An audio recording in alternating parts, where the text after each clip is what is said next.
My name is Chen Ping, and I find myself in a state of utter panic. Currently, I am within the Star Dou Forest, confronted by a centennial saber-toothed tiger, while I am merely a level 10 soul master, devoid of any soul rings. Fortunately, I was rescued and chosen by the god of destruction to inherit his divine position. From this moment forth, I shall carve my own niche in the Douluo continent and eradicate the disgrace that is Tang San. Chapter 1. Chen Ping, a small town on the outskirts of the Star Dou Forest. Damn it, I'm 12 years old this year and have barely broken through to level 10 soul power, and still no golden finger has come my aid. What a joke. A young boy clad in gray linen, with a strand of blue silver grass in his mouth, strolled leisurely through the town. This boy, known as Chen Ping, is a stowaway from Blue Star, having clandestinely arrived in this Douluo continent. One fateful night, after finishing the Douluo continent novel, he whimsically shouted from his balcony, "Seventh soul, skill martial soul, true body." And then, tragedy struck, slipped, and fell from the building. Due to his illegal entry, when he awakened his martial soul 6 years ago, he could only manifest a broken iron sword as his martial soul, with a woeful innate soul power of merely 2 levels. In that moment, he felt utterly despondent, hiding in a thicket and calling out for the system to no avail. Eventually, he found solace, diligently cultivating until he finally reached level 10 soul power. The time had come to obtain a soul ring. In this world, he is but an orphan raised on the charity of others, surviving as a work-study student at a junior soul master academy in Soto City. In other words, he lacks funds. In broke, it's impossible to find a soul-hunting team. Chen Ping lamented, his previously vibrant steps now faltering. At this rate, my first soul ring will barely be a decade old, let alone a century. He had considered seeking out Tang San in Saint Soul Village. Although he wasn't particularly fond of the third brother, he was undeniably a significant ally, perhaps revealing that he was also a transmigrant might allow him to secure a divine position. However, after some inquiries, he learned that Tang Hao, one of the Haotian twin stars, was only 34 years old this year, a full 10 years away from achieving the title of Title Douluo and from Tang San's birth. Oh dear, he thought, unknowingly walking right into a restaurant where he collided with someone. "Watch where you're going, kid," came a deep, powerful voice. Looking up, Chen Ping saw a remarkably handsome elderly man, his white hair complemented by immaculate white robes. To maintain such cleanliness in the Star Dou Forest, this person must be a formidable figure, best not to provoke him, he thought. Quickly regaining his composure, Chen Ping bowed and said, "I apologize, I was careless while walking and did not mean to offend you." The elderly man, initially in a foul mood, felt a flicker of goodwill arise within him upon hearing these words. As the saying goes, one does not strike a smiling face. He brushed off his attire and replied, "It's fine, just be more careful next time." "Yes, you're quite right, sir." Chen Ping smiled apologetically before turning to leave. "Wait a moment, brother," called the man in white beside the elder. Feeling a wave of unease wash over him, Chen Ping thought, this is a fantastical world where laws are non-existent. The strong can kill at will. Surely, I'm not that unfortunate. With trepidation, he cautiously turned and asked, "Is there something else, sir?" At that moment, he clearly discerned the young man's visage. His attire bore similarities to that of the elder, yet lacked the sharpness in his gaze, instead exuding an air of scholarly elegance. Could it be? Is he Ning Fengji? And the elder beside him, could he be the sword Douluo, Chen Xian? A sudden realization struck Chen Ping. He recognized Ning Fengji from over 2 decades in the future, yet the nuances of his character in this timeline eluded him. The scholar smiled and said, "There's no need to be nervous. I am Ning Fengji, the sect master of the 7 Treasure Glazed Tile School." Chen Ping was taken aback and promptly replied, "I am Chen Ping, a mere level 10 soul master without a sect. It is an honor to converse with sect master Ning." Regardless of whether the other party intended to trouble him, this approach seemed prudent. Ning Fengzi's gaze fixated on the long sword at Chen Ping's waist, inquiring, "Brother Chen Ping, is that long sword your martial soul?" "Long sword?" Chen Ping shook his head, uncertain of Ning Fengzi's intent, pondering if the sword might hold some hidden significance. Realizing the sword was merely a tool for his practice, purchased from a street vendor, he explained, "At present, my martial soul is indeed sword-related, but it is merely an ordinary iron sword, with an innate soul power of only 2 levels. If all goes as expected, I might only achieve the rank of Soul Sovereign in this lifetime." "Ah, Brother Chen Ping, you misunderstand," Ning Fengji chuckled. "I simply sensed a connection and wish to invite you to join the 7 Treasure Glazed Tile School. What say you?" Chen Ping was astonished. Join the Seven Treasure Glazed Tile School? Lacking sufficient strength and talent. Even joining such a grand faction would only place him at the lowest tier, relegated to menial tasks like sweeping and guarding. Chen Ping began to refuse. But before he could voice his thoughts, Ning Fengji pressed a token into his hand. Brother Chen Ping, there's no need for an immediate answer. This token signifies your status as a disciple of the Seven Treasure Glazed Tile School. If you truly wish to join, you may present it at any of our establishments on the continent, and you'll be guided to our school. Oh, and regarding your lack of soul ring, should you manage to acquire your first soul ring independently, you would become my right-hand man upon joining the Seven Treasure Glazed Tile School. What do you think? Chen Ping blinked rapidly, struggling to process Ning Fengzi's words. As a mere two-level innate soul master, how could he possibly attract the attention of such a distinguished figure? By the time he gathered his thoughts to respond, he noticed that Ning Fengji and the elder had already walked away. Master Sword, are you certain you did not misjudge? After a short distance, Ning Fengji asked Swordtooth Chen San, who walked beside him. I would not mistake it, Chen San affirmed. His eyes are sharper than those of an ordinary soul master, and his swordsmanship is certainly not lacking. Yet his innate soul power is so low. Ning Fengji sighed. The seven-killing sword martial soul had always been passed down through a single lineage. Chen San, obsessed with swordsmanship, had not produced any offspring. Given the scarcity of sword-type martial souls on the continent, finding a successor was no easy feat. Chen Ping's emergence offered a glimmer of hope, yet his innate two-level soul power left Chen Xin feeling somewhat disheartened. Thus, he set forth such a condition. Fengji, if he can truly obtain a century-old first ring through his own efforts, I will take him as my disciple, Chen Xin remarked, perceiving Ning Fengzi's sentiments. Master Jian, you jest, Ning Fengji remarked, his countenance brightening somewhat. If he truly possesses the ability to fulfill Master Jian's expectations, perhaps his innate soul power will not hinder his progress. Who knows, he may one day become a figure akin to Master Jian, safeguarding the Seven Treasures Glazed Tile School for the next century. Let's hope so. Chen Xi nodded in agreement. Chapter 2. The Divine Trial. Within the Starry Forest. Such an immense primeval forest has never been witnessed, even on the Blue Star. As Chen Ping marveled at the grandeur of the Starry Forest, his pace did not falter. The suitable soul beasts included saber-toothed tigers, black panthers, mighty bears, and lightning wolves. Upon reflection, Chen Ping felt a sense of unease. These soul beasts were formidable beings within their tier. Even an ordinary 100-year soul beast could easily overpower a typical 1,000-year soul beast, such as the soft-bone rabbit or the lightning rabbit. Alas, what one fears often comes to pass. Chen Ping abruptly halted, his gaze locking onto a saber-toothed tiger less than 100 meters away. Swiftly summoning his martial soul, he focused intently on the tiger, gradually retreating. How could there be a 100-year saber-toothed tiger in this outermost area? Truth be told, it would be disingenuous not to feel anxious. He could only feign composure. Should I attempt a sliding tackle? A sudden thought crossed Chen Ping's mind. The so-called sliding tackle involved ducking down swiftly as the saber-toothed tiger lunged, using his weapon to slice open its belly. But he dismissed the notion in an instant. In his previous life, he had already been disabused of such folly. How thick is a tiger's hide? Could this flimsy iron sword possibly pierce it? Ridiculous. He would be dead before he even realized it. The saber-toothed tiger let out a fearsome roar, and in the next moment, it lunged toward Chen Ping. There was no escape. The tiger was the king of the forest. Whether one climbed a tree or sprinted wildly, evading them within the woods was impossible. As a transmigrator, how could he die so pitifully? He had yet to meet Bibi Dong or Qian Renshua. How could he perish like this? I refuse to accept this. If only I could torment Tang San and his companions. As the saber-toothed tiger closed in, knowing he could not flee, Chen Ping slowly shut his eyes, awaiting the next cycle of transmigration. 1 second, 2 seconds, several seconds passed, yet he felt no searing pain from the tiger's fangs. Could someone have saved me? With a mix of trepidation and curiosity, he cautiously opened one eye. In the next instant, he was astounded by the scene before him. It seemed he was no longer in the Starry Forest, but in an entirely new realm. Could this be paradise? Chen Ping scrutinized his surroundings.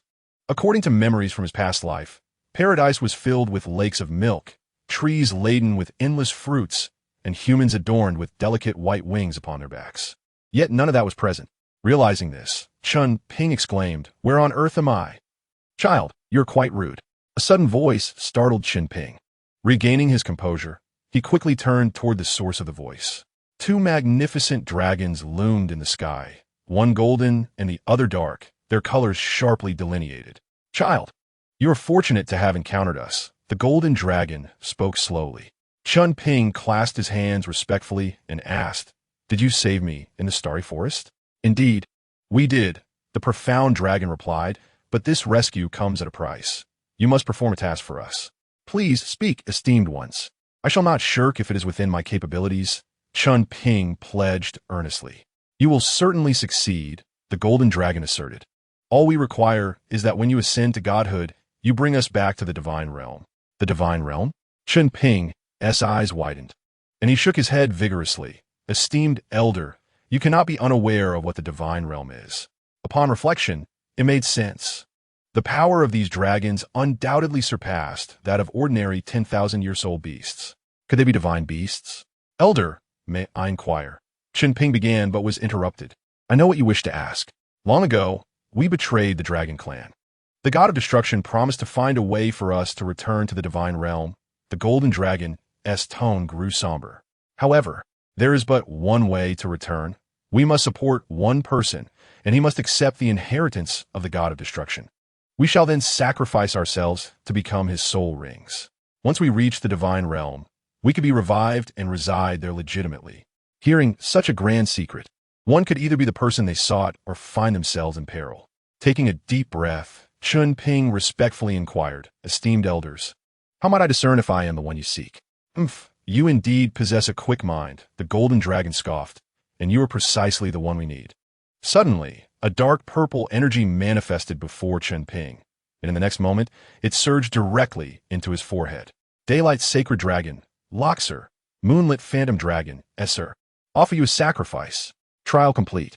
Reward, dual martial soul form. Soul ring age increased by 10,000 years. Destruction affinity, 10. Elder Loxer. Elder Sayer." Chen Ping hastily raised his head. "Ah, it seems you have received the trial of the god of destruction," Loxer chuckled. "However, I must remind you that you are now aligned with the god of destruction, and you cannot participate in trials under other deities." Chen Ping was keenly aware of this. "Understood, esteemed elder. Yet," he added, "with my current talents, I fear I may not complete the divine trial." "No matter," Sayer reassured him, "with our power, you shall possess the aptitude of an innate 20-level soul master. Unless you grow complacent, failure is not an option." "Of course. How could I have overlooked that?" Chen Ping exclaimed, slapping his forehead. "Tang San, at level 66, can defeat soul saints and possesses a divine martial soul due to the 10,000-year soul ring sacrificed by Xiao Wu. Child, you are fortunate." Loxer's form began to glow brighter. "The dual martial soul form requires Sayer's power. From now on, I shall oversee your growth in your sea of consciousness, while Sayer shall descend into an endless slumber. He will not awaken until his revival." As the words left his mouth, the magnificent golden dragon erupted in a dazzling golden light, which cascaded over Chen Ping. This sensation was utterly delightful, a euphoric rush enveloping his entire being. As Chen Ping gradually closed his eyes, he did not forget to express his gratitude. "Thank you, Elder Loxer. Child, do not think me negligent with my warnings. Should you dare betray us, Loxer will shatter your sea of consciousness and ensure you suffer endlessly," Sayer cautioned. "I, Chen Ping, vow upon my martial soul and divine status that if I do not resurrect Elders Loxer and Esser in the divine realm after attaining godhood, I shall face destruction of my martial soul and shattering of my divine status," Chen Ping solemnly declared. "Very well. I shall remember you, child. Until we meet again." Sayer's dragon form transformed into countless stars, cascading into Chen Ping's being. Chapter 3. Daylight Sacred Dragon and Night Moon Phantom Dragon. In the divine realm, within a dark purple castle, a man clad in a purple cloak stood on the balcony, the wide brim of his hood obscuring his face. Though two flickering red lights could be seen within the depths of his cloak, he gazed down from the castle when the sound of soft footsteps approached. "Ah, you have arrived." He turned to see a woman in a flowing aquamarine gown, a gentle smile gracing her lips. "Xiaozi, how fares your inheritor?" she inquired. The man chuckled softly, though I am unsure how he arrived in this world. It is acceptable to pass the divine status to him. The woman pressed her lips together and said, Xiao Zi, please elaborate. The man chuckled. Xiao Lu, do you remember the time of Rashir and Essay? The woman nodded slightly. I recall. They played a significant role during the fall of the dragon god. Indeed, the man affirmed, I had promised them a legitimate existence in the divine realm. Their powers served as a catalyst, greatly enhancing the talents of my successor. And what about Shura and the two divine kings? The woman inquired with concern. The man waved his hand dismissively. Xiao Lu, Shura has already found his candidates. His violations far exceed ours. Even if we convene the Divine Realm Council, Shura will undoubtedly side with us. After a moment's thought, he added, I also heard that the two divine kings are on the lookout for successors, so they are unlikely to conflict with us. That's good to hear, the woman replied, finding solace in the man's analysis. However, Shura has always been at odds with us. What if the two successors? The man scoffed and declared, what of it? There are two of us and one of him. Once the successors arrive in the divine realm, I will be by your side. Even if a conflict arises, we will have the advantage. The woman sighed. Xiao Zi, you're still too reckless. Having completed the first trial of destruction, the dual soul forms have been activated, rewarding him with a destruction affinity of 10 and an increase of 10,000 years to his soul ring's lifespan. After an indeterminate period, the voice of completion echoed in Chen Ping's mind. Upon opening his eyes again, he found himself in the Star Dou Forest. Initially believing he had merely crossed over as an ordinary individual, he was pleasantly surprised by the sudden turn of fortune. Chen Ping grinned. Although I did not comprehend why I have been granted a divine trial, having it is certainly better than not. Quake, mortals, and witness the might of the divine. Just as Chen Ping reveled in his triumph, Rashir's voice resonated in his mind. You arrogant brat, do not be so pleased with yourself. I sense numerous soul beasts over 100,000 years old within the Star Dou Forest. If you encounter them, no one can save you. Indeed, beneath the lake of life lie many fierce beasts, the strongest being the Emperor Tian, an 800,000-year-old soul beast. You are right, esteemed elder. I shall be more cautious next time, Chen Ping chuckled. By the way, has your second trial been revealed? Let's see what it entails. Rashir retorted with annoyance. Chen Ping immediately began searching through his mind. However, esteemed elder, the content of the second trial has yet to emerge. Chen Ping speculated about the reason. It makes sense. After all, you are merely a level 21 novice. The subsequent divine trials will be quite challenging, and with your current strength, you certainly cannot complete them. Level 21? Chen Ping exclaimed, hastily summoning his soul rings. 2 rings, platinum and black gold, appeared beneath his feet. There is no need to ponder. Most of Essayer's power was utilized to enhance your qualifications and to provide you with a second form for your martial soul. As for my strength, a significant portion is safeguarded by the god of destruction. When you ascend to divinity, these powers will return to you in an instant, Rashir explained. If possible, he naturally wished Chen Ping's soul power was higher, bringing him one step closer to the coveted 100 levels. I see. The emergence of the 2 soul rings naturally presented soul skill information in Chen Ping's mind. First soul skill, daylight white explosion, sunlight gale. Second soul skill, falling moon star river, resplendent stars. Additionally, there were 2 domains, daylight domain and illusory moon domain. Why do the soul rings only provide 2 skills? Chen Ping inquired. Million-year soul beasts offer 4 soul skills. If divine beasts don't provide 8, they should at least offer 4. Nonsense. These 2 soul skills are divine techniques, Rashir rebuked. All right then. Feeling the surge of soul power from his left arm and torso, Chen Ping was taken aback. The external soul bone, the illusory moon flute, grants the skill star moon illusion. When activated with soul power, it produces an enchanting melody that ensnares those with lower soul power into an eternal illusion. Truly a divine skill.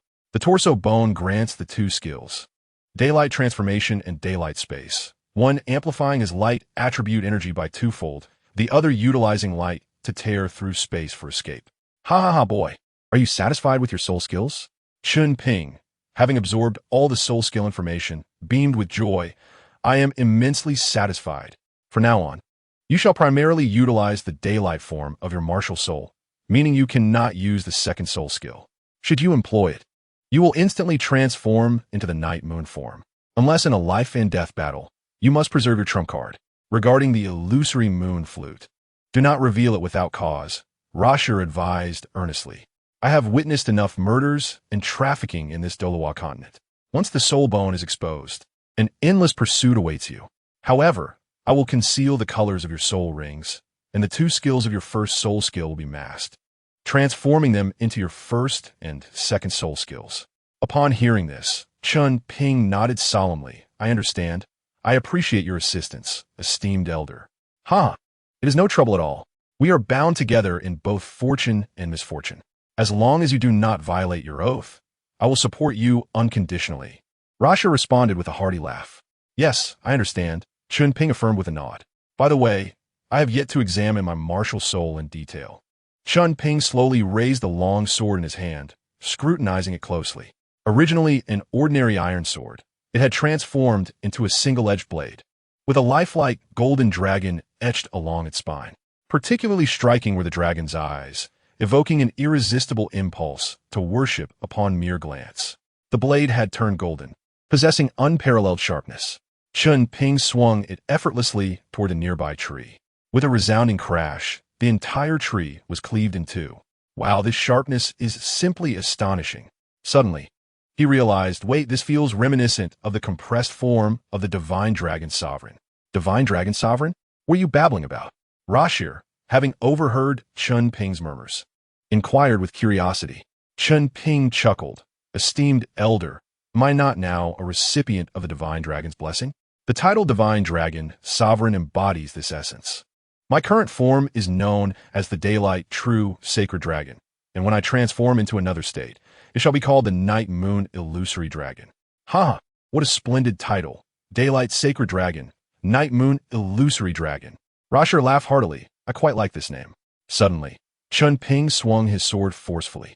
This was his soul skill, Sunlight Gale, unleashing a powerful wind imbued with searing heat, obliterating all in its path. I am the sole Divine Dragon Sovereign, Chen Ping exuberantly proclaimed.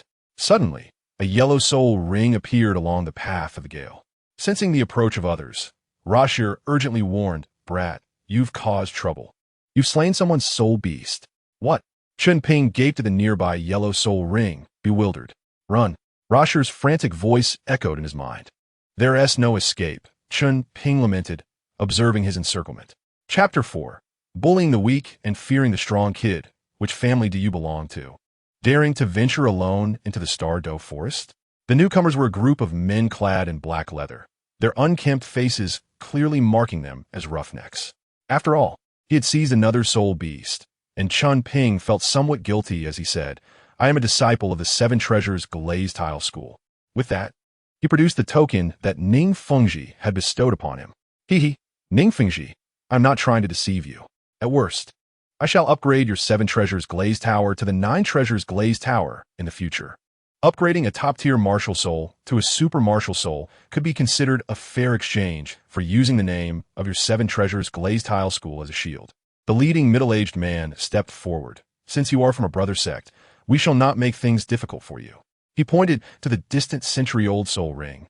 This 300-year-old violent bear soul ring was meant for the younger generation of our Haotian sect, but you have taken it first. We shall not bully you. Simply compensate us with 200,000 gold soul coins, and this matter will be settled. Upon hearing the amount, Chen Ping's lips twitched. The Haotian sect was truly domineering. Even though Tang Chun had left the sect for several years, they remained as arrogant as ever. He rummaged through his pockets, realizing he possessed merely a single silver soul coin. This is all the money I have. You dare mock me? The middle-aged man's expression darkened instantly. Boss, the 7 Treasures Glazed Tile School is the wealthiest sect on the continent. Even ordinary disciples carry a fair amount of gold soul coins. A rugged young man beside him chimed in. Boss, I suspect he has killed a disciple of the 7 Treasures Glazed Tile School and is impersonating that disciple. Hearing this, Chen Ping sneered inwardly.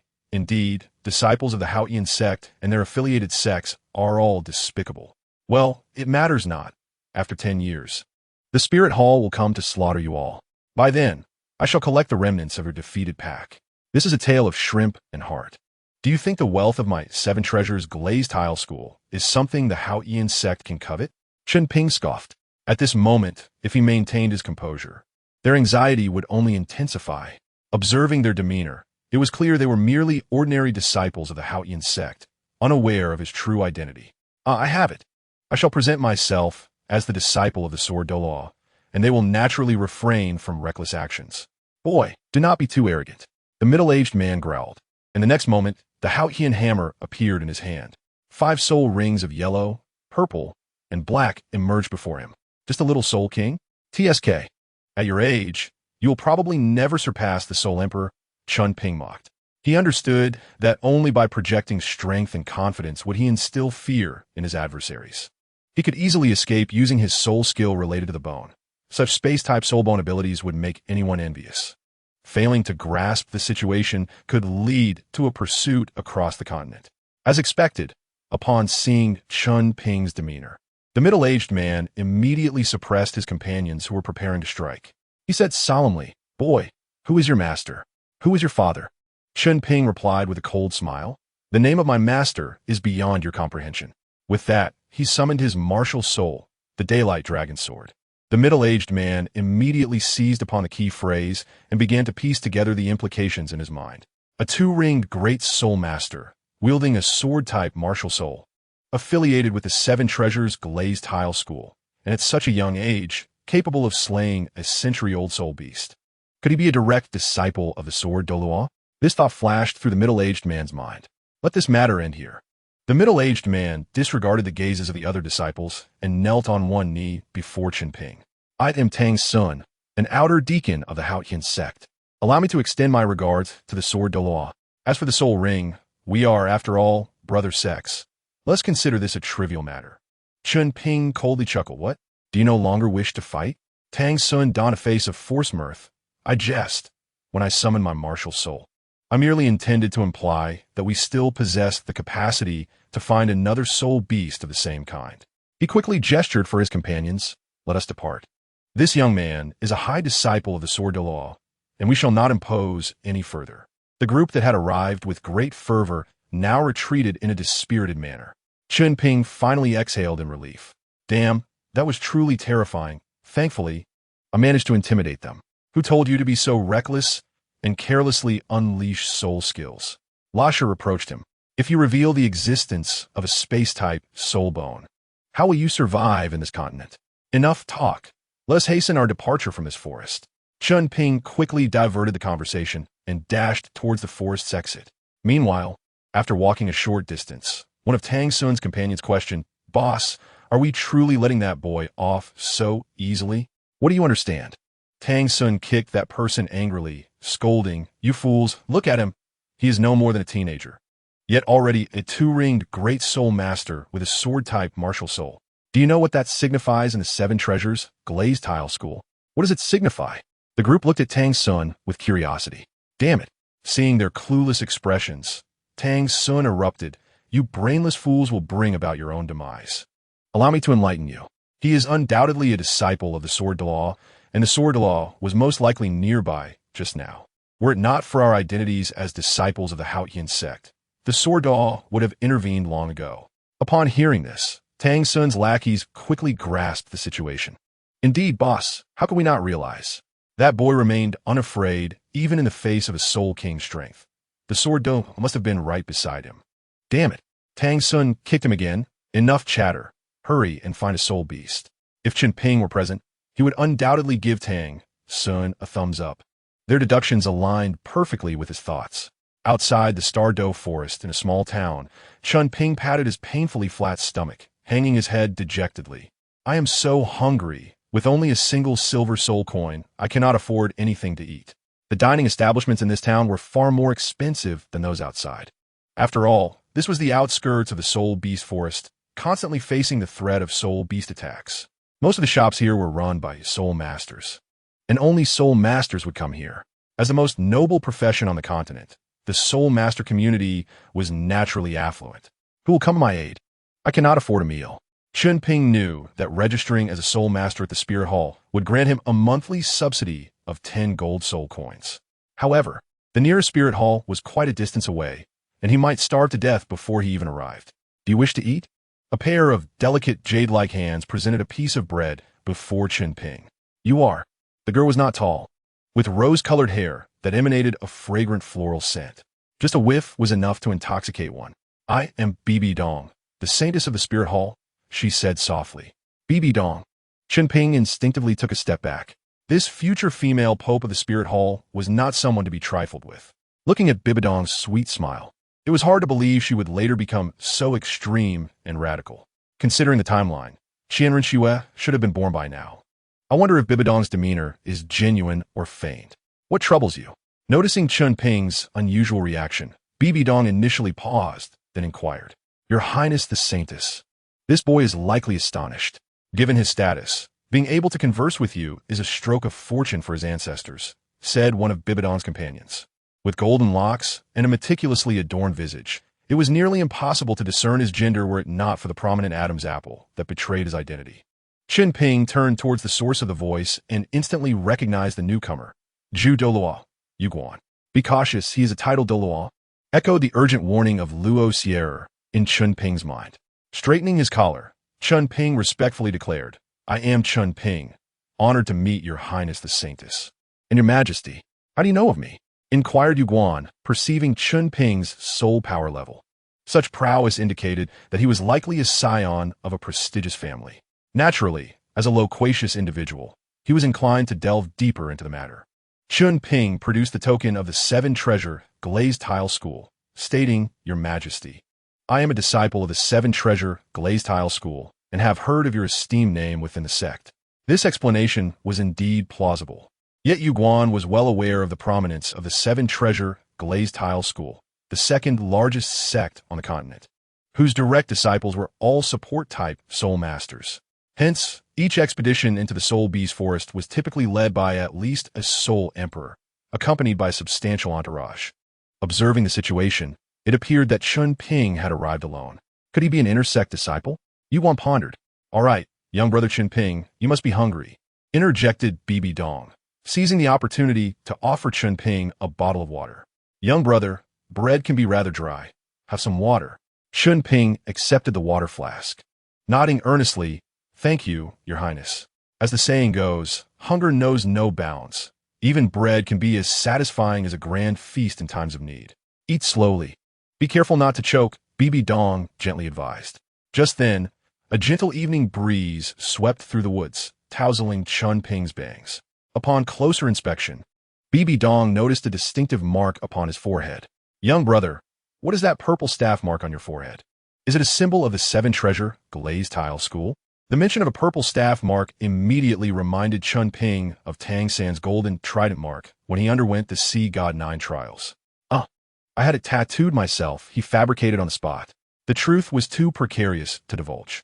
Bibi Dong chuckled lightly. You are indeed quite unique. Indeed, I think so too, Chen Ping replied, aware that she likely considered him to have peculiar inclinations. In Douluo continent, it was customary for women to adorn their foreheads with symbols, not men. Thus, he decided to embrace the misunderstanding, as long as he remained unembarrassed. The awkwardness fell upon her. Ahem, Your Highness, we must attend to our business, Yuguan reminded them, having not forgotten the purpose of their visit. Very well, Bibi Dong replied, turning to Chen Ping. Young brother, when you visit the Spirit Hall in the future, do remember to seek out my sister in the Hall of the Pope. She will show you around Spirit City. Spirit City, Chen Ping mused. As one of the 3 major cities on the Douluo continent, its splendor far exceeded that of his hometown, Sotto City. Yes, Your Highness. I will certainly visit when time permits. He bowed his head in response. Bibi Dong lightly tapped her forehead. Good. Then I shall take my leave. Remember to seek me out. As her voice faded, Bibi Dong entered a luxurious carriage emblazoned with the emblem of the Spirit Hall. As the carriage moved forward, the surrounding crowd instinctively parted to make way. Senior, what is Bibi Dong's current strength? And has she ever given birth? Chen Ping inquired as the carriage receded from view. That girl is at level 70. She is likely here to hunt souls, Luo Sierra replied with a wry smile. As for whether she has borne children, I doubt it. Why do you ask? Not at all. How is that possible? Chen Ping stood frozen, grappling with the implications. He had not miscalculated the timeline. Qianren Xue was undoubtedly born this year. If Bibi Dong had not given birth, it could only mean one thing. Could it be that my arrival has altered the course of events on this continent? A thought sparked in Chen Ping's mind. Perhaps it is for the best. Being pure and unblemished, I cannot let that scoundrel Yu Xiaojing take advantage. He mused, a glint of greed flickering across his face. Hey, kid. You aren't actually smitten with her, are you? Luo Sierra discerned the expression in Chen Ping's eyes and hastily interrupted. You are merely a 21-year-old soul master. And a commoner at that. Even if the saintess were to take a liking to you, do you think her backing would permit it? Wake up, stop dreaming. Luo Sienna's words jolted Chen Ping back to reality. Right, how could I have forgotten this detail?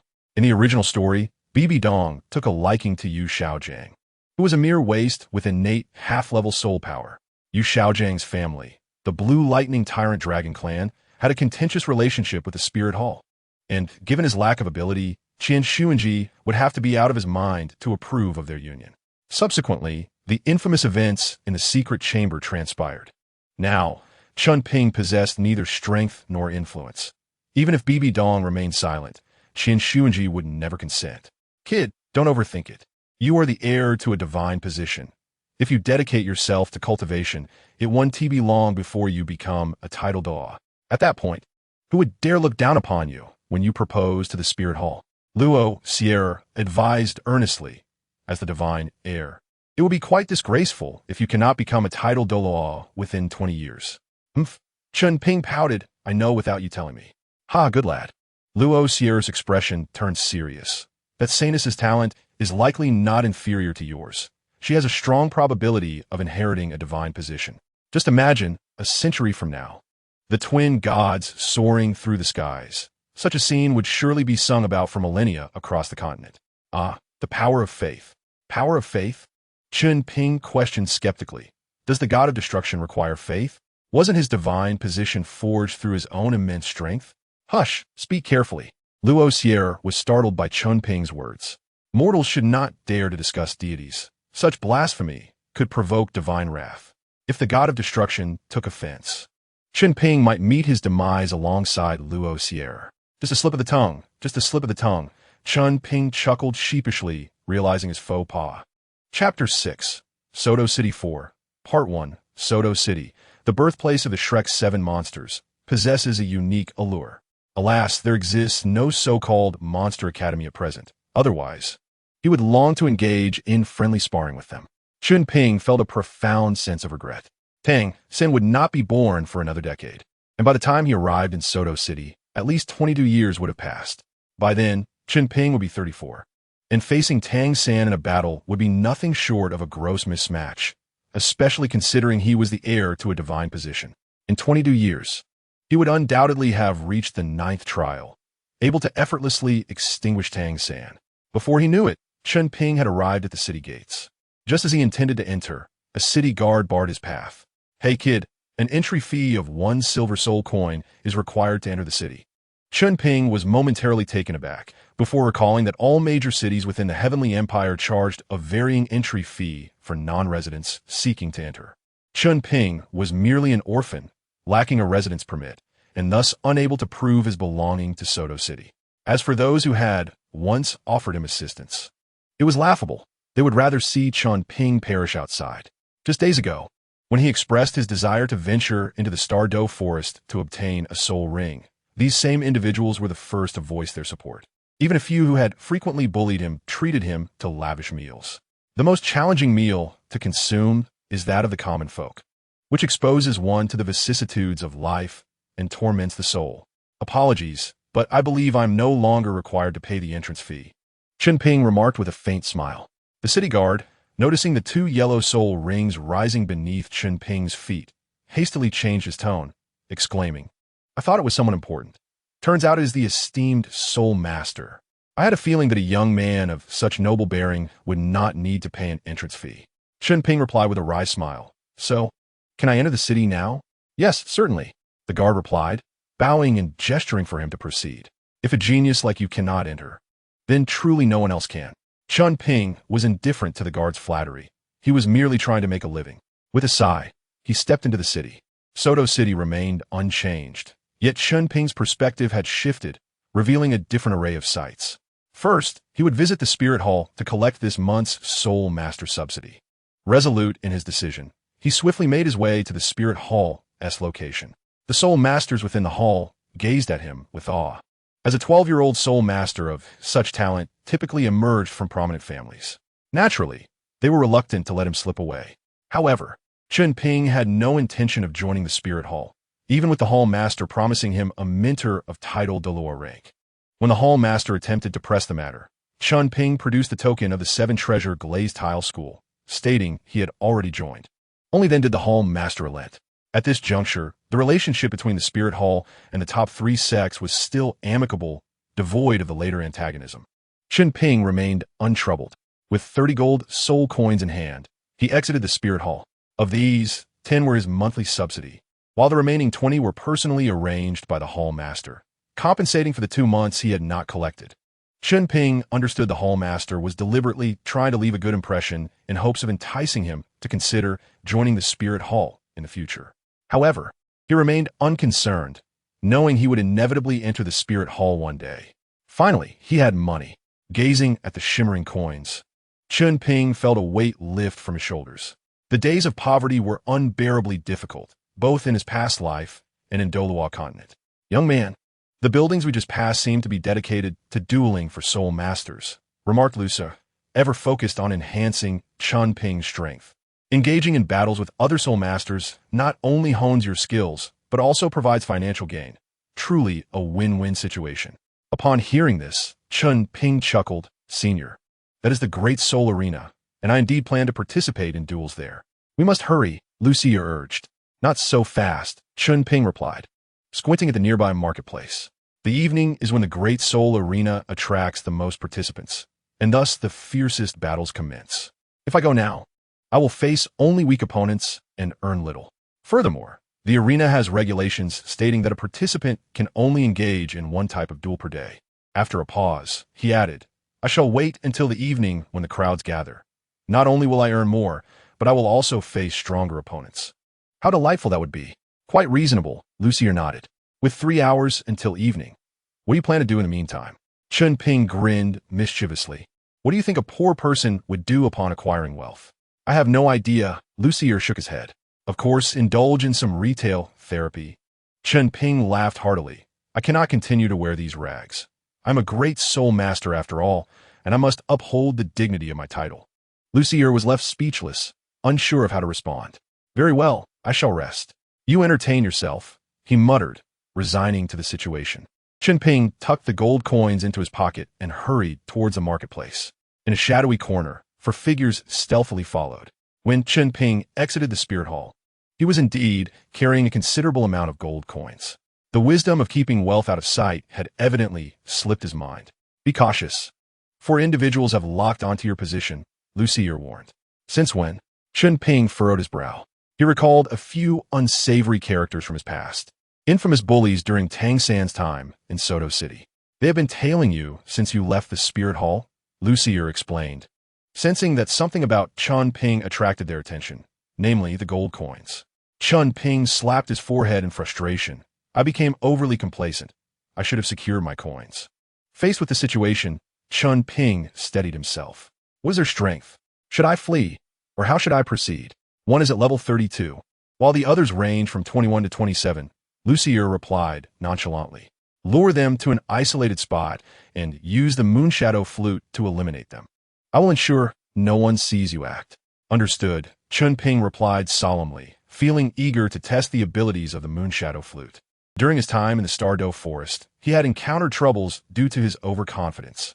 After resolving those issues, he had fled the forest, having not yet tested most of his soul skills aside from the Sunwind. With a decision made, Chen Ping swiftly darted towards a less populated area. Not far off, the 4 figures halted. Boss, do you think that kid has noticed us? A small man with shifty eyes whispered. Should we pursue? Of course we should. The burly one-eyed man scoffed. Yes, just a 12-year-old. What strength could he possibly possess? With all those gold coins, we could live lavishly for days. Indeed, another man chimed in. Look at him. He might even possess a soul guidance device. If we strike discreetly, who would trace it back to us? The one-eyed man chuckled. Let us not waste time chatting. Let us catch this plump target before he slips through our fingers. Right on, boss. Let us go. The four agile figures sprinted across the rooftops, clearly accustomed to such pursuits. Senior, how about that alley ahead? Is it suitable for their final resting place? Chen Ping suggested confidently. Lucier rolled his eyes, exasperated. Young man, overconfidence leads to downfall. Don't let your pride blind you. If you perish, both I and Esso will be lost with you. That is quite the burden. 1 life, 3 souls.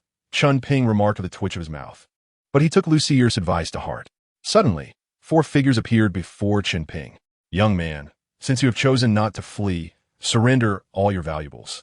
The one-eyed brute grinned, revealing 3 spirit rings of white, yellow, and yellow beneath his feet. Chen Ping twisted his neck and remarked, "Oh, 3 spirit rings. Are you a spirit master?" "Indeed, I am a spirit master. We 4 are the notorious Soto City 4. If you know what is good for you, hand over all your wealth, including your spirit guiding devices." The one-eyed man held his head high, disdain evident in his tone. "If you comply, perhaps I might spare your life." "Oh, Soto City 4. Is it?" Chen Ping slowly extended his right hand, the moonlight flute appearing in his palm, with a hint of intrigue. "I wonder if you would be interested in this external spirit bone." He waved the flute teasingly, and the 4 men immediately sensed its significance. Without a doubt, the one-eyed man stammered, that fluctuation of spirit power, it must be a spirit bone. The remaining 3 exchanged glances, their expressions revealing their understanding of the value of a spirit bone, second only to a 100,000-year spirit ring in the realm of spirit masters. Its unique growth potential, which increases alongside the spirit master's strength, renders it even more precious. However, it was clear that these 4 were unaware of its true capabilities. Nevertheless, even a regular spirit bone would drive them to madness. "What a pity," Chen Ping lamented with feigned regret. "Curse you and your pity," the one-eyed man, suppressing his desire, retorted angrily. "I won't waste time with you. Sever an arm and hand over the spirit bone. I'll let you keep your money and spirit guiding devices." Chen Ping's heart sank at these words. The one-eyed man was not blinded by greed. He understood the spirit bone's allure and would not push Chen Ping to the brink of desperation unless he was certain of his victory. "Very well," Chen Ping replied solemnly. "But there is only 1 spirit bone and 4 of you. After I give it to one of you, the other 3 may still attempt to seize my possessions. Therefore, I hope only one of you survives." A cold smile played on his lips. Faced with the temptation of the spirit bone, even a titled Douluo could not resist. Chen Ping was untroubled by the one-eyed man's intelligence. Under the influence of greed, the other 3 would undoubtedly turn on him, as it was not uncommon for desperate men to resort to betrayal over profit. As expected, the short man standing behind the one-eyed brute swiftly summoned his martial spirit. The faint spirit power emanating from his 2 rings was palpable. "Brothers, once we have the spirit bone, we will divide it among us," he declared, activating his first spirit skill, Wolf Claw, and his second, Wolf Howl. His right hand transformed into a claw, glimmering with a hint of brilliance as he struck towards the one-eyed man's lower back. Anyone struck in that area would be incapacitated by excruciating pain, and the short man was clearly aware of this. The other 2 also launched their attacks at the middle-aged man. "Damn it, you 2, go to hell," the one-eyed man growled, proving his worth as a spirit master with his rapid response. His martial spirit manifested as a rustic axe, and a kingly tattoo appeared on his forehead, exuding a formidable presence. Now, Chen Ping swiftly brought the moonlight flute to his lips. When is a person most susceptible to illusion? It is when their focus is diverted. The one-eyed man's attention was entirely consumed by the 3 men behind him, leaving him oblivious to Chen Ping's actions.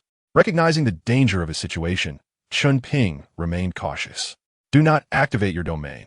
Your spirit power is insufficient to sustain it," Lohir advised hastily. Maintaining such a powerful domain with a mere 21st level of spirit power would be an insurmountable burden. Understanding, Chen Ping began to play the flute, its melodious notes resonating throughout the alley. The movements of the 3 men before the one-eyed brute froze, their expressions blank. "Damn it!" Third spirit skill, shaking the mountain and startling the tiger. The one-eyed man lunged at the 3, and in a flurry of crimson light, he tore them apart. Blood splattered across his clothes, yet he paid it no heed as he turned to eliminate Chen Ping. The enchanting melody abruptly intensified, and the one-eyed brute felt a weight pressing down on him, his legs trembling uncontrollably. His eyes burned with rage, eager to annihilate Chen Ping. Gritting his teeth, he He attempted to advance, but something invisible obstructed his path, rendering him immobile. Second spirit skill, brilliant celestial stars. The moonlight dragon sword appeared in Chen Ping's hand, and with a swift thrust, the one-eyed man's body was enveloped in a resplendent burst of colors. The vibrant hues coalesced into a sphere of spirit power. In an instant, the sphere erupted, unleashing countless beams of color that pierced through the one-eyed man's body. He tried to plead for mercy, but Chen Ping offered him no reprieve. Such a formidable spirit skill. Chen Ping exhaled in relief. The immense power of the skill had undoubtedly drained a considerable portion of his spirit power. Chapter 8. A Notable Bounty. Just a single spirit skill had consumed 30% of his spirit power. Reflecting on his condition, Chen Ping lamented, "Fortunately, the power is substantial. I wonder if the consumption will lessen as my spirit power increases." As soon as he finished speaking, Lohir splashed cold water on Chen Ping's head. "Kid, don't get your hopes up. The power of that spirit skill will indeed increase with your spirit power, but its consumption will remain unchanged," Lohir cautioned sternly. The two spirit skills, Essayer, provided you could be treated as your ninth spirit skill, with destructive power that could obliterate everything. How intriguing, Chen Ping mused. The consumption of these two skills was immense, and he had no other means of offense. If he were to engage in combat with others and fail to eliminate them with these two skills, he would be left vulnerable. Thus, employing these two skills as trump cards, in conjunction with their formidable power, could catch his opponents off guard. "I understand now," Chen Ping nodded earnestly. "Kid, I must warn you. Before reaching the rank of Spirit Emperor, it is best to refrain from using your domain," Lohir reiterated. "Otherwise, the domain will drain all your spirit power, and at that point, even the gods would be unable to save you." "Understood," Chen Ping replied perfunctorily before rushing to the middle-aged man's corpse. During the battle, he had sensed the presence of spirit-guiding devices on him, and when the light escaped from his body, Chen Ping had intentionally avoided the location of the device. As Lohir finished his warning, Chen Ping eagerly began to search the body. "You rascal," Lohir chuckled, allowing Chen Ping to revel in his victory. The first trophy of one's life holds profound significance for every spirit master, and Lohir would not rob Chen Ping of the joy of triumph. After relishing the joy of victory, Rothier hoped that Chen Ping would remember this feeling and use it as motivation in his cultivation, continually enhancing his strength. Upon removing the bracelet from the middle-aged man's wrist, Chen Ping sensed the fluctuations of soul power within. His expression brightened. Indeed, it was a soul guide device. Henceforth, he would no longer need to carry everything on his person. When he first arrived in the Douluo continent, he had longed to possess a soul guide device. However, their prices were exorbitant. Even a mere cubic meter could fetch tens of thousands of gold soul coins. In his previous life on Blue Star, traveling far meant cumbersome bags, which was quite inconvenient.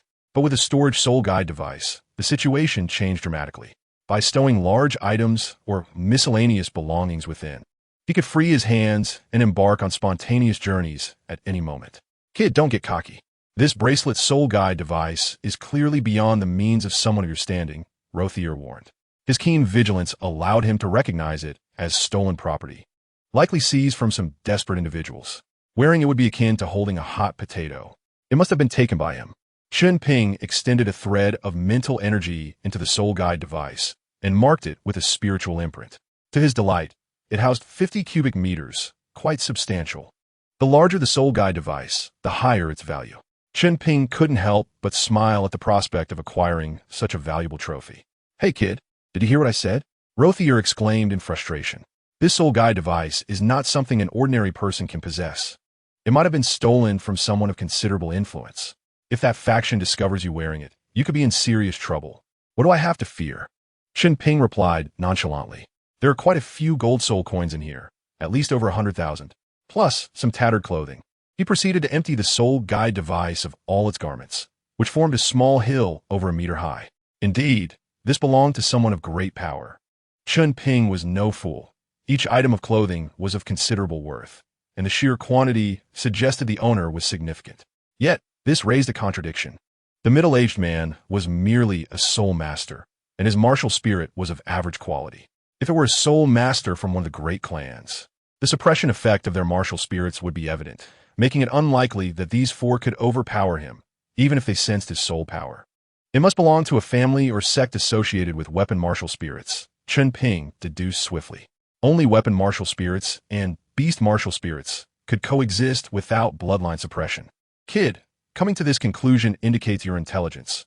Rothier complimented before adding. However, after extracting the gold soul coins, you should discard the soul guide device. You understand the principle of having money without a life, right? Nevertheless, Chen Ping preferred another adage. The timid starve, while the bold thrive. I refuse to believe that those from this sect have omnipotent eyes. With that, he donned the bracelet on his wrist, storing his 30 gold soul coins and a silver soul coin inside. Once completed, he adjusted his sleeve. See, senior? Now it's inconspicuous. Rothier scoffed. You greedy little fool. When those behind this come knocking, I'll be curious to see how you handle it. And what will I do? Chen Ping smirked. I'll simply use your soul bone skill to escape. What else? Rothier fell silent, realizing that the skeletal structure Chen Ping possessed was indeed provided by him. Chen Ping was confident in his soul bone. He couldn't very well claim otherwise. Humph, you'll learn the hard way eventually. With a disdainful huff, Rothier turned away. Ceasing further discourse, Chen Ping shook his head and proceeded to search the belongings of the others. He discovered another ring-shaped soul guide device. However, compared to the previous one, this device had a significantly smaller internal space, only 2 cubic meters. Yet, it was still adequate for holding some everyday money and clothing. Kid, keep that bracelet soul guide device secure for now. Use this ring's soul guide device in the meantime. It will at least help you remain inconspicuous. Once you mature, you can flaunt the previous one, Rothier suggested. This was a form of compromise for Rothier. He could educate Chen Ping, but could not dictate his thoughts. Without needing to be told, Chen Ping already knew how to proceed. After a brief tidy-up, Chen Ping made his way toward the marketplace. It was his first time exploring the market in the Douluo continent, and he wondered how it compared to Blue Star, anticipating a unique experience. With eager anticipation, he entered a clothing store. Chapter 9. Liemo in Soto City. Chen Ping remembered this to be the largest clothing store within the city. Once, he could only gaze from afar, but now he could step through its doors. Without those few fortunate encounters, I would still be yearning from a distance. With a sigh, he stepped inside. The store was vast, spanning 3 floors, with each level encompassing at least 1,000 square meters. Dear guest, please this way. Upon his entrance, a female attendant approached with enthusiasm, her movements graceful. Just as Chen Ping prepared to speak, he heard a commotion behind him. Haha, Lily. It's been a while since I last visited. Have you any new arrivals? Lily's smile widened, and she lowered her neckline slightly. Ah, if you're here, even without new stock, I can arrange something special for you.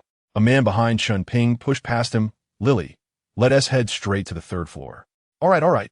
Hey kid, looks like you've been overlooked. Rothier's amused voice echoed in Chen Ping's mind. Unfazed, Chen Ping brushed off the dust from his clothes, chuckling to himself as he let it go. Hey, you look unfamiliar. A young man's hand landed on Chen Ping's shoulder. Turning, he saw a flamboyantly dressed youth with an unremarkable face. Without his attire, he would likely go unnoticed. Who are you? Chen Ping inquired, puzzled. I apologize for the abruptness, the young man replied with a smile. Allow me to introduce myself. My name is Liemo. He extended his right hand. Li Montak. Chen Ping shook his hand. I'm Chen Ping. Brother Chen Ping, since you've made it here, you must possess some strength. Liemo leaned closer and whispered. To be honest, I also detest those snobbish attendants. Chen Ping managed a dry chuckle. Brother Liemo, you jest. This is my first visit. Liemo waved his hand dismissively. Brother Chen Ping, would you like to see what the 3rd floor looks like? I noticed your curiosity earlier. Shall we go up together? Upstairs? Chen Ping pondered. Liemo's demeanor suggested he wasn't joking. Could he be a scion of some noble family? If ascending to the 3rd floor was possible, that would be splendid. Chen Ping recalled hearing that those who could access the 3rd floor were typically nobles and wealthy merchants from the Bala Kingdom. Why not seize the opportunity to broaden his horizons? Ha! Rothier chuckled in his mind. Chen Ping remained indifferent, dismissing the matter as a mere whim.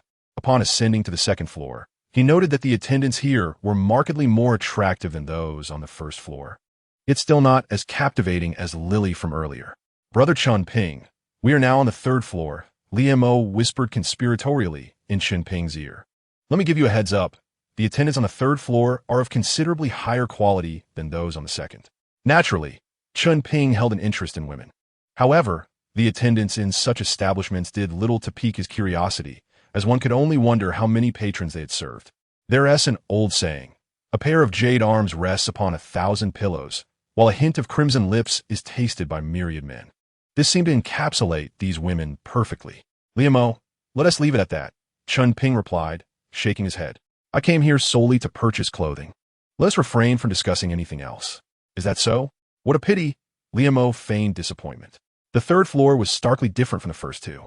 It featured a series of small private rooms, with lavish decorations adorning the corridor, carpets embellished with gold and pure gold guiding lights. Everything one could desire. As they passed the rooms, peculiar sounds occasionally wafted into their ears. If Chen Ping still harbored any doubts about the activities within those rooms, he could safely abandon them now. With a creak, Liamo pushed open a door to one of the rooms. Brother Chen Ping, please wait here for a moment. I have something to attend to.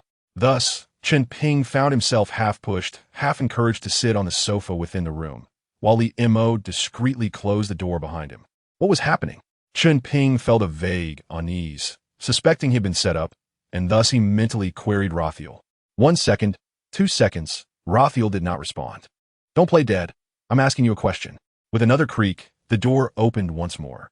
Chen Ping, alert, eyed the entrance, where a voluptuous woman appeared. She wore a deep-necked long dress, her face veiled with a sheer black fabric that lent her already stunning features an ethereal allure. Who are you? Chen Ping's voice softened considerably. After all, she was a beauty, and a touch of courtesy was only fitting. The woman covered her lips with her hand and giggled lightly. Dear guest, I am here to measure your physique, after which I will create a perfectly tailored outfit for you. Is that so? Chen Ping nodded slightly. Then let us proceed. Very well. The woman retrieved a light, gray measuring tape and slowly approached Chen Ping. Oh dear. She suddenly stumbled, her body pressing against Chen Ping. Instantly, her hands began to roam over him. How dare you? Chen Ping quickly stood, his expression darkening. Please conduct yourself properly, or I will consider taking my business elsewhere. I am certain there are numerous other clothing stores in the entire Heaven Dou Empire. At this point, Chen Ping realized he had undoubtedly been tricked by that Liamo. Combining it with the earlier remarks from the person who had pushed him, the reasoning became apparent. This shop likely struggled to attract customers due to a lack of new products, leading to dwindling interest from the nobility. It was highly probable that Liamo was a plan arranged by the shop to lure wealthy patrons to the top floor. As for why he had been singled out, it was likely because they recognized the soul guide device in his possession. After all, those who owned such devices were generally affluent, and if worse came to worst, they could always pawn them. They were certainly not at a loss. Kid, don't go overboard, Rothiel admonished sternly.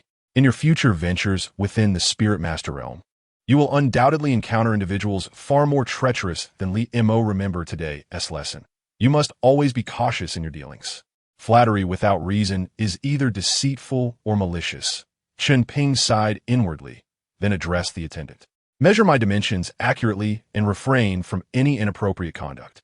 Otherwise, I will certainly seek another. Yes, my lord, I was in the wrong. I shall not repeat it, the woman replied, her face a picture of innocence, with tears glistening in her eyes. However, Chen Ping remained indifferent to her plight. His sole concern was acquiring a respectable outfit to elevate his stature. An hour later, donned in a brand new ensemble, Chen Ping strolled along the streets of Soto City. Alas, what a steep price to pay, he lamented, glancing at the bill in his hand, which reflected an expenditure of over 10,000 gold soul coins for just 3 outfits. Damn it, that scoundrel Liamo. Woe betide him if I lay my hands on him. Chapter 10. Soto Great Soul Arena. As night fell, the inhabitants of Soto City began to stir, eagerly anticipating the nightlife ahead. The stalls that once populated the streets had vanished, leaving behind only one brightly lit location, as if all the streetlights emanated from there. Soto Great Soul Arena. Here I come, Chen Ping declared, his eyes gleaming with fighting spirit as he gazed at the arena in the distance. Not long after taking a few steps, he was jostled by a crowd. Move aside, you blockhead. I'm trying to watch the soul battles. If I miss the thrilling match, can you bear the responsibility? Who the hell pushed me? Chen Ping quickly regained his footing, scanning the throng around him. After surveying the area, he found no sign of the person who had shoved him. Kid, hurry inside, otherwise you'll be stuck out here, Rothiel urged. Sensing a surge of people approaching, This isn't me being cowardly. If I catch that guy who pushed me, I'll give him a proper thrashing. Chen Ping grumbled before rushing in. Earlier in the afternoon, he had endured relentless mockery from Ruthless.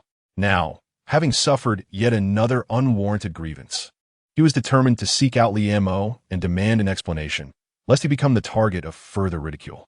Inside the soul arena, Chen Ping strode directly to the counter, slapping down 10 gold soul coins. Register me, and sign me up for a one-on-one soul battle. Upon seeing the 10 gold coins, the attendant lazily rose and inquired, name, age, martial spirit, and soul power? Daylight, 18, Daylight Dragon Sword, level 21, Chen Ping replied succinctly. Before long, the attendant tossed Chen Ping an Iron Soul badge. Here is your Iron Soul badge. If you're unclear about the rules here, refer to the wall. Your soul battle has already been arranged. Haha, this is hilarious. This mortal dares to speak so boldly to a divine heir. Raphael's voice echoed once more. This time, Chen Ping chose to ignore him.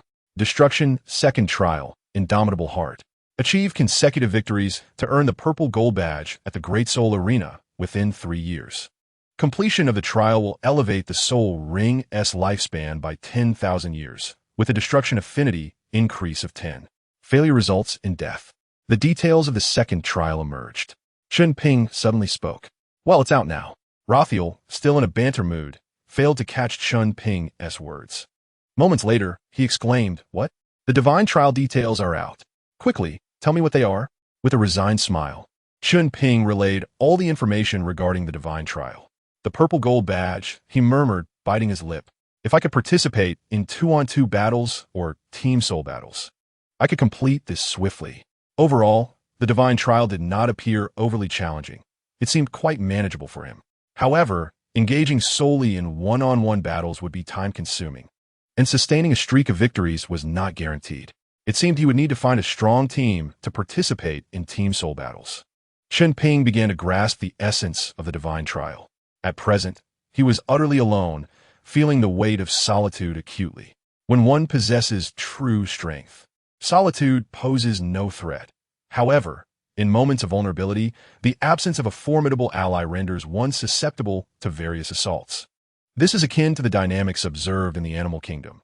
A powerful creature like a tiger can hunt alone without concern, while a sheep, if it ventures out alone, is merely inviting its demise. If one seeks a team, it is prudent to first establish a reputation, compelling others to seek one out. Resolutely, Chen Ping turned and placed a black card upon the counter. A wager of 100,000 gold soul coins, betting on my victory. His voice, though not loud, drew the attention of those around him. The attendant raised an eyebrow and quickly confirmed, Mr. Daylight, this is your first participation in the soul battle today. Are you certain you wish to wager 100,000 gold soul coins? Chen Ping nodded affirmatively. A ripple of excitement ensued.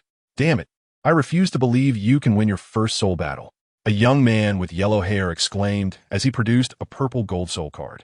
I'll stake 1,000 gold soul coins on your opponent winning. I'll wager 500. I'll bet 100. Damn it, had I known, I wouldn't have gone out earlier. I'll just wager 2,000. Almost everyone present was betting on Chen Ping's defeat, causing the odds to quickly escalate to 5-1. Chen Ping felt a surge of joy. Quick, keep betting on my loss. This way, I can earn even more. Before long, the time for Chen Ping's soul battle arrived. Yet, to attract more wagers, the Grand Arena had delayed his match until later. Haha, who would have thought you'd be the center of attention? Lo ciertiste. I see many have wagered their fortunes, whether you win or lose. Someone is bound to face ruin. Chen Ping sighed. I merely wish to draw attention to find a team for the soul battle. Who would have thought so many would come to bet? Wrong. Lo ciertiste. As a successor to the divine position, you must ensure your name is known across the continent. Once you ascend to divinity, the power of belief will return to you. Even if you're not one who achieves divinity through belief, it will still enhance your strength. Fine. Chen Ping shrugged, refraining from further argument. Hey, young brother. A voice suddenly interrupted as someone clapped Chen Ping on the shoulder. The newcomer was a towering figure, at least 2 meters tall, with arms thicker than Chen Ping's waist. In the previous world, such a man could easily lift him with one hand. Who are you? Chen Ping asked warily, recalling the lesson from earlier. The giant said nothing and approached the counter, producing a black gold soul card. I'll wager 100,000. Daylight wins. You trust me that much? Chen Ping squinted. Intrigued. The giant nonchalantly replied, 100,000 gold soul coins is merely trivial to me, but should you win, that would indeed be splendid. Without waiting for a response, the giant departed. What a peculiar individual, Chen Ping mused, dismissing the encounter. The giant's actions were merely an interlude. The crowd continued to bet against Chen Ping. Chen Ping was indifferent. He welcomed more bets against him. Over time, once his reputation was established, such opportunities for profit would diminish. After a considerable wait, the loudspeaker in the grand arena finally announced, "Please welcome Daylight to the 13th Soul Battle platform." Chen Ping stretched at last. "It's my turn. What a delay." "Enjoy your moment, kid. With so many eyes on you, if you win, your fame will skyrocket," Lo Sierra chuckled. "Who knows? The arena might even relax the rules to allow you to participate in more matches in a day." "Perhaps," Chen Ping replied, stepping confidently into the arena. Chapter 11. You are strong, but I do not surrender upon stepping onto the soul battle stage. Chen Ping was met with a chorus of boos from the audience. At least 90% of those present wished for his defeat, many driven by their placed bets, with only a small faction supporting his opponent, Feitian. "Kid, if you win, those people might rush the stage to confront you," Lo Sierra quipped in his mind. "You'd better make a quick getaway if you win." "Who says I won to win?" Chen Ping retorted. Even with 2 divine soul rings, he could not guarantee victory, as the opponent's soul techniques might be peculiar or precisely counter his own. To his surprise, Lo Sierra countered, "Kid, your 2 soul rings are divine rings. How could you possibly lose? Your soul power quality surpasses that of an average soul emperor. If you lose at the great soul master level, I dare say the god of destruction would abandon you. The higher the age of a soul ring, the greater its enhancement on a soul master's body." Chen Ping acknowledged this, though he was uncertain of the specifics regarding the extent of this enhancement. "Since you say so, I cannot let you down," he smirked, eager to teach Feitian a lesson. 5 minutes after Chen Ping took the stage, Feitian finally made his entrance. Basking in the audience's adoration and receiving premature congratulations on his impending victory. Quite the performer, Chen Ping scoffed. As his name suggested, Feitian could indeed fly, his martial spirit being avian in nature. After relishing the applause, he gracefully landed and bowed to the audience. "Gentlemen, please prepare. The battle will commence in 1 minute." The referee commanded, starting the timer. "I am Feitian, and my martial spirit is the Sky Eagle. I am a level 29 agility-based Great Soul Master." Feitian proclaimed proudly as 2 yellow soul rings rose beneath him, and his martial spirit manifested behind him. "Sky Eagle?" Chen Ping pondered, recalling that this martial spirit had not appeared in the original text and was of moderate strength. "Daylight, martial spirit, Daylight Dragon Sword. I am a level 21 assault-based Great Soul Master. You dare challenge a peak Great Soul Master at level 21? You overestimate yourself." Feitian sneered. "It would be best for you to surrender now. Otherwise, you will suffer dearly." 10 consecutive victories. 10 consecutive victories. The audience echoed, clearly indicating that Feitian had achieved 9 consecutive victories before facing Chen Ping. "Oh, is that so?" Chen Ping remained unfazed, his expression calm as he summoned his martial spirit. 2 yellow rings, disguised, rose beneath him, and a golden longsword appeared in his hand. Optimal soul ring pairing. Feitian's contempt diminished significantly. He recognized that individuals with optimal soul ring pairings often hailed from prestigious families, and Chen Ping's youth suggested this possibility. Moreover, his previous 9 opponents had a pairing of 1 white and 1 yellow soul ring. With his level 29 soul power and flight capability, they were naturally at a disadvantage. However, the next moment, his expression shifted to one of sheer shock. "Martial spirit suppression? Impossible. Your weapon spirit cannot possibly suppress a beast spirit." Irritated, Chen Ping casually scratched his ear. "Why not just surrender? It would save me the effort." The audience murmured in confusion, wondering why Feitian, who had been so confident moments ago, was now seemingly afraid.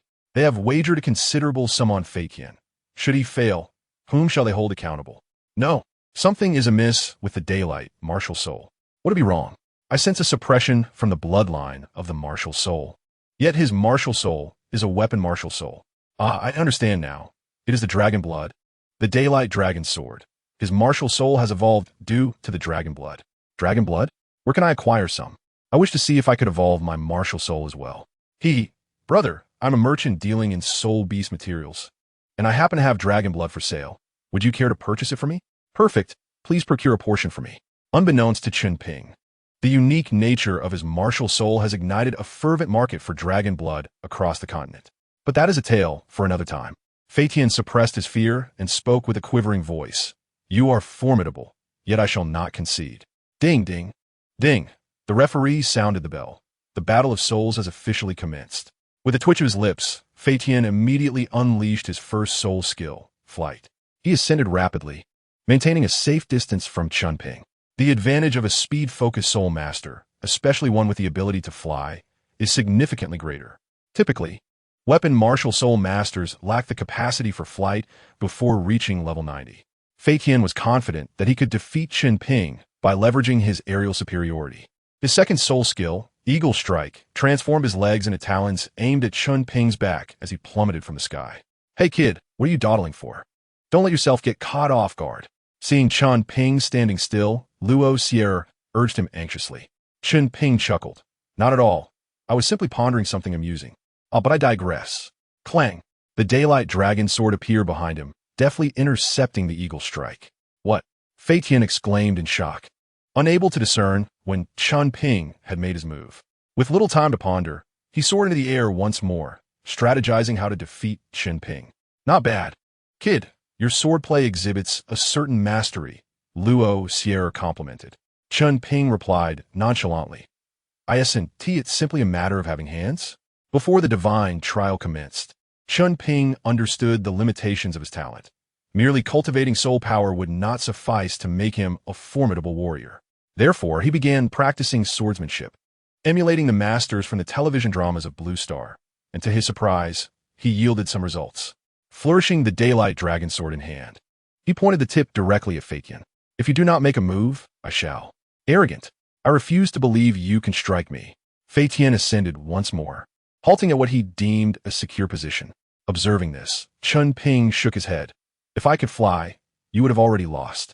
And what of it? Not being able to fly means nothing. Fei Tian scoffed.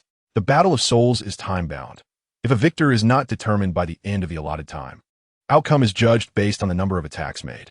Previously, Fei Tian had attacked Chen Ping once, while Chen Ping had merely defended himself. Hee. Chen Ping's tone turned cold. Then let me send you flying. He unleashed his second soul skill, Solar Gale. The daylight dragon sword emitted a fierce gale, accompanied by searing heat, aimed at Fei Tian. He will die. He is certain to perish. His instincts warned him that should he take Chen Ping's attack head-on, his body would be torn to shreds.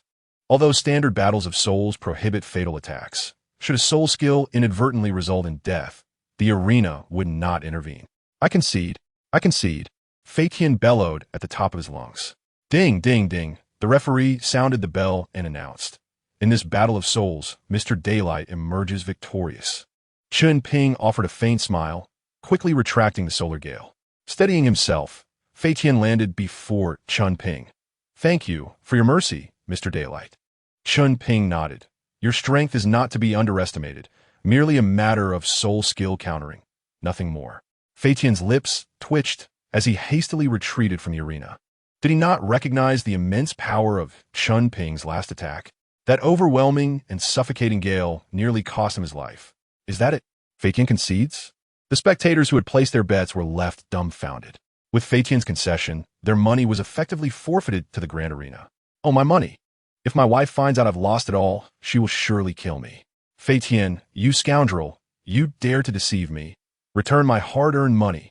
Such lamentations echoed. Yet none would offer sympathy. Indeed, gamblers are not deserving of pity.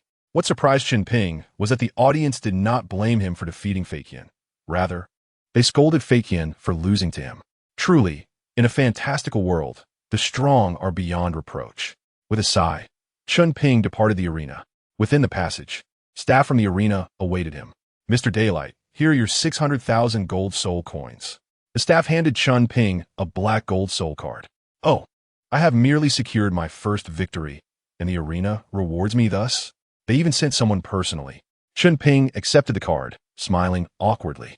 The staff nodded and replied, You may not be aware, but our arena typically does not allow betting on one-on-one battles.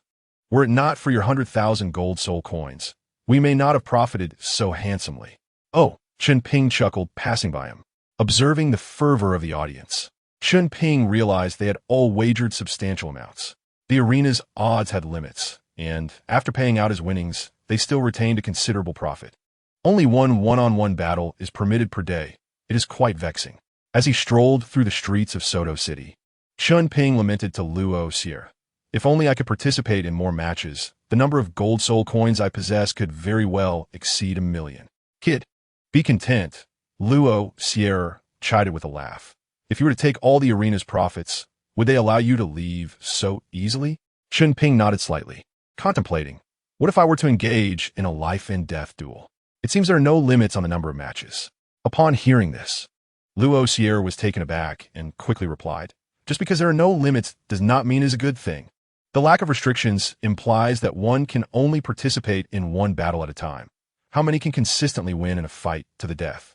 Analyzing further, Luo Sierra continued, I observed the match rules earlier. It does not state that participants must exclusively use their martial souls. If someone were to wield a powerful soul guide, and you were struck down, what then? Why are you saying all this? Are you worried that if I die, you would be implicated? Chen Ping privately scoffed, but replied, no need for your concern. I would not seek such thrills. I have yet to live enough. Hey, what is happening up ahead? Why are there troops? Noticing a crowd of soldiers blocking an alley not far away, Chen Ping grew curious. That is the place where you killed that. Whatever it was during the day. Don't go over there. Find somewhere to stay. Tonight, I will teach you some new techniques for cultivating soul power. All right. Chen Ping began searching for accommodation. Previously, he had resided in the academy dormitory, but having graduated, he could no longer return. In Soto City, there are numerous hotels, and after some contemplation, Chen Ping decided to seek out the Rose Hotel, the place where Tang San and Dai Mubai first met, a fitting locale for nostalgic reminiscence. Good day, sir. Are you here alone? Upon noticing Chen Ping's approach, the attendant quickly donned a welcoming smile. Yes, just myself. I would like the Blue Ocean Suite. Chen Ping replied, nodding as he retrieved 10 gold soul coins from his pocket. The accommodation fees here were quite steep. 10 gold soul coins only sufficed for a single night in the most luxurious room. Ah, merely 10 gold soul coins for a night? Quite a modest sum. Chen Ping remarked, Sir, your room is quite spacious. Would you care to find a companion? The attendant's demeanor suddenly shifted to one of alluring charm as she purred. If you're having difficulty, our hotel can assist you. I could be of service, should you desire. As she spoke, her cheeks flushed, and she rested her chin on her hands, exuding a sense of coyness. Cough, cough. Clearing his throat, Chen Ping responded with gravity, no need for that. I have matters to attend to this evening. Even if the sky were to fall, I would not wish to be disturbed. Do you understand? With that, he took the key from the attendant's hand and ascended the staircase. Oomph. The attendant stomped her foot in frustration. What else with the pretense of righteousness? I refuse to believe that with my allure, I cannot ensnare a wealthy patron. After venting her thoughts, she placed her hands on her hips and returned to the front desk. Inside the room, Chen Ping sat cross-legged on the bed. Kid, I must say, this hotel's decor is rather exquisite, Lohir teased. Why not call that attendant up? Let's not waste such an ambience. Shut up. Just hurry up and tell me your meditation technique, Chen Ping retorted. If possible, he would have loved to silence Lohir until he needed him again. The incessant buzzing in his mind was unbearable. Turning to serious matters, Lohir adopted a more somber tone. Listen, I reviewed your meditation technique a few days ago, and it can only be deemed rudimentary. Chen Ping agreed. The basics taught at the academy were invariably the most common or inconsequential techniques. He was well aware that more effective methods existed within the ranks of the major powers, such as the 3 great sects and the Spirit Hall. Yet such knowledge was reserved solely for their inner circles, which was indeed frustrating. Now, focus and calm your body. I will instruct you on how to proceed. During this time, refrain from speaking or interrupting me. Any questions can be posed once I finish, Lohir instructed earnestly. Understood. Chen Ping nodded emphatically. A superior meditation technique would significantly enhance his training speed, making it imperative for him to learn. Let's commence then. Chapter 13. Soul Fighting and Training the following morning. The sunlight streamed through the curtains, warming Chen Ping's face. A night of meditation had left him feeling extraordinarily refreshed. Truth be told, your meditation method is far superior to my previous approach. Chen Ping stretched, feeling an indescribable ease throughout his body. The flow of soul power within him felt remarkably smooth, as if all his meridians had harmonized. Since long ago, he had replaced his nightly sleep with meditation. However, using the method taught by the academy, he would often awaken with inexplicable headaches. Humph, now you acknowledge my prowess, huh? Lohir scoffed, recalling the numerous times Chen Ping had opposed him. Yet, seeing Chen Ping relent, his mood lifted considerably. You should hurry and participate in the soul fighting. Do you still wish to complete the divine examination? Considering the divine examination, Chen Ping pondered before expressing his thoughts. I believe I need to adopt a different approach. If I only participate in the evening soul fights, I want to have the opportunity to engage with the team battles. Team soul fights, which were notably more entertaining, were typically held at night, with daytime events being quite rare. If Chen Ping fought in the evening, he would miss out on the team battles altogether. It was essential to note that the distances between arenas were vast. Missing the time for a fight would result in an automatic loss. I'll participate in one-on-one battles during the day and observe the team battles at night. Chen Ping resolved to assess the strength of the various soul fighting teams. When an opening arose due to an injury, he would seize the opportunity to fill the gap. Without hesitation, he made his way to the Grand Soul fighting arena. Daytime battles were scarce, and after registering, he had to wait until the afternoon to find a suitable opponent. To join a team for soul fighting, one did not necessarily need to be part of an established group. One could also create a team, provided they found suitable members. After watching matches for a good part of the day, Chen Ping identified a fighter of exceptional caliber. Unfortunately, the opponent was a soul master of over level 40, making the prospect of forming a team with him entirely implausible. The rules dictated that matchmaking was determined by the highest soul power and soul fighting badge within the team. Even if Chen Ping could contend with the soul master, he would still appear as a mere burden in the eyes of others. It was quite challenging for someone of over level 20 to assemble a team. Seated in the audience, Chen Ping couldn't help but sigh. Lohir, adopting the tone of a seasoned veteran, remarked, "Kid, are you losing patience so soon?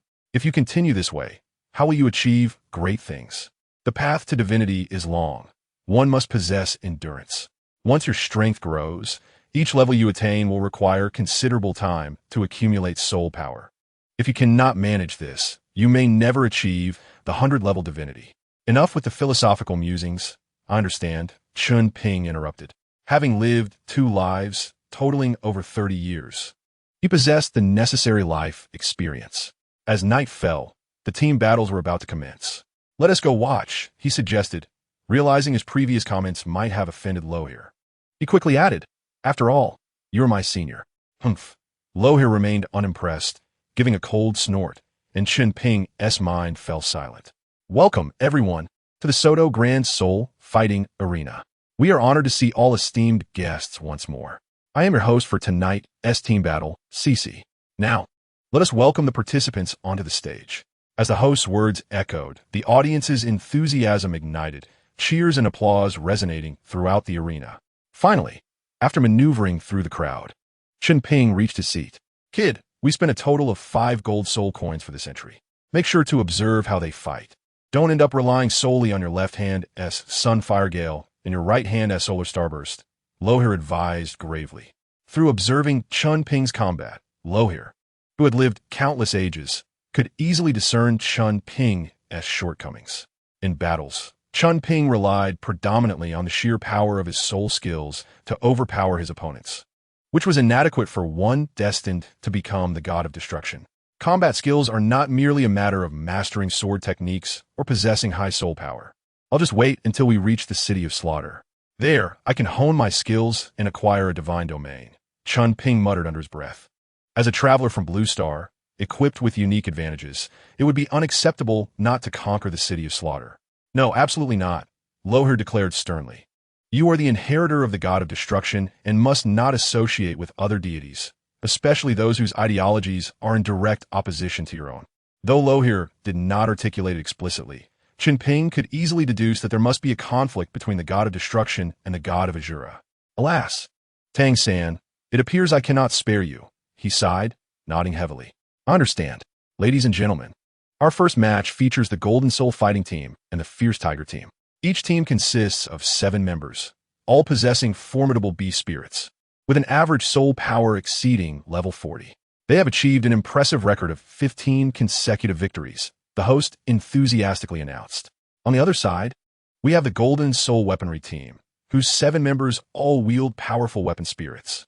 Like the Fierce Tiger team, they too boast a record of 15 consecutive wins. This duel will determine which team can secure their 16th victory. Who will emerge victorious? Let's await the outcome. As the host's voice faded, he swiftly departed from the arena. The members of both teams did not exchange words. They simply revealed their weapon spirits. To Chen Ping's astonishment, the weaponry team was comprised entirely of sword and blade spirits. His expression shifted as he realized that such spirits were rare on the continent. Could they possibly originate from the same faction? This scenario warranted serious contemplation. On the Douluo continent, beast spirits were the most common, while most ordinary citizens awakened agricultural weapon spirits, which were virtually worthless. Clearly, sword and blade spirits were among the elite of weapon spirits. Even Chen Ping, despite his lackluster innate soul power, had garnered interest from numerous classmates who wished for him to join their families due to his sword spirit. If any of Chen Ping's descendants possessed a beneficial mutation in their spirit, it could elevate their family status in the future. Fortunately, with the badge of the 7 Treasures glazed sect, he felt somewhat protected. He silently expressed gratitude to Ning Fengji. After all, this was the real Douluo continent, not the idyllic world portrayed in the sea god legend. The darker aspects of society were starkly evident in the experiences of ordinary individuals. Chapter 14. So this is how it can be done. The second soul skill, Sword Peak Emergence. On the fighting platform, the captain of the weaponry team was the first to unleash his soul skill. He hurled his silver-long sword, enveloped in a whirlwind of sword energy, towards the members of the Fierce Tiger team.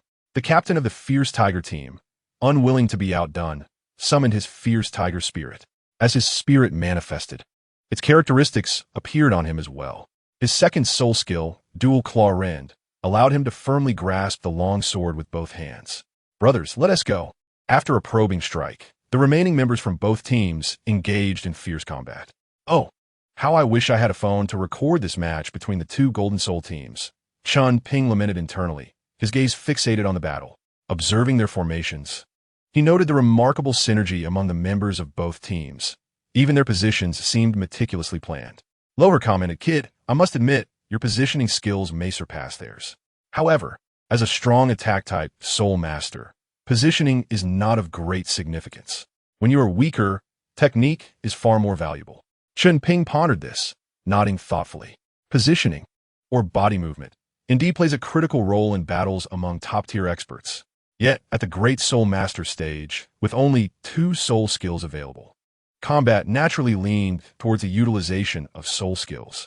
Thus, the timing of their application became crucial.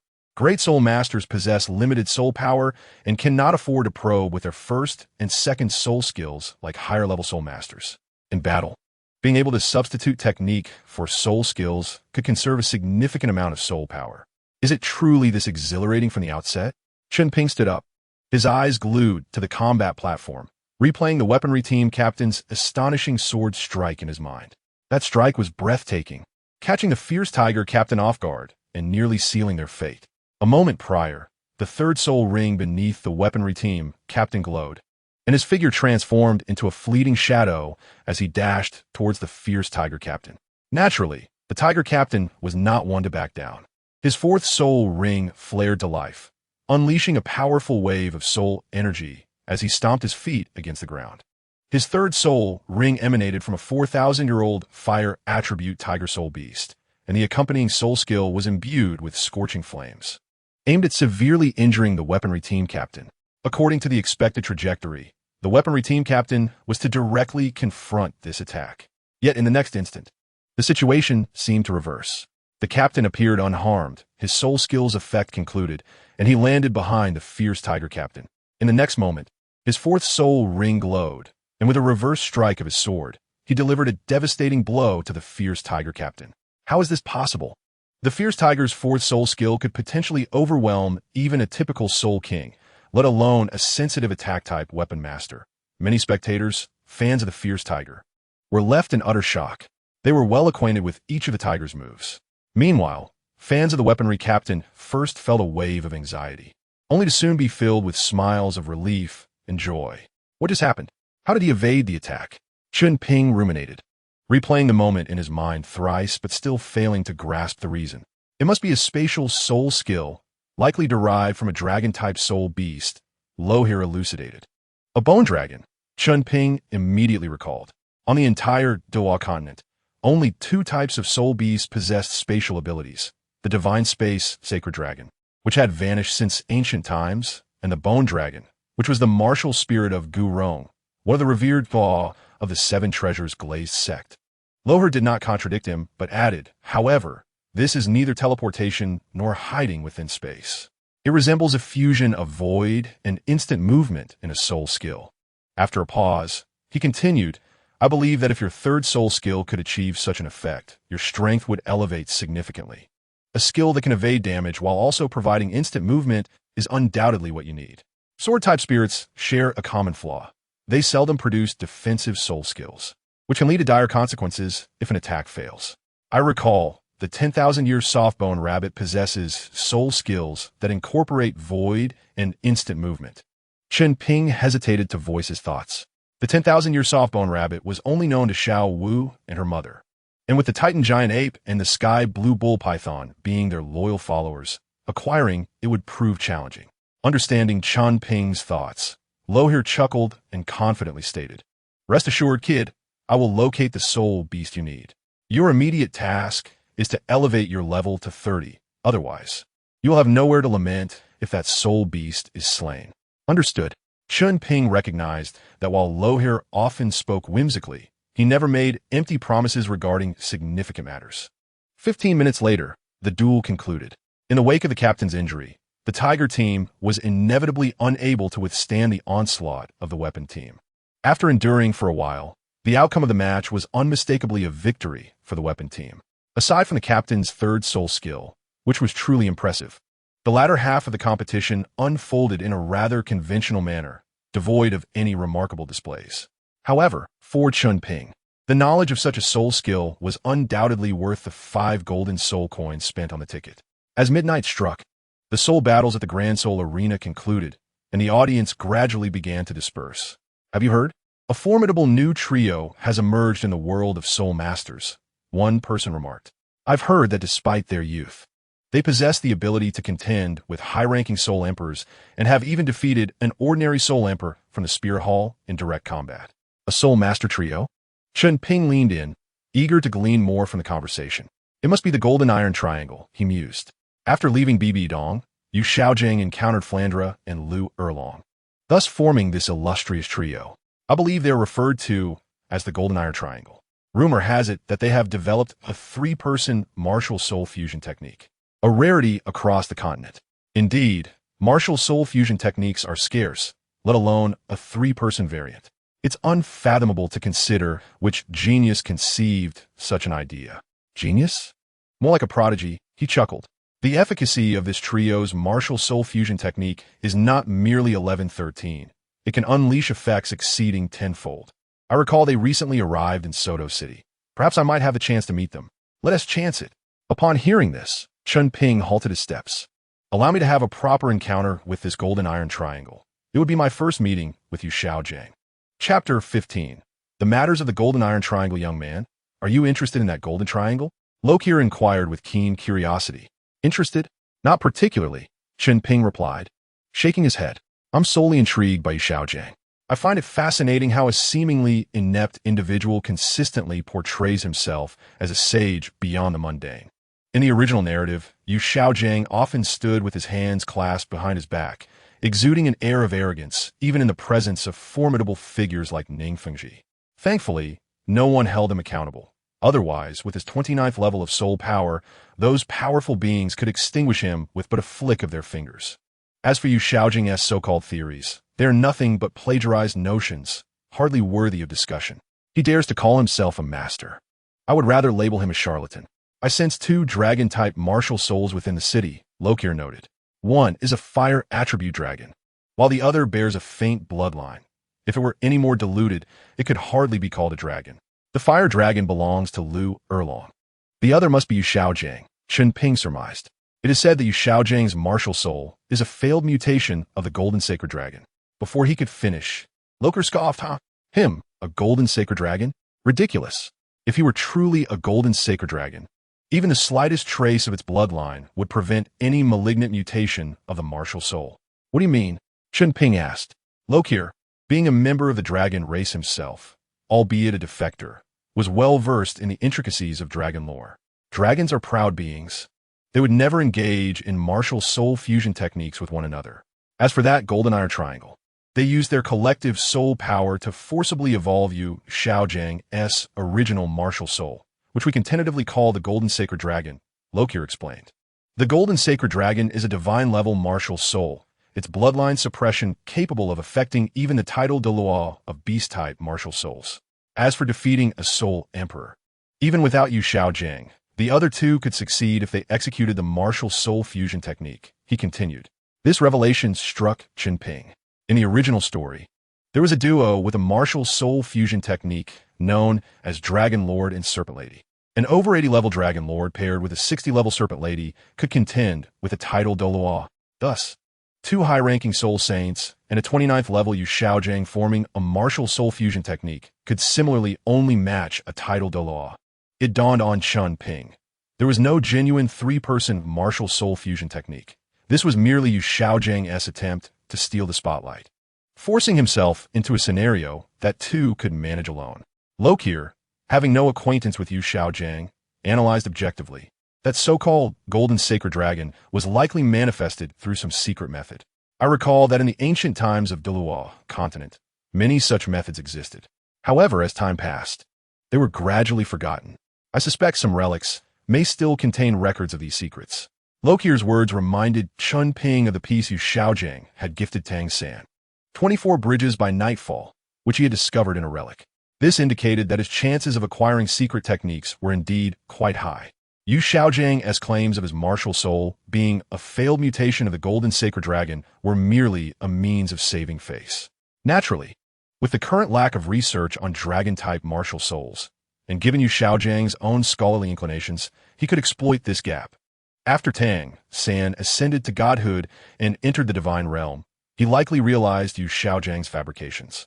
However, he remained indifferent, for who would quibble with a deceased individual?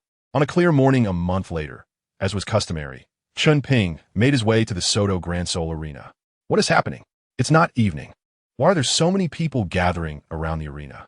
Curious, Chen Ping approached the back of the crowd and asked an elderly man, "Excuse me, sir. What's going on? Why is everyone congregating here?" The old man turned, scrutinizing Chen Ping with a hint of surprise in his eyes. "Young man, are you new to Soto City? Have you heard of the Golden Iron Triangle?" Chen Ping quickly conjured a smile, responding, "Sir, I hail from the countryside. I heard the Golden Iron Triangle was in Soto City and came here specifically to seek them out." Yet, he felt a wave of nausea. While he could tolerate Lu Erlong and Flandra, being expected to fawn over Yu Xiaojiang felt utterly ridiculous. "Huh." The old man chuckled, clearly pleased. "Young man, you seem to be a soul master as well. It so happens that in half an hour, the Wisdom Corner from the Golden Iron Triangle will be here to impart soul master theories to everyone. You might as well wait here." After a pause, he added, "It is said that this Wisdom Corner is an elder of the Spirit Hall, revered as a master by all scholars within the hall. His theoretical acumen is unmatched across the continent." "Ah, is that so?" Chen Ping feigned a laugh while internally deriding. It seems Yu Xiaojiang is utterly shameless to utter such words. Were it not for Bibi Dong suppressing Qian Douluo, he wouldn't have survived so many instances. While he held his thoughts, Chen Ping was nonetheless curious to witness Yu Xiaojiang's capabilities. Having thoroughly read the works of the three young masters while in the Blue Star, Chen Ping possessed a depth of knowledge regarding soul master theories that surpassed that of any scholar on the continent. "Young man, I advise you to maintain a low profile." In his mind, Lasher cautioned, "Together, theoretically, we could easily overpower Yu Xiaojiang. However, do not forget that Yu Xiaojiang is not alone. He has companions. Engaging in conflict with him would be quite detrimental to you." Lasher's words awakened Chen Ping. "Indeed, I am merely a 22nd level Great Soul Master. Even with a divine martial soul, confronting the three of them would be tantamount to courting death, especially with the vengeful Lu Erlong and the scheming Yu Xiaojiang among them. I'm curious to see just how capable Yu Xiaojiang truly is. If possible, it would be splendid to witness him demonstrate his martial soul fusion technique." Chen Ping pondered and inquired. If they were to reveal it, would you be able to discern the secret methods they employed? Lasher affirmed, of course. I am a divine beast who has lived for many years. Such trivial secret arts are nothing I haven't encountered before. Should they dare to unveil it before me, I could replicate it with ease. Haha, splendid. I am eager to discover what schemes Yu Xiaojiang is concocting. After sharing a laugh, Chen Ping dutifully stood beside the elder, awaiting Yu Xiaojiang's performance. Chapter 16. Ling Yuan, my boy, I am 67 this year, and I fear I shall never break through in my lifetime, the elder lamented. I consider my life to be at its end. 12 years ago, my granddaughter was born. She has always exhibited extraordinary talent, and is now a 20th level Great Soul Master. The elder chuckled.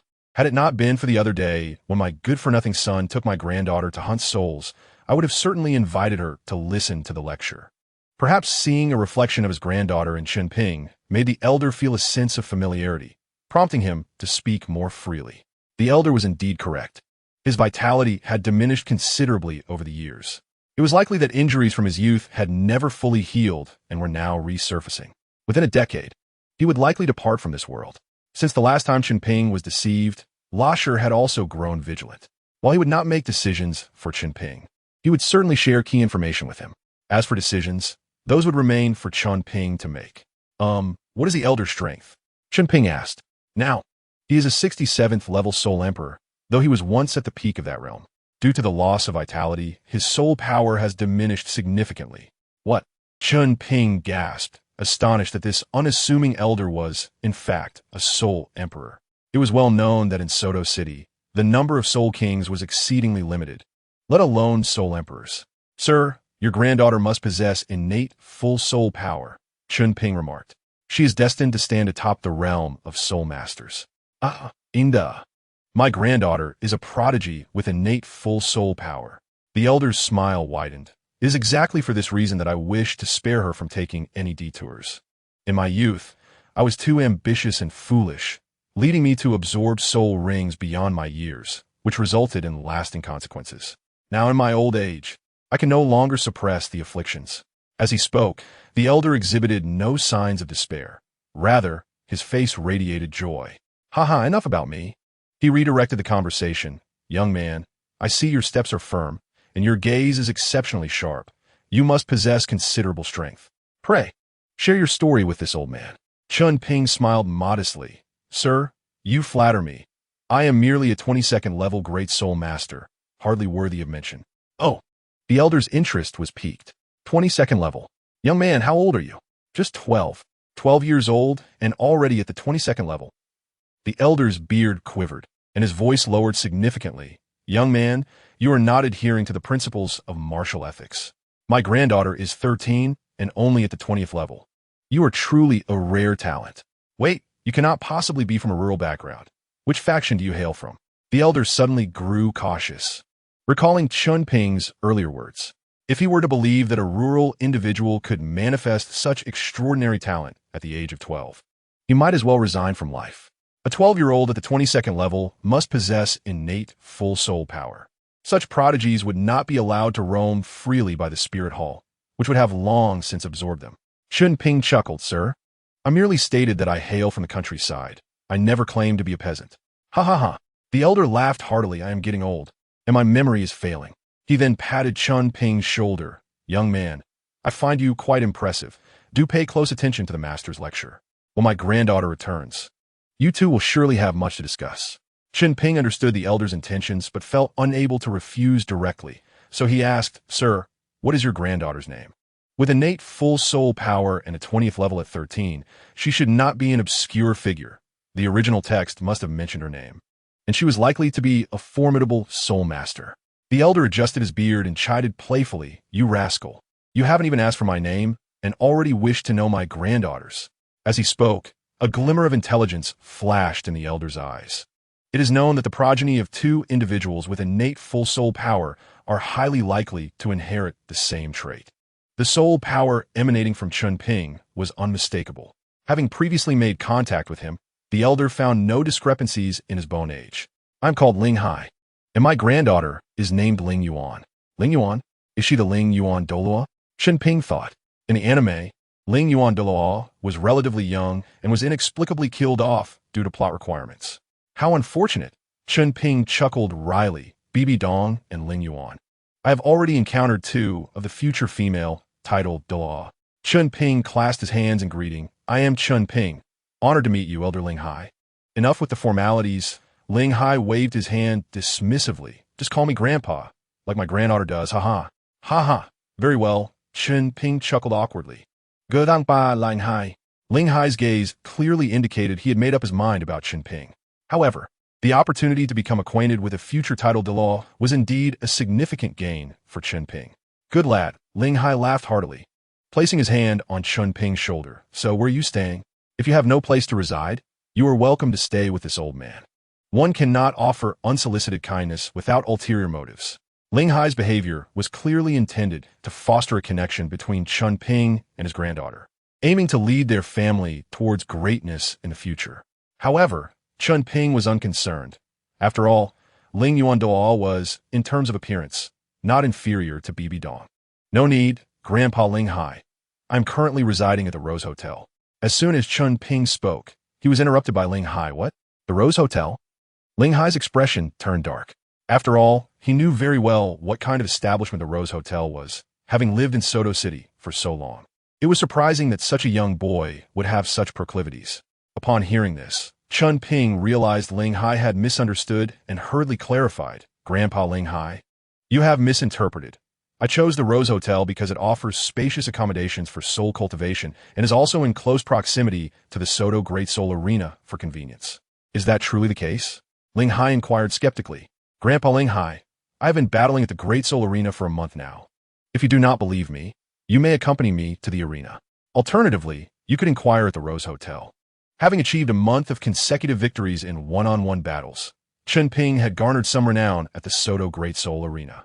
A few days prior, during the point tallying, he had succeeded in obtaining a Silver Soul Arena title, marking significant progress towards the Purple Gold title. You have been battling for a month. Ling Hai, who often visited the arena, had planned to allow Ling Yuan to hone her skills there once she acquired her soul rings. Wait a moment, could you be Zhuri? Ling Hai suddenly recalled a recent prodigy that had emerged in the soul arena. He had planned to meet him a few days, but unexpectedly encountered him today. Indeed, I am Zhuri, Chen Ping replied, handing over his Silver Soul badge. The badge bore his basic information and details of his soul arena matches. Chapter 17. Yu Xiaozhang's lecture. Haha. It truly is you. Ling Hai laughed heartily. He had conducted an investigation into Zhuri, who was none other than Chen Ping, and was already aware of Chen Ping's habits. It seems I misjudged you, my old friend. Don't take it to heart. Ling Hai patted Chen Ping's shoulder. No worries. Grandpa Ling Hai, your caution is well-founded. Chen Ping responded with a smile. Just as he finished speaking, the crowd around them erupted into fervor. A cacophony of cheers and exclamations. Who would have thought that the killing corner of the Golden Triangle is a woman? And such a beautiful one at that. Wow. Is this really the Golden Triangle? My goodness, this master is actually quite handsome. All right, young Chen Ping, let's listen to the master's lecture, Ling Hai said, his smile fading to a more serious demeanor. Chen Ping mused internally, you'd be better off listening to my theories than to this masteress. However, he maintained his outward compliance, responding, yes, Grandpa Ling Hai. The trio of the Golden Triangle, amidst the throng of admirers, slowly ascended to the elevated stage at the center of the crowd. As a fresh ensemble in the world of soul masters, they had drawn countless eyes since their debut. Many were eager to understand how they executed their soul fusion techniques, and the Golden Triangle's fame had even overshadowed the esteemed duo, Long Gong and Shi Per. The hawk-nosed man with spectacles was undoubtedly Flandra, while the woman in white was Lu Erlong. Chen Ping recognized them at once. Flandra's youthful appearance bore a striking resemblance to his later self, while Lu Erlong, clad in white, was indeed one of the most stunning figures on the continent. Bringing up the rear, the grand finale was none other than Yu Xiaojing himself. In his younger days, he sported long flowing hair that perfectly conformed to the aesthetic of the era. It was no wonder that Bibi Dong had taken a liking to him. With such looks, he would have been quite striking even in the Blue Star realm. Chen Ping sighed. What a pity, though. He is nothing but a hypocritical charlatan. In addition to his appearance, Yu Xiaozhang's demeanor remained unchanged, still adopting the posture of a lofty sage with his hands clasped behind his back. Grandpa Ling Hai, This master seems to be at the same level of soul power as I am. Chen Ping feigned confusion, glancing at Ling Hai. Ling Hai, capable of discerning Yu Xiaojiang's strength, had initially believed him to be a young soul master. However, now he felt a growing sense of trepidation. What profound insights could a master of such advanced age possess? Yet, he could not betray his earlier praise of Yu Xiaojiang in front of Chen Ping, as it would be a slap in the face. Young Chen Ping, do not let appearances deceive you. What if this master is indeed capable? Ling Hai mused, his lips twitching at the mention of the word master. Internally, he cursed, damn it, how shameless can this guy be? A mere level 29, soul master daring to act so grand? Even I would not dare to call myself a master. With that thought, he could only hope that this master possessed genuine abilities. Otherwise, his reputation would be irrevocably tarnished.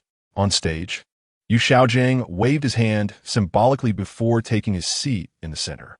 Liu Erlong and Flandra positioned themselves beside him, seemingly offering support.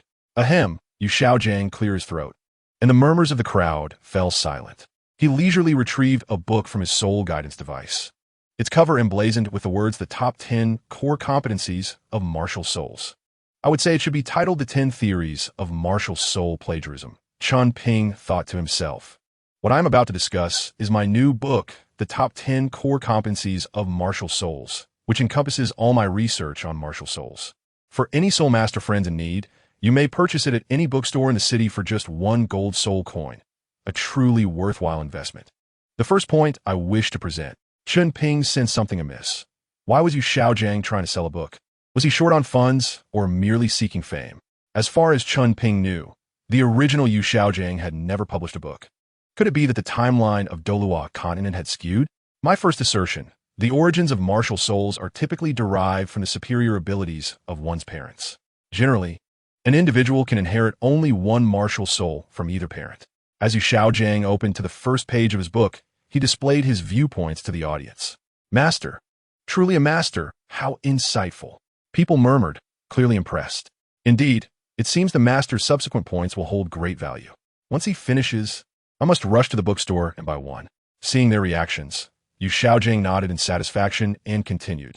The existence of martial souls is generally inherited from one parent. However, there exists a unique circumstance where an individual inherits martial souls from both parents, known as dual martial souls. Based on my research, in the past century, only 2 soul masters have possessed dual martial souls. One of them perished during the acquisition of a soul ring for their second martial soul, due to a soul power conflict. The term dual martial souls was undoubtedly a revelation to the audience. Before this, they had never considered the possibility of anyone possessing 2 martial souls. This fellow is certainly putting on an act, Chen Ping silently scoffed. Any disciple from a major power would know about dual martial souls.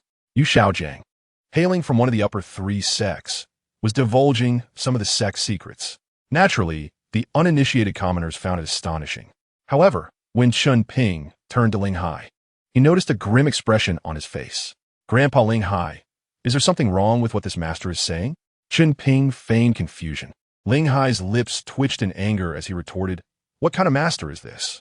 This theory was proposed long ago. The term dual martial souls has only emerged in recent years. I can assure you that when this so-called master formulated this theory, he had yet to be born. Oh, Chen Ping elongated his response. Grandpa Ling Hai, are you implying that this Yu Xiaojiang is merely seeking fame? That the viewpoints in that book are nothing but plagiarism? Ling Hai had joined the Spirit Hall years ago, only leaving a decade ago due to health issues. The theories within the Spirit Hall were shared, and any soul master who had been a part of it would know them. Most of the people present were common folk, not soul masters. Their purpose for being there was to discover methods to awaken powerful martial souls for their offspring and enhance innate soul power. After a moment of contemplation, Ling Hai declared, but I can tell you that even the Spirit Hall has not found method, let alone a master who plagiarizes others' theories. I believe this charlatan is merely here to swindle people into buying his book. Chapter 18. Yu Xiaojiang purchases Dragon Blood. Chen Ping pondered. No wonder this master started with an introduction to his book. It all makes sense now. How despicable. Selling a worthless book for a gold soul coin is nothing short of pushing the common folk into a pit of despair. It is important to note that a single golden soul coin could sustain a family of 5 for several months. This cannot continue. I must not allow him to utter nonsensical claims in public. These ordinary individuals lack the discernment we possess as soul masters. If they fall victim to deception, the repercussions will be dire. Ling Hai clapped his hands, immediately halting Yu Xiaojiang's speech. You must be the wise corner of the Golden Triangle. The interruption left Yu Xiaojiang visibly displeased. However, with so many onlookers present, he could not afford to lose his temper, so he forced a polite tone. Senior, may I inquire what guidance you have to offer? Guidance? Ling Hai scoffed. I am here to expose you, you hypocritical fraud. What did you say? The voice was not Yu Xiaojiang's, but that of Lu Erlong, who had been fuming since Ling Hai interrupted the speech. Had it not been for Flinder's intervention, she would have already taken action. Now, Ling Hai's accusation of Yu Xiaojing being a fraud was more than she could bear. For soul rings, yellow and purple, rose ominously from beneath her feet. You old fool, dare to repeat that. Lu Erlong's brows knitted together, her eyes glinting with fury. How is it that my mere remark provokes such a reaction? Does that imply you are indeed the fraud? Ling Hai retorted without flinching, as 6 soul rings, 2 yellow, 2 purple, and 2 black, rose from his feet. Oh my, this elder is a soul emperor. The crowd gasped, recognizing Ling Hai, a figure of great renown in Soto City. Even the city lord would show him respect. Given his stature, this implied that Master Yu's claims were indeed false. Ling Hai's reputation in Soto City was significant, and his appearance led many to question Yu Xiaojiang's integrity, as Ling Hai was one of their own, while Yu Xiaojiang was merely an outsider. Erlong, please remain calm, Yu Xiaojiang urged, sensing the escalating tension. This senior's assertions must have merit. Please take a seat. But Lu Erlong hesitated, seeing Yu Xiaojiang's expression. Yu Xiaojiang turned to Ling Hai with a smile. Senior, may I ask why you deem me a fraud? I would appreciate your clarification, for without evidence, how can one expect others to believe? Bah, Ling Hai's words are law. You need not prove anything to him. Another voice chimed in. Indeed, how dare you, an outsider?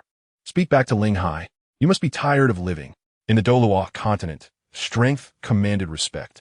The Golden Triangle may have had its reputation, but in the eyes of the crowd, Ling Hai was the pillar of Soto City, an undisputed powerhouse, overshadowing even the Golden Triangle, who had once defeated a soul emperor. Seeing the situation unfold, Yu Xiaojiang's brow furrowed. They had merely intended to pass through Soto City, but upon hearing certain remarks, their plans had changed. 1 month prior, at the Grand Hotel of Soto City, the 3 members of the Golden Triangle were dining when a nearby conversation drew their attention. Is the merchandise here? Inquired a man in black. Is the money here? Asked a man in blue. I require dragon blood. Have you prepared it? The man in black said seriously. The man in blue produced a glass vial from his pocket, filled with a dark red liquid. Upon opening it, a strong metallic scent wafted through the air. Indeed, it is dragon blood. The man in black nodded in satisfaction, presenting a purple golden soul card. Here, this is 10,000 golden soul coins. After concluding their transaction and shaking hands, the man in black departed, leaving the man in blue waiting for the next client.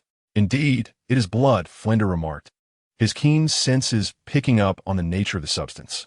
What use is it? It's merely blood from a soul beast, Lu Erlong replied, puzzled.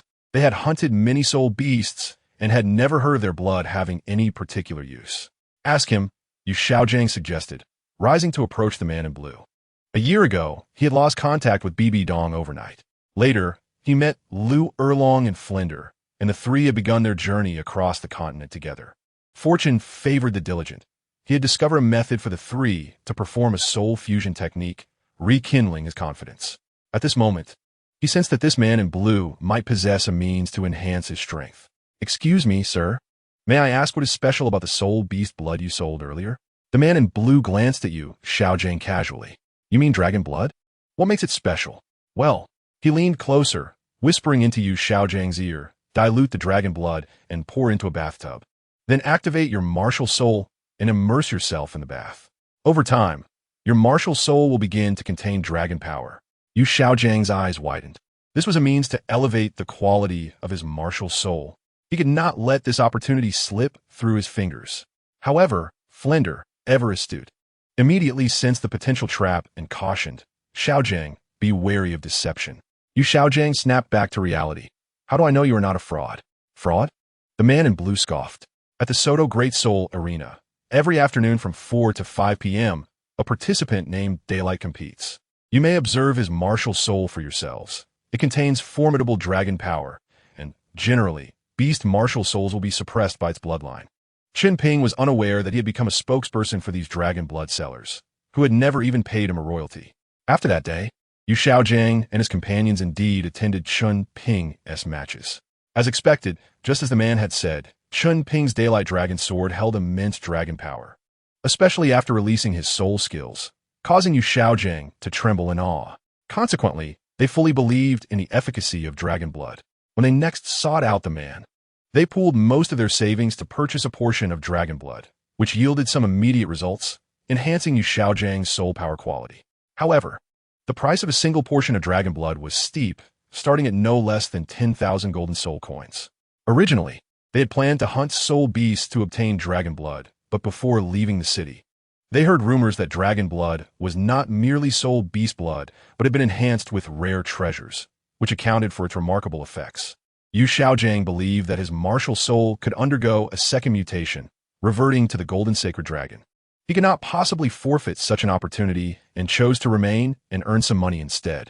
The three of them decided to accumulate wealth through publishing books to buy more dragon blood. Thus, the initial scene unfolded, as Yu Xiaojiang leveraged the reputation of the Golden Triangle to host a new book release event. Chapter 19. A Sudden Altercation? If I could acquire a few more portions of dragon blood, I could break through to level 30. Once my martial soul mutates again into the Golden Sacred Dragon, I will be well on my way to becoming a titled Douluo, Yu Xiaojiang mused. As the son of Yu Engine, he perpetually sought to evolve his martial soul, eagerly anticipating the day he could ascend to titled Douluo and vindicate himself before those who once looked down upon him. At that moment, Ling Hai spoke up, "Young man, the two theories you just mentioned are nothing more than common knowledge in the realm of soul masters. Anyone who has attended a soul master academy knows these facts. The origins of martial souls and their mutations are topics that any random soul master on the street could expound upon. The common knowledge within the soul master community, the expressions of the onlookers fluctuated between curiosity and skepticism, even though many among them were not soul masters, having lived for so many years. They had inevitably heard snippets of information regarding the realm of soul masters. Upon reflection, most began to recall various pieces of information they had previously encountered. Indeed, it was common knowledge. I distinctly remember hearing about it 40 years ago, remarked an elderly woman from the crowd. Lady Li, 40 years ago. This master had yet to be born, someone immediately chimed in. Exactly. If it weren't for Lord Ling Hai, we might have been deceived. Upon hearing the crowd's discussion, Yu Xiaojiang felt his face flush with embarrassment. As the subject of the conversation, how could he be unaware of the origins of these viewpoints?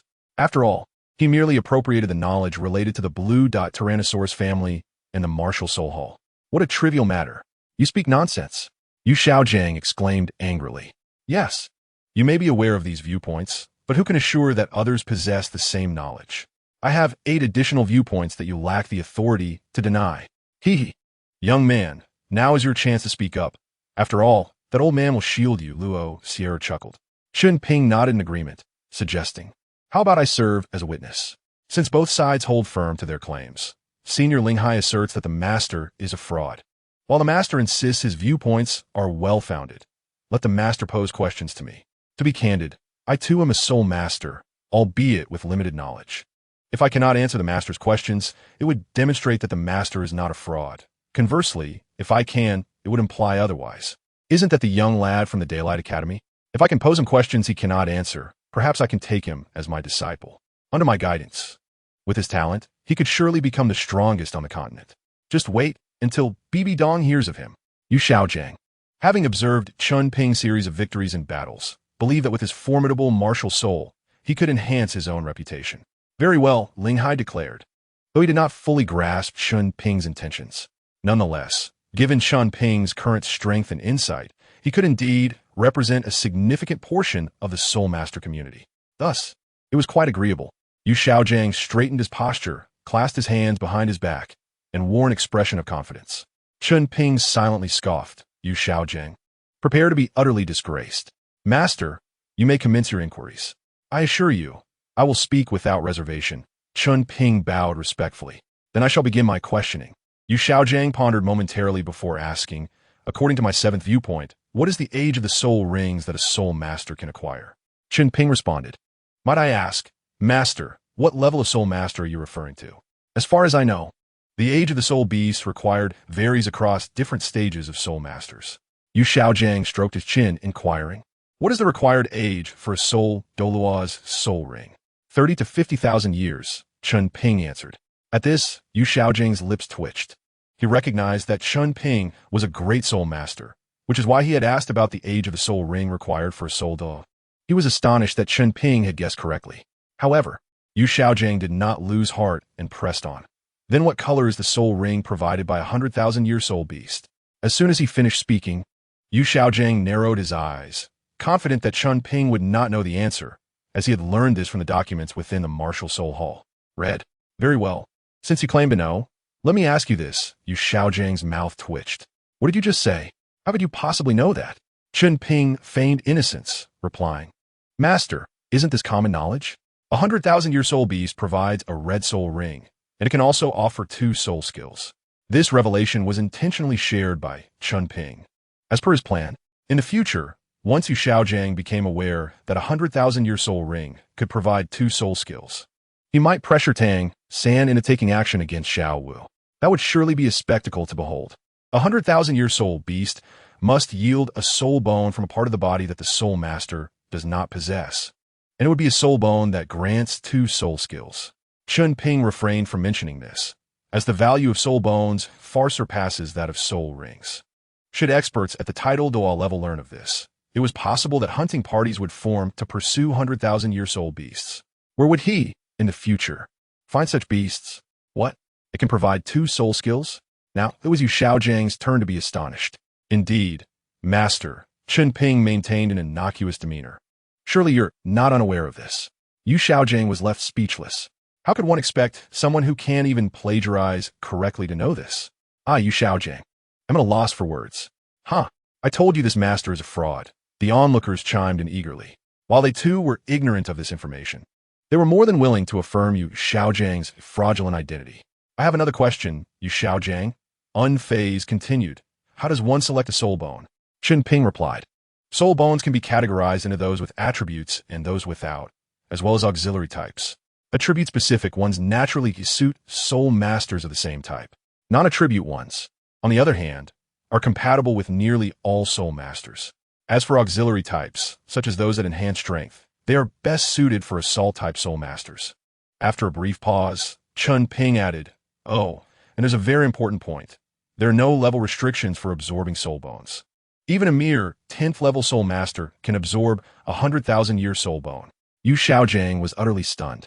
He had posed questions that Chen Ping answered effortlessly, while he was oblivious to the additional information Chen Ping had provided. In that moment, Yu Xiaojiang stood frozen, engulfed in profound self-doubt. Did Bibi Dong disregard him because he was a failure? Did her disdain stem from his academic shortcomings? Noticing Yu Xiaojiang's troubled expression, Lu Erlong scolded, Sharp-tongued brat. How dare you speak to Xiaojiang like that? I'll deal with you. With a roar, Lu Erlong unleashed her 4th soul skill, Bloodthirsty Flame, charging directly at Chen Ping. Be careful, Luo Sierra warned urgently. Chen Ping, however, remained unfazed as he summoned his martial soul. The moment the Daylight Dragon's sword materialized, Lu Erlong felt its overwhelming pressure, causing her assault to falter significantly. How dare you? Lu Erlong gritted her teeth. Oomph. Ling Hai interjected, positioning himself in front of Chen Ping. Do you dare harm others within Soto City? Do you not regard me, an elder, with respect? In the next moment, the formidable aura of a soul emperor bore down upon Lu Erlong, rendering her immobile. Indeed a fraud. After being unmasked, he resorts to violence. This is a typical tactic of fraudsters. They likely have a history of such unscrupulous conduct. And the so-called Golden Iron Triangle?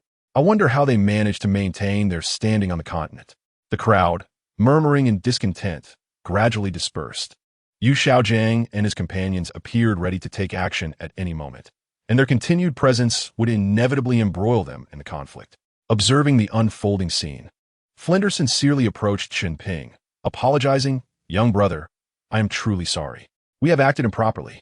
If we have caused you any harm, we are willing to make amends. He then turned to Ling Hai, adding, "Senior, with your great generosity, I hope you can spare my sister Erlong." At this moment, Yu Xiaojing finally regained his senses. Observing Lu Erlong under the oppressive force of Ling Hai, he shouted, "Flinder, utilize the martial soul fusion technique. Relentless resolve." At that moment, Ling Hai's martial soul manifested, revealing a majestic eagle engulfed in searing flames. The flame eagle. Chen Ping thought to himself, "Indeed, that must be the spirit Douluo Ling Yuan. There can be no mistake regarding the martial soul." Ling Hai whispered to Chen Ping, "Kid, you should step aside. Once I drive them out of Soto City, I'll come find you." Chen Ping nodded in response. As he distanced himself, Ling Hai retracted his soul pressure on Lu Erlong. "Let's see if this old bone of mine can handle you three deceivers." "Flinder, stop dawdling," Yu Xiaojing exclaimed, his rage mounting. He had endured multiple humiliations today and could no longer tolerate it. The martial soul fusion technique they were about to employ was his forte. With a sigh, Flinder acquiesced. The three positioned themselves at the corners of a triangle, and in an instant, a golden array materialized beneath their feet. The radiance of sun and moon, golden transformation. Not far away, Luo Sierra immediately discerned Yu Xiaojing's ploy, sneering. "So, is this secret technique? It appears they have fortuitously discovered its usage, along with a drop of golden sacred dragon's blood. What does that mean?" Chen Ping was bewildered. Luo Sierra elaborated, "Simply put, if one of the three absorbs that drop of blood, it will imbue their martial soul with a trace of dragon lineage. When they unleash their powers together, they can manifest a phantom of the golden sacred dragon. In essence, it is not the golden sacred dragon itself, merely an afterimage, lacking the true bloodline suppression and only possessing slightly enhanced combat ability. However, this secret technique has a significant drawback. It drains the user's potential." Chen Ping was taken aback. Yu Xiaojing's potential had long been expended, while Lu Erlong and Flinders remained intact. Even if Yu Xiaojing were to recognize this flaw, he would likely proceed regardless. After all, he was the master of the golden sacred dragon, wielding immense power that could lead one astray. Yu Xiaojing had probably forgotten this disadvantage long ago. It was truly unfortunate for Flinder and Lu Erlong, reduced to mere tools of Yu Xiaojing. With a thunderous roar, a colossal golden dragon's silhouette emerged in the sky. Almost simultaneously, a massive flame eagle appeared before the golden dragon. "I wonder if my daylight dragon sword can suppress this phantom," Chen Ping thought, filled with anticipation. After all, slaying a dragon was an extraordinary feat, one that anyone familiar with online literature would not wish to forego. "Hey, kid, that phantom possesses the strength of a soul emperor. Don't act recklessly," Luo Sierra warned, breaking into a cold sweat at Chen Ping's actions. "Stop shouting. I'm merely observing." Sixth soul skill, Volcanic Meteor. Ling Hai unleashed his sixth soul skill, summoning fiery meteors that rained down upon the golden sacred dragon. Startled, Yu Xiaojing quickly gestured, thunderous roar, earth-shattering triple cannon. Golden energy rapidly coalesced in the mouth of the golden sacred dragon. The soul power of the three continuously poured into the golden sacred dragon, amplifying the energy it amassed to terrifying levels. In the sky, it seemed as though another sun had arisen. Ling Hai may not be their match, Chen Ping assessed, noting the energy accumulating within the golden sacred dragon. Given Ling Hai's advanced age and injuries, he might indeed struggle against the golden sacred dragon. Should the two powerful soul techniques collide, there would be no chance for rescue. "Can I intervene?" Chen Ping immediately considered his soul skill, Falling Moon Galaxy. Consuming 40% of his total soul power, he could summon stars, each capable of absorbing surrounding soul power. Once fully absorbed, they would explode like fireworks. This skill was the nemesis of all charge-type soul techniques. It was worth a try, but he needed to remain concealed. He must not allow others to see him. Luo Sierra nodded. If spotted, it could easily be mistaken for a twin martial soul. "You can stay far away. Falling Moon Galaxy has an extensive casting range." "All right," Chen Ping replied. However, he did not comply. Instead, he summoned the illusory Moon Dragon Sword in place. Unlike the Daylight Dragon Sword, the illusory Moon Dragon Sword's blade resembled translucent purple glass, sparkling and ethereal. A vividly lifelike dragon carving adorned the sword's back, its eyes radiating a purple glow. Second soul skill, Falling Moon Galaxy. Chen Ping raised the illusory Moon Dragon Sword, causing the brightness in the sky to dim slightly. What is happening? Yu Xiaojiang sensed an anomaly, a sense of foreboding rising within him. Xiaojiang, there are numerous black dots appearing around the golden sacred dragon, and they seem to be expanding. I feel like our power is being absorbed, Flinder exclaimed urgently. Lu Erlong furrowed her brow. Xiaojiang, what should we do? What can we do? I don't even know what that thing is. Yu Xiaojiang's expression darkened as he replied, It must be that old man's soul skill. Be cautious.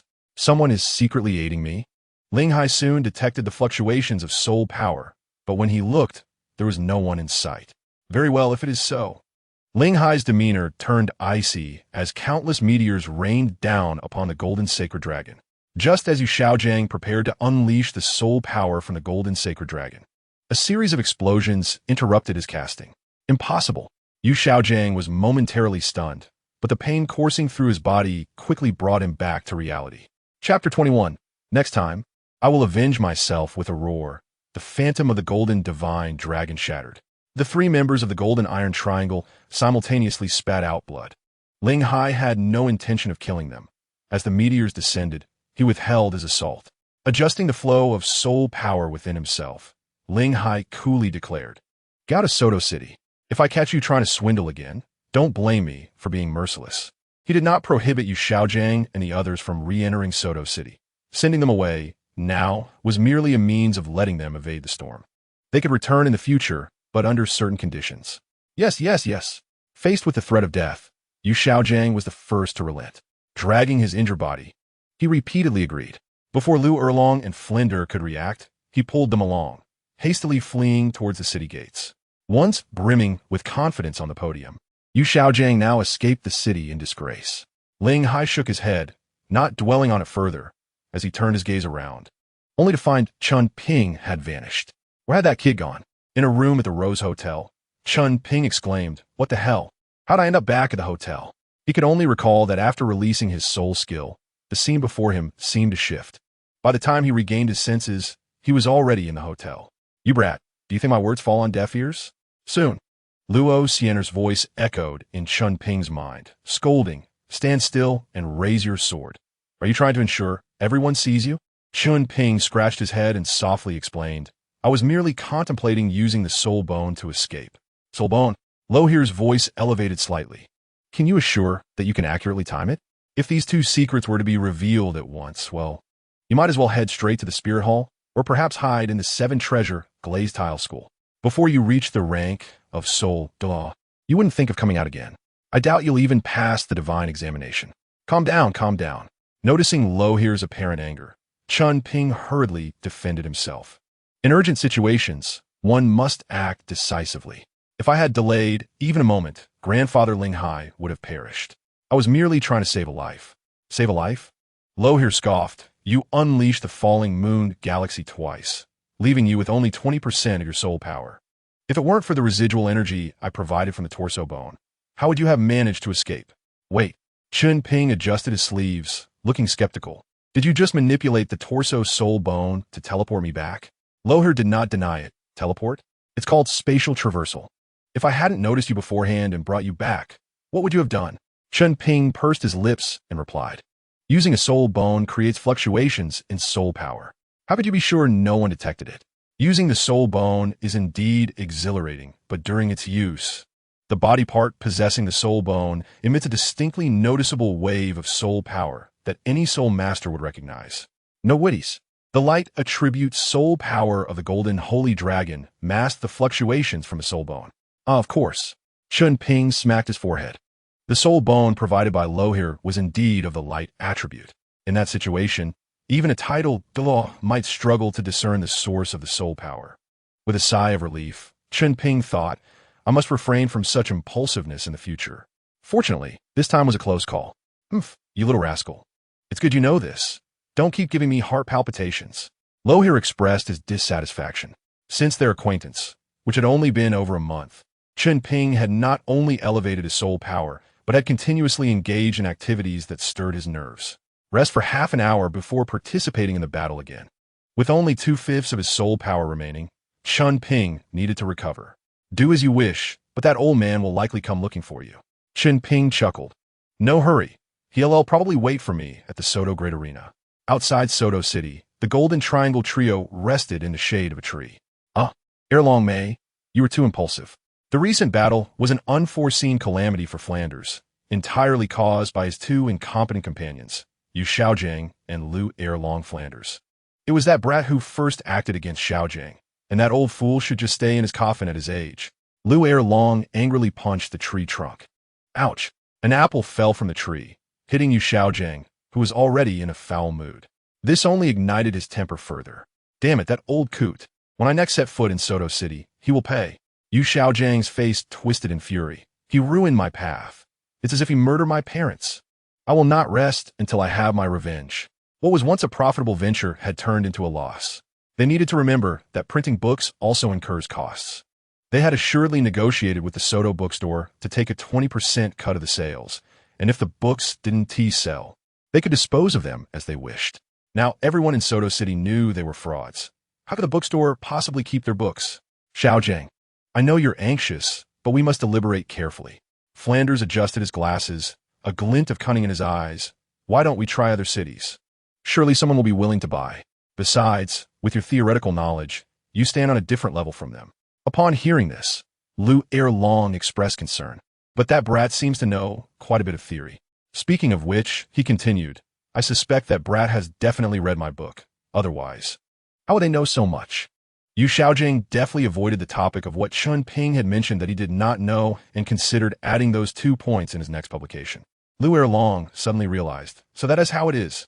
I believe that old man is using his age and reputation to suppress us. He must have bought Xiaojiang's book in advance and used coercion against that brat, resulting in this situation. Truly despicable.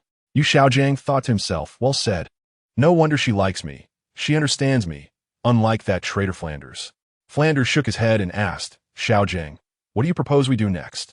Yu Xiaojiang stood with his hands clasped behind his back, feigning profundity. I've heard that there are dragon blood sales in Silva City. We should take a carriage there. But we've exhausted our funds, Flanders reminded quietly. What? Yu Xiaojiang gritted his teeth, his gaze fixed on Soto City. Old coot, wait for me. Next time, I will exact my revenge. Chapter 22. The invitation that night, the arena, was abuzz with excitement. Let us congratulate Mr. Daybreak on achieving 33 consecutive victories. Daybreak. Chen Ping sheathed his martial spirit and slowly descended the battle platform. Alas, I still cannot form a team in the short term. Once I advance to the Golden Soul Dou rank, one-on-one battles will become challenging to find opponents for. I will have to engage in higher-level challenges. Ideally, I would prefer not to participate in such battles until I possess my third soul skill. I must first find a way to enter a 2-on-2 battle. Team battles are currently unfeasible for me due to the inability to secure teammates and my inadequate strength. The most prudent course of action is to find someone to join me in a 2-on-2 battle. Kid, that old man is waiting for you in the passageway. Perhaps after tonight, you'll have a partner for your 2-on-2 battle. Loher chuckled. Oh, it really is Grandfather Linghai. Upon recognizing the visitor, Chen Ping dashed over. Grandfather Linghai, what brings you here? Linghai rolled his eyes and said irritably, You little rascal, you leave without saying a word. If it weren't for my faint semblance of dignity, the arena would not have allowed me to wait for you here. Hee. Chen Ping chuckled awkwardly, quickly changing the topic. Come, Grandfather Linghai.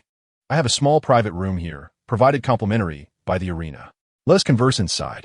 In a place like the Great Arena, strength determines one's voice. After achieving 20 consecutive victories, the arena granted him such a room, with the stipulation that he could not refuse to compete when called upon. Inside the room, Linghai picked up the tea Chen Ping offered and drank it in one gulp.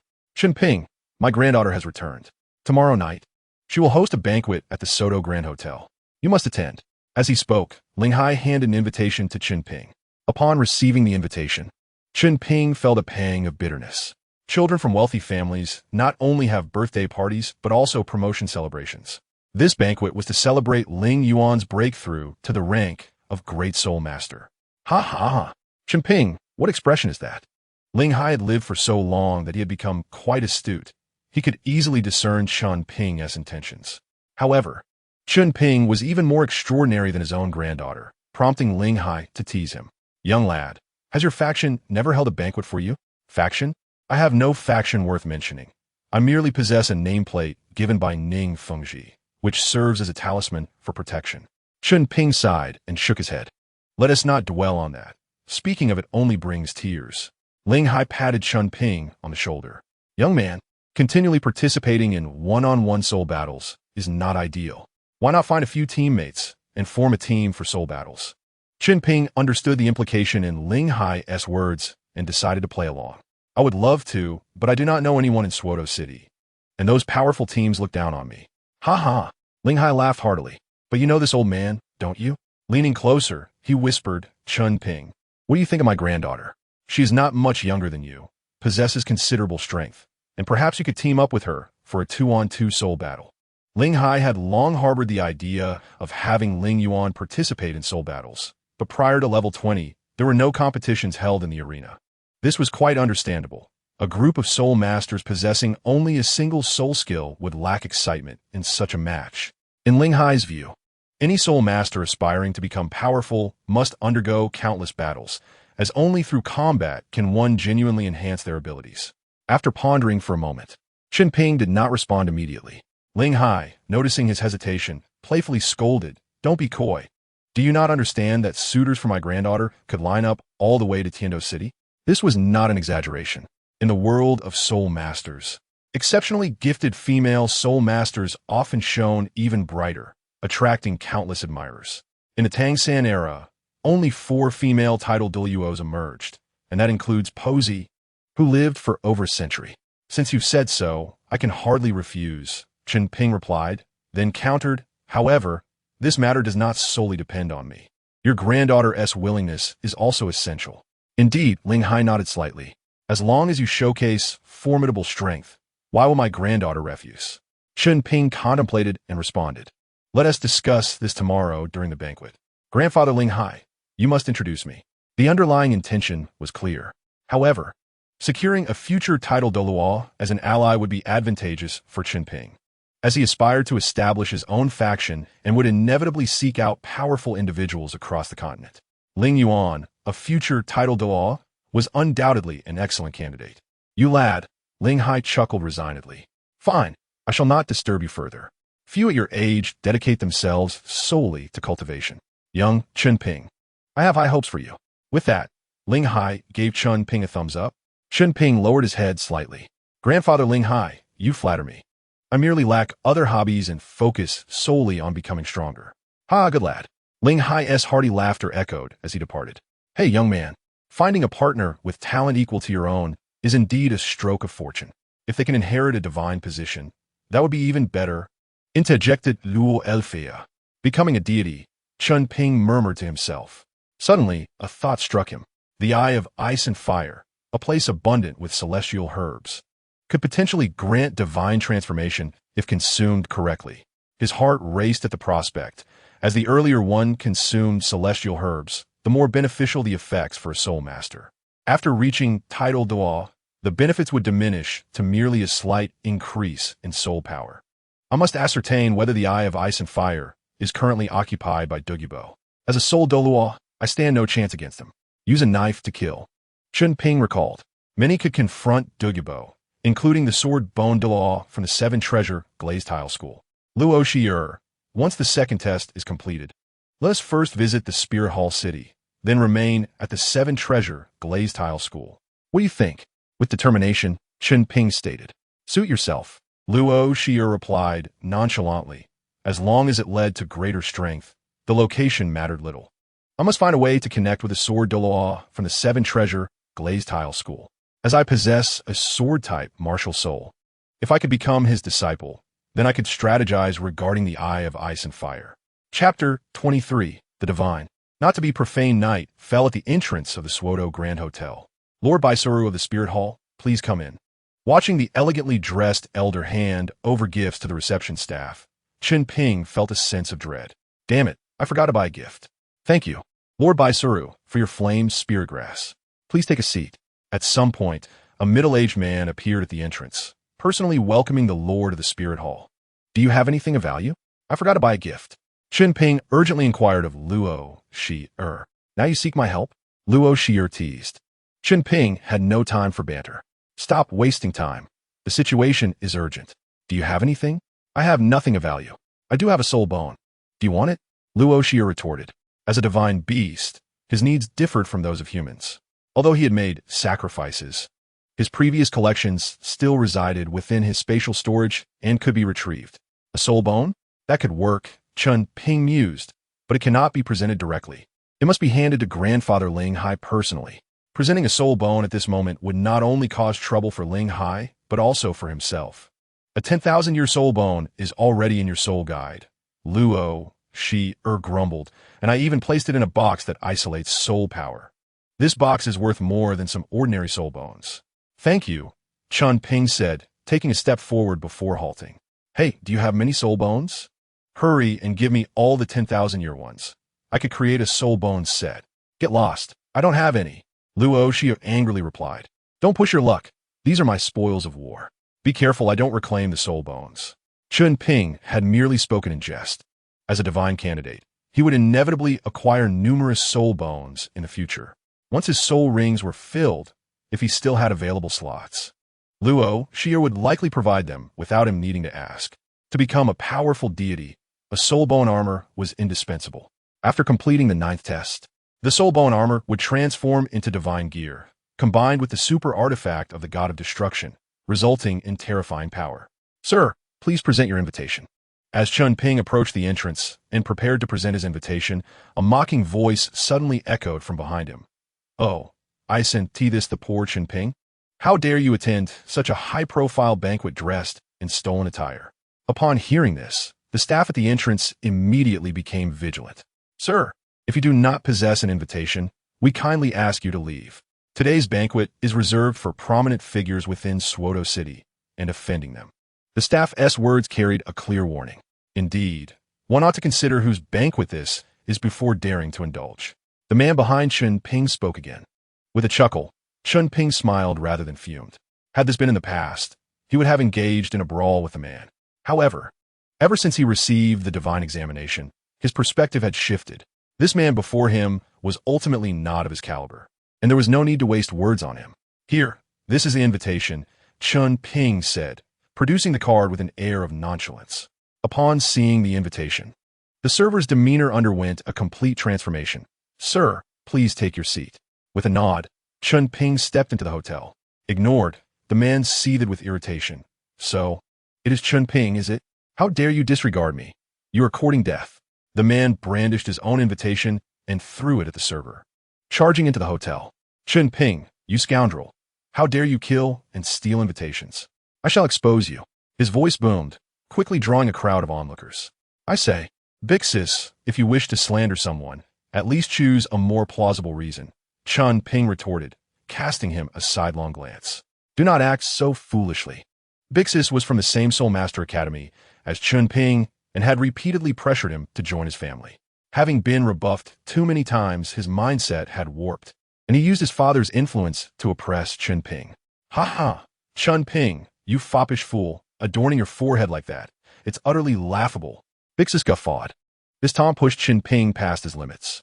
The mark on his forehead symbolized the god of destruction, a deity not to be trifled with.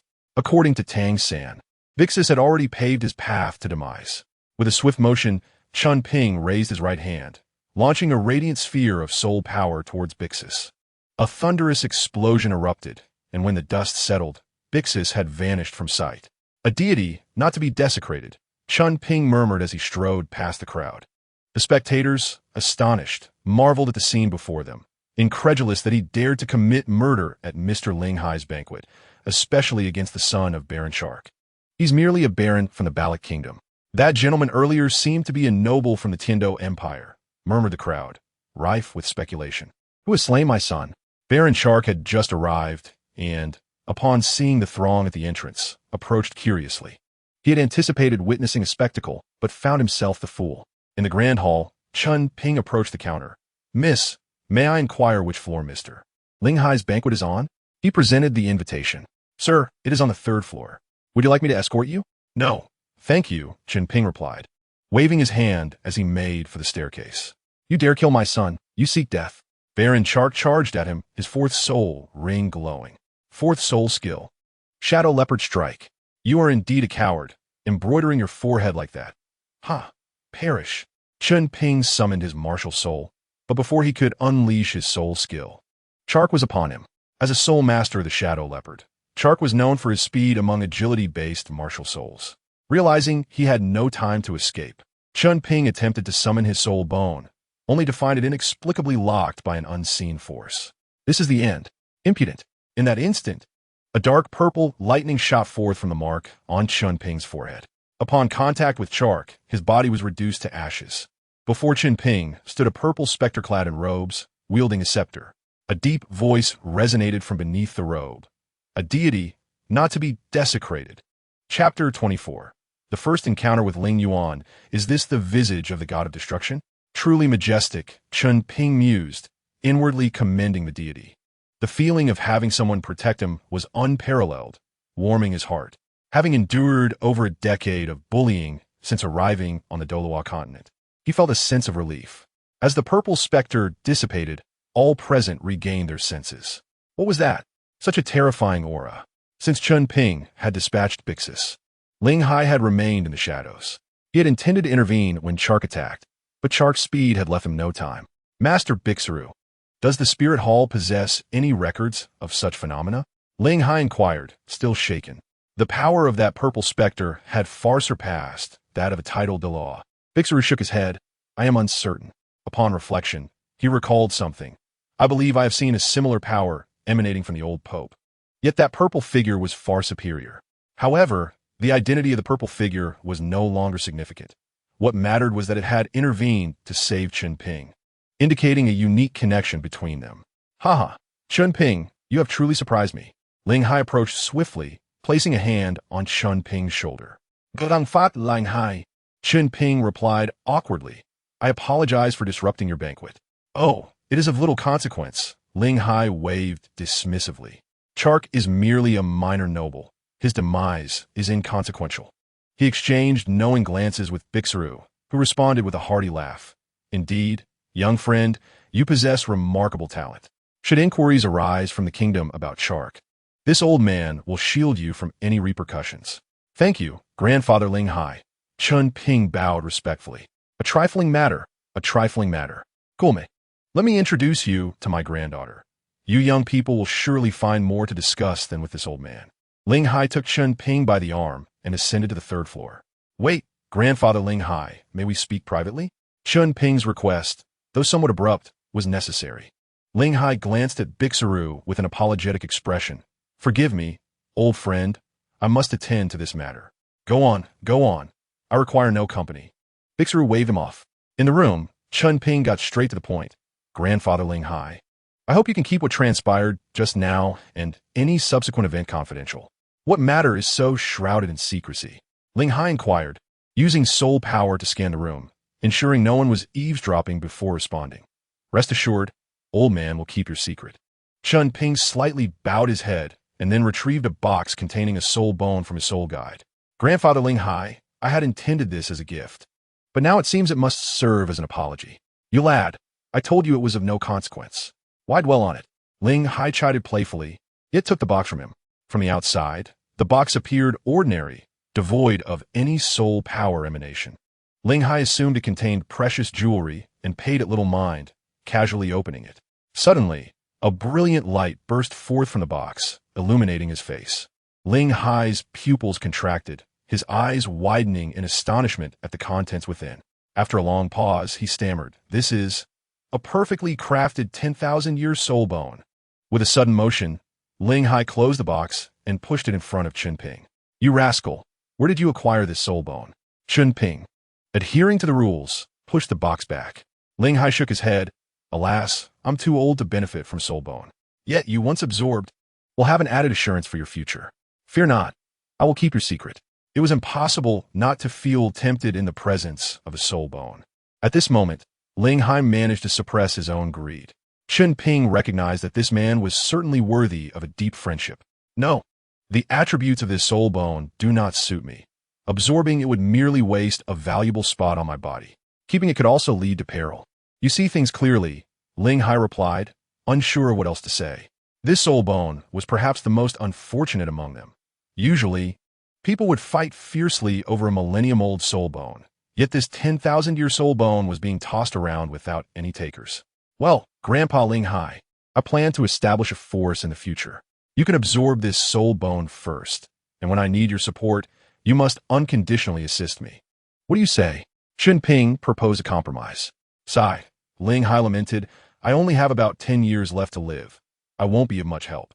Let my granddaughter absorb it instead.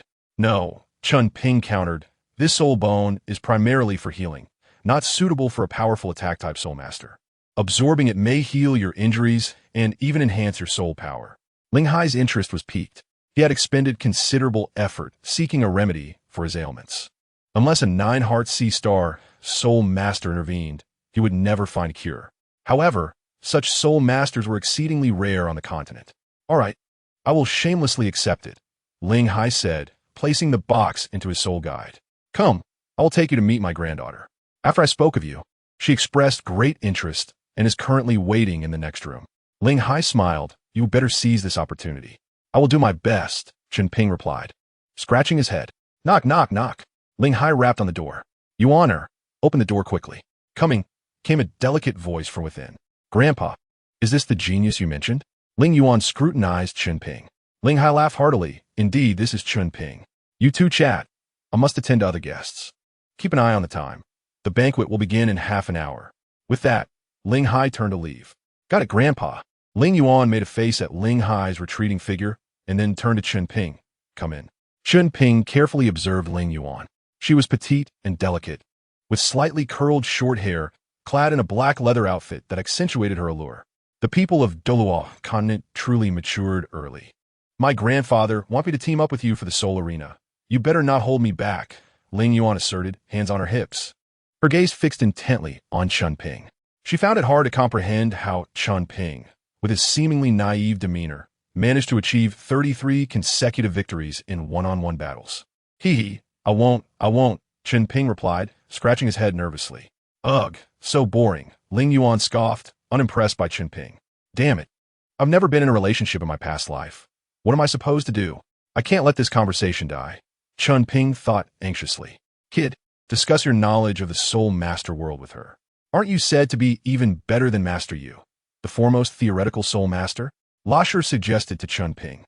A spark ignited in Chen Ping's eyes. How could he have overlooked that? Ahem, Miss Ling Yuan, are you familiar with 100,000-year soul beasts? Chapter 25. Movements from all sides in the spirit hall of the martial soul city. An elderly man in splendid attire slowly opened his eyes. This is a divine presence. Approaching him was a robust elder. Elder brother, what is it? I sense a divine presence has emerged on the Douluo continent. The elegantly dressed elder declared. What? The burly elder exclaimed. Elder brother, what should we do? The elegantly dressed elder was none other than Qian Douluo, the grand priest of the spirit hall and former pope. He sighed. I hope it does not pose a threat to the spirit hall. Just now, that deity issued a warning. Suddenly, the expression on Qian Douluo's face shifted. Elder brother, you should leave. The divine ancestor has something to discuss with me. Yes, elder brother. Far across the sea lay a small island known as Sea God Island, said to be the remnant of a powerful figure who broke through the limits of soul masters 10,000 years ago. At the center of Sea God Island stood a grand palace, within which sat an exquisite woman, her brow furrowed. This is a divine presence coming from the continent. She rose slowly and walked toward the palace exit. The direction she faced was Douluo continent, and this aura was significantly more potent than that of the sea god. I hope you do not bring harm to Sea God Island. Poseidon, a commanding voice suddenly resonated in the woman's mind. She quickly knelt, her expression reverent as she addressed, Poseidon, I pay my respects to you, sea god. Poseidon, if that inheritor arrives at Sea God Island, you must grant them the utmost hospitality. The commanding voice echoed once more. Yes, sea god, Poseidon replied respectfully. In the Pope's Hall Donger you have returned. Qian Xuanji proclaimed loudly from his throne as he spotted the newcomer. Bibi Dong greets her teacher, Bibi Dong said, bowing slightly. Her gaze toward Qian Xuanji grew increasingly complex. A year ago, Bibi Dong was still in a honeymoon phase with Yu Xiaojiang. When Qian Xuanji demanded that she sever ties with Yu Xiaojiang, she had resolutely refused. Until that fateful night when Qian Xuanji inebriated, seized one of Bibi Dong's maids, taking her to a secret chamber without even knowing her name. 3 days later, when that maid reappeared in Bibi Dong's sight, she had already taken up residence in the Pope's hall. Bibi Dong even heard rumors that the maid was pregnant. In that moment, fear gripped her. She dreaded that Chen Xuanji would treat her in the same manner.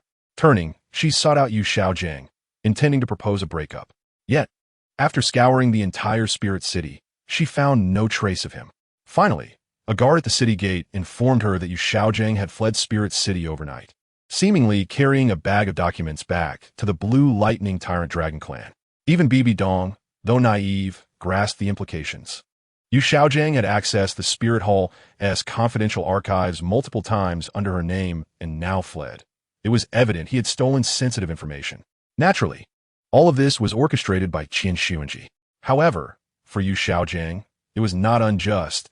He had indeed pilfered a considerable amount of secrets from the Spirit Hall. Chen Xuanji later reprimanded Bibi Dong for the entire affair. From that point on, Bibi Dong completely severed her ties with Yu Xiaojiang. "Donger, are you daydreaming?" Chen Xuanji called out several times, noticing Bibi Dong's lack of response, his irritation growing. "Ah, teacher," Bibi Dong snapped back to reality. "I apologize, I was lost in thought." Chen Xuanji waved his hand. "Donger, arise. Tell me about the situation over the past month." "Yes." Bibi Dong rose to her feet, recounting her experiences and the process of acquiring the soul ring to Chen Xuanji. 50,000 years, the 7th soul ring. Chen Xuanji exclaimed, "Donger, do you feel any discomfort in your body?" Bibi Dong shook her head, replying, "No, master, I did not experience any discomfort, and the process of absorbing the soul ring was quite smooth." Chen Xuanji nodded. "That is excellent. Donger, go check on Shuer. She is still young and requires your care." "Sister Shuer?" Bibi Dong's eyes brightened, and she promptly responded, "Yes, master." As she turned to leave, the doors of the main hall swung open. Upon seeing who stood behind them, Bibi Dong respectfully greeted, "I pay my respects to the great offering." Qian Douluo acknowledged. "Donger, you should stay as well. There are matters I wish to discuss that you may also benefit from." "Yes, great offering." Upon seeing his father, Chen Xuanji hurriedly stood from his throne and rushed to greet him. "Father, you have arrived."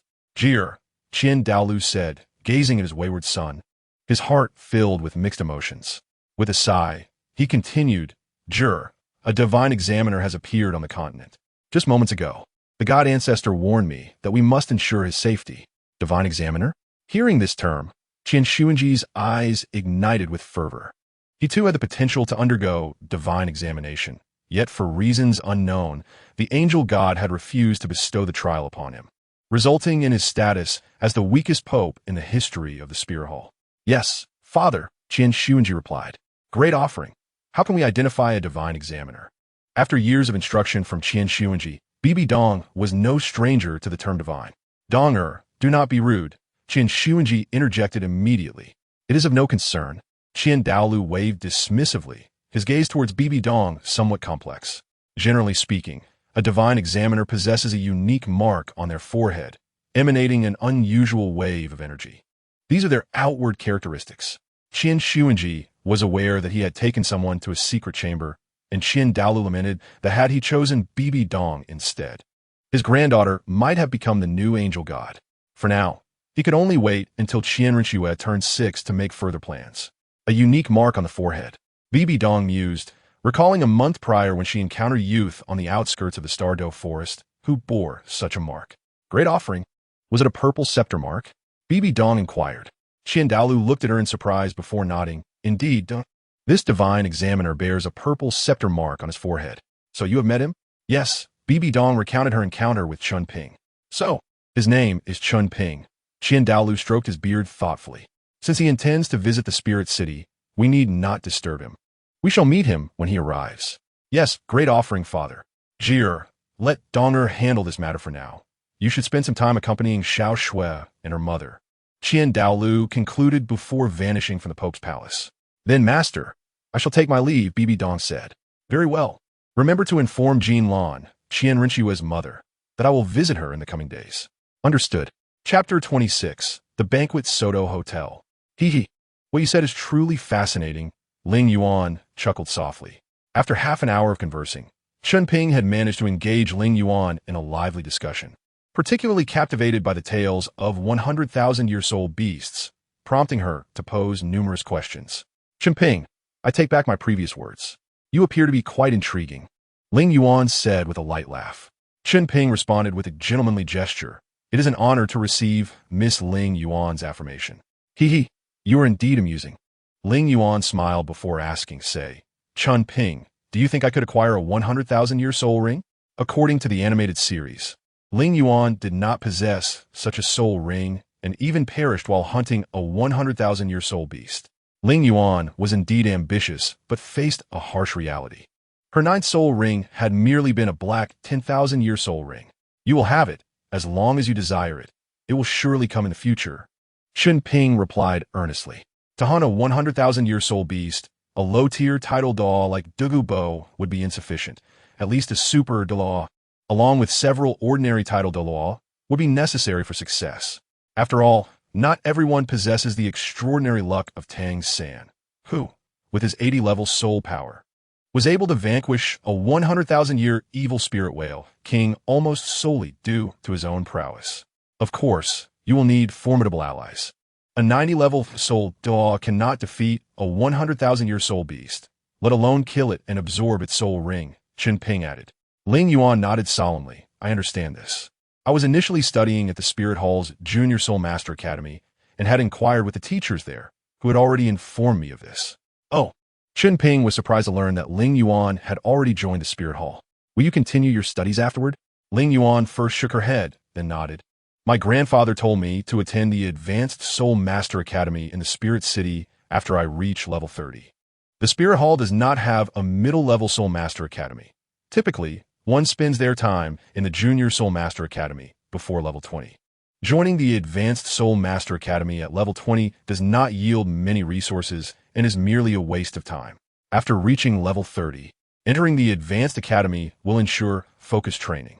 Ling Yuan explained, once I become a Soul Master, I will graduate, and the Spirit Hall will assign graduates to various Spirit Halls across the continent. Leaning closer to Chen Ping, Ling Yuan whispered, Grandfather Baiser mentioned that if I am assigned, he will bring me to Soto City to prepare for taking over his position in the future. That sounds wonderful. Chen Ping congratulated her. In a Spirit Hall like Soto City, a Soul King could typically serve as the Hall Master, while the main hall would require at least a high-level Soul Emperor or even a Soul Sage. As for the two great Sacred Halls, only a Soul Dou-level Soul Master could become a Hall Master. Have you considered becoming an Elder of the Spirit Hall? Chen Ping asked curiously. According to the original storyline, Ling Yuan would become a title Douluo at a younger age than Tang Hao, making her a prodigious talent without any external advantages. All elders of the Spirit Hall are title Douluo, Ling Yuan declared with determination. I will certainly become an elder of the Spirit Hall. Haha, such ambition. You truly are my granddaughter. Ling Hai had entered the room unnoticed. Ling Yuan's cheeks flushed, and she playfully scolded, Grandfather, when did you come in? Grandfather Ling Hai. Chen Ping respectfully greeted. Observing the scene, Ling Hai felt a mix of amusement and exasperation. You two have been chatting for half an hour already, and the guests outside are becoming restless. Ling Yuan gasped, quickly checking her watch. It's all Chen Ping's fault. If he hadn't piqued my curiosity, I wouldn't have lost track of time. With that, Ling Yuan dashed out of the room. Grandfather Ling Hai, my words have left Chen Ping bewildered, she said. Sister, I only answer a few of your questions. Wasn't it you who kept asking me? Chen Ping protested. Good job, young man. I have high hopes for you. Ling Hai said, placing a hand on Chen Ping's shoulder in a somewhat teasing manner. With a head full of black lines, Chen Ping swiftly removed Ling Hai's arm and dashed out. Before long, the banquet commenced. The atmosphere was rather pleasant, with everyone tacitly avoiding the mention of Chuck and his son, as though they were non-existent. Halfway through the banquet, Ling Hai intended to introduce some nobles to Chen Ping, but he declined each one. These individuals sought to connect with him merely because of his strength and the influential figure behind him, hoping to recruit him into their families. For Chen Ping, entangling himself in the intrigues of these nobles was far less appealing than focusing on enhancing his own power. In the face of absolute strength, such machinations were utterly trivial. Once the esteemed guests had their fill, the banquet came to a close. Chen Ping sighed, realizing he had not seen Ling Yuan since the commencement of the event. He slowly made his way out of the hotel. Suddenly, he sensed a shift in the surroundings and became alert. Ah, your vigilance is commendable. A figure emerged from the darkness. Upon recognizing the visitor, Chen Ping smiled helplessly. Miss Ling Yuan, you certainly startled me. I thought someone had come seeking vengeance. Ling Yuan approached him with a playful expression. You did eliminate Chuck and his son. After all, wiping out their entire family. Who would dare to trouble you? Besides, Chuck's reputation in this circle is rather poor. There are plenty who would gladly wish him ill. Your actions have likely pleased many. Chen Ping scratched his head and laughed, relieved to have the weight lifted from his heart. Nobles often had intertwining relationships, and killing one could provoke a swarm of retaliatory actions. Thank you for the warning. Miss Ling Yuan, he expressed gratefully. Ling Yuan chuckled. You are quite amusing. By the way, my grandfather has arranged for me to participate in the Grand Soul Arena tomorrow afternoon, and we are set to team up for a 2-on-2 match. Do not be late. Rest assured, a 1TB, Chen Ping replied with a smile. Humph. Ling Yuan turned her head away. I warn you, if your negligence leads to our defeat, I shall ignore you henceforth. Upon hearing this, Chen Ping assured her, do not worry, that will never happen. I do not even know how to write the word lose. Ling Yuan burst into laughter. You are still as charming as ever. Well, since I'm in a good mood today, I won't hold it against you. Go rest now, and do not delay tomorrow's match. Understood, my lady. Your servant takes his leave, Chen Ping responded before vanishing into the night. Ling Yuan stood still, gazing at his retreating figure. What is this, my dear granddaughter? Have you taken a liking to him? Ling Hai approached her, half jokingly. Ridiculous. Ling Yuan turned away, displaying a haughty demeanor. Hello, we would like to register for the 2-on-2 battle. Chen Ping handed over his silver battle badge along with Ling Yuan's newly registered iron battle badge to the staff. Recognizing the visitors, the staff immediately became enthusiastic. Ah, it's Lord Daylight. After receiving the battle badges, the staff promptly began their tasks. Lord Daylight, what shall we call your team? Chen Ping pondered for a moment before looking at Ling Yuan. What name do you think would be fitting? My martial soul is the Flame Eagle, and yours is the Daylight Dragon Sword. Ling Yuan mused, stroking her chin in thought. Oh dear, she stomped her foot. It's impossible to come up with a good combination name. Both Flame Sun and Flame Sword sound so cliché. The staff, attempting to appease her, suggested. How about I randomly generate a name for you two? Would you agree? Randomly? Chen Ping shook his head. This is a team that aims to dominate the Soto battle arena. How could we have a random name? How about calling us the Spirit Sword team? Miss Ling Yuan? What do you think? Chen Ping inquired. Fine, let us go with Spirit Sword. Ling Yuan conceded, unable to think of a better option. Please arrange a match for us as soon as possible, Chen Ping urged. Spirit Sword team. The staff responded quickly, returning the battle badges. Please hold on. There is currently a silver battle team in the matchmaking process. Would you like to match with them? Or wait a moment. Ling Yuan questioned suspiciously. But I only have an iron battle badge. Why would we match with a silver battle team? Chen Ping scratched his head. I possess a silver battle badge. And the matching rules are based on the highest battle badge within the team. Oh, Ling Yuan nodded in understanding. The staff, after reviewing the opponent's information, cautiously asked, Lord Daylight, the opponents are 2 level 29 soul masters. Should we wait a moment? Chen Ping's reputation had already spread within the battle arena, and the staff knew better than to obstruct him against level 29 soul masters alone. However, with Ling Yuan, who was merely a level 21 soul master, the staff feared for his unbeaten record. Nonsense, Ling Yuan declared. Let us fight them. I want them to witness what the strongest newcomer truly looks like. The staff chuckled awkwardly, their gaze shifting to Chen Ping. Let us proceed. It's best to start immediately, Chen Ping affirmed. Reluctantly, the staff complied with his request and completed the matchmaking. In a private room within the battle arena, 2 tall women, almost identical in appearance, were playing with a black cat. Can you believe someone agreed to battle us? How rare, one exclaimed. Sister, it's been half a month since we last fought. I wonder if our opponents can keep up with our pace, the other replied, raising her wine glass in a toast. I am truly looking forward to today as opponents. Please, the Spirit Sword team and Cat Girl team, proceed to battle stage 3. The announcement echoed throughout the arena. Without hesitation, the 2 women vanished, appearing on the battle stage. Meanwhile, Chen Ping and Ling Yuan were still en route, strategizing for the match. Chen Ping, draw their first attack. I will seize the opportunity to take them down swiftly, Ling Yuan proclaimed, selecting a strategy from those provided by Ling Hai. The strategy was indeed sound, yet Chen Ping found it somewhat unreliable. Miss Ling Yuan, we cannot ascertain if the opponents are agile or strong attack soul masters. This strategy only suits those who are mightily aggressive. Chen Ping expressed his doubts. Ling Yuan pouted, countering, if they were plant-type soul masters, I could handle them alone. The principle of fire overcoming wood was vividly illustrated within the realm of soul masters. Not everyone possesses the dual immunity of ice and fire like Tang San, she added. Indeed, you have a point, but if they're agile attack soul masters, I might struggle against them. Chen Ping acknowledged her argument while voicing his concern. Oh dear. Ling Yuan huffed, if they are agile attack soul masters, let us face them one-on-one. Enough with the chatter. Let us finish this match so I can participate in the one-on-one battles. All right, Chen Ping sighed with a smile, acquiescing to her impatience.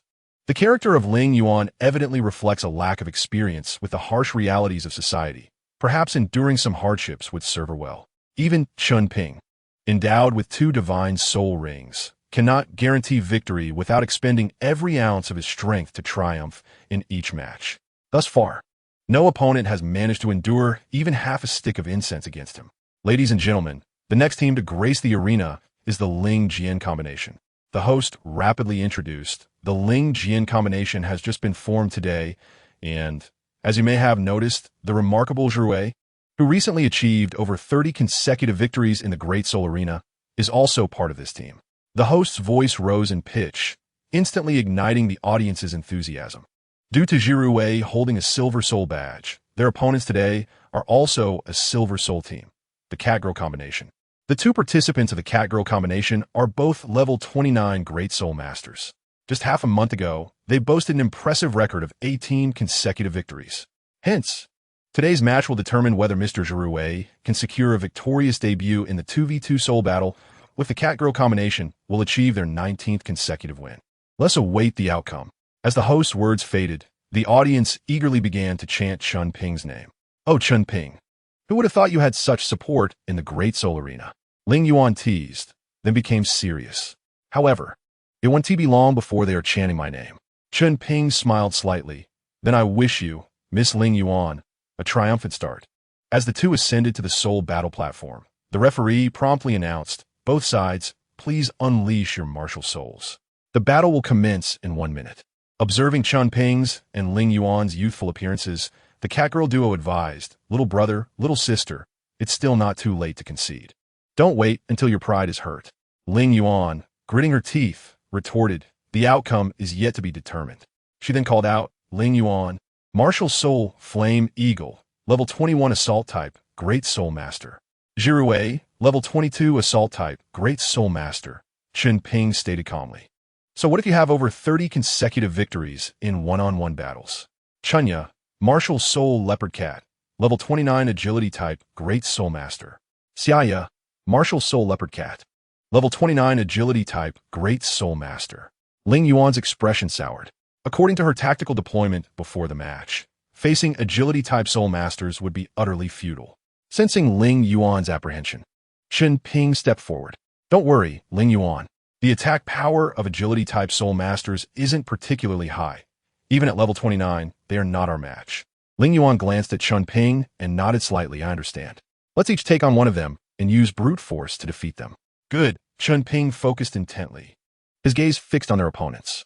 As a swordsman, his focus was absolute, allowing him to perceive their movements with clarity, though sometimes his body could not keep pace with his divine reactions. Feeling scared already? Chunya teased, flicking her tail. Is it that our strength has disrupted your pre-battle strategy? Don't worry, Xiaoya chimed in. We will finish the fight quickly, sparing you from further pain. Let the battle reveal the truth. Ling Yuan, incensed, shot back. The bell rang, signaling the official start of the match. Chunya and Xiaoya exchanged glances and swiftly sprang into action, their positions weaving in and out as they advanced toward Chen Ping and Ling Yuan. Chen Ping's expression grew grave. Despite his keen eyesight, he realized that their physiological speed was overwhelming. They are too fast. I cannot lock onto them, he shouted, rushing forward. Ling Yuan's soul technique was indeed powerful, but could not be interrupted during release. Otherwise, it would be rendered useless. First soul skill, Cat Shadow Flurry. Chunya and Xiaoya exclaimed in unison. In the next moment, their bodies split into multiple illusions, surrounding Chen Ping and Ling Yuan from various angles. What should we do, Chen Ping? Ling Yuan instinctively took a step back. The opponent's momentum was fierce, and their soul power levels far exceeded her own. Realizing the precariousness of the situation, her legs trembled slightly. Just a petty trick, Chen Ping scoffed, invoking his second soul skill, Solar Gale. A single sword swing unleashed a golden sword aura that pressured Chunya and Xiaoya's positions. Effective. Chen Ping rejoiced, quickly instructing Miss Ling Yuan, take advantage of their disrupted attack and gather your soul skills. Oh, Ling Yuan snapped back to attention at the familiar voice. 2 yellow soul rings flared to life beneath her feet. First soul skill, Flame Eagle's Fire. Second soul skill, Wildfire. Not good, a fire attribute, Soul Master. Realizing the danger, Chunya and Xiaoya quickly retreated. In the realm of soul masters, those wielding fire or lightning attributes often possess the most formidable soul skills within their rank. Ling Yuan, what are you doing? Chen Ping was taken aback, thinking, are you out of your mind? Releasing 2 soul skills consecutively right at the start. How will you fight afterward? However, he kept these thoughts to himself. Ling Yuan was participating in her first soul battle and had been sheltered by her family until now. She could be described as a flower in a greenhouse. In a soul master battle, the ability to inflict maximum damage with minimal soul power expenditure is a hallmark of the truly formidable. Ling Yuan's soul skills had limited range. Her first soul skill enhanced her fire attribute capability by 20 and granted her flight, while her second soul skill acted as an area of effect technique. She unleashed a splendid display of flame petals. Seeing this, Chunya chuckled, what a lovely display, her tone dripping with derision, her gaze filled with disdain. Someone who can't even grasp the timing of their soul skill release dares to compete in a silver soul battle? Just admit defeat already. You're merely a burden to your partner, Xiaoya scoffed. You. Ling Yuan's fury ignited. First soul skill, Flame Eagle's Fire. She unleashed her first soul skill once more. This time, Ling Yuan soared high into the sky. The Flame Eagle spread its wings, and countless fiery feathers cascaded from above. The battle platform was suddenly elevated by the power of the fiery feathers, which struck the ground and instantly ignited into flames, scorching the earth with darkened spots. Chen Ping rubbed his forehead, muttering, how much soul power will this consume? Although it wasn't a soul skill, it was a unique ability of her martial soul. Each feather was formed from soul power. Second soul skill, Solar Gale. Chen Ping struck again. There was no choice. He had to seize the moment to attack, or else Ling Yuan's soul power would be depleted, leaving him to fend for himself. Moreover, their opponent's hidden cards remained unknown. Interesting, Chunya smirked, invoking her first soul skill. Got Shadow Flurry.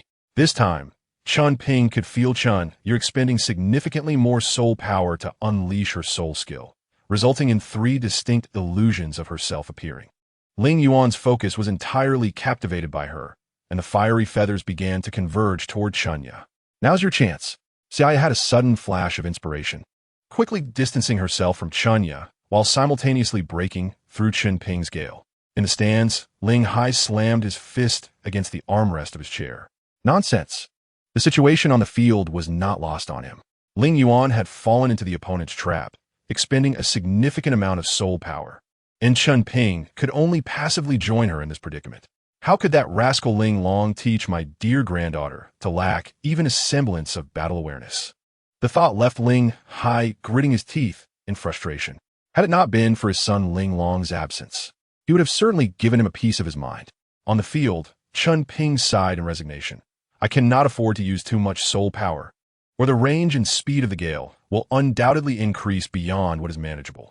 Uncertain of what the opponent's second soul skill was, he knew that if it were a teleportation-type skill, he would be in grave danger should he expend too much soul power.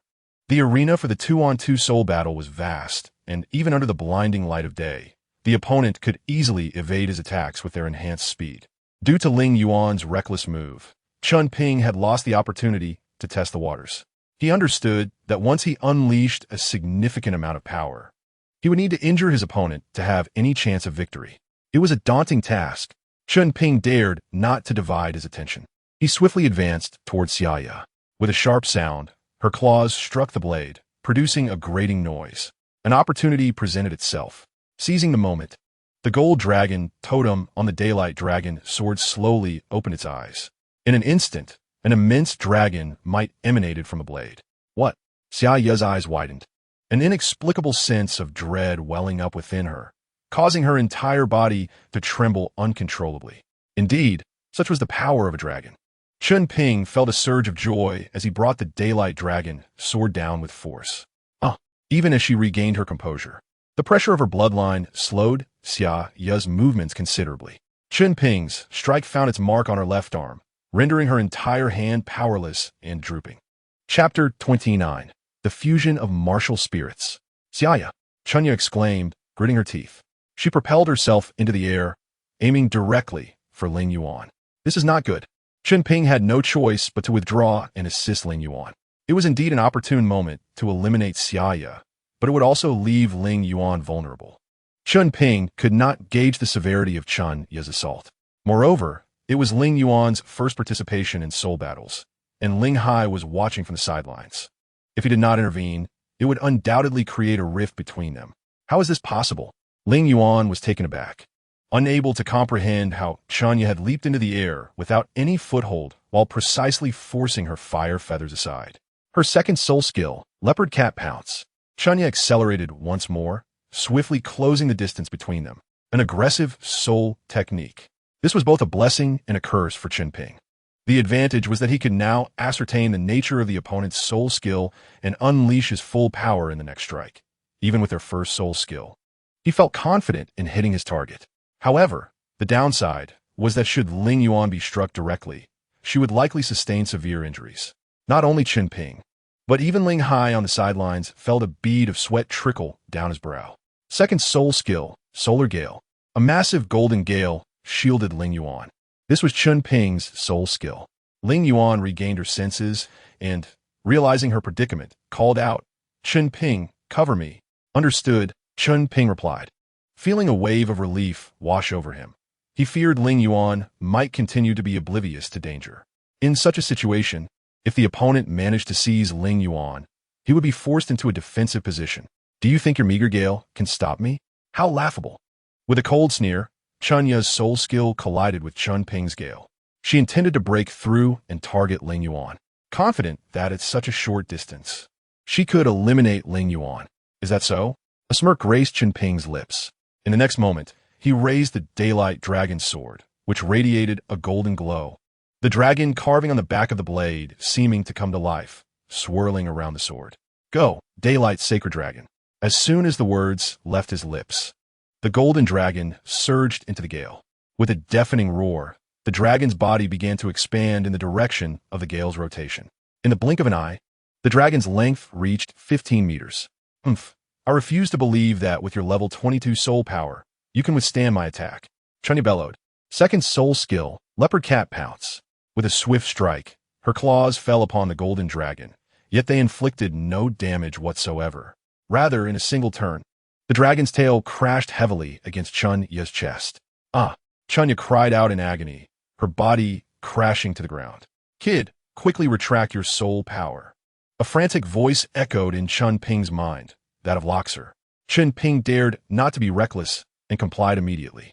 The daylight sacred dragon could only maintain its form for a few seconds before consuming a third of Chen Ping's soul power. If he had sufficient soul power in the future, perhaps he could consider summoning the golden dragon for battle continuously. A thought crossed Chen Ping's mind. If that were the case, even facing a significantly stronger opponent would not be without a fighting chance. In the audience, Ling Hai's expression fluctuated. He felt both disappointment in Ling Yuan and admiration for Chen Ping. Sighing, Ling Hai mused to think that within a weapon spirit lies such a potent dragon vein. Perhaps when he attains his seventh soul skill, he may achieve a true fusion of weapon and beast soul. With that thought, a glimmer of determination flashed in Ling Hai's eyes. The serpent spear, that old fellow, I have not seen him in 20 years. I hear he has become a soul Douluo. I hope he will take pity on me and guide Chen Ping. Possessing two true martial spirits, he was destined to become a titled Douluo. Are you all right? Chen Ping rushed over as Ling Yuan descended from the air. Ling Yuan shook her head, her body weakly kneeling on the ground. I'm fine, just exhausted from expending too much soul power. Chen Ping supported her. It's all right, Miss Ling Yuan. Perhaps you should withdraw for now. I will take care of the rest and ensure our victory.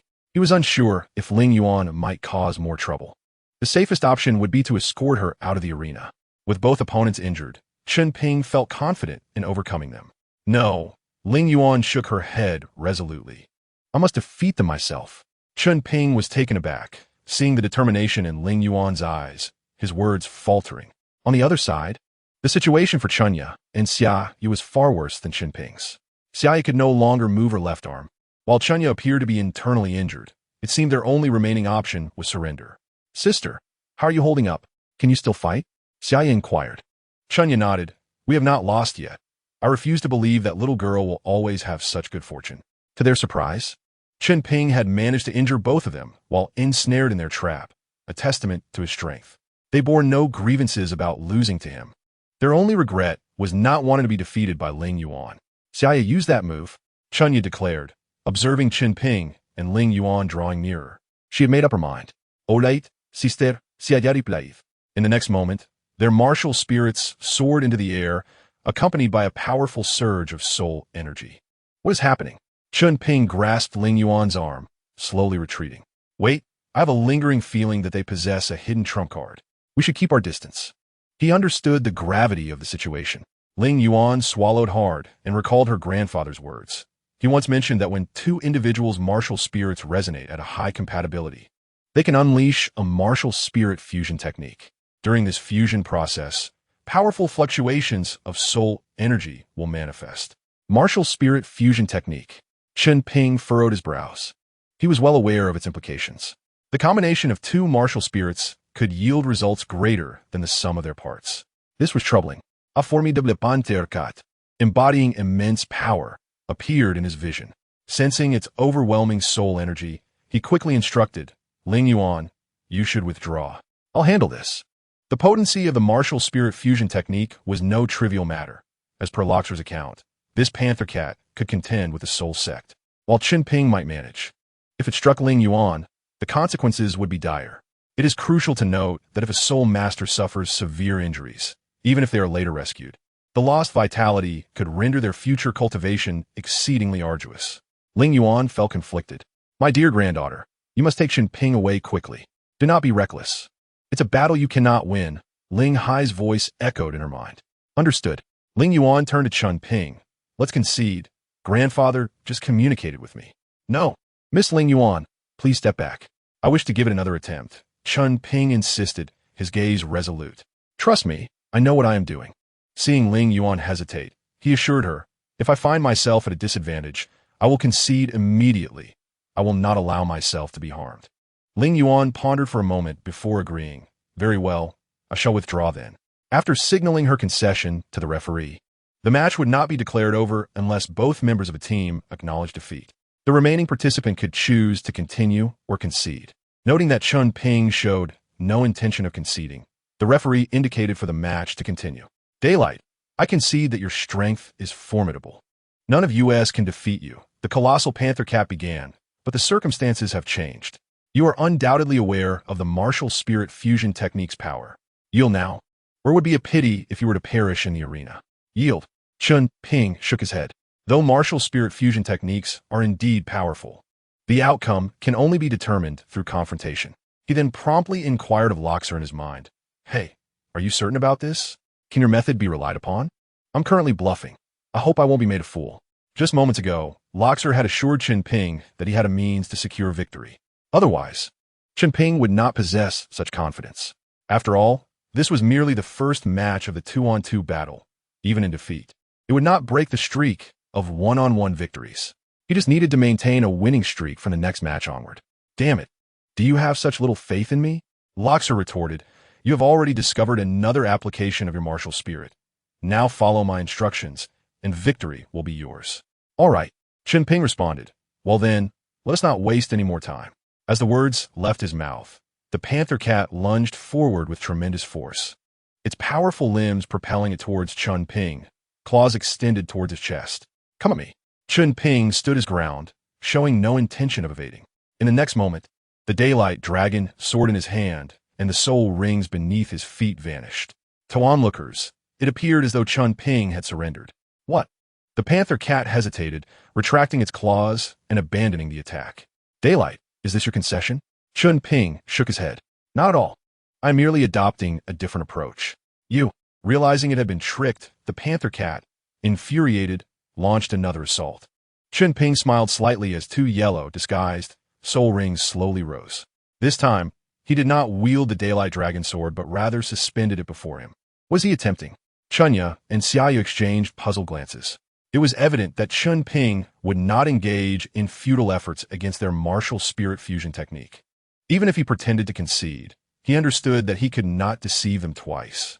Regardless, he was but one individual, incapable of withstanding their onslaught. Meow.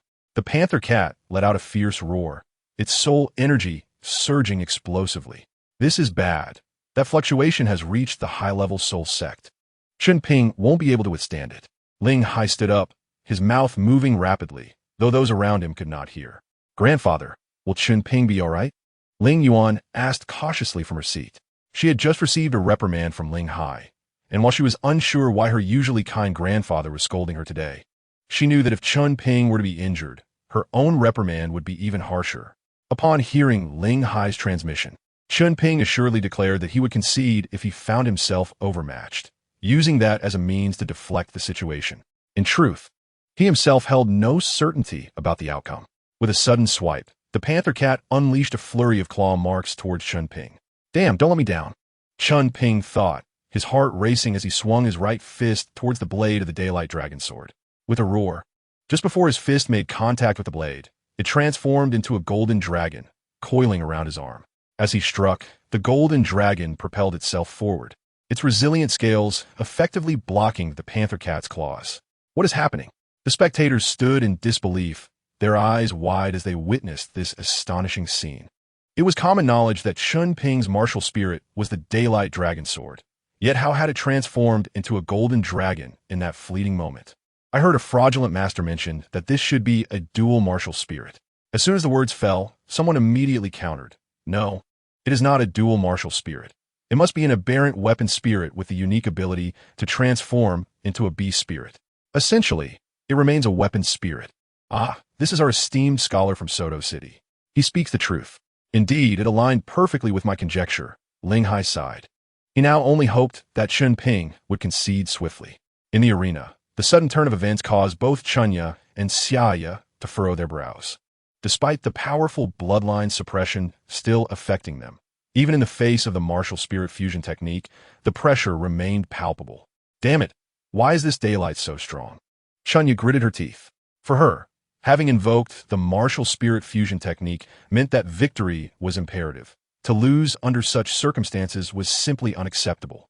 Sister, we must give it our all. Xiaoyu remained composed, quickly voicing her thoughts. Daylight is undoubtedly attempting to exploit the bloodline suppression to prolong our martial spirit fusion technique's activation. We cannot allow him to succeed. Very well, then let's clash with him. With a flurry of hissing winds, numerous claw marks of condensed soul energy surged towards Chen Ping. Daylight, white blast. With a thunderous explosion, the two soul techniques intertwined, resulting in a massive detonation. I concede already. The leopard cat's form dashed through the aftermath of the explosion, intent on delivering a decisive blow to Chen Ping. Gritting his teeth, Chen Ping unleashed another punch. The golden dragon sprang to life, crashing into the leopard cat's abdomen. Ah, damn, that headbutt was no trivial matter, and the leopard cat fell to the ground. It's over. Chen Ping rushed forward, leaping into the air with his right leg slightly extended. After completing a rotation, he delivered a powerful kick. The divine dragon's tail. The golden dragon mirrored Chen Ping's movements, but the target of the attack was the dragon's tail.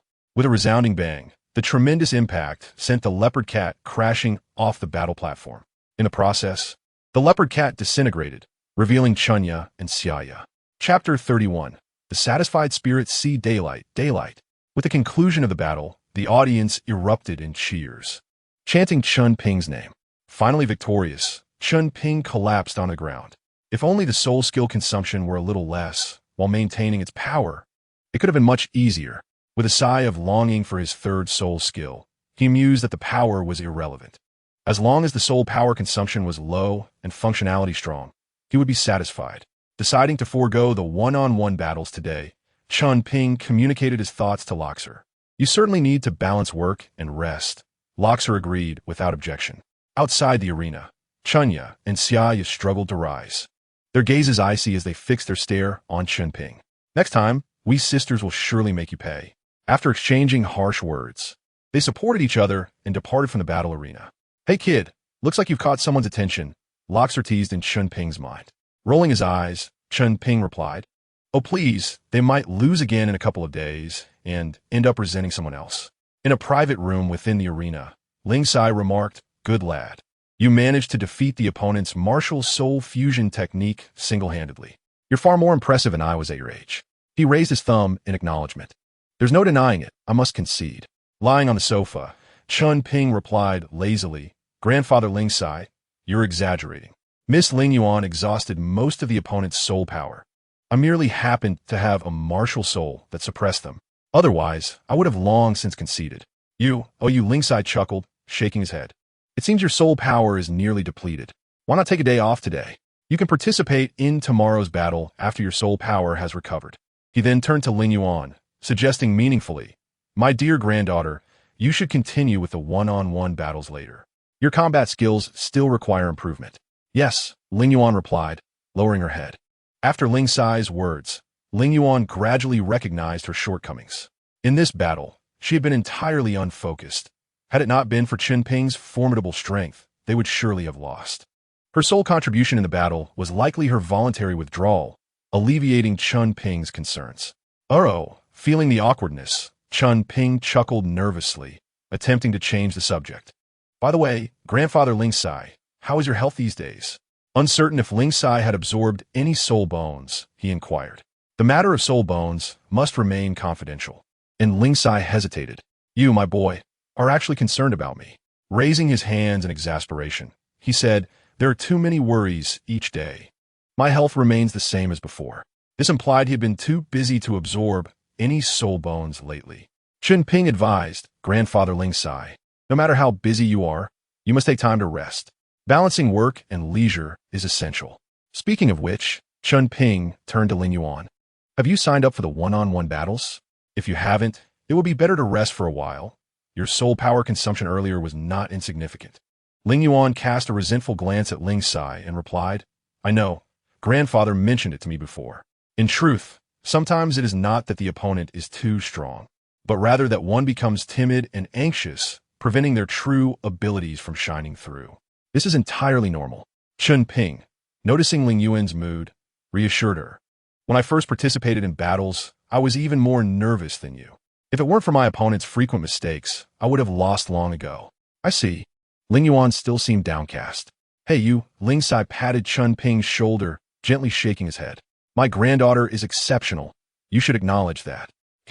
Chen Ping understood Ling Sai's unspoken message. I was just speaking casually. Time always flies when one is at ease. Before long, evening approached, and after finishing their meal in the private room, the three made their way to the audience seats. My dear granddaughter, one-on-one battles are vastly different from two-on-two battles.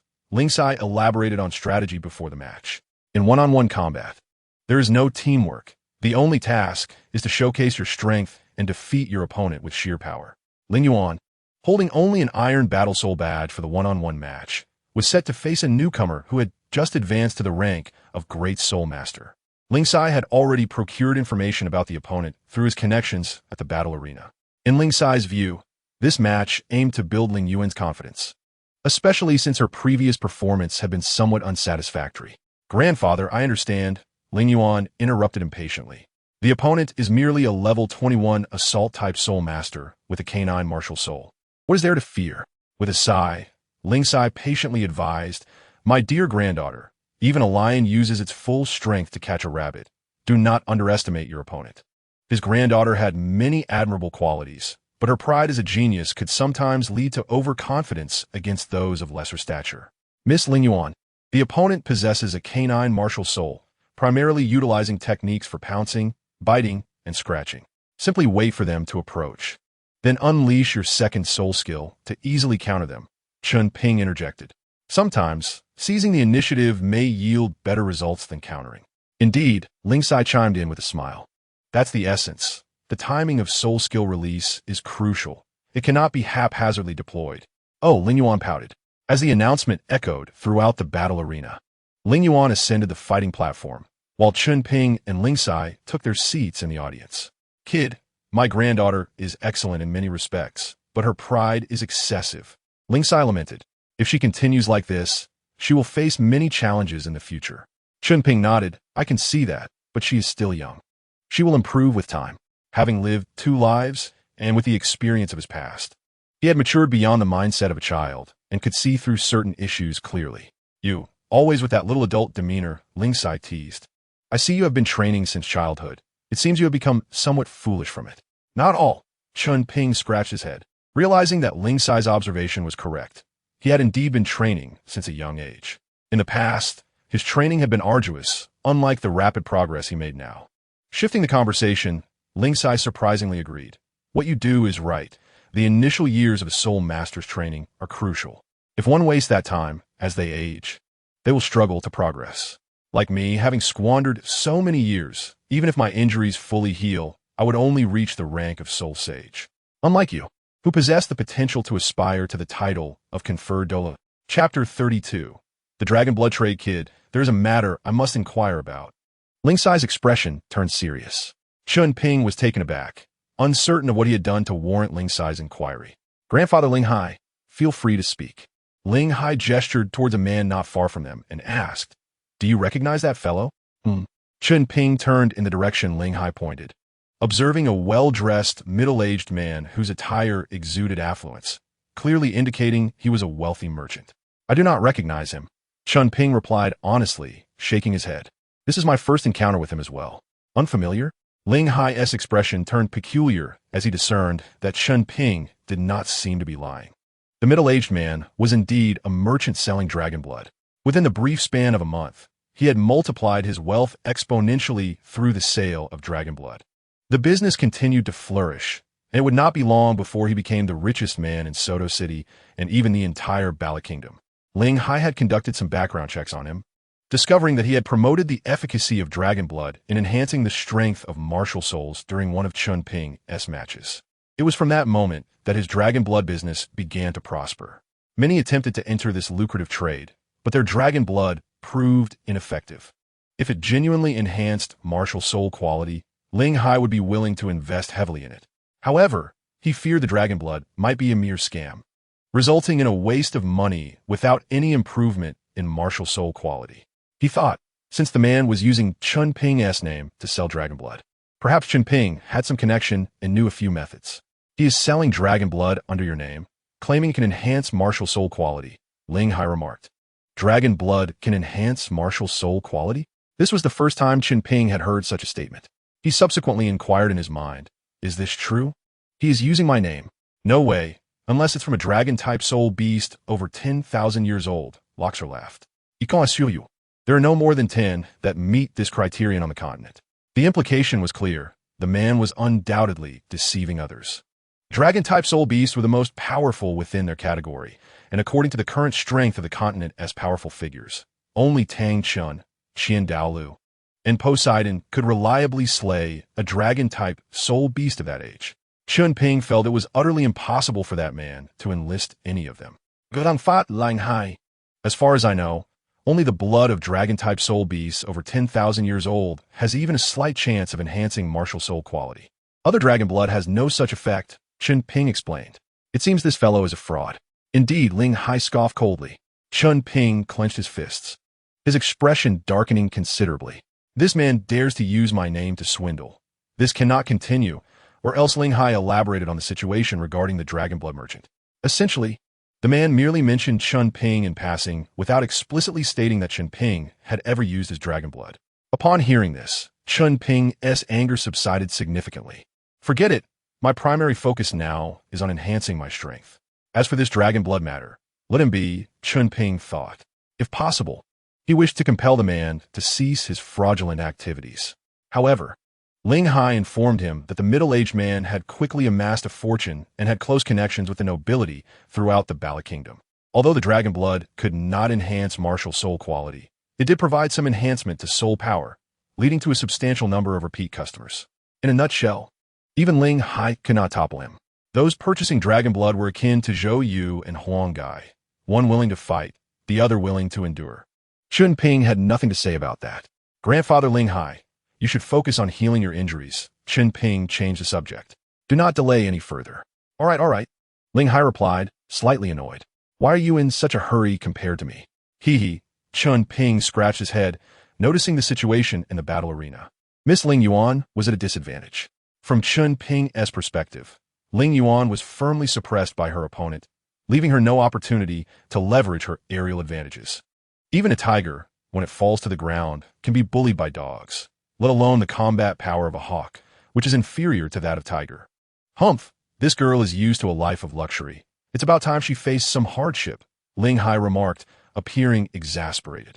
In terms of talent, possessing innate, full soul power undoubtedly places one at the pinnacle.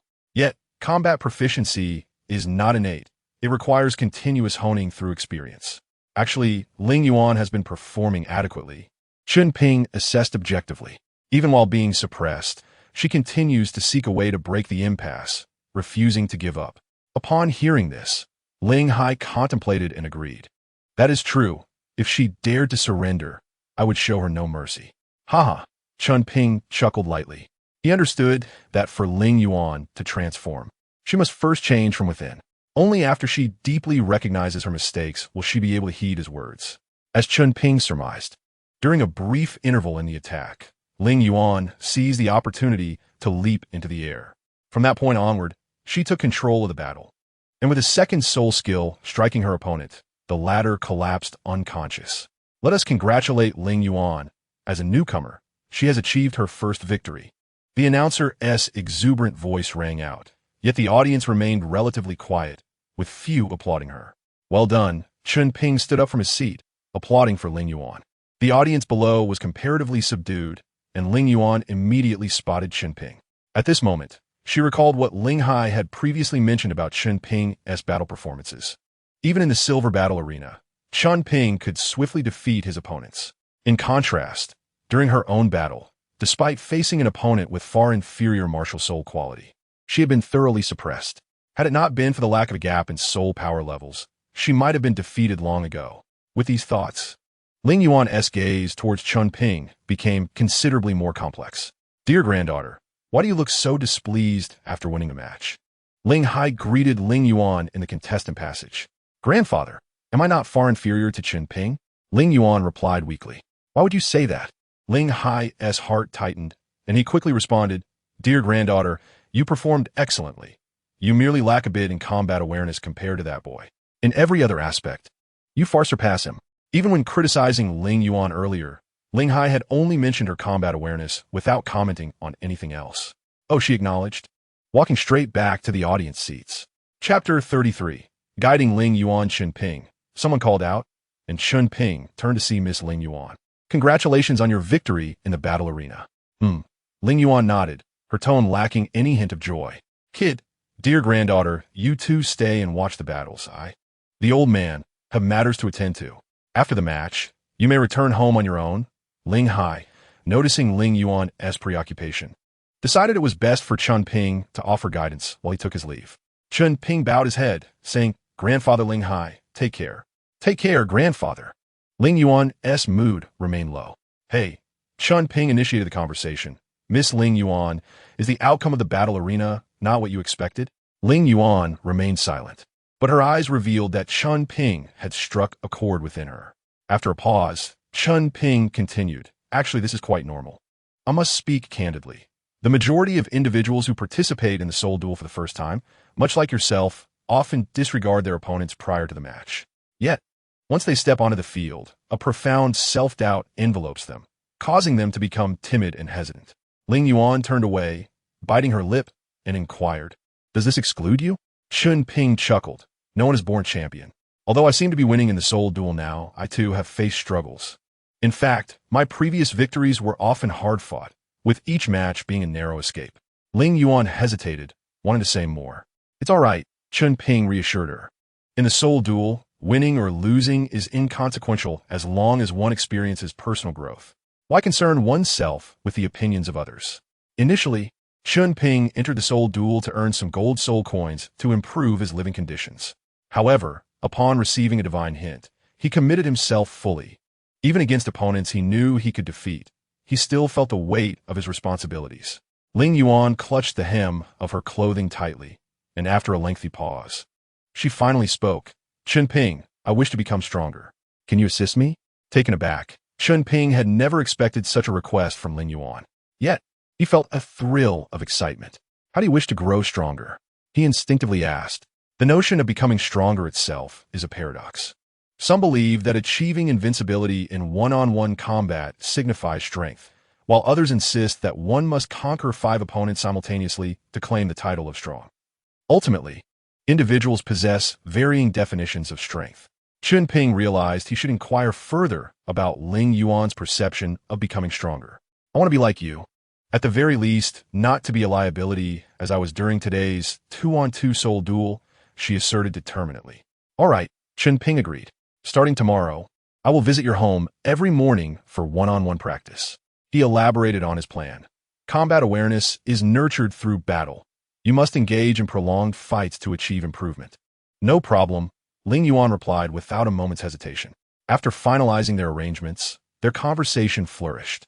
Chen Ping elucidated the nuances of the soul duel, highlighting numerous mistakes they had made and how to capitalize on their opponent's errors. They didn't leave the arena until midnight. Chen Ping, where do you reside? Ling Yuan inquired curiously.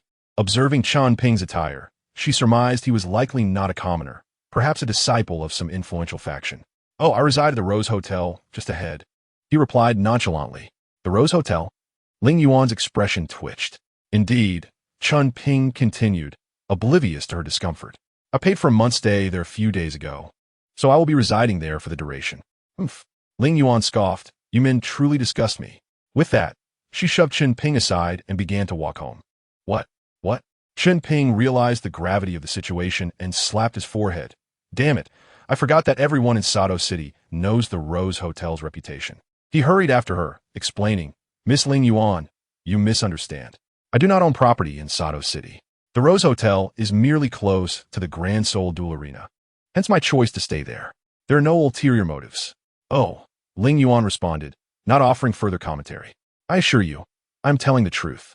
I am genuinely only staying there. Your grandfather can verify my claims. Aside from lodging, I've done nothing else. The notorious Rose Hotel. Why does merely mentioning its name evoke such unfavorable sentiments? What has this establishment done to deserve such a reputation? Could it be that the malevolent Silver Tiger has tarnished its name? No, that can't be right. The Silver Tiger has yet to be born at this hour. After 10 minutes of Chen Ping's explanations, Ling Yuan finally came to believe him. Understanding his bliss, Chen Ping smiled brightly. The following morning, Chen Ping arrived promptly at Ling Yuan's doorstep. The estate sprawled across a vast area, adorned with meticulously chosen decorations. Every potted plant harmonized perfectly with its surroundings, devoid of any jarring elements. Ah, young man, you have arrived? Ling Hai greeted him with a smile.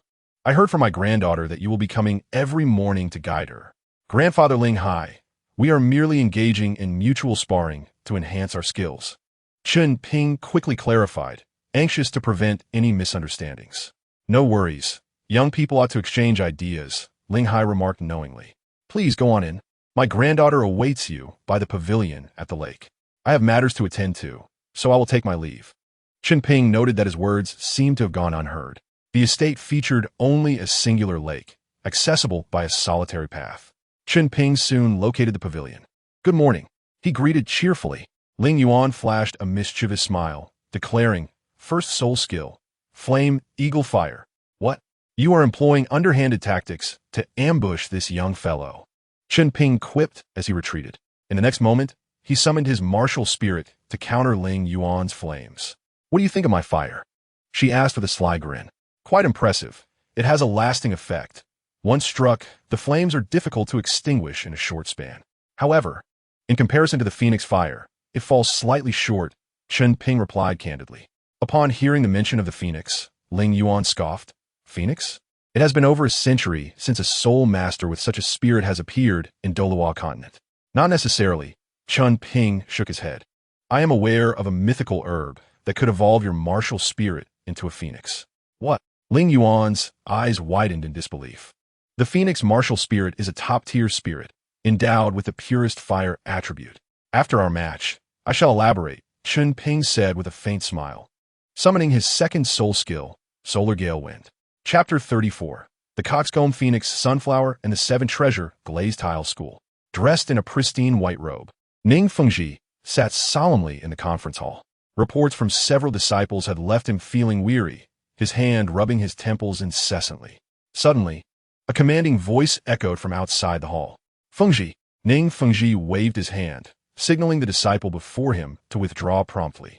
Swordmaster, you have arrived, he greeted, his fatigue dissipating instantly. The newcomer was none other than one of the two esteemed guardians of the Seven Treasure Glazed Tile School, Sword Douluo, Chen Ping, who approached with firm strides, sheathing his 7 killing sword. Fengji, that old fellow Shui Yi has acquiesced to your request. Henceforth, they shall not interfere with the Seven Treasure Glazed Tile School's enterprises in the Heaven Dou Empire. Sword Douluo succinctly relayed the news. Is that so? Ning Fengji exclaimed joyfully, astonished that the matter had indeed been resolved. This is splendid. With this agreement, our Seven Treasure Glazed Tile School's influence will permeate the entire Heaven Dou Empire, and our sect will ascend to unprecedented heights. Chen Ping remained indifferent. Fengji, I must caution you. The Heaven Dou Empire currently lacks title Douluo-level powerhouses. Their acquiescence to our demands is largely due to their exploitation of our sect's strength. The Haotian sect supports the Star Dou Empire, but Shui Yi is unable to win them over. The Blue Tyrannosaurus family has seen a significant decline in strength over the past decade, leading to a fragmentation within the sect. Currently, only Yu Yuanjun, a titled law, is holding things together, yet he is ultimately preoccupied with his own affairs. Given this situation, among the 3 upper sects, only our Seven Treasure Glazed Tile sect meets their requirements. At this moment, Ning Fengji is not as shrewd as he would later become. He is still quite naive. The words of Sword Uncle resonate with reason, and Fengji is grateful for the lesson. Ning Fengji bows respectfully. Fengji, the matter from the Star Dou Forest was not explicitly addressed by the Sword Douluo. However, Ning Fengji surmised something when the Sword Douluo entered. The news of collaboration with the Heaven Dou Empire is not a great secret. It is sufficient for disciples to report it. The arrival of the Sword Douluo at this juncture must indicate other matters at hand. Sword Uncle, it has been over a month since our disciples stationed near the Star Dou Forest have seen that person. Ning Fengji sighed. After all, it is rather ambitious for one person to enter the Star Dou Forest. Upon hearing this, Chen Ping's expression remained unchanged. Fengji, a 12-year-old boy has recently appeared in Soto City, and his martial soul is also a long sword. A month ago, news came from the Haotian sect that one of their outer disciples had encountered my disciple in the Star Dou Forest. Furthermore, the medallion in his possession was the very one you provided. Ning Fengji was taken aback. He was completely unaware of this information. Sword Uncle, lately you've been too busy, and the disciple reporting this news has not been summoned by you. Chen Ping smirked, seemingly dissatisfied. It is my oversight, Ning Fengji replied, frowning and appearing rather fatigued. The recent negotiations with the Heaven Dou Empire, coupled with numerous upgrades to various industries, have indeed been overwhelming. Fengji, you should rest well, Chen Ping said, waving his right hand, causing the 7-kill sword to materialize before him. With a light leap, Chen Ping stood firmly on the sword's blade. As he departed, he left behind a remark. Fengji, I will take a look in Soto City. I've arranged for Old Bone to assist you in the sect. In the meantime, Sword Uncle, take care. Watching Chen Ping's retreating figure, Ning Fengji sighed. Indeed, he has been exceedingly busy lately. Perhaps a few days of rest would be beneficial. Upon Sword Uncle's return, they can proceed with the next phase of their endeavors. The sun hung high in the sky, and wisps of smoke curled up from the manor. Is it already noon? Chen Ping retracted his martial soul and turned to enter the pavilion. Miss Ling Yuan, let us conclude our session here for today. We must partake in the soul arena this afternoon. We should take this opportunity to replenish our stamina. Throughout the morning, Chen Ping and Ling Yuan engaged in sparring, primarily relying on physical prowess and not excessively utilizing their soul power, thus exhausting mainly their physical energy.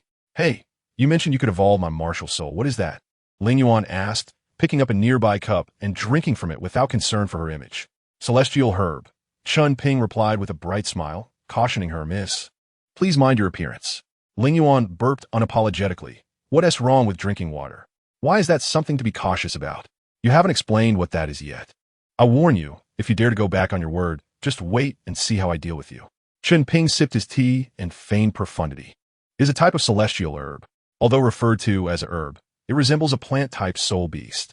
Once consumed, and after the medicinal properties have been fully absorbed, the martial soul will undergo a transformation, along with a change in innate abilities. Oh, come on. The sudden pain in his ear made Chen Ping exclaim. Speak plainly. Ling Yuan retorted angrily. Your tone is infuriating. Infuriating? I was merely imitating the way Master you speaks. Is it truly that irritating? Fine. Master you can be quite annoying. Clearing his throat, Chen Ping reorganized his words. There's a celestial herb called Rooster Crown Phoenix Sunflower. By guiding its medicinal properties into your body with soul power, your martial soul will evolve. However, this process will be exceedingly painful, akin to the searing agony of flames. Rooster Crown Phoenix Sunflower. Ling Yuan murmured, Phoenix, Phoenix.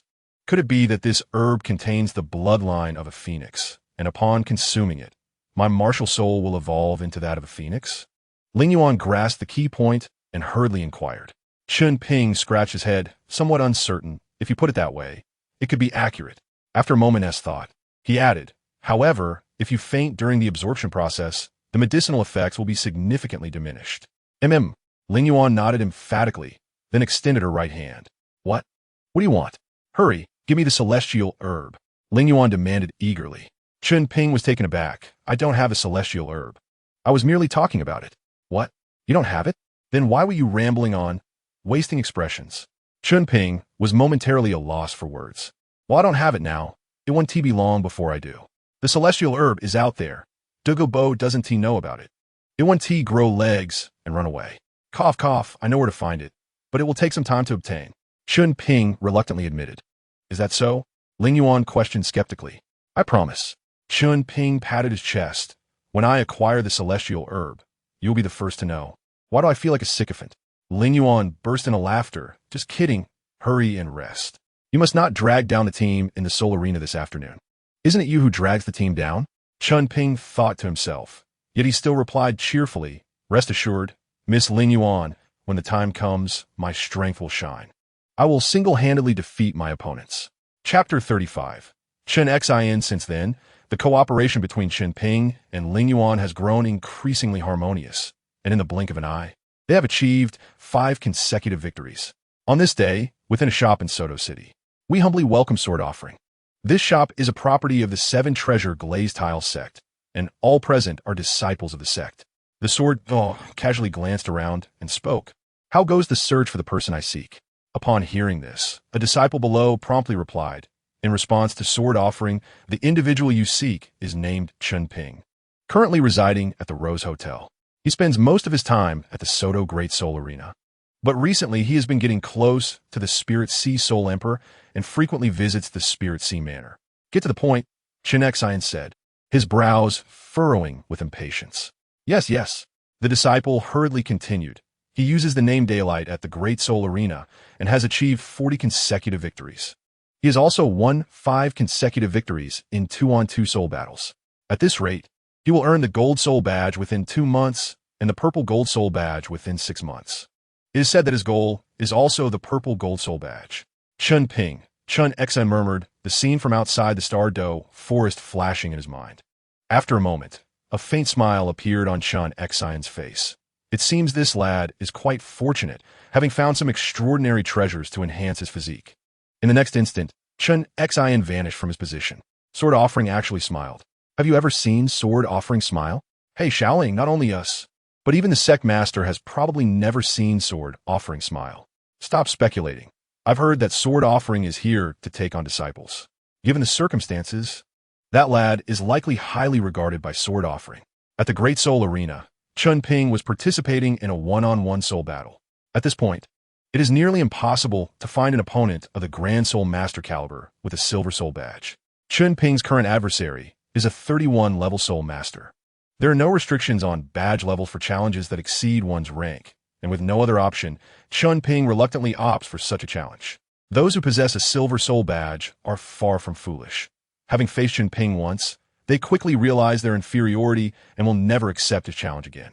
After all, no one wishes to risk their hard-earned points on a battle they cannot win. However, today, the audience is graced with a notable spectator, Jian Dao Chen. With the referee's command, Chen Ping immediately engages in a fierce duel with his opponent. His adversary wields a long staff, adorned with yellow and purple soul rings, indicating remarkable strength. A direct confrontation would only amplify the staff's advantages, making it an unwise choice. Observing Chen Ping's fighting style, Chen swiftly forms a judgment. Yet, in the next moment, he is taken aback. The essence of the staff lies in its ability to entangle, regardless of the weapon wielded by the opponent. Once ensnared by the staff, escape becomes nearly impossible. Although Chen Ping's swordsmanship is fundamentally sound, it suffers from an infusion of unorthodox techniques. If he could develop a distinctive sword style, he might soon manifest a profound sword intent. After witnessing the duel, Chen arrives at his final assessment. Meanwhile, Chen Ping senses a gaze from the audience, one that feels unsettling, as if the observer can see through him entirely. He scans the crowd, but fails to identify the individual. Dismissing the thought, he decides to find Ling Yuan after the duel's conclusion. Outside the arena, indeed, he is worthy of being my disciple, Chen muses as he strides towards the Seven Treasures glazed sect, riding the Seven Killing Sword. He is too proud to lower himself to ask Chen Ping to be his apprentice. Since Chen Ping has already expressed interest, he will wait for him at the Seven Treasures glazed sect. It is only a matter of time. Chen purpose is to ascertain whether Chen Ping is still the same as he was on that day, while also evaluating his strength. Initially, he deemed Chen Ping's talent insufficient, intending only to teach him sword techniques. However, circumstances have changed, and he now contemplates cultivating Chen Ping as a potential successor. Grandpa Linghai within the passage. Linghai awaits Chen Ping's return. He greets him with a hearty laugh, wrapping an arm around Chen Ping's shoulder. "Huh, you did well, my boy. Your first challenge beyond your level, and you've easily triumphed over your opponent." It was merely luck. Chen Ping scratches his head, suddenly sensing an oddity. "Grandpa Linghai, have you recovered from your injuries?" At that moment, the white hair on Linghai's forehead gleams with a new luster, and the wrinkles on his face have noticeably diminished. "Indeed, young Chen Ping," Ling Yuan interjects with a nod. "After absorbing the soul bone, the soul power within has rapidly healed my injuries and replenished my vitality." He leans closer, whispering to Chen Ping, "Thanks to you, I have now broken through to level 70. In a couple of days, I will seek a soul ring, and soon, I shall be a true soul sage." Such swift progress. Just days ago, you were 67 level soul emperor, and now you are 70? This seems unrealistic. Chen Ping muses, "Isn't this akin to having an unfair advantage? Boy, what are you thinking?" Linghai retorts, "I was a 69 level soul emperor a decade ago. If it weren't for my old injuries flaring up, I would have already achieved soul sage status. My drop to 67 was merely due to the fact that I had to use most of my soul power to suppress my wounds. Now that I am healed, my power has returned to me. Overall, it seems Linghai has turned misfortune into fortune. Grandpa, for your 7th soul ring, will you seek one from a soul beast over 30,000 years old? Have you found a suitable candidate?" Chen Ping inquires with concern. Linghai chuckles. "I have an old comrade who is now a soul Douluo. For him, the 7th soul ring poses little risk." That is reassuring. Chen Ping sighs in relief. The older the soul beast, the more formidable it becomes. Not only are they powerful, but they also possess a certain intelligence. If they sense danger, they will not hesitate to self-destruct, leaving no soul ring behind. "I shall depart tomorrow. During this time, Ling Yuan will be in your care." Linghai pats Chen Ping's shoulder. "I am quite pleased with your training these past few days. It is evident my granddaughter has an interest in you. You take good care of her." "Huh." Chen Ping scratches his head. "I will. Go now. Ling Yuan's duel will soon conclude. I shall not accompany you back," Linghai says before turning to leave. "Be cautious on your way." Chen Ping waves goodbye. "Care for yourself, you rascal," Linghai retorts. Chapter 36. A reunion with Yu Xiaojiang more than a year later. In the Balak Kingdom, Balak City. 6 months prior, Chen Ping and Ling Yuan arrived here. Over the past year, the two had successfully obtained gold soul badges in Soto City before bidding farewell to Linghai and embarking on their journey across the continent. On this day, they exit the Grand Soul Arena. "Chen Ping, I have reached level 30. Ling Yuan exclaims with excitement. Level 30. That is splendid news, Chen Ping responds joyfully. Shall we hunt soul beasts in the Star Dou Great Forest or the Sunset Forest?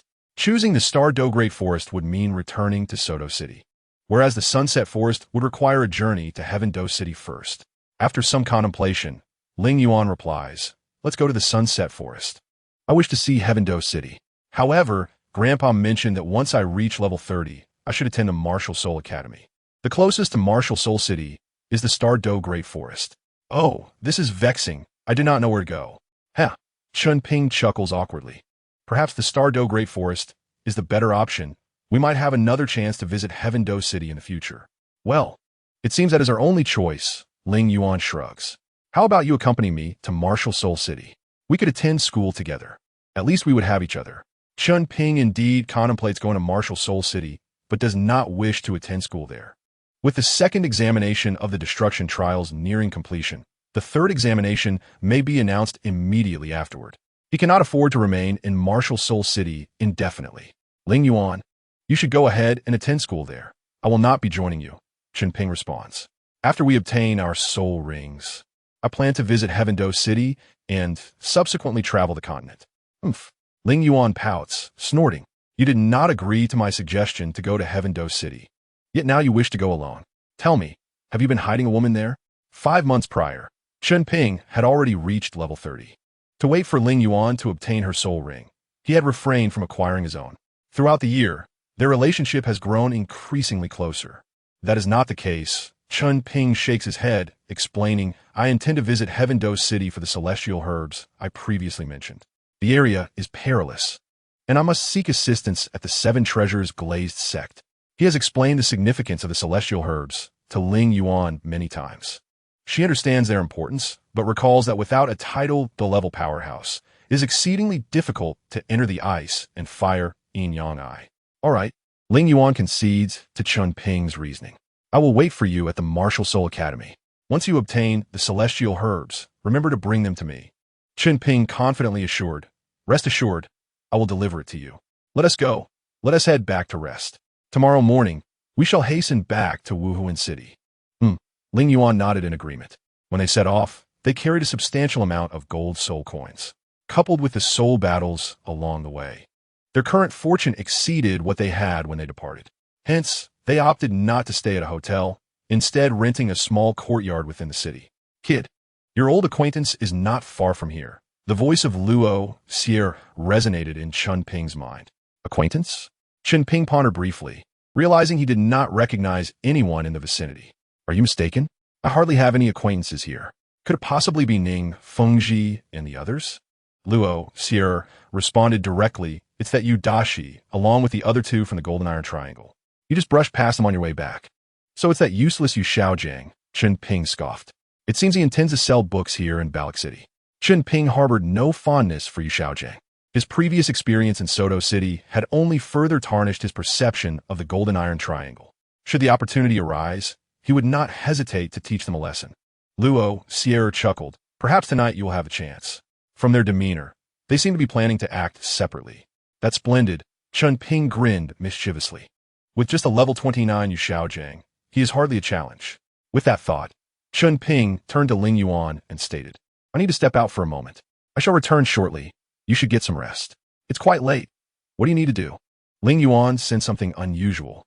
It's nothing. I just need to teach someone a lesson, Chen Ping replied nonchalantly. Upon hearing of a potential confrontation, Ling Yuan's interest was piqued. I want to go with you. No. Chen Ping firmly rejected her. The opponent is quite formidable. They are merely separated temporarily. I must be quick. If his companions return, it could spell trouble. Chen Ping possessed soul bone skills and could escape at any moment. However, Ling Yuan lacked such means of retreat. Be good and wait for my return, he said, kissing Ling Yuan on the forehead. All right, Ling Yuan responded softly. Just be careful and don't get hurt. Rest assured, Chen Ping assured her. With that, he leaped onto the rooftop, blending seamlessly into the night. The power of the Phantom Moon, Saint Dragon, truly complemented the darkness. Satisfied with the Phantom Moon flute in his hands, Chen Ping mused, of course. Acer's power reaches its zenith at night, while mine flourishes in daylight. Luo Xier cautioned, You'd best be careful and not be too arrogant. Assess the situation before making a move. Among the three, two of them likely possess the strength of a Soul King. Once they employ that secret technique, they can reach the level of an ordinary Soul Sage. Chen Ping nodded gravely, I understand. However, in my current guise, they probably won't recognize me. Indeed, Yu Xiaojiang and his companions were residing in a hotel within the city, and according to Luo Sierra's description, they had just arrived in Balak City. There is something going on. Upon reaching the hotel entrance, Chen Ping noticed Yu Xiaojiang and his companions emerging. With a swift motion, he slipped into a nearby tea house. Welcome, esteemed guest. What do I get for you at this late hour? The enthusiastic waiter greeted him. Lazily slumping into a chair, Chen Ping feigned exhaustion. Just a pot of tea will suffice. I've had a long day of travel, and I'm utterly drained. Coming right up. Chen Ping could hear snippets of Yu Xiaojiang's conversation. Friend, please confirm with the publisher that the quality of this batch of books must meet standards. We cannot afford a repeat of the fiasco in Fastnu province, Yu Xiaojiang expressed with evident anger. Had it not been for the poor quality of the books, we could have made a considerable profit. To ruin someone's path is akin to killing their parents. Hearing this, Lu Erlong fervently agreed. If it weren't for Xiaojiang's intervention, I would have torn them to shreds. Ah, Xiaojiang, let me handle this, Fran sighed before disappearing into the shadows. Chen Ping scoffed, so they truly are here to sell books. Erlong, go find Mr. Wang to procure dragon blood. Yu Xiaojiang continued. I feel a breakthrough to level 30 is imminent. I just need a bit more dragon blood. Without hesitation, Lu Erlong replied, Sure, Xiaojiang. You can consume the remaining dragon blood in the hotel. I'll go find Mr. Wang right away. With that, Lu Erlong dashed off without delay. The show is about to begin. Chen Ping stretched his waist and downed the tea in one gulp. Leaving a gold soul coin behind, he vanished from the spot. Yu Xiaojiang ambled slowly towards his room, hands clasped behind his back. Impatient by nature, Chen Ping wished he could give him a kick. Fortunately, he did not have to wait long. Yu Xiaojiang finally opened the door to his room. Just wait, you'll have a show to watch. Chen Ping thought as he swiftly slipped through the window into Yu Xiaojiang's room. Once inside, Yu Xiaojiang wasted no time and headed straight for the bathroom. His right hand brushed against his waist belt soul guide, producing a glass vial filled with dark red liquid. Recognizing the belt, Chen Ping thought, so it's the 24 Bridge moonlit night. He didn't tea wear it last time. He must have acquired it recently. As Chen Ping regained his focus, Yu Xiaojiang had already poured the dragon blood into the bathtub. So this is dragon blood? I've heard much about it, but this is my first time witnessing its use, Chen Ping remarked, sneering. Can't believe Yu Xiaojiang actually believes this dragon blood can evolve a martial soul. After all, he has pilfered quite a bit of knowledge from the spirit hall. Did he never harbor any doubts? If it were anyone else getting swindled, it might be understandable. But Ascent Yu Xiaojiang reputed as the foremost theoretical expert in the continent? How could he fall for such a lowly scam? It's beyond comprehension what goes on in his mind. Perhaps he truly is a charlatan. After all, Tang San's first soul ring was rendered useless under his theories. Without this entangling soul skill, blue-silver grass cannot entangle. All plant-type martial souls inherently possess soul skills. Under your theory, you wasted a soul ring slot.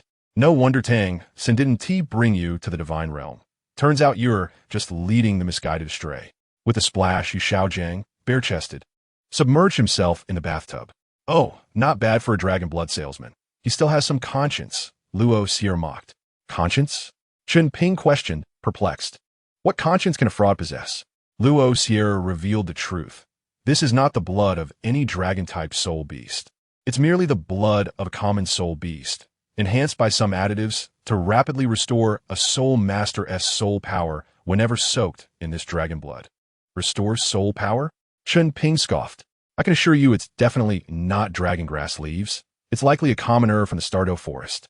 This unnamed herb is quite inexpensive. 1 gold soul coin can buy several pieces. The price of this dragon blood is certainly exorbitant, far exceeding the value of the herb. Once we reach Wuhuan City, I must inform Bibi Dong about the dragon blood to ensure that ordinary people aren't swindled by such unscrupulous merchants. Yu Xiaojiang may have been deceived, but others are innocent. Yu Xiaojiang groaned while reclining in the bathtub. The sound sent a chill down Chen Ping's spine, prompting him to curse, damn it, who the hell are you? Upon hearing a voice, Yu Xiaojiang quickly regained his composure, his expression shifting to one of vigilance as he scanned his surroundings. Although no one was in sight, A melodious tune wafted into his ears. Soaking in dragon's blood while listening to music was indeed a fortunate experience, and Yu Xiaojiang reveled in it. Unbeknownst to him, his consciousness began to blur, and his body grew unresponsive. Satisfied that everything was in order, Chen Ping stepped forward. He did not immediately strike Yu Xiaojiang, but intended to extract information from him. "I ask you answer, understood?" Chen Ping began. Yu Xiaojiang's gaze was vacant as he nodded dumbly. "Very well. Tell me why you consume this dragon's blood?" Yu Xiaojiang replied slowly. "Dragon's blood can evolve my martial soul, and in the future, I will no longer be subjected to the ridicule of my family. When I ascend to the rank of title Douluo, I will make those who once mocked me pay dearly, turning them into wretched beings and leaving them to languish in filth." Hearing this, Chen Ping's lips twitched. With a sharp slap, he struck Yu Xiaojiang across the face. "You, with no real abilities, only fantasize about such useless things. If individuals like you were to wield immense power, this continent would inevitably meet its doom at your hands." Chen Ping recalled an old adage, "Every cause has its effect." Yu Xiaojiang's misguided thoughts since childhood explained his inability to awaken a powerful martial soul. It was entirely a case of self-inflicted suffering. Being mocked was simply his just desserts. Chen Ping could hardly fathom how arrogant and domineering Yu Xiaojiang must have been under the protection of Yu Yuanjin before awakening his martial soul. "Next question. Did you come to Balak City merely to sell books?" Yu Xiaojiang shook his head. "No, selling books is just a means to earn money." "And what do you intend to do with that money?" "To buy dragon's blood." "What was your soul power level before using the dragon's blood? And how long have you been using it?" "What is your current soul power level?" Yu Xiaojiang answered, "It was level 29 before, and I have been using dragon's blood for a year and a half. It remains at level 29. Damn it, Yu Xiaojiang is utterly foolish. After such a long time, there's no effect whatsoever. Has he never doubted the authenticity of the dragon's blood? Instead, he behaves like an addict, continuously purchasing it." Rubbing his forehead, Chen Ping inquired further. "How did you come up with the 10 core competencies of martial souls? Please elaborate." "Years ago, I visited the Spirit Hall and, through flattery, gained the trust of the Saintess Bibi Dong. With her assistance, I accessed the Spirit Hall library and uncovered many secrets of the continent. Later, I returned to the Blue Dot Tyrannosaurus family and, through my father's connections, acquired numerous family secrets. Subsequently, I once again charmed Bibi Dong and borrowed the Pope's decree. With this token, I obtained several secrets from the Spirit Hall. I compiled the most essential knowledge, which is least likely to be recognized as plagiarized, along with some common knowledge, and defined them as the 10 core competencies of martial souls." "You are outright plagiarizing." Although Chen Ping had already formed this conclusion in his mind, hearing it from Yu Xiaojiang's lips intensified his urge to strike him. "Damn it, I can't bear to ask further. If I don't give you a beating today, my heart will remain unsettled." Chen Ping rolled up his sleeves and delivered a punch to Yu Xiaojiang's face. Due to the effects of the illusion, Yu Xiaojiang felt no pain, appearing like a mere puppet, allowing Chen Ping to hit and berate him at will. Chapter 38. The Beating of Yu Xiaojiang. Though Chen Ping did strike, he held back considerably. If Yu Xiaojiang were to die, what would become of Tang San's apprenticeship? Should excessive variables arise in the future, Chen Ping might not be able to manage them. Consider yourself fortunate. Still unsatisfied, Chen Ping delivered 2 more kicks. "Kid, hurry and leave. The woman accompanying him has returned." Noticing Lu Erlong's approach, Loxier quickly warned. Chen Ping's expression tightened as he quickly glanced out the window. Through the cracks in the window, he could clearly see the direction Lu Erlong was coming from. Assessing the room's layout, he exited the hotel in the opposite direction of Lu Erlong. Lu Erlong hummed a tune, entering Yu Xiaojiang's room with a light step. She had returned early on purpose. Flander had gone to supervise the publisher and would not return for a while, leaving ample time for the 2 of them to be alone, which Lu Erlong would not pass up. Noticing the door slightly ajar, she pushed it open and stepped inside. "Xiaojiang, are you there? I bought some dragon's blood." Receiving no response, she found it strange. Xiaojiang should be digesting the dragon's blood at this hour. Could he have gone out? Lu Erlong pondered, stroking her chin, but could not come up with an explanation. She took a few steps forward, her pupils constricting as she discovered a half footprint on the ground, stained with blood. Startled, Lu Erlong immediately rushed into the bathroom. Sure enough, Yu Xiaojiang lay in a pool of blood, a mixture of human and dragon's blood. making it impossible for Lu Erlong to discern the extent of his injuries. Who did this? Lu Erlong's eyes blazed with fury, wishing to tear apart the one who harmed Yu Xiaojiang. After a moment, reason overpowered her rage, and she quickly lifted Yu Xiaojiang, checking his injuries. His ribs were broken, and his arm was fractured and dislocated. A simple examination revealed multiple injuries, all intricate but non-fatal. After cleaning the blood from Yu Xiaojiang's body, she found no external wounds, only internal injuries that were not life-threatening. Gritting her teeth, Lu Erlong yelled, Who did this? From the adjacent room, an irate voice boomed, Shut your mouth. You filthy wench. What are you screaming about at this hour? The voice, emerging from nowhere, ignited Lu Erlong's already simmering temper. Fifth soul skill, Skyward Flame. Aiming at the source of the voice, Lu Erlong unleashed her soul skill. A Husunding explosion échouée. The insulting voice fell silent, replaced by the sound of the building collapsing as the entire hotel teetered on the brink of ruin. Coughing, the commotion roused Yu Xiaojiang, who gazed at Lu Erlong with a dazed expression. Erlong, what happened to me? Xiaojiang. Lu Erlong had calmed considerably, her voice softening. Who injured you? Injured? Yu Xiaojiang was bewildered, and as he moved his body, the pain surged, causing him to scream. Ah, Xiaojiang. Lu Erlong hurriedly used her soul power to alleviate his pain. After a while, Yu Xiaojiang finally settled down. He looked at Lu Erlong, his voice weak. Erlong, I was just digesting the dragon's blood. How'd I end up like this? Lu Erlong also did not know who was responsible, but the immediate priority was to heal Yu Xiaojiang's injuries, as his life was in danger. Xiaojiang, hold on. I will take you to find a healing soul master. Meanwhile, Chen Ping hurriedly returned to the small courtyard. Upon entering, he found Ling Yuan waiting at the door. Ling Yuan, you're still awake? Ling Yuan did not respond, but approached Chen Ping, sniffing him intently. What happened? You reek of blood. How many people did you kill? Kill. Chen Ping shook his head. The scent of blood clung to him, originating from the dragon's blood in the bathtub. Although it had been diluted, the essence of a soul beast's blood was inherently potent, and its presence on his body was nothing short of repugnant. At this juncture, Ling Yuan reminded Chen Ping that Flinder's martial spirit was the cat eagle, granting him remarkable perceptive abilities. The stench of blood on him would undoubtedly arouse suspicion upon his return to the courtyard. Ling Yuan, I shall take a bath first. We will depart the city shortly, Chen Ping declared, moving with purpose as he discarded his outer garment outside the courtyard. Ling Yuan, understanding the gravity of the situation, said nothing further and hastened back to her room to prepare. As the night deepened, Flinder returned to the hotel entrance, only to find it in utter disarray. What on earth happened here? He inquired, seizing a passerby in his urgency. I heard a soul master unleashed a soul skill, and nearly half the guests in this hotel perished. It's truly terrifying, the bystander recounted, still shaken from witnessing the chaos. Flinder's alertness heightened at the mention of a soul skill. He sensed residual soul power lingering in the air. It must be Erlong Mei, he mused, raising an eyebrow. Had she encountered an assault? No, this was the distinct scent of Erlong Mei.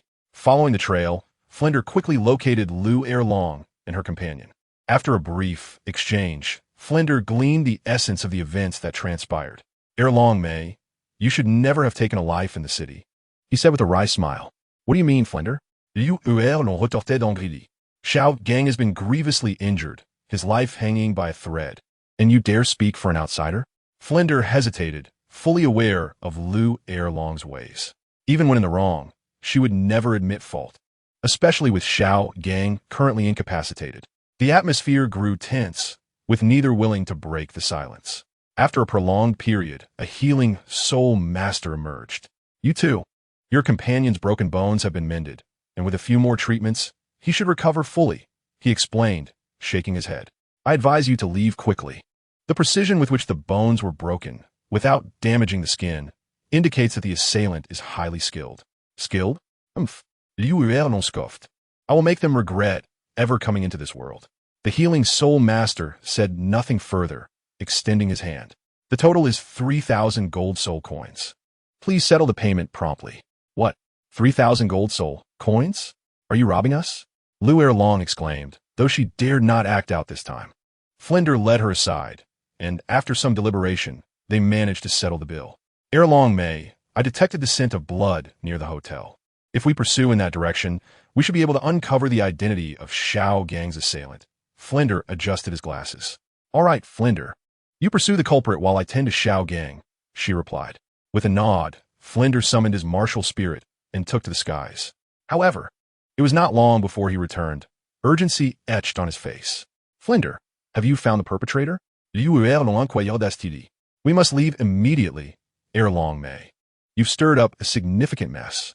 You've destroyed the hotel and harmed others, and now there are wanted posters for you plastered all over the city. Outside Balak City, after several days of recuperation, Xiao Gang finally regained some vitality. Xiao Gang, how is your body feeling? Do you need to see a healing soul master again? Lu Erlong asked, carefully feeding him a bowl of chicken soup. Cough, cough. Xiao Gang shook his head.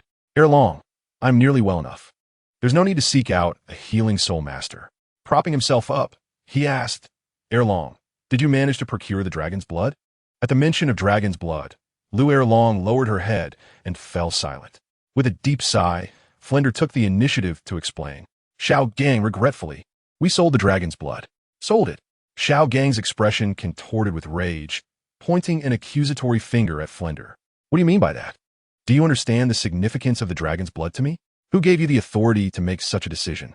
His anger mounting, Xiao Gang turned to Lu Erlong, rebuking her. Lu Erlong, why did you not stop Flinder from selling the dragon's blood? At this, Flinder could no longer remain silent. Xiao Gang, please calm yourself. Calm myself? You expect me to remain calm. Xiao Gong retorted bitterly. Flinder, both you and Erlong are prodigies with innate soul power exceeding level 7. You cannot comprehend what dragon's blood represents to me. Let me tell you, that dragon's blood is my lifeline. Without it, how can I confront those who ridicule me? How can I validate my theories? Answer me. At this point, Xiao Gang's emotions reached a breaking point as he shouted in anguish. Do you even know what I have endured all these years? I was once the esteemed heir of a sect, hailed as a beacon of hope. But when I turned 6, everything changed. Those who once praised me began to mock me. With innate, half-level soul power, do you even grasp the effort I invested to ascend to the rank of Great Soul Master? You do not know, because in your eyes, I am merely a failure. Someone who will never transcend the limitations of a Great Soul Master. As he spoke, Xiao Gang's expression turned melancholic. In your eyes, I am nothing but a failure. Why should you concern yourselves with my feelings? Flinder understood Xiao Gang's plight all too well. This was precisely why, despite knowing that the dragon's blood was a ruse, he had refrained from exposing the truth. Indeed, such a predicament would be intolerable for anyone. That's not how it is, Lu Erlong interjected. Xiao Gang, I was the one who urged Flinder to sell the dragon's blood. Your injuries were severe, and with the guards in pursuit, we had no choice but to sell it to afford a healing soul master. In the Douluo continent, healing soul masters held a position of great esteem. Even a level 20 healing soul master was not someone Lu Erlong and her companions would dare to offend lightly, especially considering the costs associated with treatment outside the city. Xiao Gang, Erlong may speaks the truth. Your condition was indeed dire at the time. Flinder recounted the events. When we left the city, your injuries were only temporarily stabilized, and you subsequently fell into a coma. Given the circumstances, we knew we could not sell books within the city. Therefore, I discussed with Erlong the necessity of selling the dragon's blood to gather funds for your treatment. Upon hearing this, Xiao Gang's demeanor softened slightly. Why did you not consult me? Consult you? You were unconscious. How could we discuss it with you? Flinder thought, feeling helpless, but refraining from voicing his frustrations. Xiao Gang, we are currently out of funds. I intend to venture into the Soul Beast Forest with Erlong to hunt soul beasts and earn some gold soul coins. What? We are out of money? Xiao Gang could no longer remain still, hastily sitting up to confront Flinder. How could we be out of money? Do we not have over 100,000 gold soul coins? Over 100,000? We spent a portion on publishing your books, another on promotional efforts, and then 7,000 on the dragon's blood. The remaining funds, coupled with the 6,000 recovered from the sale of the dragon's blood, have been allocated for your treatment, as well as compensation for the hotel damages and the victims' families. This portion of money must be procured. Otherwise, the entire Balak Kingdom will find itself without a foothold. Xiao Gang, we truly are out of funds, Flinder sighed. A look of helplessness etched across his face. This news was, without a doubt, a thunderclap for you, Xiao Gang. The days of financial hardship he faced upon leaving Soto City were indelibly etched in his memory. He would do anything to avoid reliving such a nightmare. Flander, how we captured the perpetrator who harmed Xiaojing? Liu Erlong suddenly recalled an important matter. Upon hearing this, Flander shook his head. Erlong, I did my best. If we had acted that very night, perhaps we could have apprehended him. By the time I followed the scent of blood the next day, the place was already deserted. After inquiring around, I learned that the residents left the city immediately on the night of Xiaojing's tragedy. Speaking of the assailant, Yu Xiaojing clenched his teeth. He could scarcely comprehend what had transpired. One moment he was immersed in a bathtub, soaking in dragon blood, and the next, he found himself in Liu Erlong's embrace, teetering between life and death. Flander, did you ascertain what they looked like? Yu Xiaojing remained keenly interested in his own predicament. A cold scoff echoed in his mind. They take advantage of our golden iron triangle's dispersal to ambush me. Let them show themselves now, and I, Yu Xiaojing, will assuredly transform them into a wretched figure and cast them into the filth. Flander shook his head once more. Each time they venture out, they don masks and change their attire daily. No one knows their true appearance. Liu Erlong stamped her foot in frustration, exclaiming, Flander, is there not a single useful clue? Indeed, Flander adjusted his glasses. They exited through the southeastern gate. A useless lead, Yu Xiaojing bellowed, striking the trunk of a tree with his fist. I, Yu Xiaojing, vow that if I encounter this person, I will undoubtedly turn him into a grotesque figure and cast him into the filth, leaving him to suffer endlessly. Xiaojing, Flander hesitated, contemplating before finally suggesting, let us proceed to the soul-hunting forest near Balak City together. With an extra pair of hands, we can earn more money. After accumulating sufficient gold soul coins, we can then move on to the next city. Indeed, Xiaojing, it is imperative that we earn some money, Liu Erlong chimed in support. Yu Xiaojing crossed his arms, his gaze fixed on the southeastern direction of Balak City. Then let us depart. Chapter 40. The Star Dou Forest 1. At the outskirts of the Star Dou Forest, Ling Yuan, Chen Ping, and Ling Hai paused. Grandfather, we have already stated that 2 of us are sufficient to hunt the 3rd spirit ring. Why must you come? Ling Yuan pouted in indignation. Oh, my dear granddaughter, did you not write to the old man, asking me to wait here? Why then lay the blame on me? Ling Hai retorted, his expression one of discontent. Chen Ping. Ling Yuan narrowed her eyes. Was it you who penned the letter? Chen Ping nodded slightly. Indeed, it was I. 2 days prior. I sensed that you were on the verge of a breakthrough, so I sent a letter to Grandfather Ling Hai. Our purpose in entering the Star Dou Forest is not for leisure. As the largest gathering place for soul beasts on the continent, the forest is rife with both peril and opportunity. Even at the periphery, one may encounter soul beasts. Recalling 2 years ago, when he first ventured into the fringes of the Star Dou Forest and encountered a century-old saber-toothed tiger, Chen Ping reflected that had it not been for his good fortune, turning a crisis into an opportunity, he might have met a dire fate. Considering his previous experience, Chen Ping deemed it wise to remain cautious. With Ling Hai, a soul sage of level 73, accompanying them, they could traverse the outer circle safely unless they encountered Zhao Wujin and Tang San hunting souls. You are correct. Ling Hai nodded with satisfaction. Even I cannot guarantee safety in the outer circle of the Star Dou Forest. Besides the danger posed by high-level soul beasts, there is another lethal scenario, a beast tide. Chen Ping interjected.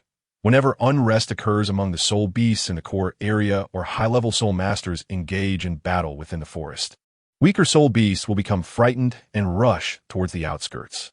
In such situations, soul masters lacking sufficient strength are easily overwhelmed by the soul beasts, potentially leaving no trace behind. Upon hearing this, Ling Yuan rolled her eyes. After all this, you're simply being cowardly. Cowardly? Chen Ping disagreed. Ling Yuan, there's a saying, survival leads to output. In other words, only by living to the end can one become a title Douluo. A genius is merely a genius. The prerequisite for becoming a formidable force is survival. Reflecting on this, Chen Ping recalled a certain individual, Han Tianzuan, who always hid at the back of the crowd during confrontations. Ultimately, it proved that those who charge to the front often do not survive, making the aspiration of becoming the strongest in the world moot. Ling Yuan absorbed Chen Ping's words. Upon reflection, it seemed that this principle held true in the realm of soul masters. Very well, Grandfather Chen Ping, let us proceed. Today, the Soul Beast town was particularly bustling. A greater number of soul masters than usual were coming and going, most of whom orderly entered the same restaurant. They appeared to belong to the same faction. Chen Ping stroked his chin, noting that they all wore dark leather clothing, predominantly robust men. These individuals are from the Haotian sect, Ling Hai frowned. They are likely here to hunt high-level soul beasts. This could pose a problem. The Haotian sect's members were accustomed to arrogance. Aside from the upper echelons of the three upper sects and the spirit hall, most would steer clear upon encountering them. The Haotian sect. Ling Yuan bit her lip, unwilling to submit. Grandfather, should we retreat? Many had already been turned away before even entering the forest. These individuals wore smiles on their faces. Yet once out of the Haotian sect sight, they could be heard cursing. Alas, let us withdraw and seek our fortunes in the soul-hunting forest. Ling Hai sighed in resignation. Having distanced himself from the spear hall, he lacked the backing to contest the Haotian sect. Not so fast. Chen Ping produced a token given to him by Ning Fengji. There are only 3 of us. This 7-treasure glazed tile school disciples token should carry some weight. Ling Hai did not respond immediately, instead scrutinizing the emblem on the token. The color of the 7-killing sword spirit on this token is distinctly deeper than that of the 7-treasure glazed tile or the bone dragon. Ling Hai remarked with a smile. With this token, the Haotian sect's disciples will indeed offer us some respect. Different colors? Chen Ping examined the token closely. Confirm Ling Hai's observation. However, he remained uncertain of its implications. Grandfather Ling Hai, is there any significance to the design on this token? For outsiders, it may not hold much meaning. Ling Hai patted Chen Ping's shoulder, a smile brightening his face. But your spirit is a sword, and this token represents the sword path of dust. The fact that you possess this token signifies your connection to the sword path. Chen Ping had previously discussed the token with him, but Ling Hai had not scrutinized it closely at that time. Very well, Chen Ping dismissed the matter, prioritizing their entry into the Star Dou Forest. The members of the Haotian sect would likely take some time to enter the forest, and before they engage high-level soul beasts, the forest would remain relatively tranquil. Halt!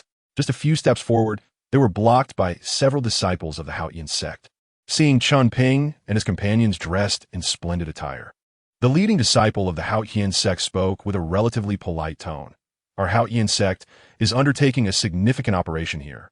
We kindly ask that unrelated individuals please refrain from interfering. Chen Ping smiled slightly. The Haotian sect, a brother sect I see. Upon hearing this, the Haotian sect members became displeased. What do you mean by brother sect? Who is associated with you? Chen Ping produced a token. We are disciples of the 7-treasure glazed tile sect, here to hunt souls in the Star Dou Forest. I trust we will not disturb your operations. The leading disciple hesitated upon hearing the name of the 7-treasure glazed tile sect, momentarily uncertain. Very well, hand me your token. I will report to my superiors to see if you may pass. My words alone do not suffice. Chen Ping nodded. Then I must trouble you, brother. With that, he handed over the token along with a small pouch of gold soul coins. All right, wait here. The sight of potential profit brought smiles to the faces of several disciples. During the waiting period, they exchanged light-hearted banter. Moments later, 2 men and a woman approached slowly. One man was a youth, while the other was middle-aged.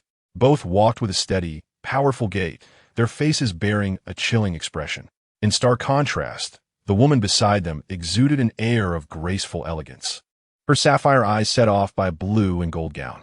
Kid, those 3. One is an 80th level quasi-spirit Dou, another is an 83rd level spirit Dou, and the woman is a 67th level spirit emperor, also a transformed spirit beast, echoed the voice of Lucier in Chen Ping's mind.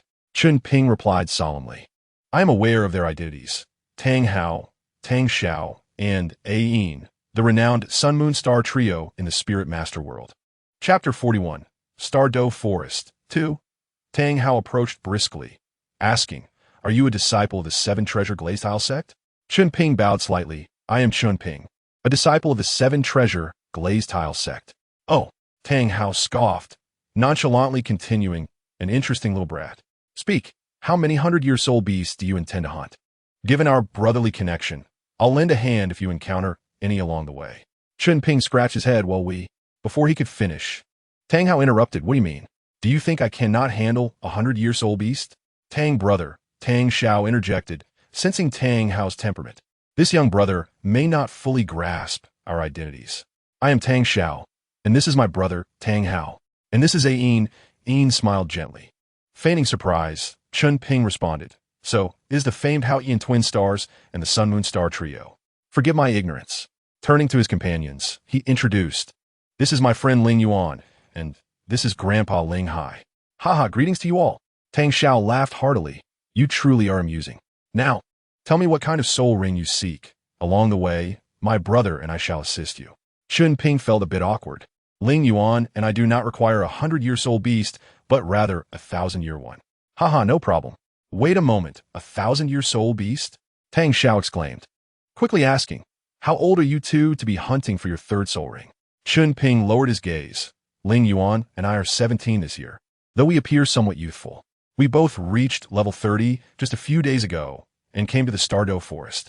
Upon hearing this, Tang Xiao stroked his chin, a look of concern crossing his face. The thing is, we are heading to the core area of the Star Dou Forest, and it might be challenging to find 1,000-year soul beast that suits your needs along the way. Brother Tang Xiao, you jest. We would not trouble you. We merely hope you can grant us passage into the forest. Chen Ping replied confidently. As for the soul ring, with Grandpa Ling Hai's assistance, it should suffice. Very well. Tang Xiao waved his hand to the disciples of the Haotian sect. These are friends from the 7 Treasure Glazed Tile sect. Everyone, step aside and allow them to enter the forest. Understood. Soon, a path opened through the crowd. Thank you, Brother Tang Xiao, and many thanks to all. Chen Ping clasped his fists in gratitude to the Haotian sect members. Here you go. Tang Xiao casually tossed the token back to Chen Ping. Brother Tang Xiao, if you have the time, please visit our sect. The sect master would be delighted. Receiving the token, Chen Ping did not forget to extend a polite invitation. Certainly, if the opportunity arises, Tang Xiao replied. Watching the gradually disappearing figures of the three, Tang Hao sneered. Him? He can represent the 7 Treasure Glazed Tile sect? Tang brother. Tang Xiao frowned. That token belongs to the direct line of Jiandao Chun Xian. By status, he indeed has the right to speak in such a manner. However, that was merely a polite exchange. Why take it so seriously? Tang Hao scoffed. Xiao Ge, why are you being so courteous to them? Tang brother. Tang Xiao said with a complex expression. This world is not one where strength alone allows you to act without restraint. Let's go. Upon hearing Tang Xiao's philosophical remarks, Tang Hao grew impatient, beckoning Ain to leave. Ain, noticing Ain still lost in thought, Tang Hao called again. Oh, coming. Coming. Ain finally snapped back to reality. Ain, what were you thinking? Tang Hao asked affectionately.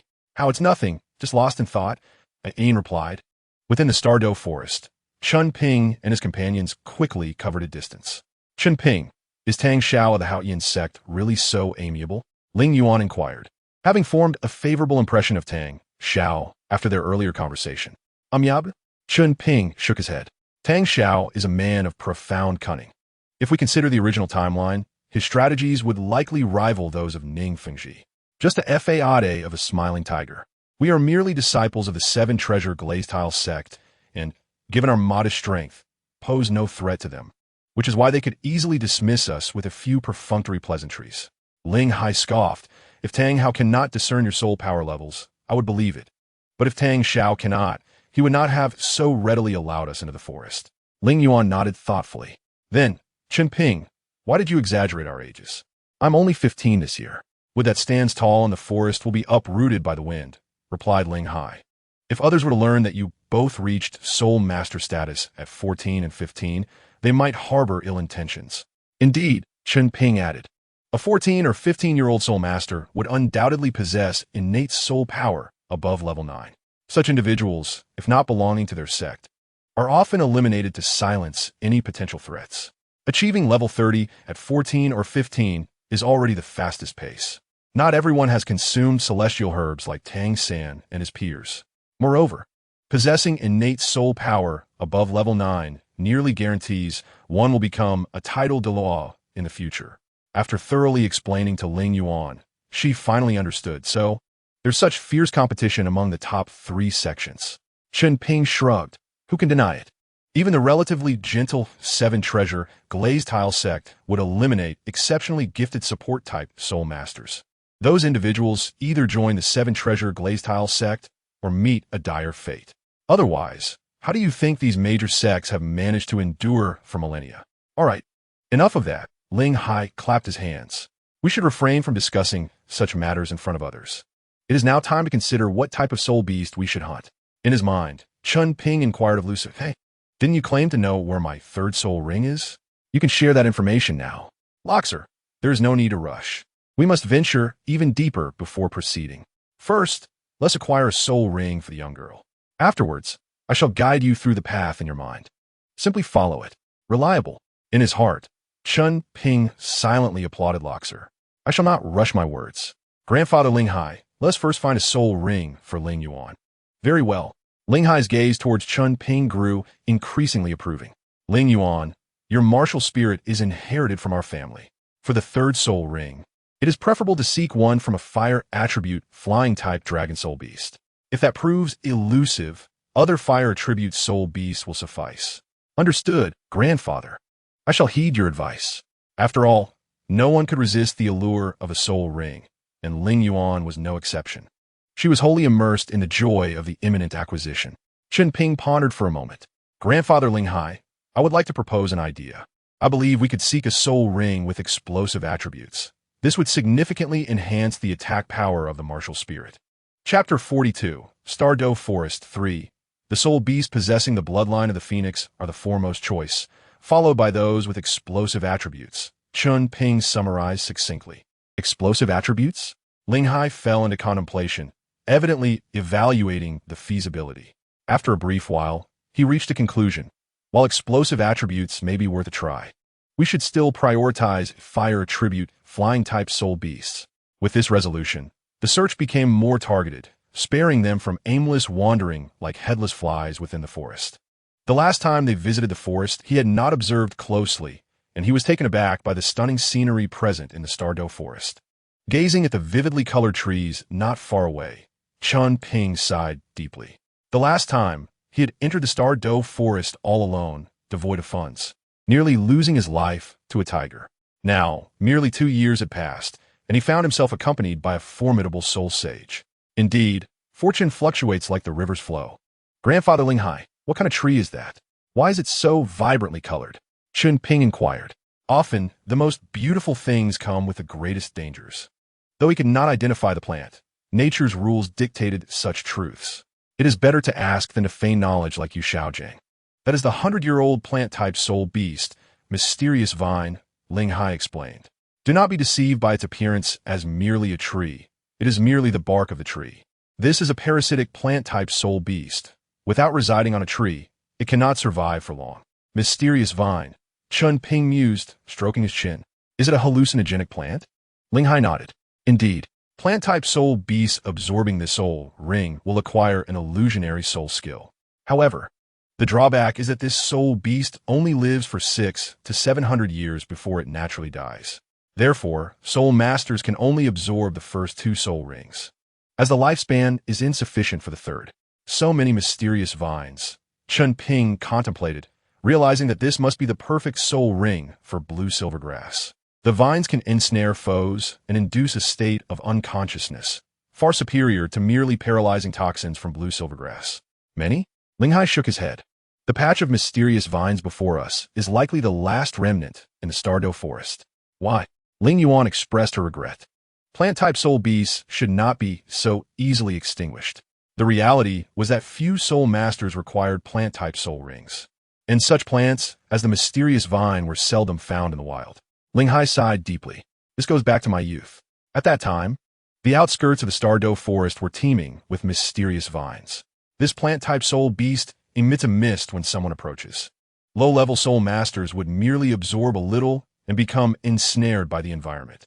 This led to a reluctance among low-level soul masters to venture into the Star Dou Forest, while the soul beast within the hunting grounds could not support such a vast number of soul masters.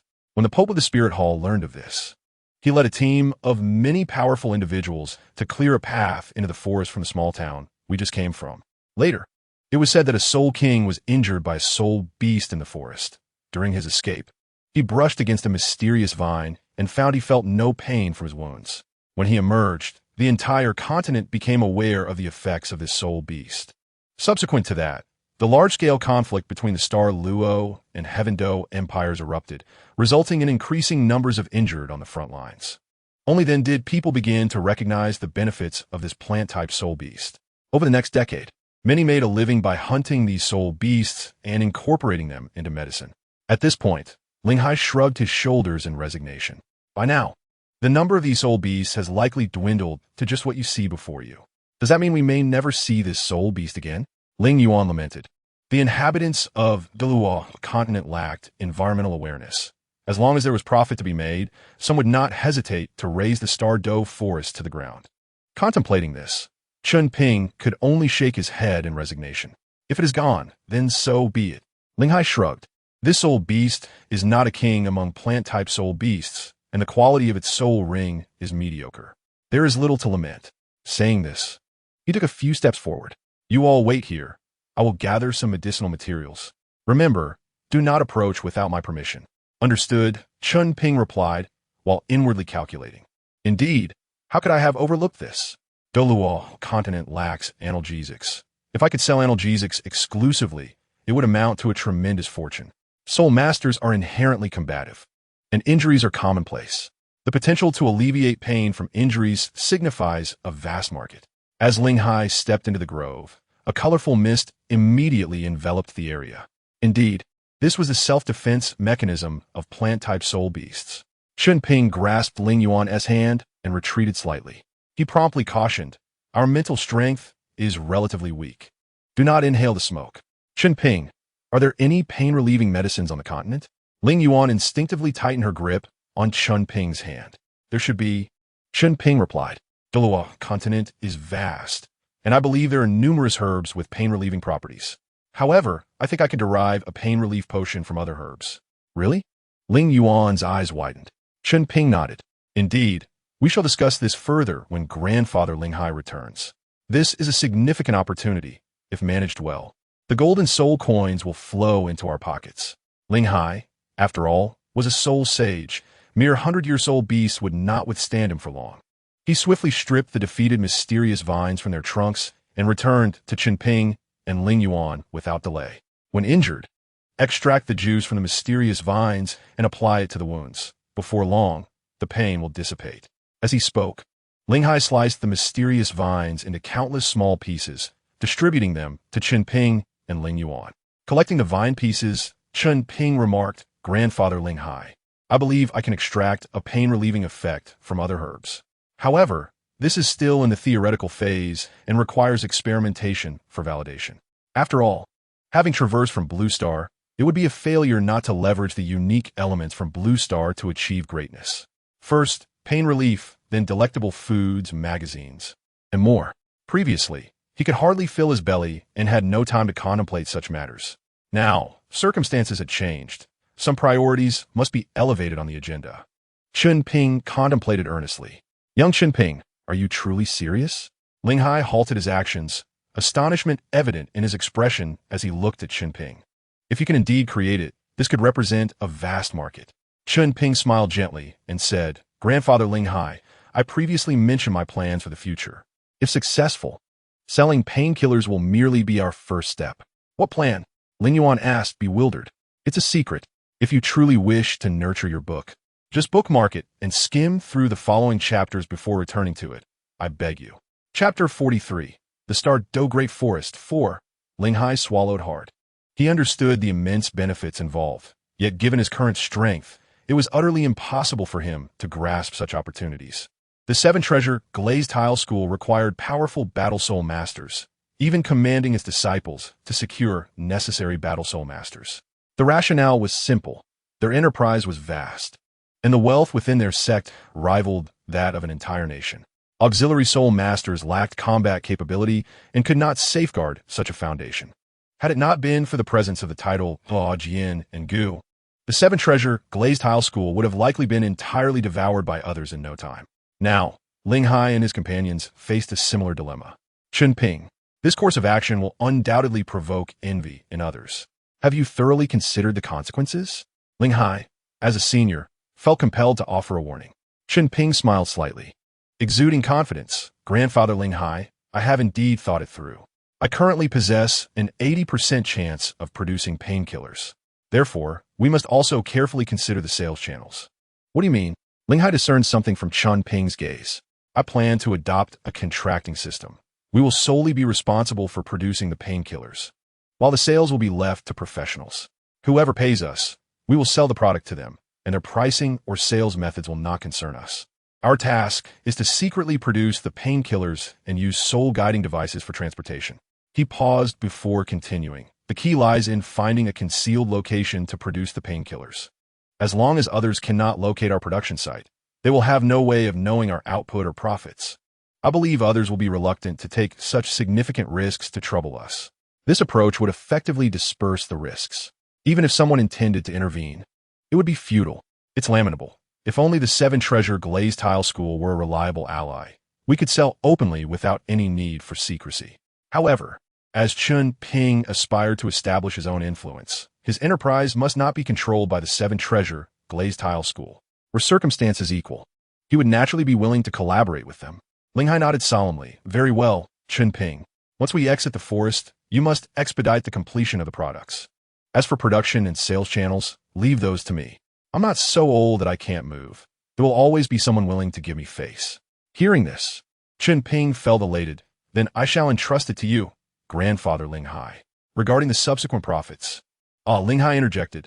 I will purchase a separate soul-guiding device and place all the gold soul coins earned into it. You may take what you need. As for profit sharing, let's forego that. At this, Ling Hai chuckled playfully. I foresee that it won't be long before we are considered family. Grandfather, Ling Yuan's face flushed. She pouted. Haha. All right then, it's settled.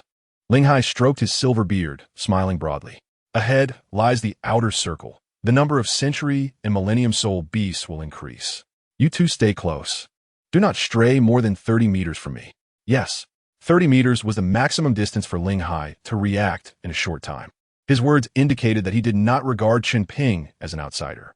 Finding a suitable soul beast for Ling Yuan would not be an easy task. Time passed swiftly, and 3 days had gone by in the blink of an eye. We can't proceed any further. We are nearing the hybrid zone and will soon encounter 10,000-year soul beasts. Ling Hai raised his hand to halt the two. After 3 fruitless days of searching, Ling Yuan's enthusiasm had significantly waned. Grandfather, when I came here with father last time, it wasn't this difficult to find one. Ling Yuan's tone was tinged with disappointment. My dear granddaughter, Ling Hai affectionately patted Ling Yuan's forehead. Last time, I spent half a month searching for a 35,000-year soul beast. You are simply too impatient. Look at Chen Ping. He has carried you for quite a distance and has not complained. Hee. Chen Ping scratched his head. Ling Yuan, if you're tired, we can take a break. It's best not to rush in finding a suitable soul ring. That's not it. Ling Yuan rolled her eyes.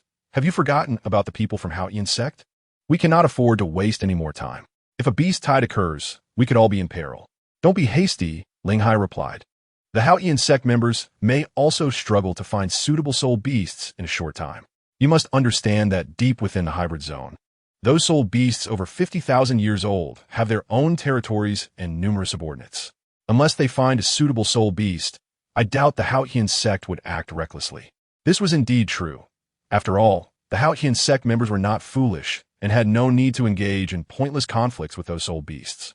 Furthermore, if too many soul beasts were slain near the core area, it would undoubtedly attract unnecessary trouble. Come here. Ling Hai activated his martial soul, landing on a nearby treetop. Grandfather, what is it? Ling Yuan pulled Chen Ping closer, and they both landed beside Ling Hai. Ling Hai remained silent, merely pointing into the distance. Ling Yuan's eyes brightened. What a rich fire attribute aura. It must be a powerful fire attribute soul beast. Wait, Grandfather Ling Hai, please observe the age of the soul beast first.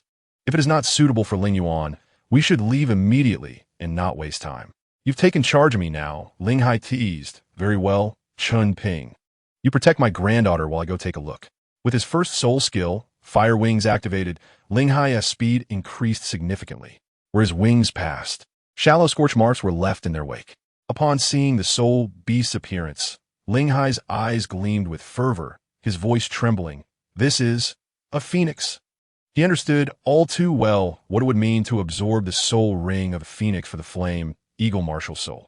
At the very least, it would purify the flames associated with the martial soul, and with a stroke of luck, it might even evolve.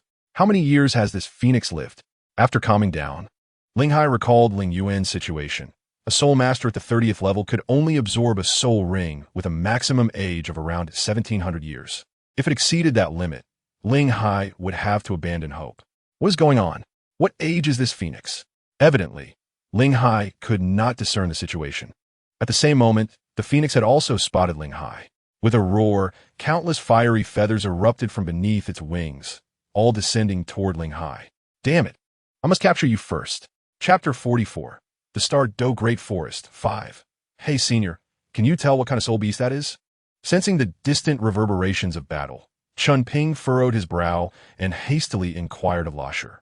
It is a phoenix with a relatively pure bloodline, Lasher replied succinctly. A phoenix? Isn't that precisely what would suit Ling Yuan? In the next moment, Chen Ping suddenly realized something. The fact that it could engage with grandfather Ling Hai and create such a commotion suggested that its age would not be low, and it was likely that Ling Yuan would be unable to absorb it. Life is seldom more profound than this. The quest for a soul beast that resonates with one's essence. Only to discover a mismatch in its age. Chen Ping mused, isn't the age of this soul beast rather excessive? Ling Yuan clenched her small fists, mentally preparing herself for the disheartening news. Chen Ping pondered before offering some solace. It's uncertain. A soul beast with a powerful lineage, like the Titan giant ape, can outmatch a typical 10,000-year-old beast even at a century old. If the beast that faced Grandpa Ling Hai possesses a formidable bloodline, its age may not be as daunting. Ling Yuan, unsure of Chen Ping's assurance, accepted it as a form of comfort. Before long, Ling Hai returned, dragging a bloodied phoenix behind him. He grumbled, darn it, this creature is truly troublesome and remarkably swift. Several times it evaded my soul skills. Is that a phoenix? Ling Yuan exclaimed, her eyes wide with wonder as she approached. She quickly asked the question that had been on her mind. Grandpa, how old is this phoenix? Ling Hai shook his head, discarding the phoenix to the side, and turned to Chen Ping. Do you, young man, have any idea about the age of such a soul beast? This is my first encounter with this legendary creature, and I truly cannot discern its age. Your uncertainty does not guarantee my clarity, especially considering the condition you've left it in, Chen Ping replied, shaking his head in resignation. He hastily reached out to Rochelle in his mind. Quickly, I need your assistance. How old is this phoenix? Rochelle responded, close to 2,000 years. The vibrant tips of its feathers are a clear indication of its age. Chen Ping noted, glancing at the wings. There are two. He hesitated. No. The sheen of those two feathers varies slightly. What do you mean by two? Ling Hai urged impatiently. If you know something, just say it. Chen Ping held up 2 fingers. Approximately 2,000 years, around 1,900. 1,900. Ling Hai's expression fluctuated. This age exceeded the limits of the third soul ring. If it were just 100 years over, he might consider letting Ling Yuan take the risk, but 200 years was too much. Yet, this was a premium fire attribute flying soul beast, and absorbing it would certainly pave an easier path for Ling Yuan in the future. Ling Hai found himself in a profound quandary. Chen Ping then suggested to Ling Yuan, it is worth a try. If successful, the benefits will last you a lifetime. If it does not succeed, there is no need to worry about what comes next. But Ling Yuan hesitated. Chen Ping added, at this juncture, surrendering is not shameful. It is truly a matter of choice. However, before making a decision, I recommend you ensure it is defeated. Seeing the phoenix's feeble state, Ling Yuan wasted no words. She drew a small knife from her soul guide and swiftly ended its life. A violet soul ring slowly emerged from the phoenix's corpse. Setting down the knife, Ling Yuan sat aside, lost in contemplation. After a while, she asked, Chen Ping, has anyone ever successfully absorbed a soul ring beyond its age? Chen Ping nodded. Those with formidable willpower often manage to absorb soul rings beyond the prescribed limits. What would you suggest? Ling Yuan inquired further. Chen Ping replied, absorbing the soul ring can yield tremendous future benefits. Foregoing it will lead to no change. All right, at that moment, Ling Yuan made her decision. Grandpa, I wish to absorb the soul ring. Ling Hai looked at her in surprise, his gaze turning complex. The allure of the phoenix is immense. In my youth, I nearly lost my life over a 23,000-year fire eagle. Yuaner, your decision brings me great comfort. Rest assured, I will intervene if you falter. At worst, I will spend more to procure healing herbs for you across the continent. You're the best, Grandpa, Ling Yuan smiled, then sat cross-legged, guiding the violet soul ring to gently settle upon her martial soul. The process of absorption commenced, with Chen Ping and Ling Hai standing vigil, protecting Ling Yuan. At such a time, Ling Hai's concern heightened. Chen Ping, do you think she will successfully absorb it? There's a high probability, Chen Ping replied. Soul beasts under 10,000 years typically do not cause soul disturbances. If her body can withstand the soul power's impact, she will succeed. Sigh, Ling Hai lamented. When I absorbed my 6th soul ring, I too exceeded the age limit. I managed to endure the initial soul disturbance, but the subsequent surge was beyond my capacity. Fortunately, my companions intervened, halting the absorption process and saving my life. Ling Hai gazed upward, his expression wistful. That remains my greatest regret. Had I persevered, perhaps I would now be a platinum bishop of the Spear Hall. He turned his hopeful gaze toward Ling Yuan, wishing she would accomplish what he could not. She will. Chen Ping's resolve was unwavering. He believed that those who could become titled Douluos possessed a willpower far surpassing that of ordinary individuals, and he trusted Ling Yuan would endure. As time ticked by, darkness enveloped the Star Dou Forest. The night felt enchanting. Chen Ping picked up a roasted chicken and indulged in its savory delight. Your cooking skills are commendable, Ling Hai praised between bites. What skills do I possess? It is merely the fragrant spices that mask the original flavor of the meat. Chen Ping humbly explained. You, my boy, even in jest, have grown plump, Ling Hai chuckled.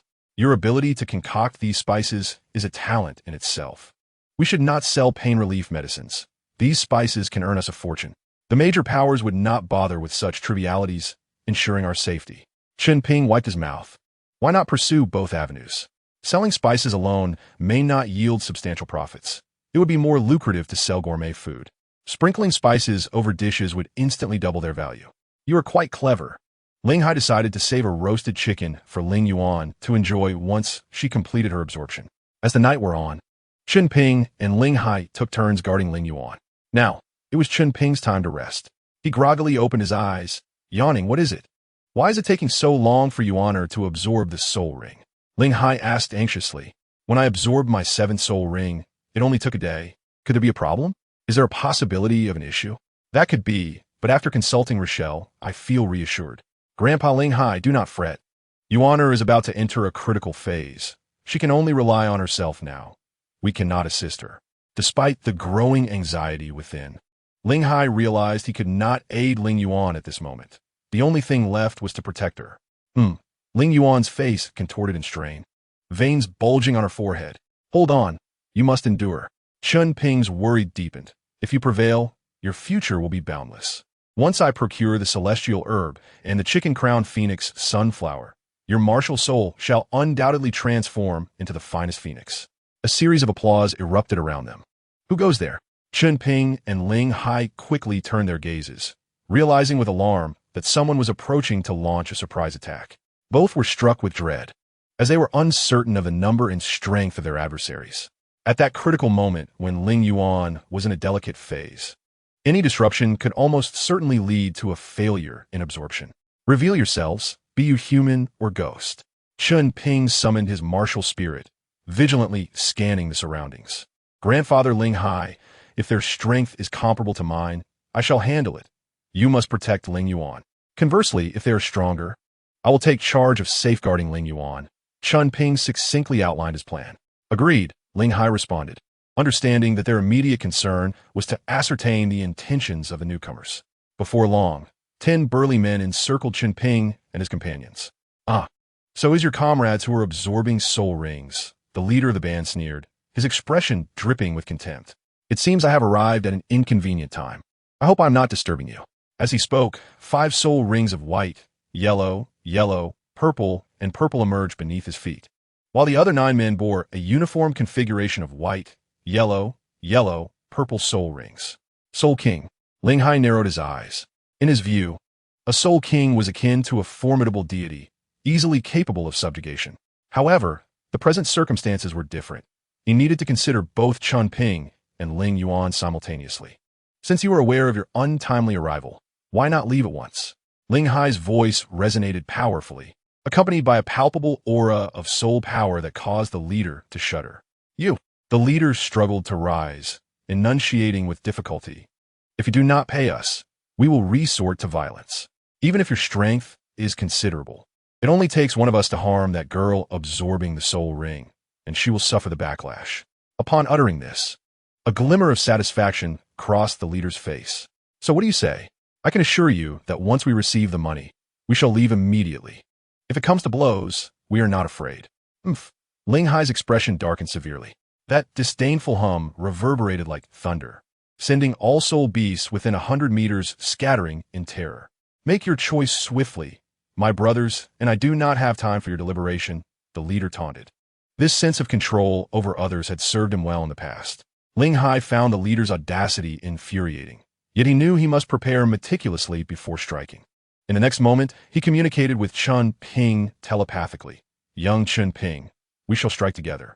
Unleash your second soul skill with full force to restrain those 4 ruffians before you.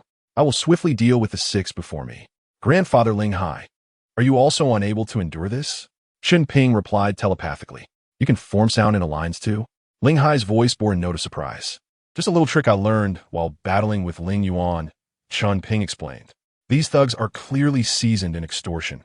Keeping them alive is a liability. They arrived precisely at the moment when one is absorbing a soul ring, indicating they must have targeted us as soon as they entered the forest. With the outer perimeter guarded by Haotian sect, only the 3 of us could enter, making us their prime targets. Moreover, they came at the most critical moment of Ling Yuan's absorption. It is evident that this was a premeditated scheme on their part. Very well, follow my lead. Wait for my signal before you act, Ling Hai resolved. Hey, old man, let us cut to the chase. Do we pay or do we fight to the death? I can give you 1 more minute. If we do not see the money by then, do not blame us for being merciless.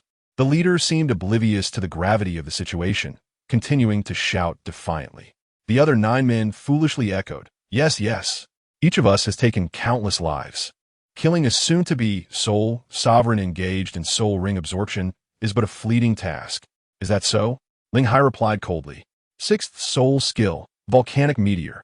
In an instant, a crimson inferno erupted in the sky, dyeing the entire expanse above in shades of red. 2nd soul skill, solar gale. Chen Ping followed suit, unleashing a fierce gust that lifted the 4 men before him. The 6th soul skill of a soul saint represented the pinnacle of offensive capabilities. The 10 burly men were utterly astonished, never expecting Ling Hai to strike so suddenly. I will make you pay, the leader shouted in a panic, casting a glance at Ling Yuan's position. 5th soul skill, rampaging bear. Before he could release his soul skill, the meteors controlled by Ling Hai descended upon him with blinding speed. Boom! The meteors exploded, the intense heat instantly incinerating the leader's body. Having swiftly dispatched the 6 men before him, Ling Hai turned urgently. Chen Ping, move aside. Understood, Chen Ping responded, quickly retreating to shield Ling Yuan with his body. Seeing that Chen Ping was no longer within the range of his attack, Ling Hai bellowed once more. 6th soul skill, volcanic meteor. With disdain, Ling Hai spat at the blackened remains on the ground. How dare you threaten my granddaughter? You have met your just end. Having vented his anger, Ling Hai rushed to Ling Yuan's side. The recent commotion had been considerable, and he feared for Ling Yuan's safety. Ling Yuan cried out in distress. What is wrong? Ling Hai's anxiety surged. I don't know, Chen Ping instinctively replied. He observed that Ling Yuan's soul power was surging rapidly, indicating imminent peril of explosion. What? Ling Hai was dumbfounded. Just a moment ago, everything seemed fine. Why was she suddenly on the brink of collapse without any warning? Chen Ping hastily queried Loxiel, what is happening? What is wrong with Ling Yuan? In such circumstances, there was no way to interrupt the absorption process. Everything transpired too rapidly. Do not worry, we will need to wait a while to ascertain the outcome. Are you certain Ling Yuan is unharmed? Chen Ping pressed again. Loxiel affirmed, I have never deceived you. Upon hearing this, Chen Ping finally exhaled in relief. As long as she is all right, that is all that matters. Loxiel mentioned that the specifics would require some time to clarify, prompting Chen Ping to refrain from making any assumptions about Ling Yuan's condition. Perhaps this is not due to the soul ring, but rather a mutation of the soul ring? Chen Ping speculated, concocting a term that had never been mentioned before. Soul ring mutation? Ling Hai immediately turned to Chen Ping, grasping his shoulders tightly. What do you mean? Is Ling Yuan going to be all right? Stop shaking me. Chen Ping exclaimed, feeling dizzy from Ling Hai's grip. Quickly speak, Ling Hai urged. Chen Ping tapped his head, saying that Ling Yuan was fine now. It was merely a reaction from the spirit ring. The continuous cries of Ling Yuan echoed in his ears, leaving Chen Ping feeling quite uneasy. Not only him, but Ling Hai also felt anxious, repeatedly inquiring with Loxier. This state of Ling Yuan persisted for 10 minutes before finally stabilizing. An external spirit bone. This girl is truly fortunate, Loxier remarked with a smile. You should share in the joy as well. When you obtain your spirit ring, may you also acquire an external spirit bone. Before Chen Ping could ask further, a wave of intense heat surged from behind him. So hot. He rushed forward a few steps and turned back abruptly. To his astonishment, the upper half of Ling Yuan's clothing had been completely burned away, revealing a pair of fiery red phoenix wings sprouting from her back. Indeed, it was an external spirit bone. Chen Ping blinked in disbelief. Hey, what are you staring at? Ling Hai, irritated, pulled Chen Ping aside. Grandpa Ling Hai, Chen Ping stammered, somewhat bewildered. This is an external spirit bone. What's wrong with me looking at it a bit longer? Ling Hai gave him a light smack on the head, admonishing, just behave yourself. Moments later, Ling Yuan, having completed her absorption, slowly opened her eyes. Grandpa, Chen Ping did it. She proudly showcased the spirit ring beneath her feet. Hey, Grandpa, why aren't you and Chen Ping looking at me? Ling Hai coughed, then whispered, quickly put on some clothes. Clothes? Ling Yuan looked down in alarm. Oh no. After some guidance from Ling Hai, she finally ceased her wailing. Grandpa, what spirit bone is that on my back? Ling Yuan inquired seriously. Is it a type of torso bone? No. Chen Ping interjected, still sporting the imprint of a hand on his face, as he explained to Ling Yuan. This is an external spirit bone, which does not belong to the 6 standard locations on the body. This means you can still absorb a torso bone. The unique aspect of an external spirit bone is that it can continually grow. As your strength increases, so too does the potency of the spirit bone. I see. Ling Yuan, glancing at the handprint on Chen Ping's face, averted her gaze, appearing somewhat guilty. So, what is the value of an external spirit bone? Seeing her reaction, Ling Hai discreetly pushed her aside. Chen Ping continued. The value of an external spirit bone is second only to that of a 100,000-year spirit bone. And once fully integrated with your body, it becomes part of you. Even if you are killed, the opponent cannot take the external spirit bone. Really? Ling Yuan's eyes sparkled with excitement. If they can't take it, does that mean I can use it freely? Not quite. Chen Ping shook his head. I haven't finished. If you are killed before it is fully integrated with your body, the external spirit bone can still be extracted by others. Moreover, spirit bones are extremely sensitive within the spirit master realm. Unless you are powerful enough, you should avoid letting others know you possess a spirit bone, even a fully integrated external spirit bone. Ling Yuan lightly tapped her forehead. I understand now. I will remember. After saying this, she reached out and touched Chen Ping's face, apologetically saying, Chen Ping, I'm sorry. I didn't mean to hit you earlier. It was Grandpa's fault for not being clear, which led to my misunderstanding. It's all right, Chen Ping replied with a goofy smile. Sensing the situation was getting out of hand, Ling Hai quickly interjected, enough of this young love. Focusing on enhancing your spirit power is paramount. Chen Ping, you've reached level 30 for quite some time. Don't waste any more time and quickly find a suitable spirit ring, or it will impact your future training. Thank you. Because of you, I didn't end up kissing Ling Yuan. Ugh, it drives me crazy. Chen Ping silently cursed in his heart, expressing his frustration with Ling Hai's sudden interruption. Yes, Chen Ping, you should also hurry and acquire your spirit ring. Otherwise, you won't be able to cultivate your spirit power for much longer. Ling Yuan chimed in. Be careful. I might surpass you. What level are you at? Chen Ping asked. Ling Yuan grinned. Hee, 33. 33. Chen Ping was initially startled, but then realized the reason behind it. Of course, absorbing a spirit ring beyond the age limit, combined with an external spirit bone. But who told you that you can't cultivate without obtaining a spirit ring? Ling Yuan countered. That's not true. Chen Ping replied with a chuckle, shaking his head. When a spirit master hits a bottleneck, even without obtaining a spirit ring, it does not hinder the continuous improvement of spirit power. It just prevents you from advancing to the next level and acquiring new spirit abilities. Once you obtain the spirit ring, the results of your training will be immediately evident. Is that so? Ling Yuan questioned skeptically. Haha, my dear granddaughter, Chen Ping is correct. So you should work hard and not let him get too far ahead. Ling Hai said with a smile, supporting Chen Ping. Humph, bad grandpa. I'm ignoring you. With a huff, Ling Yuan turned away, deliberately avoiding looking at Ling Hai. Chapter 47. Bone Dragon following Loxier's guidance. Chen Ping drew closer to the location where the spirit beast needed to be hunted. As they walked, they found a cool spot and sat down to rest. Senior, how strong is that spirit beast? What is its age? With the hunt imminent, they couldn't possibly be unaware of even the basic details. The age is not high. The old man can handle it, Loxier replied lazily. This is also the master's intention. Do you think I could easily help you find a suitable spirit ring otherwise? The will of the god of destruction? Chen Ping exclaimed, refraining from further questions. Hey, Chen Ping, you should drink some water. Ling Yuan pointed to the water jug by his leg. Coming back to his senses, Chen Ping hurriedly replied, Oh, right. At the same time, Ling Hai approached Chen Ping, somewhat reproachfully saying, Chen Ping, we are now in the mixed zone. What type of spirit beast do you want? We can't just wander aimlessly. He added, It's fine now, but if we go deeper, I won't be able to handle those spirit beasts. Chen Ping adjusted his collar and replied earnestly, We're almost there. It's just ahead. A few years ago, I spent a considerable amount of gold soul coins to acquire this information from an old man. Hearing this, Ling Hai rubbed his forehead. Why does this sound so unreliable? What spirit beast is it? Where exactly? It's a secret, Chen Ping replied with a smile. We are still at the very edge of the mixed zone. Not as serious as you think. Truthfully, he himself was uncertain, but he didn't want to disclose that to Ling Hai. By the way, Ling Yuan, what is your third spirit ability? Chen Ping quickly changed the subject. You haven't mentioned it at all in the past few days.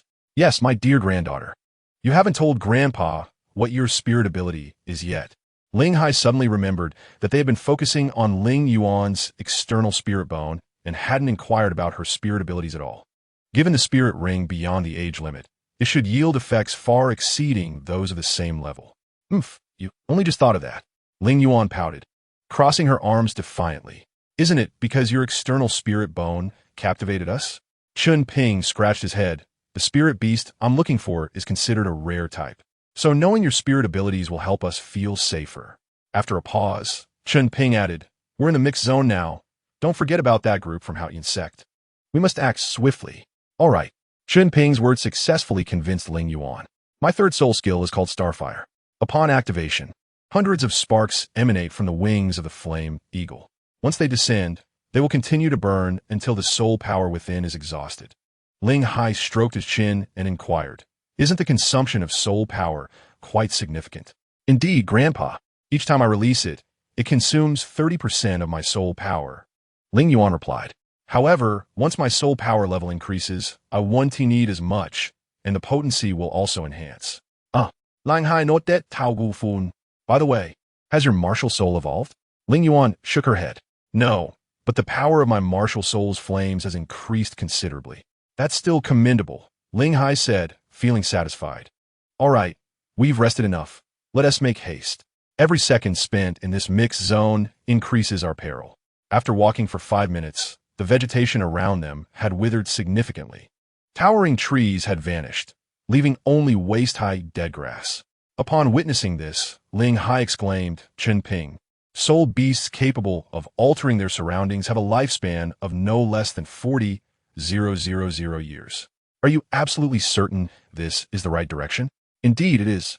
Were it not for Lasher's repeated insistence that they had not strayed, Chen Ping would have already pulled Ling Hai and Ling Yuan away. Before long, a vast empty valley unfolded before them. The entire expanse was devoid of life, littered solely with desiccated bones. This is terrifying, Ling Yuan shuddered at the sight. I have been to places like this before. Ling Hai frowned but showed no intention of retreating. Chen Ping interjected, Grandpa Ling Hai. This location harbors the soul beast I seek.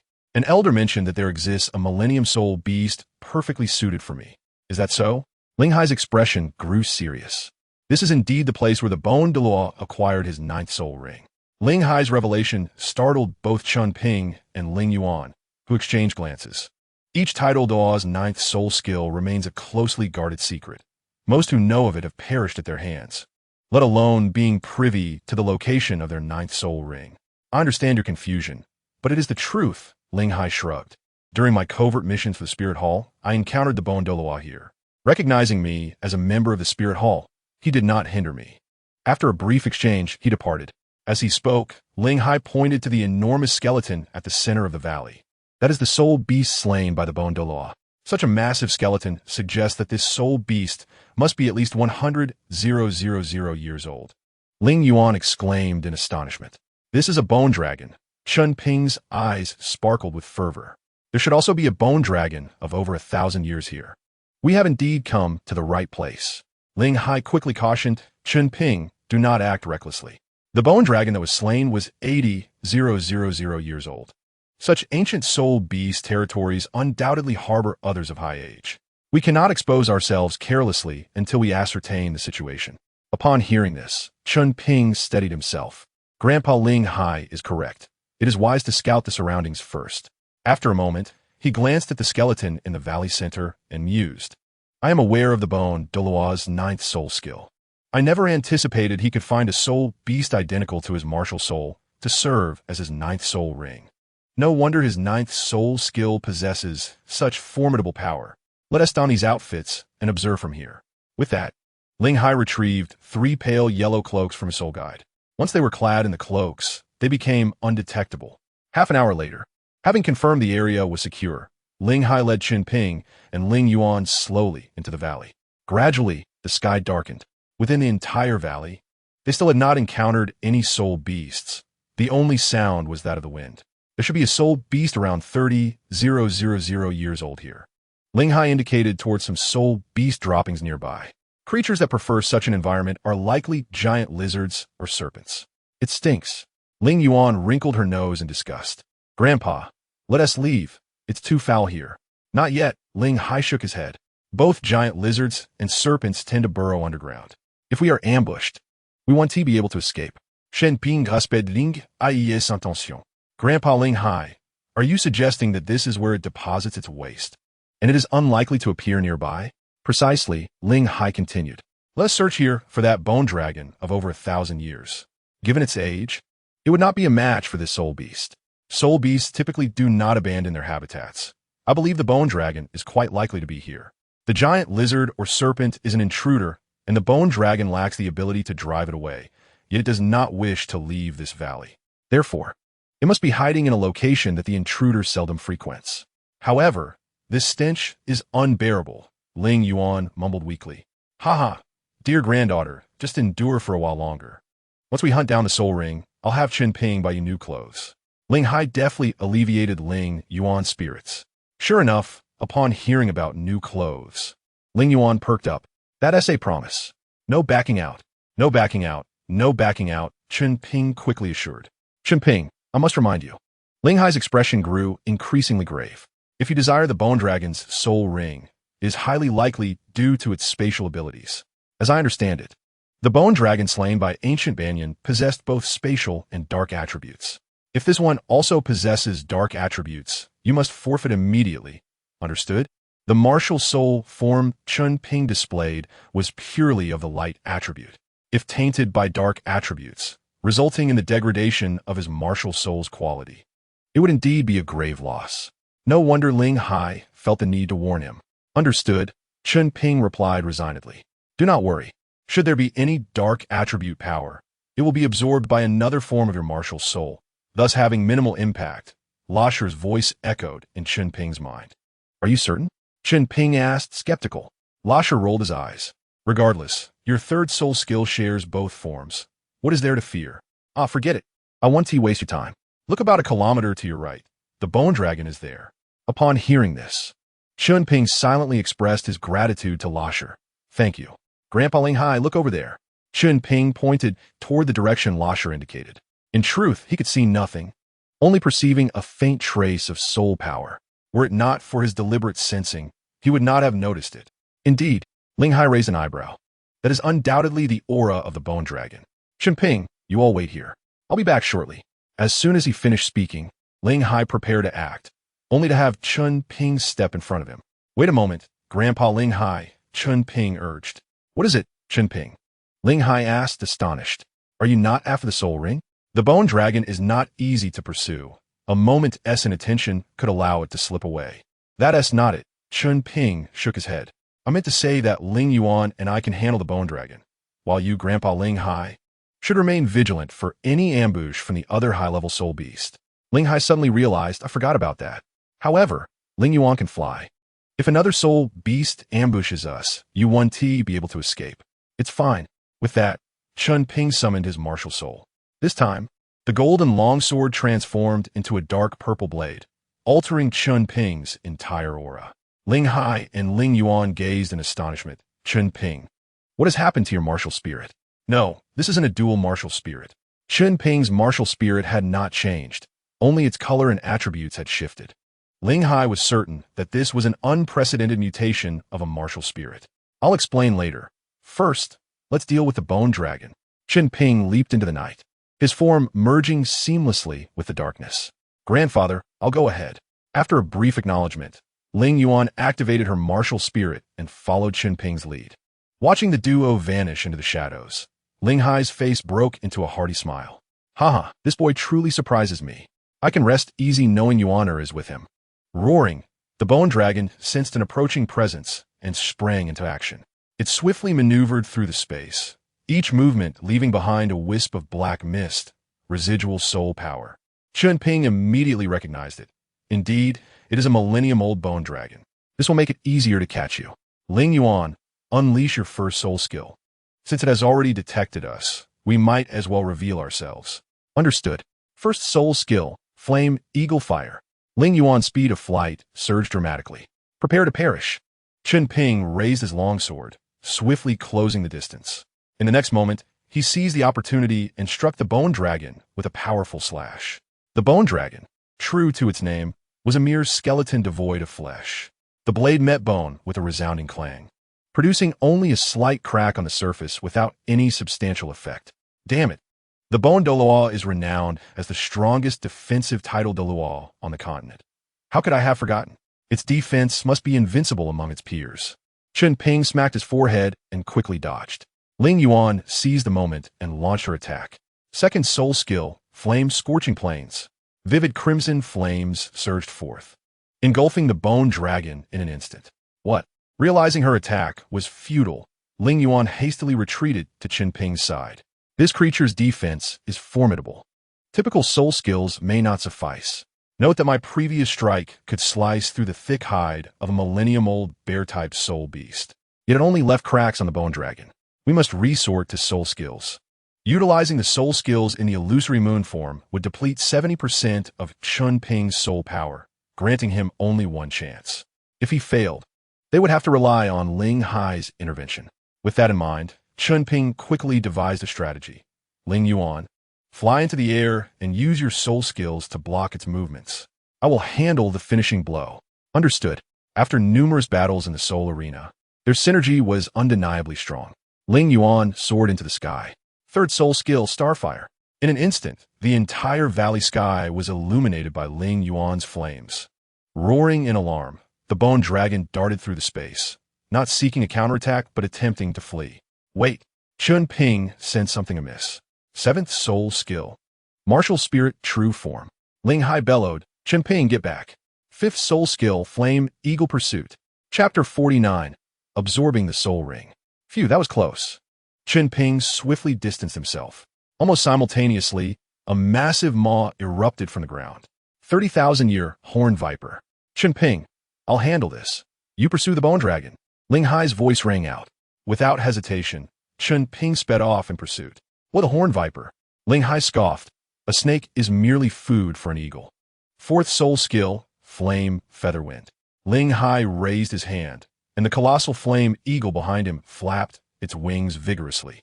The air ignited with intense heat, prompting the horn viper to burrow its massive head into the ground. You shall not escape. Ling Hai charged forward, delivering a powerful punch to the horn viper's head. Chen Ping, hurry. I can't hold it much longer. The bone dragon evaded Ling Yuan's attempts to engage, continuously dodging, seemingly fearful of something. This cannot continue, Chen Ping frowned. If it escapes into the Star Dou Forest, it will be difficult to locate. Predicting the bone dragon's landing spot, Chen Ping unleashed a flurry of sword strikes. Several purple sword energies shot forth, targeting different directions. One of the sword energies struck the bone dragon's head, eliciting a deafening roar. It's effective. The dragon's spatial maneuvering was disrupted. Chen Ping quickly called out to Ling Yuan. Aim for its head. It should interrupt its spatial travel. Unsure if his strategy would work, he realized it was better than standing idle. Third soul skill, Starfire. This time, Ling Yuan expended more soul power to unleash her third soul skill.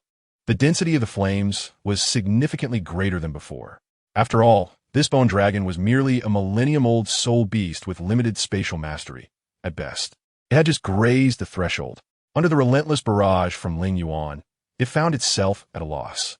With a thunderous roar, the bone dragon lunged at Ling Yuan, intending to resolve the issue at its source. I've been waiting for this moment. Chen Ping leaped into action, activating his first soul skill, Brilliant Stars. In an instant, the bone dragon became enveloped in a dazzling array of colors. With a sharp hiss, the colors solidified into a vibrant sphere of soul power. Explode. In the blink of an eye, the sphere erupted, unleashing countless beams of multicolored light that pierced through the bone dragon's body. Roaring in pain, the bone dragon frantically fled. Trying to escape? Ling Yuan scoffed, intensifying the density of the flames. Quickly press the advantage. This bone dragon cannot escape. It's now trapped within the spatial wormholes it previously created. We must pinpoint each wormhole to strike decisively. Chen Ping responded promptly, understood. Second soul skill, Falling Moon Galaxy. As soon as he spoke, tiny purple particles appeared in the air. With each of the bone dragon's spatial shifts, the purple particles grew larger. This won't do. If the stars reach their critical mass, the explosion will fail to inflict significant damage, and I only have this one chance. Gritting his teeth, Chen Ping called out. Illusory Moon Flute, Star Moon Dream. A melodious tune flowed from the illusory moon flute, momentarily halting the bone dragon's movements. Ling Yuan, hovering above, gradually ceased her attack. Such beautiful music, just listening for a moment, is immensely comforting. Upon closer inspection, she discovered the source of the sound. It was Chen Ping, with the jade flute in hand, emanating a unique wave of soul power. Could it be a soul bone? Contemplating this, she realized now was not the time for questions. Ling Yuan quietly descended beside Chen Ping, making no sound. It's almost time. With a mental command, Chen Ping leaped, unleashing a torrent of dark purple soul power that enveloped the bone dragon entirely. In the realm of the illusory moon, allies within the domain experience a 15 increase in all attributes, while the adversaries face a suppression of 20 in their overall capabilities. Not long after, every purple star particle reached its critical threshold. Chen Ping bellowed, "Die." With a thunderous roar, all the purple particles exploded simultaneously under his command. "Chen Ping, it's almost done." Ling Yuan exclaimed with excitement as she watched the skeletal dragon plummet from the sky, tugging at Chen Ping's sleeve. "All right," he replied, leaping once more to unleash a series of sword chi strikes at the dragon's neck. With a resounding thud, as the dragon crashed to the ground, a purple soul ring floated away from its lifeless body. Finally dealt with, Chen Ping sighed, collapsing onto the ground, gasping for breath. Ling Yuan approached and sat beside him. "Chen Ping, is that a soul bone you're holding? And what was that last move you executed?" After the purple soul energy enveloped me, it felt like my power had increased. At that moment, Ling Yuan transformed into a curious child, eagerly voicing her questions. With a smile, Chen Ping responded, "This is the illusory moon flute, my external soul bone. The last move was my innate domain. You possess an external soul bone too. What is an innate domain? I've never heard of it before." Ling Yuan interjected, halfway through her sentence when a tremendous rumbling echoed from afar. It must be Grandfather Ling Hai defeating that horned viper. A 30,000-year-old soul beast is no match for a soul saint. After activating his martial soul's true form, Ling Hai could easily overcome it. "Yuaner, I need to rest for a moment. As for your questions, I will explain them to you after I absorb the soul ring." Chen Ping said, feeling the soul power within him nearly depleted. Even speaking felt taxing. Before long, Ling Hai approached, holding a pitch-black bone. "Grandfather, what is that?" "It smells terrible. Put away." Ling Yuan grimaced. Could it be a soul bone? Why else would Ling Hai bring back a bone? Chen Ping mused. "Ha ha ha. My luck is quite good. I managed to kill that horned viper, and after a simple processing of its body, discovered this soul bone." Ling Hai chuckled. The bone was not very large and appeared to be from the left arm. Chen Ping quickly deduced. However, it is a poison attribute soul bone, completely unsuitable for us. Perhaps we can trade it with someone in the future. Ling Hai sighed slightly. Not bad, Chen Ping chuckled. Since grandfather Ling Hai is here, I shall begin absorbing the soul ring. Wait, Ling Hai grabbed Chen Ping's arm. It is crucial to ascertain the age of the soul beast before absorbing the soul ring. Saying this, he began inspecting the skeletal dragon's remains. Aside from the absence of a soul bone, Ling Hai found nothing else. Do you know how to determine the age of such a soul beast? Ling Hai asked, a hint of shame on his face. Chen Ping shook his head and replied honestly, this is my first encounter with a skeletal dragon, so I do not know how to assess its age. Chapter 50. From Purple to Black? Has this boy been endowed with a cheat? Grandfather, didn't you say that the bone Douluo absorbed an 80,000-year-old skeletal dragon? How could you not distinguish the age of a 10,000-year-old one? Ling Yuan chimed in. Ling Hai, looking guilty, responded, that was what the bone Douluo told me. Grandfather Ling Hai, based solely on the color of the soul ring, it is evident that this is certainly not a soul ring over 3,000 years old. Reflecting on what Loxer had said about absorbing this soul ring, Chen Ping instinctively believed it belonged to a skeletal dragon aged over 1,000 years. Moreover, the old man who sold him the information had claimed it was only around 1,500 years old. Even if its age had increased somewhat, it could not exceed 1,700 years, Chen Ping asserted confidently. That makes sense, Ling Hai nodded. We will guard you. You should focus on absorbing the soul ring. I have a feeling something ominous is about to occur. Yes, Chen Ping swiftly settled into a meditative position to absorb the soul ring. Normally, absorbing a 1,000-year soul ring would take several hours. Ling Hai and Ling Yuan sat nearby, engaging in conversation. Dear granddaughter, what do you think of that Chen Ping lad? Ling Hai asked with a smile. What do you mean? Ling Yuan's cheeks flushed as she quickly turned away. Seeing this, Ling Hai teased, do not worry. That lad is busy absorbing the soul ring and cannot hear what you say. If you truly have feelings for him, just express it. Rest assured, grandfather will wholeheartedly support you. Recalling the mysterious powerhouse from the Silvis Hotel and the surprises Chen Ping had brought him today, Ling Hai had come to genuinely acknowledge Chen Ping.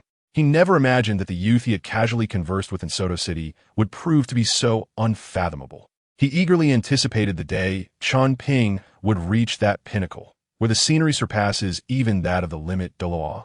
As a former member of the Spirit Hall, Ling Hai possessed some knowledge of the undercurrents within the Soul Master world. Oh dear, grandfather, Ling Yuan said, covering her face. Unless he find me a coxcomb phoenix sunflower, I will not be with him. Coxcomb phoenix sunflower? Ling Hai shook his head. Since he has mentioned it, he must have plans. But I must caution you. Do not lose sight of the greater picture. Some things, once lost, cannot be reclaimed.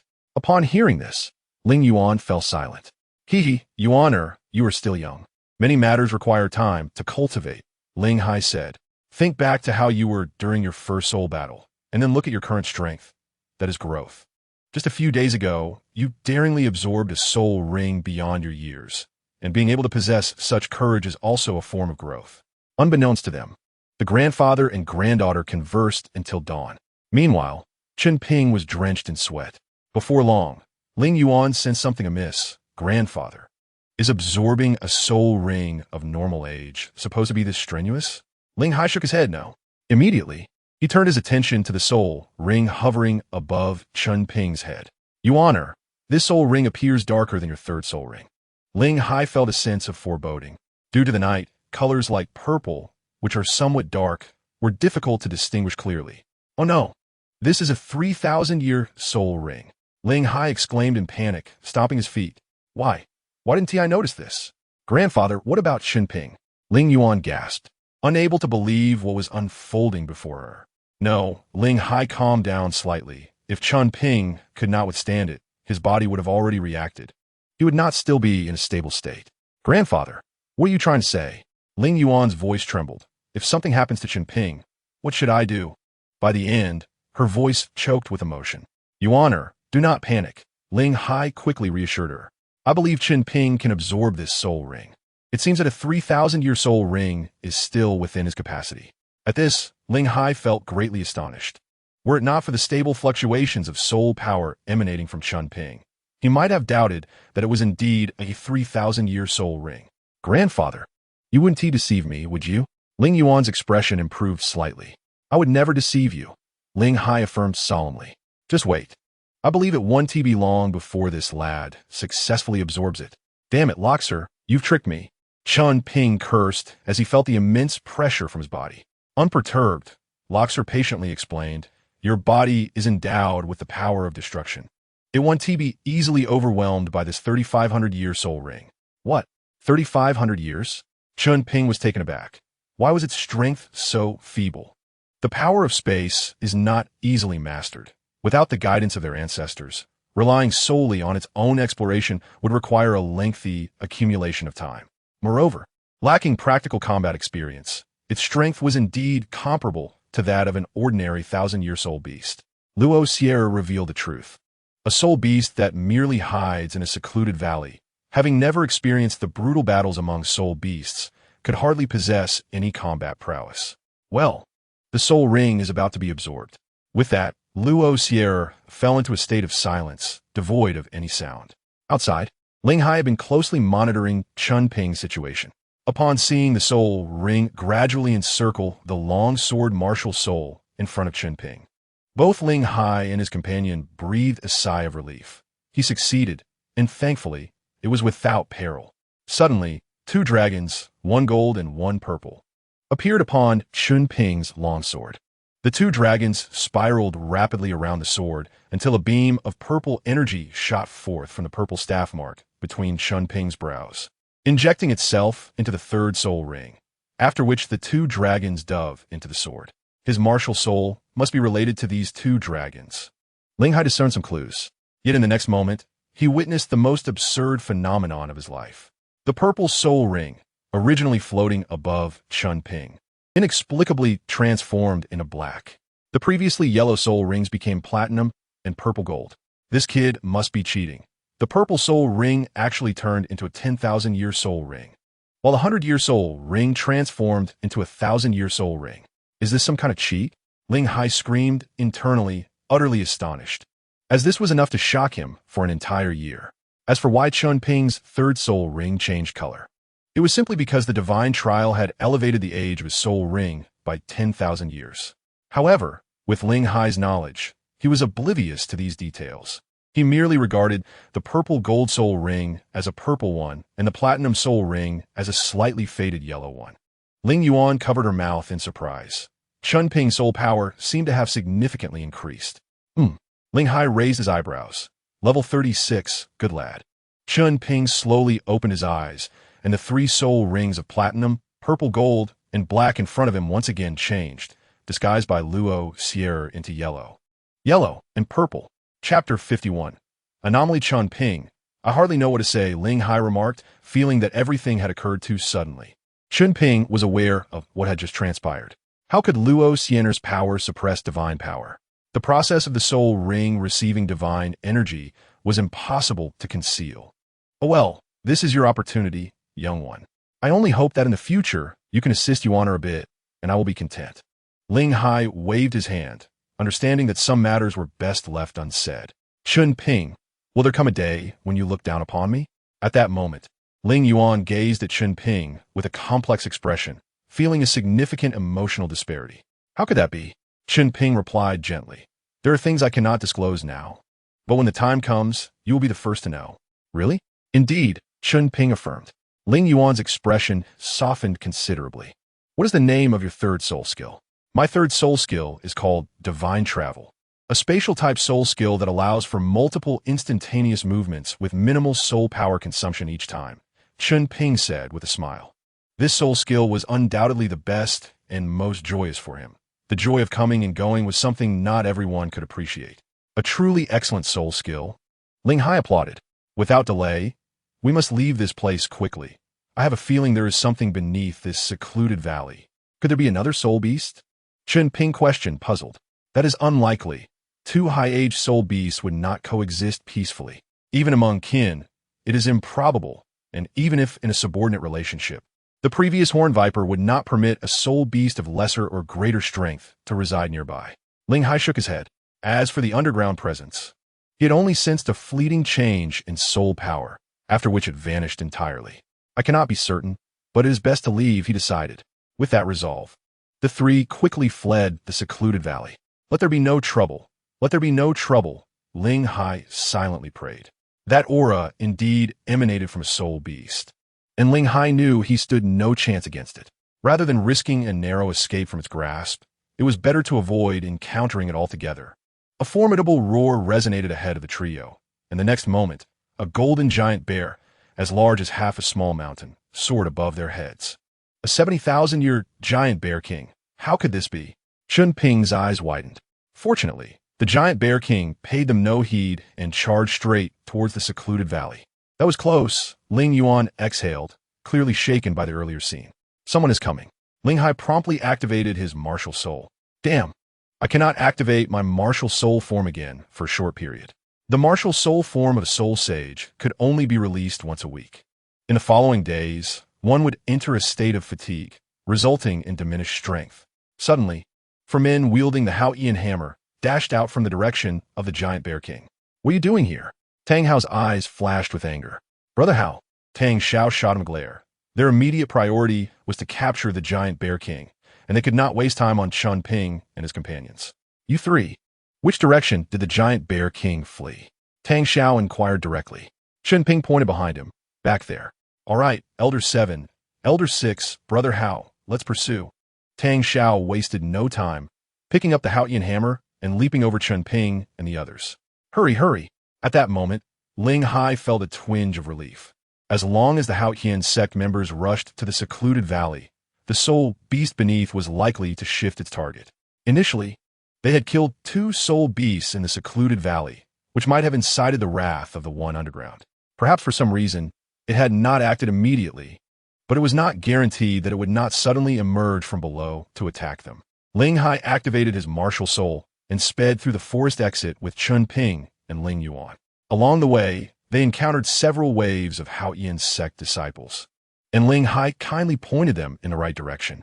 In the divine realm, within a dim purple castle, Xiao Zi, you have been exceedingly careless, the life goddess admonished.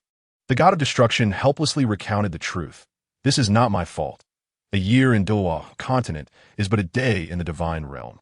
In just a moment of distraction, I did not expect such a soul beast to appear there. Could you not be more meticulous? The inheritor went there under your arrangement. If they were to lose their life in vain, would that not invite ridicule from Shura and the others? The life goddess's expression improved somewhat. It has been a close call. Since the inheritor has departed, I need not suppress it with divine power any longer. With that, the god of destruction waved his hand from afar. The barrier that had formed beneath the secluded valley completely vanished. Xiao Lu, have you sensed my interference in the lower realm? The god of destruction spoke with some pride. You should refrain from boasting. If one day you slip up, you will have much to regret. Brother Xiao, why did they come to the mixed area just to obtain the 3rd soul ring? After so many days, it was evident they had discovered treasures here. Tang Hao regretted not having kept Chen Ping and the others behind. Brother Hao, you were too impulsive. Tang Xiao furrowed his brow. It would be fortunate if we find a treasure, but if we discover nothing, we would have unnecessarily offended the 7-treasure glazed tile school. Do not forget, that young man is a direct descendant of Jian Dao Chenxin, holding a status even higher than that of the Ning family within the 7-treasure glazed tile school. Direct descendants of Chenxin and Gu Rong are scarce, if not non-existent. Furthermore, as the guardians of the sect, Ning Fengji is naturally generous with privileges for their direct descendants. Tang Xiao understood this well, which is why he had always urged Tang how to exercise restraint. With a cold snort, Tang Hao ceased his words, but his movements quickened considerably. In the blink of an eye, they arrived at the empty valley previously visited by Chen Ping and his companions. Brother Hao, the king of giant bears is right there. In their line of sight, the king of giant bears stood atop the bones of a soul beast in the center of the valley. How fortuitous that he is waiting for us here. I shall show him the might of the Haotian hammer. The fiery-tempered 7th elder was, of course, a person with a limited perspective, seeing only the surface of matters. 7th elder, wait. Unfortunately, even as Tang Xiao rushed to intervene, he could not stop the 7th elder in time. 6 soul skill, Haotian clone. He wielded a Haotian hammer in each hand and struck towards the king of giant bears. Brother Hao, be cautious of the ground. The king of giant bears is not awaiting us. It has mistakenly entered the territory of a more powerful soul beast and is terrified. Tang Xiao bit his lip, revealing the truth. The sixth elder was taken aback. Did that mean the seventh elder? Chapter 52, Undead Sentinel. Vile creature, meet your end. The seventh elder, Tang Lai, bellowed. Old seven. Come back, came the urgent call from the sixth elder behind him. Unfazed, Tang Lai replied. Sixth brother, just wait and see. As soon as he spoke, the ground of the entire valley began to collapse. What? Tang Lai exclaimed, as the soul power fluctuations from beneath the ground far exceeded his own. In an instant, two golden pincers shot up from the earth, firmly grasping the body of the king of giant bears. Old seven, flee, the sixth elder shouted hoarsely from a distance. Tang Lai swallowed hard, disregarding his image, and hurriedly turned to escape. In the next moment, the true form of the soul beast beneath the ground was fully revealed. A massive scorpion tail pierced the heart of the king of giant bears. This is the undead sentinel, Tang Xiao exclaimed. A soul beast of the scorpion variety, typically residing in desert regions. How could it appear in the Star Dou Forest? Tang Xiao's expression shifted ominously. Could it be the legendary 100,000-year soul beast? The golden scorpion king? Brother Xiao, what shall we do? Tang Hao also sensed the formidable power of the golden scorpion king, causing a flicker of fear within him. Tang Xiao gritted his teeth. We will retreat the moment seventh elder returns. Brother Xiao, I just remembered, the sixth elder said with a sudden realization. The young man from the Seven Treasure Glazed Tile School came from this direction. They seemed to be fleeing. Could it be they were aware of the danger here? Tang Hao's expression darkened. Damn it, we fell into their trap. Brother Hao, our immediate priority is to retrieve seventh elder.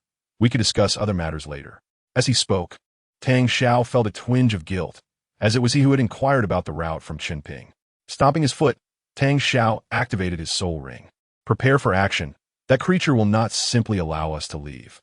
In the blink of an eye, when they looked back, the entire body of the king of giant bears had transformed into a pool of blood.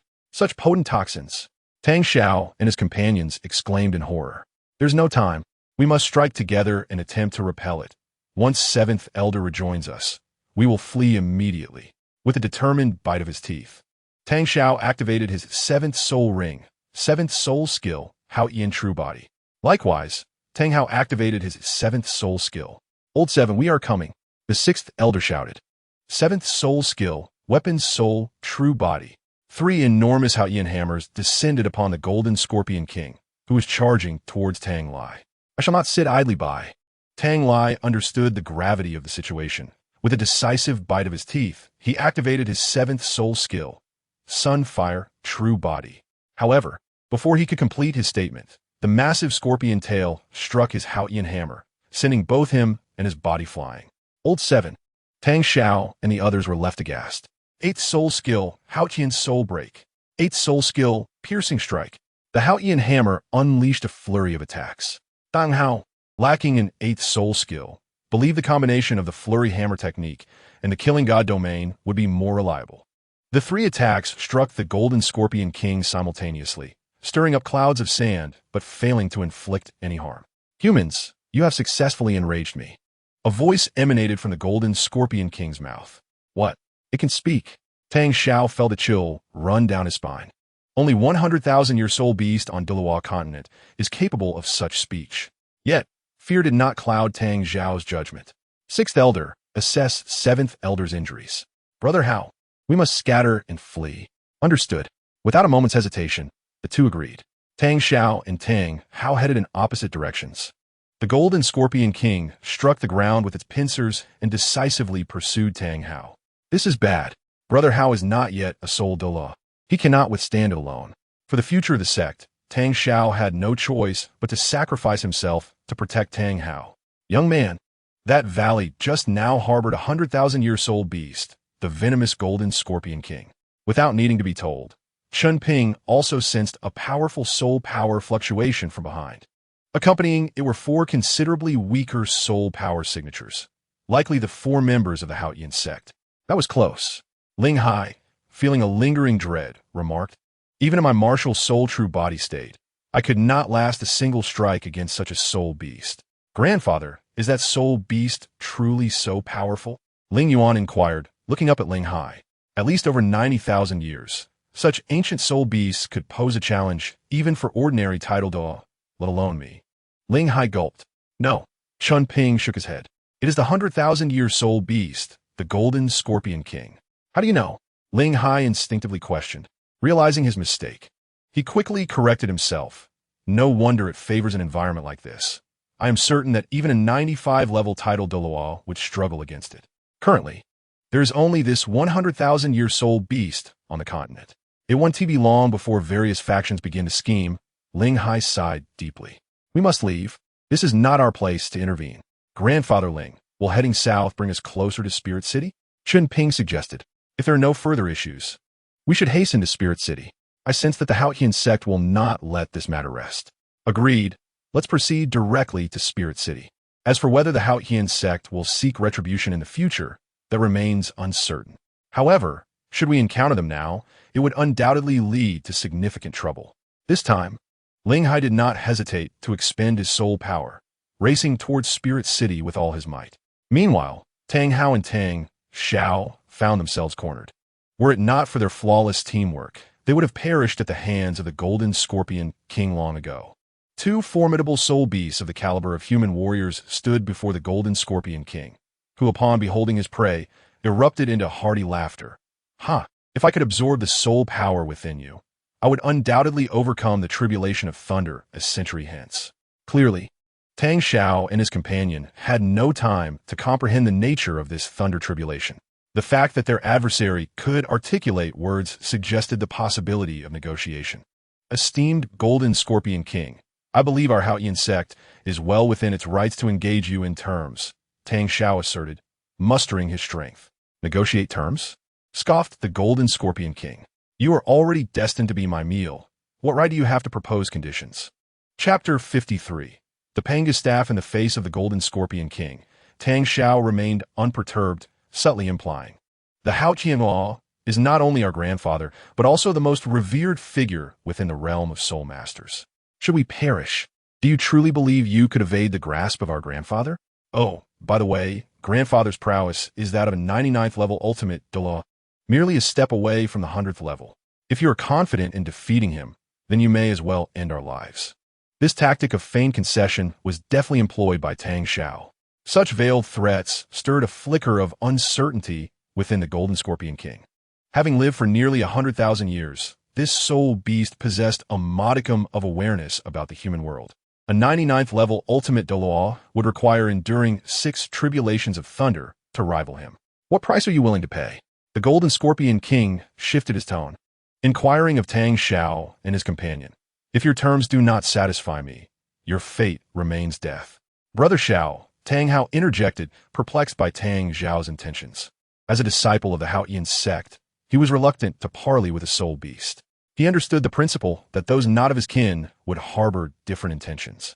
Brother Hao, you are destined to become the future Haotian. You must not come to harm, Tang Xiao declared resolutely, leaving no room for rebuttal. Humans, I lack the patience to wait for your response. Provide your answer swiftly, the Golden Scorpion King growled impatiently. Tang Xiao, with a disarming smile, replied, let me draw closer. He took deliberate steps toward the Golden Scorpion King. The soul beast, viewing the two as mere insects, remained indifferent. Our terms from the Haotian sect are that you should perish. Tang Xiao's voice grew somber. 8th soul skill. Howling Sky Break Soul. He swung the Haotian hammer forcefully toward the Golden Scorpion King. This strike would deplete all his remaining soul power, signaling his readiness to sacrifice himself for Tang Hao's safety. Brother Hao, run! Tang Xiao shouted with the last remnants of his strength. Brother Xiao. Though moved, Tang Hao knew he must flee. In the face of death, all notions of brotherhood and the honor of the Haotian sect became inconsequential. The sudden assault caught the Golden Scorpion King off guard. He could not fathom what emboldened Tang Xiao. The blow landed on its torso, inflicting only minor damage, while Tang Xiao was left with nothing but the specter of death. You dare to mock me? The Golden Scorpion King roared in fury, its scorpion tail displaying sharp spikes, intent on draining Tang Xiao's life force. Clang! A golden staff repelled the Golden Scorpion King's tail. Tang Xiao, regaining consciousness, realized he had not been slain. This was the Panga staff. Upon recognizing the weapon that had fallen beside him, Tang Xiao succumbed to unconsciousness. Tang Hao, having run a short distance, sensed the commotion behind him and halted abruptly. Who dares to ambush me? The Golden Scorpion King seethed, unable to tolerate the repeated assaults. 100,000-year-soul beast, indeed a rare sight. A middle-aged man reclined leisurely against a tree, idly toying with a branch. Who are you? The Golden Scorpion King, aware of its own status, recognized the need for caution in the presence of someone who appeared unfazed by its might. I came merely to inspect the Star Dou Forest and fortuitously found 100,000-year-soul beast. The middle-aged man stretched, reflecting on the unfortunate fate of the Haotian sect's two younger disciples. Thank you, demon-suppressing monarch, for your timely intervention. I, Tang Hao, am most grateful.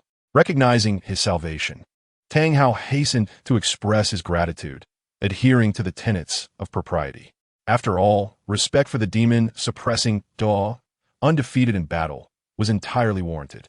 Tang Hao. The demon-suppressing Dou waved dismissively, tossing Tang Xiao aside. Leave now. This matter does not concern you. Yes, Tang Hao replied with utmost reverence. As Tang Hao departed, the demon-suppressing Douluo mused. How interesting it is to have 100,000-year transformed soul beast nearby. However, I must first relay this information to my elder brother for his deliberation. How dare you disregard me? The Golden Scorpion King bellowed. You seek death. Vortex quicksand. The once solid forest ground succumbed to the Golden Scorpion King's soul power, transforming into a sea of sand. Control-type abilities? How dull. The demon-suppressing Dou's expression hardened as he grasped the Pangu's staff, now returned to his hand. I cannot allow you to truly perish. 7th Soul Skill. Martial Soul True Form. Outside the Star Dou Forest, Ying paced anxiously in front of the encampment. Not long ago, she sensed through the blue-silver grass that Tang Hao and his companions were in peril, just as she prepared to venture for their rescue. She was obstructed at the forest's edge by an unknown figure. However, the 9 soul rings beneath his feet revealed her exposure. A soul emperor of over 60 levels, facing a titled Douluo, left her utterly defenseless. Yet, the intruder merely barred her entry into the forest without further complication, leaving Ayin bewildered. Logically, she should flee at this moment, but the thought of abandoning Tang Hao was unbearable. What should I do? She pondered, and just then, she spotted 2 figures stumbling out of the forest. 6th Elder, 7th Elder, what has happened to you? Ayin's brows furrowed with concern as she summoned her martial soul to heal the 2.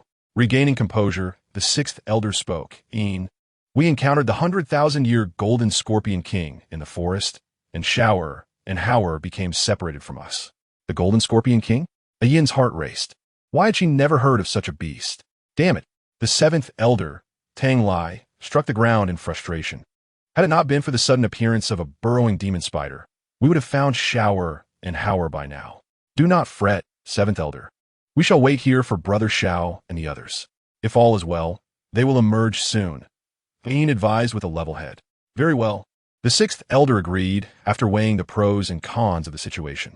As dusk approached, numerous disciples of the Haotian sect began to emerge from the forest, bearing various injuries. After Ayin's ministrations, they were largely unscathed. Among those who entered the forest, aside from a few who had fallen victim to a 1,000-year soul beast's ambush, all returned, except for Tang Hao and Tang Xiao. Brother Hao, please be safe. Ayin silently prayed. Suddenly, the blue-silver grass conveyed a message to her. Wonderful. Brother Hao and the others are unharmed. Ayin's expression brightened as she hastened back into the forest. Through the messages relayed by the blue-silver grass, she learned that both Tang Hao and Tang Xiao had sustained varying degrees of injury, with Tang Xiao's condition being particularly grave, sustained only by the soul power of a soul Douluo. Brother Hao, wait for me. I shall soon be there to heal you. Chapter 54. Spirit City after several days of speculation. The news of the existence of 100,000 soul beasts in the Star Dou Forest has spread among the major factions. Within the Sunset Forest, an elderly man with white hair stands atop a mountain, gazing towards the direction of the Star Dou Forest, murmuring, 100,000 poison attribute soul beasts. If only I could use its soul ring as my 9th, perhaps I could overcome the shortcomings of the violet phosphor snake spirit. After its soul bone was absorbed by Ascent, maybe Aoer's condition would improve. Yet, how can an old man like me contend with such a formidable creature? Is the Douluo family truly destined for demise? In the 7 Treasure Glazed Tile School, upon receiving the news, Ning Fengji's expression remained largely unchanged. As for the poison attribute soul beast, Uncle Jian and Uncle Gu, I believe we should abandon the pursuit. Ning Fengji analyzed the pros and cons. The cost of defeating a 100,000-year soul beast is far too great, and its attributes are not compatible with my uncle's. The Seven Treasure Glazed Tile School is primarily a support spirit master sect, and the number of combat-type spirit masters within is limited. Should we incur substantial losses for the sake of this soul beast, the sect would suffer greatly. Gu Rong and Chun Xian were both aware of this. And the sect master, we share the same sentiment. The Blue Lightning Tyrant Dragon clan seemed largely indifferent to the matter, with only one title Douluo, Yu Yuan, among them, and his current soul power resting at merely level 94. The cost they would have to bear in facing a 100,000-year soul beast would likely be much greater than that of the Seven Treasure Glazed Tile School. Conversely, the Haotian sect appeared to harbor significant interest. During a sect meeting, the sixth elder expressed his views. Sect master, I believe we must capture this soul beast. A 100,000-year soul beast is currently being raised near Hauer, waiting for his soul power to break through level 90 before he can absorb its soul ring. Moreover, Hauer's talent is second only to Hauer's.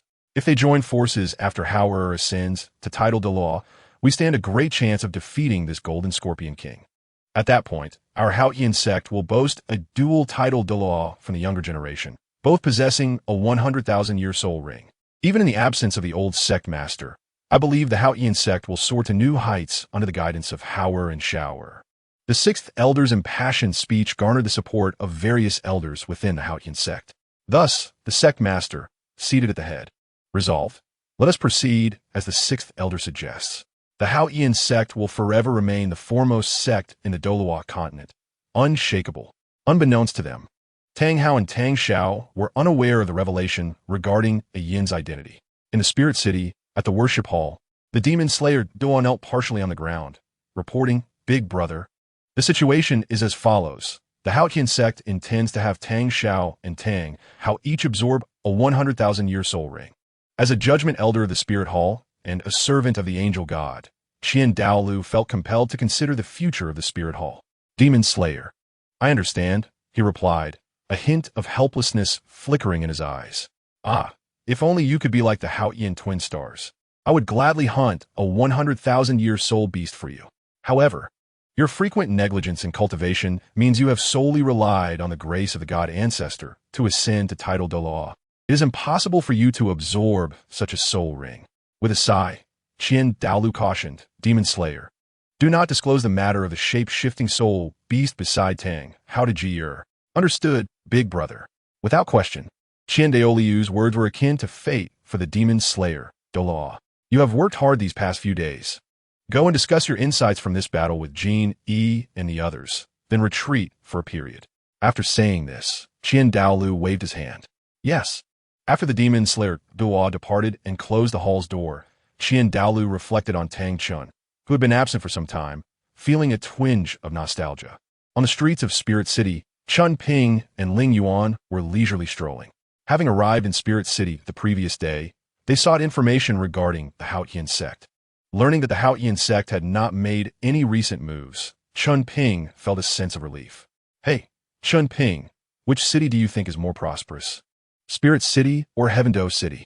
Ling Yuan, visiting Spirit City for the first time, found it to be a world apart from the Soto City she had lived in.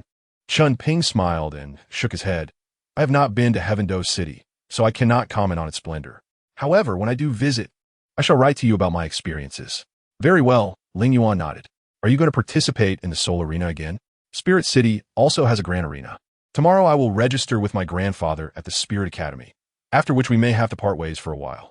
Her expression dimmed as she continued, Chen Ping. Are you really not going to enter the Spirit Academy with me? Naive girl. I have pressing matters to attend to. It is not that I will not return. Chen Ping replied gently. If I have the time, or if I obtain a divine herb, I shall certainly come to visit you at the Spirit Academy. All right. Ling Yuan conceded, though Chen Ping's decision not to stay still left her feeling somewhat forlorn. Let us go to the Grand Arena for a soul battle. It will be our last battle together before parting. Chen Ping felt a surge of emotion. 6 months prior, he had been on the verge of obtaining the Purple Gold Soul Badge with just one more battle. But the arena had not been able to match him with a suitable opponent. Challenging a soul master of a higher rank, he did not feel completely confident. Later, he adopted a new identity and had participated in duo battles with Ling Yuan. I hope Spirit City can provide a worthy opponent. It is time to complete the divine examination. The scale of the Grand Arena in Spirit City far surpassed that of Soto City and Barak's arenas. With a constant stream of participants and spectators alike, there are so many people. Will we be able to squeeze in? Ling Yuan expressed her concern as they approached the crowded entrance of the arena. Most individuals in Spirit City were soul masters, and their enthusiasm for watching battles naturally exceeded that of other cities. However, there shouldn't be just one entrance to this arena. With such a large flow of people, at least 3 doors should be open, Chen Ping mused, exchanging glances with Ling Yuan, realizing that a significant figure must be present at the Grand Arena. What should we do? Should we still participate in the battle? Ling Yuan hesitated. Of course we should, Chen Ping replied with a smile. If you perform well, you might catch the eye of an elder from a spirit hall, and then you could acquire more cultivation resources. Additionally, there was a crucial point. If they did not battle before midnight, it would affect the scoring for the arena, and Chen Ping was not willing to wait another month. Today's battle held particular significance for him. All right, then let us go. Chapter 55, Encountering BB Dong again. Oh dear, this line is moving so slowly, Ling Yuan complained. After waiting for half an hour, they had only progressed through half of the line, and at this rate, they would have to wait another half hour before it was their turn to enter the Grand Arena.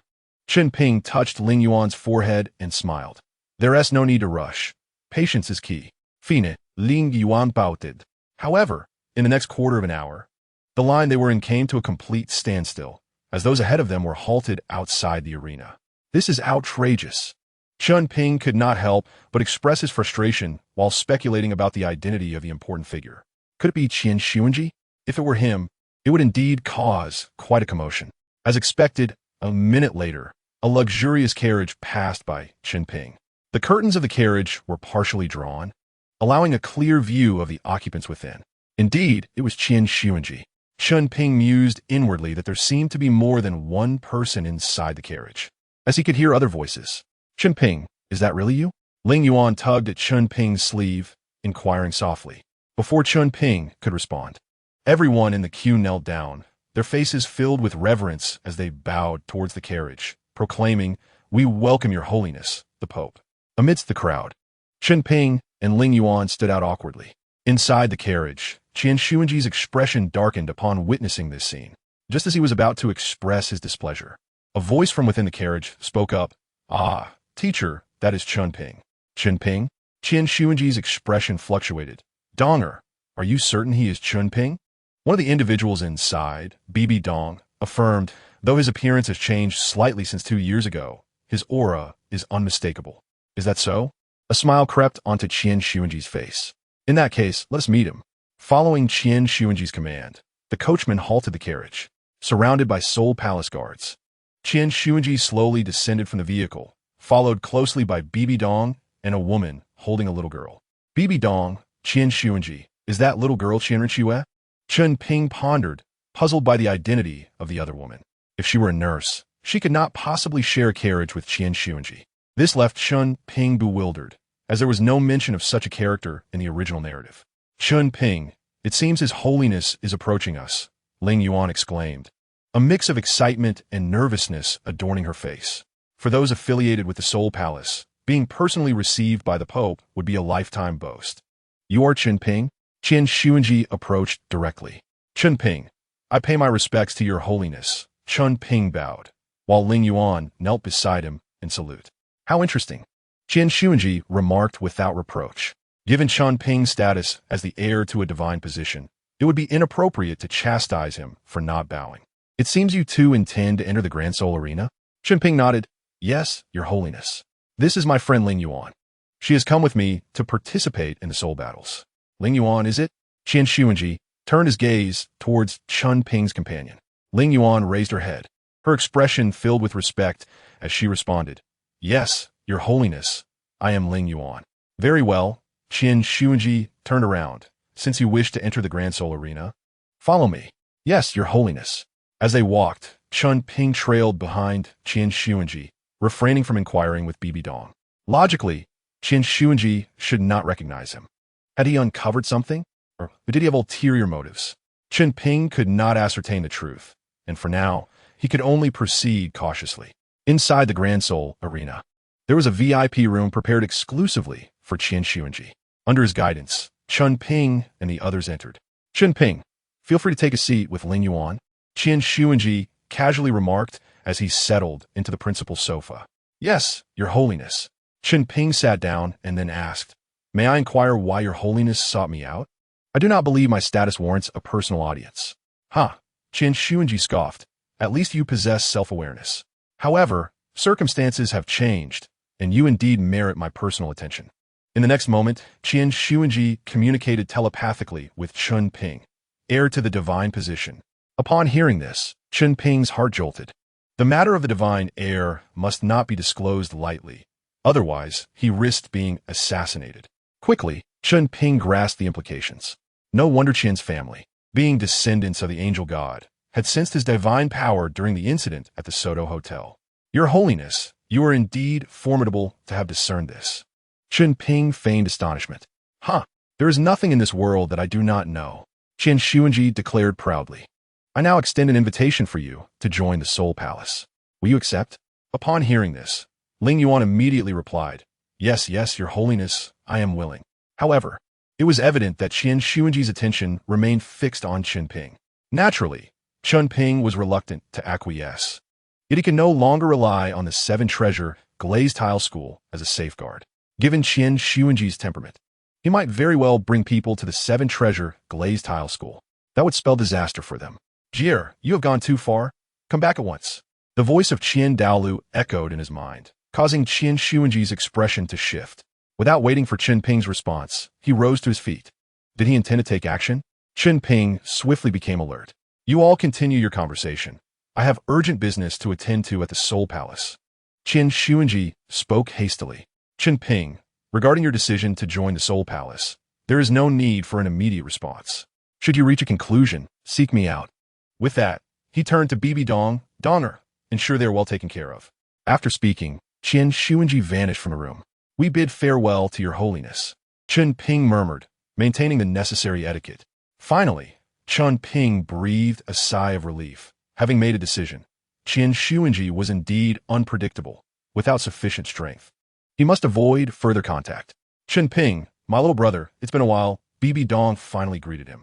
Your Holiness, it's been too long, Chen Ping responded. I pay my respects to Your Holiness. Ling Yuan gently tugged at Chen Ping, bowing towards Bibi Dong. Bibi Dong smiled warmly. Ling Yuan, you need not be so formal. Just call me Sister Dong. Yes, Sister Donger, Ling Yuan replied, somewhat taken aback. Your Holiness, who are these two? Chen Ping inquired, glancing towards the woman and little girl in the room. This is my teacher's wife, Jin Lan, and this is my teacher's daughter, Qianren Xue. Chapter 56. Who on earth said Bibi Dong was a simpleton? Indeed, Chen Ping thought. According to the words of Senior Luo Sierra, it appeared that Chen Xuanji had not crossed any boundaries with Bibi Dong. I apologize for my rudeness, Your Holiness and Princess. Chen Ping bowed respectfully. Jin Lan smiled gently. No need for apologies. Please enjoy your conversation. I will take Xue'er to see the soul battles. Bibi Dong smiled. Ling Yuan, why not go play with Xue'er? I assure you, she is quite intelligent. Ling Yuan hesitated slightly. It's all right. Xue'er really likes you, Jin Lan reassured her. Very well. Ling Yuan soon followed Jin Lan into another room. Chen Ping was well aware of Bibi Dong's intentions. She merely sought to separate Ling Yuan to converse with him privately. Your Holiness, if there is something to discuss, please feel free to speak, Chen Ping initiated. In private, you need not address me as Your Holiness. Just call me Sister Donger. Bibi Dong smiled brightly. This time, I indeed have matters to discuss with you. Please, Sister Donger, speak freely. If it is within my capabilities, I will not decline, Chen Ping replied earnestly. Bibi Dong's voice dropped significantly. In the future, do not associate with the teacher. I fear for your safety. Chen Ping was taken aback. He had not anticipated Bibi Dong would voice such concerns. Sister Donger, what do you mean? Uncertain of Bibi Dong's intentions, Chen Ping was reluctant to leave himself vulnerable. Bibi Dong spoke in a hushed tone. Chen Ping, you do not understand. The teacher has changed over the years, becoming somewhat extreme. He holds the utmost disdain for geniuses, even those who join the Spirit Hall. Many of those talented individuals have met their demise under his command. I fear that your failure to heed the teacher's words earlier may have sown seeds of resentment in his heart towards you. Chen Ping furrowed his brows. If that were the case, then Ling Yuan would be in grave danger at the Spirit Academy. Sister Donger, I wish to ask for your assistance. Ling Yuan will be enrolling at the Spirit Academy tomorrow. She is a gifted talent with innate high soul power, and I am worried for her. Bibi Dong shook her head. I am sorry, but in just a few days, I must leave Spirit City. It may be a year, perhaps even 2, before I return. What? Leaving Spirit City? Chen Ping pressed his brows together, unable to comprehend why Bibi Dong would choose to depart at such a critical time. Was it to evade the storm? That didn't seem likely. Suddenly, a thought struck him, the city of slaughter. Indeed, it could not be mistaken. In that case, I have leverage. Bibi Dong must possess her own clandestine influence. Informing her of the city of slaughter's news would not intimidate me. With this in mind, Chen Ping cautiously broached the subject. Sister Donger, however, is a place rife with evil. Bibi Dong remained silent, her expression unyieldingly calm. Indeed, her demeanor, while ordinary, was overly so, revealing her true thoughts. Without hesitation, Chen Ping continued, I believe I possess the most comprehensive information regarding that place. If Sister Donger is willing, I would like to exchange this information for your assistance with 3 matters, or at most 2. Bibi Dong's expression remained serene as she extended 2 fingers. This is my limit. Otherwise, we shall not discuss it further. Chen Ping gazed at her in surprise, mentally cursing the internet trolls back on Blue Star. Did they not say that the young Bibi Dong was simply a love-struck fool, a naive sweetheart? Could such a person truly utter these words? Given this, Chen Ping resolved to tread carefully, lest he fall into Bibi Dong's trap. No, it seemed he was already ensnared in her web. From the very beginning, she had been calculating against him. Chen Ping's lips twitched. He finally understood the meaning behind Bibi Dong's initial remarks. He and Ling Yuan had arrived at the Spirit Hall before the Academy's term began, and Ling Hai had been tirelessly arranging her enrollment, seeking assistance from numerous individuals. As the Holy Maiden of the Spirit Hall, Bibi Dong would undoubtedly have learned of Ling Yuan's situation in advance. To Bibi Dong, whether Chen Ping was aware of the City of Slaughter's information posed no loss to her. If Chen Ping did know, then she would profit immensely.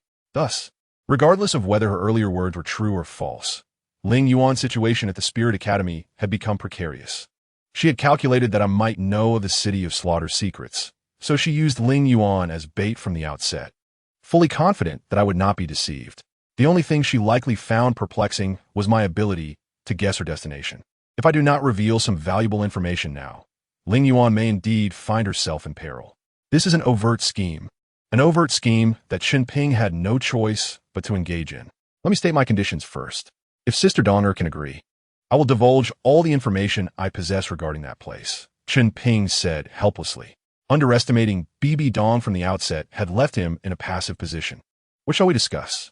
A hint of pride flickered across Bibi Dong's face.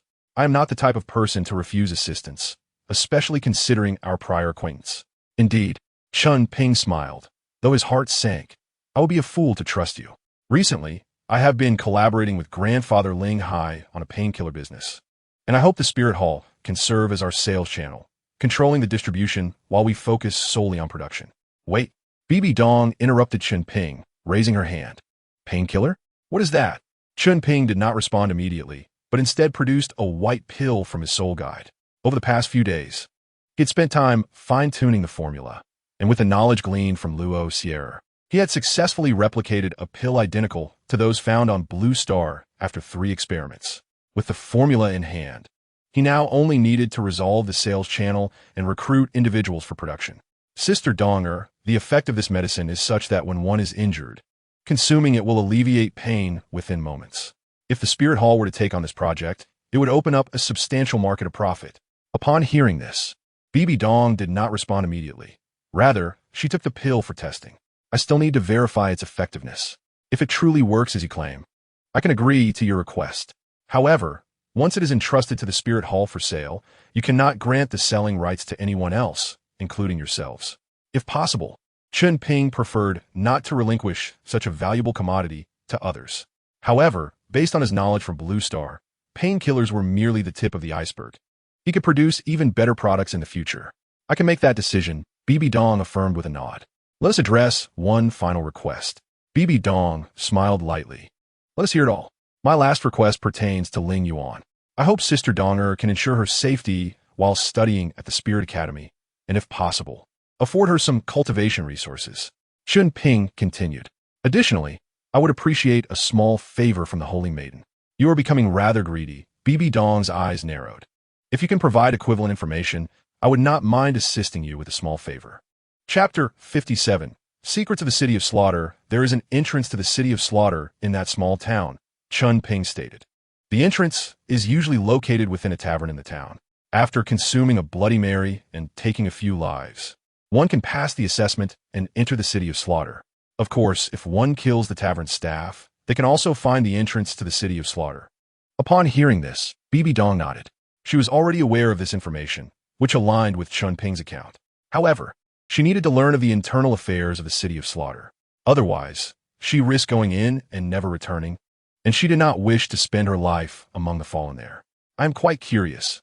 How do you know about the City of Slaughter? Bibi Dong inquired.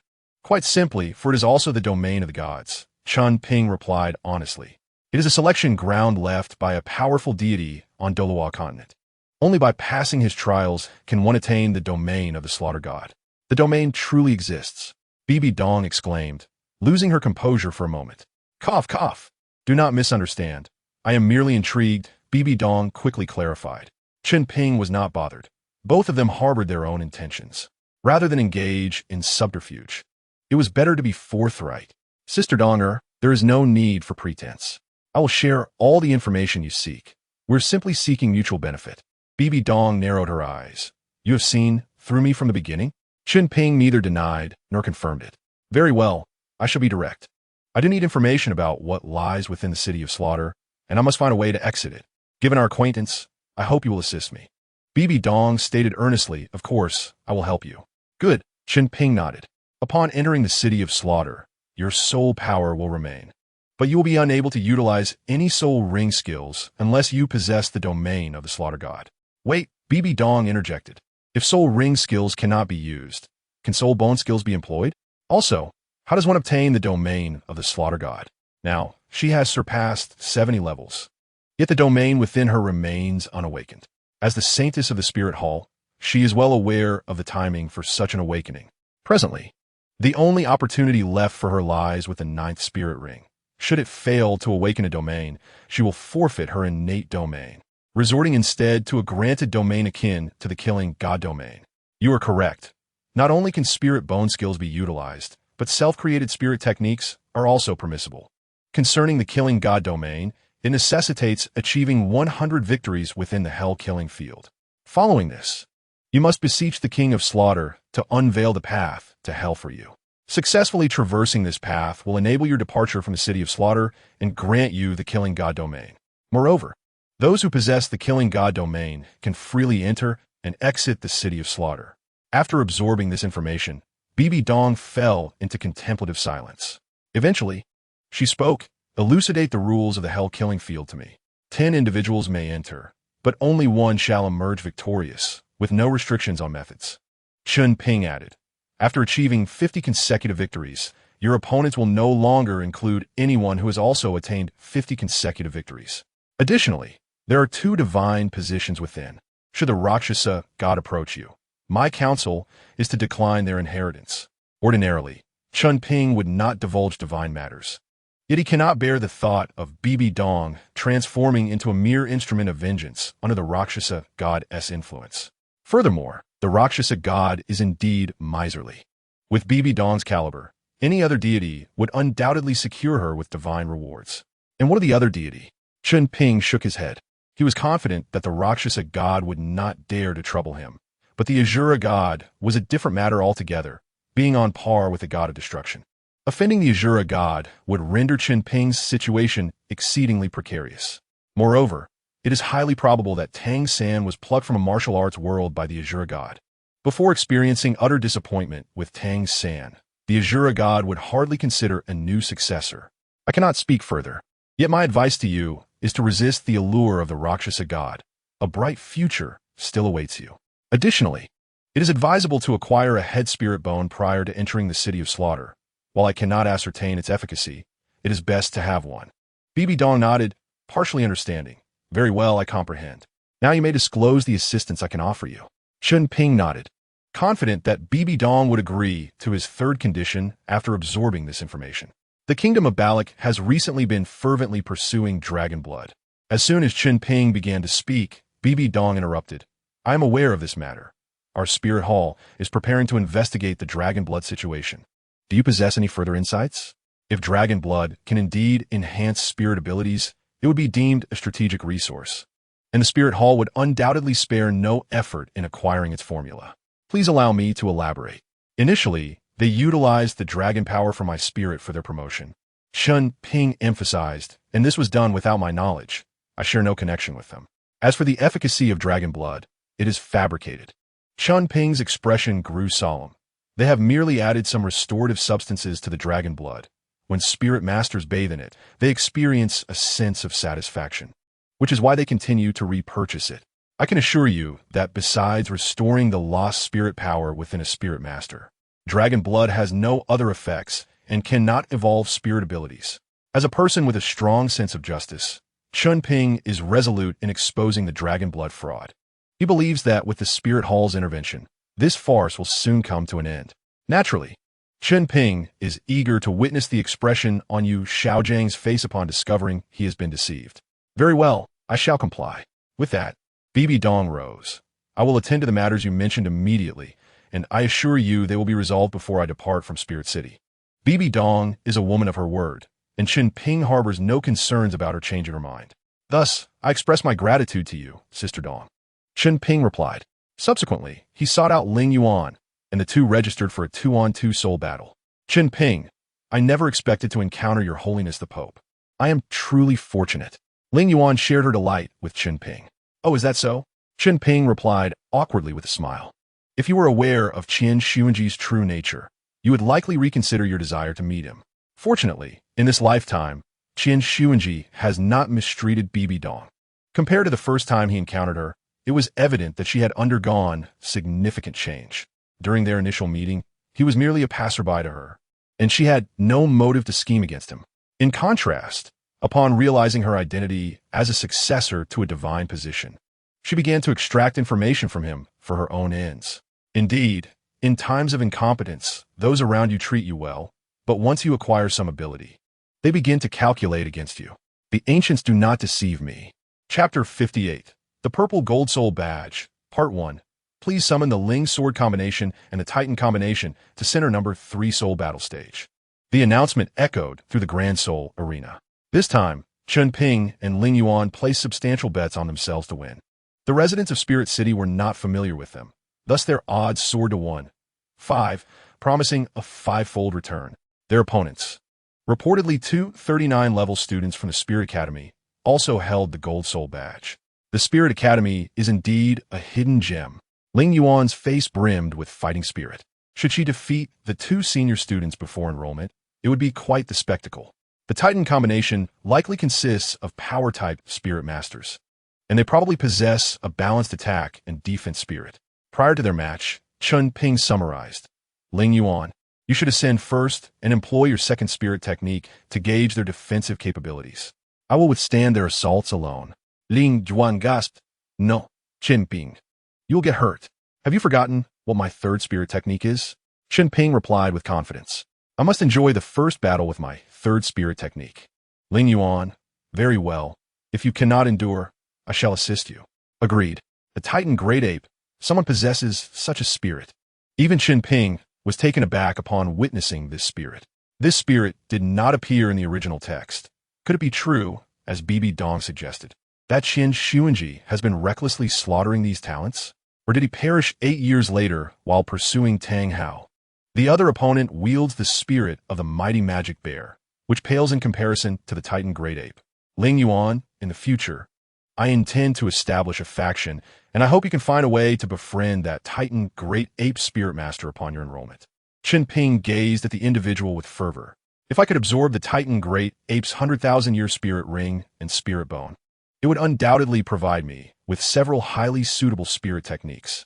Most importantly, the innate spirit power of a Titan Great Ape Spirit Master would never be low. Very well. I will seek him out. Ling Yuan agreed. Hey, you little brat, what kind of gaze is that? The individual reproached. Chen Ping replied with a calm smile. May I inquire your names and ages? Li Zhao, 17 years old, Spirit. Titan Great Ape, 39 level Assault type Battle Spirit Master. I seek your guidance. Lin Fei, 21 years old, Spirit. Mighty Magic Bear, 39 level Assault type Battle Spirit Master. I seek your guidance. Chen Ping smiled faintly. Daylight. 14 years old, with the Martial Soul Daylight Dragon Sword. A 36th level strong attack system Spirit Master at your service. Ling Yuan, 15 years old. With a Martial Soul Flame Eagle, a 33rd level strong attack system Spirit Master at your service. As both prepared themselves, the referee's command signaled the official commencement of the soul battle.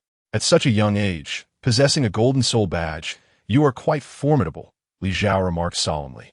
It could be said that Chen Ping and his companion were the most extraordinary talents he had ever encountered. Let us see who is stronger, Ling Yuan declared with a sharp tone. First soul skill, Flame Eagle Fire. With fiery red wings spread wide, she soared into the air.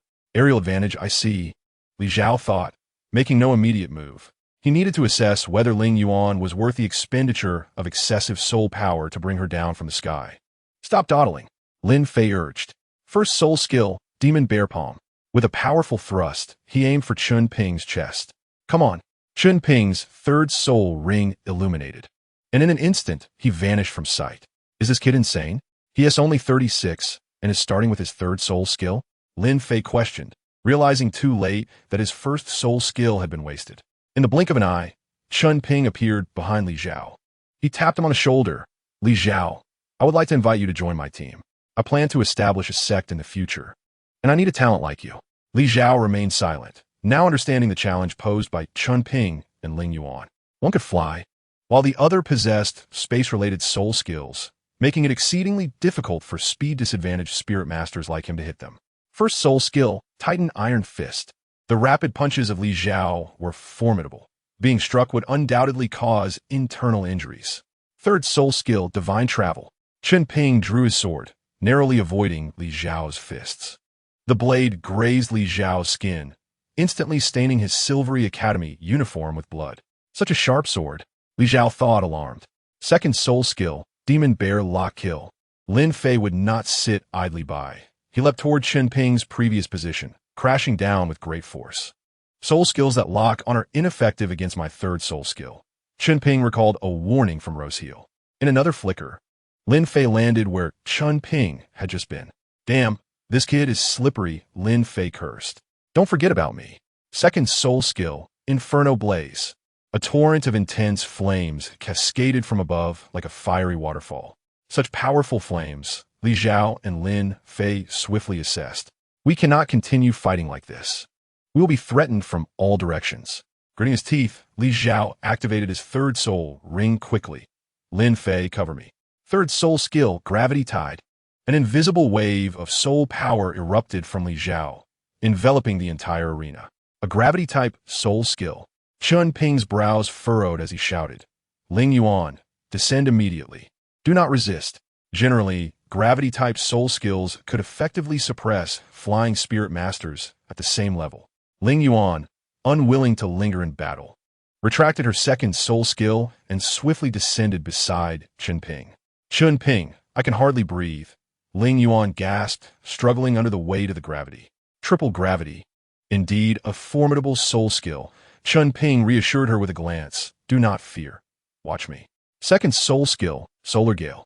A brilliant golden wind, infused with countless sword energies, surged toward Li Zhao and Lin Fei. Li Zhao, his soul skill seems rather peculiar. Lin Fei furrowed his brows, incredulous that such a powerful century-old soul skill could exist. Gritting his teeth, Li Zhao said, Chen Ping, is it? I will remember you. But before you can ask for my allegiance, you must first defeat us. Second soul skill, Titan Strength. First soul skill, Titan Iron Fist. Li Zhao charged to meet the gale, punching repeatedly at it, but the gale showed no signs of faltering. The power of that divine skill has significantly increased. Chen Ping quickly realized.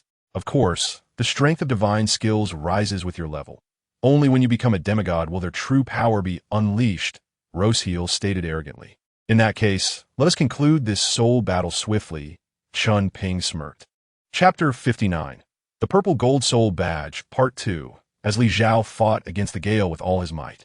He had no choice but to dispel his third soul skill. Meanwhile, Ling Yuan seized the opportunity to catch her breath. Chen Ping, watch how I teach them a lesson. She prepared to ascend once more. Wait, don't take to the skies yet. Chen Ping cautioned as Li Zhao seemed on the verge of defeat. Lin Fei gritted his teeth. Li Zhao, I will assist you. Third soul skill, Demon Bear Transformation. First soul skill, Demon Bear Palm. His third soul skill had granted him an 80% boost to all attributes. Lin Fei joined Li Zhao, delivering powerful blows against the gale. With Lin Fei's involvement, Chen Ping's gale could no longer withstand their combined assault and quickly dissipated. Panting heavily, Li Zhao spoke in a low voice. Your soul skills are impressive, but I'm no slouch either. Let us settle this with one final strike. Glancing at the clock atop the arena, which was nearing 12 o'clock, Chen Ping felt the urgency to end the battle. Very well, let us determine the victor. Li Zhao readily agreed. Prolonging the battle was clearly disadvantageous for them. Chen Ping, this seems a bit reckless, Ling Yuan whispered, sensing the precariousness of their situation. If we continue as we are, victory is assured. There is no need for such recklessness. I need this victory to obtain the Purple Gold Soul Badge, and after 12 o'clock, it will be time for score calculation. I wish not to wait. Chen Ping replied candidly. All right, I will accompany you in this madness, Ling Yuan declared, rising into the air once more. Third soul skill, Spark of Fire. Second soul skill, Inferno Blaze. Here they come. Li Zhao laughed heartily. Third soul skill, Gravity Tide. This time, his target was Chen Ping, disregarding Ling Yuan's attack. Li Zhao understood that they had to thwart Chen Ping's next gale to retain any chance of winning. Second soul skill, Titan Strength. Both soul skills were unleashed simultaneously as Li Zhao charged at Chen Ping. Third soul skill, Demon Bear Transformation. Second soul skill, Demon Bear Lock Kill. Since Li Zhao had chosen Chen Ping as his opponent, Lin Fei was inevitably set to confront Ling Yuan. Braving the searing flames unleashed by Ling Yuan, Lin Fei leapt high, determined to eliminate her. Choosing to engage me directly? Chen Ping smirked. Remember what you said. Rest assured, should you align with me, you shall not be treated poorly. Furious, Li Zhao retorted. Do not speak so boastfully. I acknowledge your courage and strength in daring to face us. But until the outcome is determined, watch your tongue. The Solar Gale was not inherently an attack-type soul skill, yet after enhancements, it exhibited remarkable power. Thus, would another purely damaging soul skill, Daylight White Explosion, yield even greater devastation? First soul skill, Daylight White Explosion. The extent of its damage would need to be tested. A dazzling golden orb, akin to the sun, hurtled rapidly toward Li Zhao. What in the world? Is this the effect of a first soul skill achievable with a 400-year soul ring? Li Zhao felt a pang of disbelief. He discovered that Chen Ping's first soul skill was even more potent than a second. Meanwhile, Chen Ping's third soul skill seemed to serve little purpose, inflicting almost no damage at all. It struck Li Zhao that the positioning of this fellow's soul skills was inverted. Surely, this should be the third soul skill. Yet, who could claim that a third soul skill could wield such formidable power? It could easily be considered a millennial soul skill. Li Zhao's internal monologue continued, perplexed by Chen Ping's extraordinary abilities. Could this truly be the genius among geniuses? Well, even if I lose, I can accept it, Li Zhao conceded. In the next moment, the golden sphere erupted in an explosion. Even with Li Zhao's Titan Great Ape martial spirit, he could not withstand such explosive force. His clothes were tattered, and he lay on the ground of the battle arena. Such overwhelming might was likely stronger than the fifth soul skill of a Soul King, Chen Ping assessed. He was not concerned about Li Zhao's demise. Thanks to the calculations provided by Loxer, the damage was well controlled, and he would only sustain injuries at worst. Elsewhere in the arena, Ling Yuan and Lin Fei were entangled in a fierce struggle.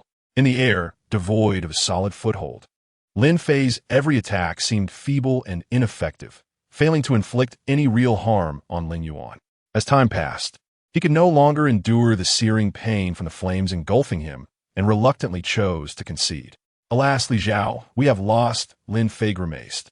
Lunding Bazida, Li Zhou. It's all right, They are simply too strong. Our defeat is not unjust, Li Zhao replied with a bitter smile. Subsequently, Chen Ping retrieved 2 white pills from the soul guide device and consumed them. You will feel some relief from your injuries, but be sure to seek treatment from a healing soul master promptly, lest you be left with lingering ailments. Lin Fei hesitated. Fear not, Li Zhao declared, swallowing his pill decisively. He understood that after losing in the soul battle, he was effectively joining Chen Ping's team. If Chen Ping, as the captain, were to harm his own, then being poisoned now would spare him from future treachery. Sigh. Very well, Lin Fei acquiesced and followed suit. Wow. Let's congratulate the Lingjian duo for their victory in this 2-on-2 soul battle. The host's words were abruptly interrupted as he tilted his head, listening intently to the staff's communication. Moments later, he proclaimed with greater fervor, "We have just received word from backstage that Mr. Daylight from the Ling Yuan team has successfully ascended to the purple gold soul badge today. Next, the head of the battle arena will personally present the badge to Mr. Daylight. We are honored to witness the birth of the purple gold soul badge once again. So let us extend our warmest applause to congratulate Mr. Daylight." The host's voice resonated with enthusiasm, stirring the audience's emotions. In an instant, the applause erupted like a grand symphony, a resounding tribute to the victors. Li Zhao uttered a bitter smile. Congratulations to you all. Rising to his feet, he seemed to forget the pain coursing through him. Hey, Li Zhao, I was just about to stop you, Lin Fei remarked, suddenly realizing he too felt no pain. What is happening? Why does it not hurt anymore? They both inquired in unison. Chen Ping smiled gently. Do not overthink it. Your injuries remain, but the sensation of pain has temporarily dissipated. After a few hours, you will indeed feel the pain again. I advise you to seek a healing soul master as soon as possible. Otherwise, you will endure the same agony once more in a few hours. And remember, as injured parties, do not engage in any strenuous activities. In response, Li Zhao and Lin Fei expressed their gratitude. Thank you. I should be the one thanking you, Chen Ping replied. Just moments ago, he received a notification regarding the completion of a divine trial. Destruction, second trial, Indomitable Heart. Achieve consecutive victories to obtain the purple gold soul badge at the Great Soul Arena. Time limit, 3 years. Assessment completed. Reward, 10,000 years of soul ring longevity. Destruction Affinity 10. Current Destruction Affinity 20. The ceremony for presenting the badge was notably grand, conducted by a soul Douluo from the Spirit Hall. The soul Douluo expressed his desire to recruit Chen Ping, but Chen Ping declined, citing the previous overtures from Qian Xuanji. The soul Douluo did not press further. He dared not question Qian Xuanji. Within the Spirit Hotel, Ling Hai exclaimed, "Haha, Chen Ping, you truly are remarkable." Upon learning of Chen Ping's acquisition of the purple gold soul badge, he raised a thumb in admiration. Chen Ping smiled modestly. Grandpa Ling Hai, there is no need for such excitement. Do you realize the significance of the purple gold soul badge? Ling Hai retorted. Let me put it this way. Among the entire continent's battle arenas, those possessing the silver soul badge and lower grade badges comprise a staggering 70%. Among the remaining 30%, nearly all possess the gold soul badge. Chen Ping shrugged, not overly concerned. What's the big deal about the purple gold soul badge? There are still sapphire, ruby, and diamond badges above it. I'm only at the beginning of my journey. You really dare to dream. Ling Hai's lips twitched. To earn a sapphire badge, one must defeat 10 soul saints in the presence of the battle arena, with no more than 10 losses. As for the latter 2 badges, they require defeating 3 soul Douluos and 1 title Douluo, respectively. Given the influence of the battle arena, soul emperors and higher won't participate in these battles, let alone higher-ranking soul Douluos and title Douluos.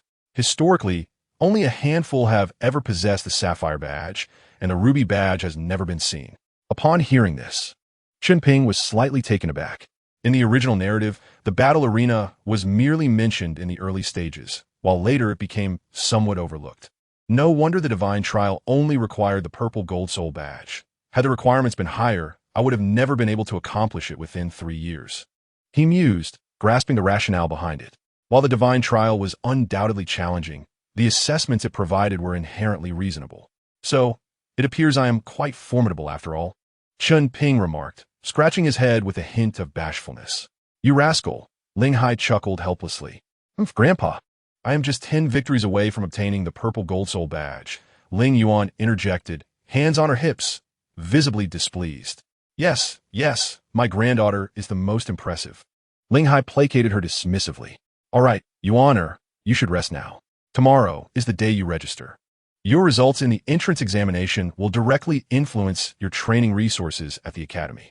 Returning to the hotel from the battle arena, it was already late into the night. Even though soul masters possess extraordinary physiques, staying up late inevitably impacts them. Indeed, my dear granddaughter, your grandfather is eagerly awaiting your performance tomorrow, Ling Hai chimed in. Yes, yes, you are all so bothersome, Ling Yuan grumbled, yet complied.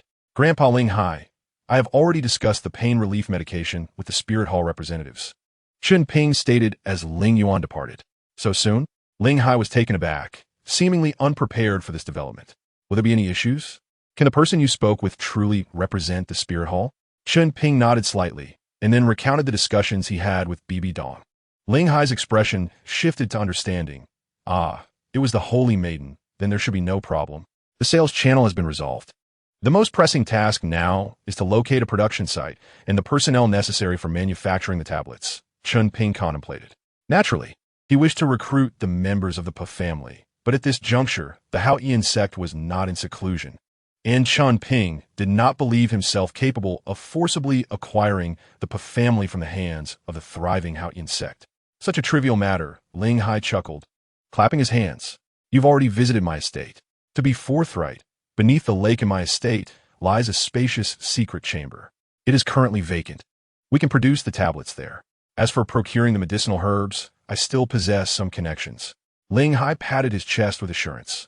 As long as the formula remains undisclosed, I guarantee that no one will discover the production site. All right, I trust you, Grandpa Ling Hai, Chen Ping replied solemnly.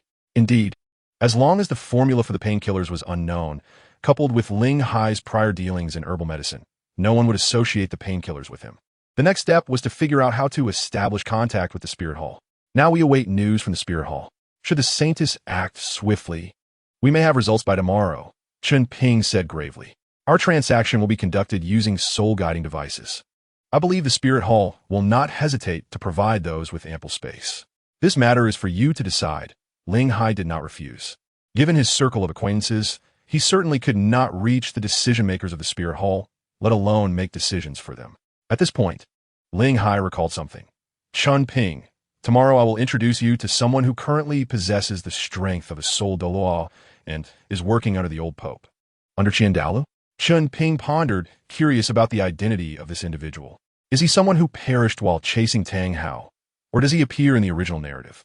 Grandpa Ling Hai, who is he? Chen Ping inquired. Ling Hai smiled mysteriously. Even if I told you, you wouldn't recognize him. Once you meet him tomorrow, you'll understand. It took considerable effort for me to persuade him to agree to my request, so you must show him the respect he deserves. However, you will also benefit, as his martial soul is somewhat akin to yours, and he will provide guidance on matters concerning your martial soul.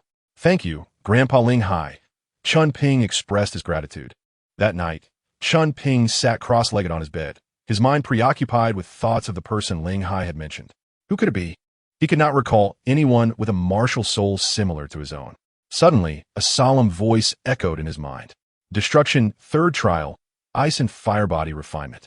First condition, the examinee must travel to the ice and fire yin-yang eyes in the sunset forest within a year. Second condition, the daily duration of body refinement in the ice and fire yin-yang eyes must not be less than 12 hours for a month. The examination period is 1 year. Completion of both conditions grants a reward of 15 affinity with destruction and an increase of 20,000 years to the soul ring's lifespan. Failure of any condition results in death. The divine examination coincides perfectly with my intentions, Chen Ping thought with delight. However, I must expedite my plans. As for the toxins within Douluo, leave that to me. As long as you can keep him stable, curing his poison will not be a challenge for me. Look, Seer. Having heard Chen Ping's thoughts, provided him with reassurance. Upon hearing this, Chen Ping's eyes lit up. Then I shall entrust it to you. I must secure Douluo. With him, many matters will be simplified. Once a bond of trust is established with Douluo, he will stand by my side when challenges arise. Such a steadfast individual. I would not be foolish enough to leave him for Tang San. Chapter 61. Spirit Hall Academy. In the Spirit Hall, the worship hall. The grand doors of the worship hall slowly creaked open.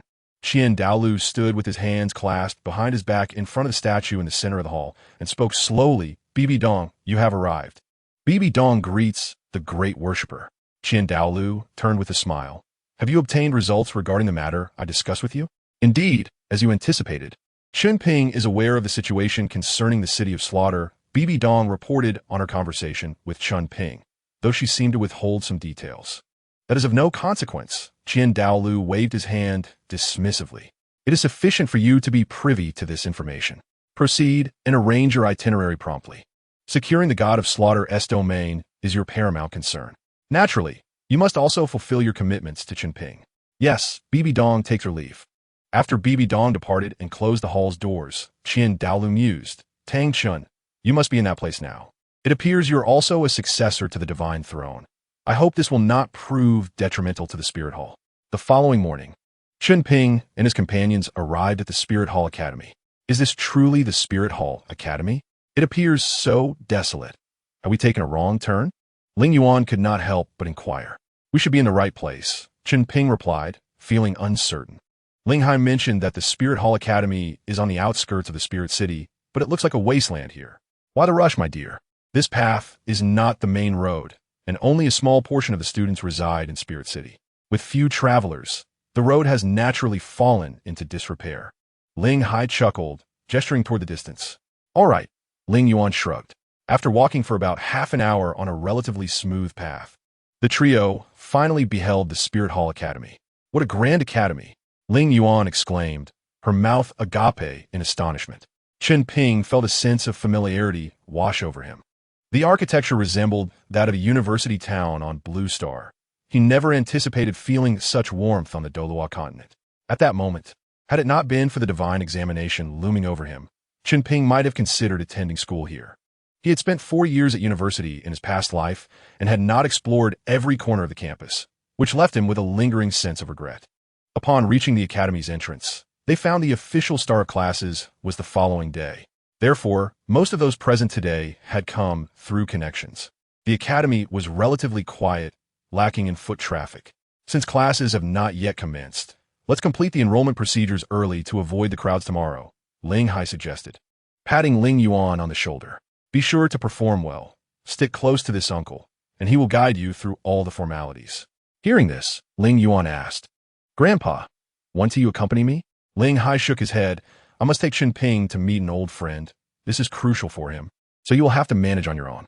With that, Ling Hai handed a letter to the person at the reception desk. Upon seeing the name on the envelope, the individual immediately became enthusiastic. Miss, please follow me. Ling Yuan did not leave, but turned to Chen Ping. When will you depart? At any moment, Chen Ping replied. Though he could delay, the impending divine examination compelled him to hasten his pace. Upon hearing this, Ling Yuan bit her lip and swiftly approached Chen Ping, planting a quick kiss on his cheek before blushing and dashing into the academy. Be sure to visit me. All right, Chen Ping responded, somewhat dazed. You rascal. Ling Hai shook his head in exasperation. Come, let us not linger. Yuaner has entered. My friend is waiting for you in Spirit City. We have only half an hour until the appointed time, so we cannot afford to delay. Retracting his gaze, Chen Ping turned around. Let us go. If I have the opportunity, I shall visit Yuaner. However, it is likely that my next return to the Spirit Soul Academy will coincide with the completion of the third assessment, and I'm uncertain whether I can accomplish it within 2 years. Ling Hai led Chen Ping to a modest courtyard within the Spirit Soul City. Though small in size, the courtyard was well appointed, with an interior that rivaled the opulence of Ling Hai's estate. Old Snakehead, it is I, Ling Hai called out to the courtyard. In the blink of an eye, a middle-aged man appeared at the door. You old rascal, your voice remains as booming as ever. The man wore dark yellow armor and was considerably more robust than Ling Hai. Ah, is this the genius you spoke of? He inquired, turning his gaze toward Chen Ping. Chen Ping, I pay my respects to you, senior. Chen Ping replied with a slight bow. Huh, quite polite. The man chuckled heartily. But here, there is no need for such formalities. Feel free to act as you wish. Chen Ping nodded in acknowledgement while swiftly assessing the man's identity in his mind. Who could he be? There was an inexplicable sense of familiarity, yet the specifics eluded him. Chen Ping, don't dawdle. Ling Hai interjected with a smile.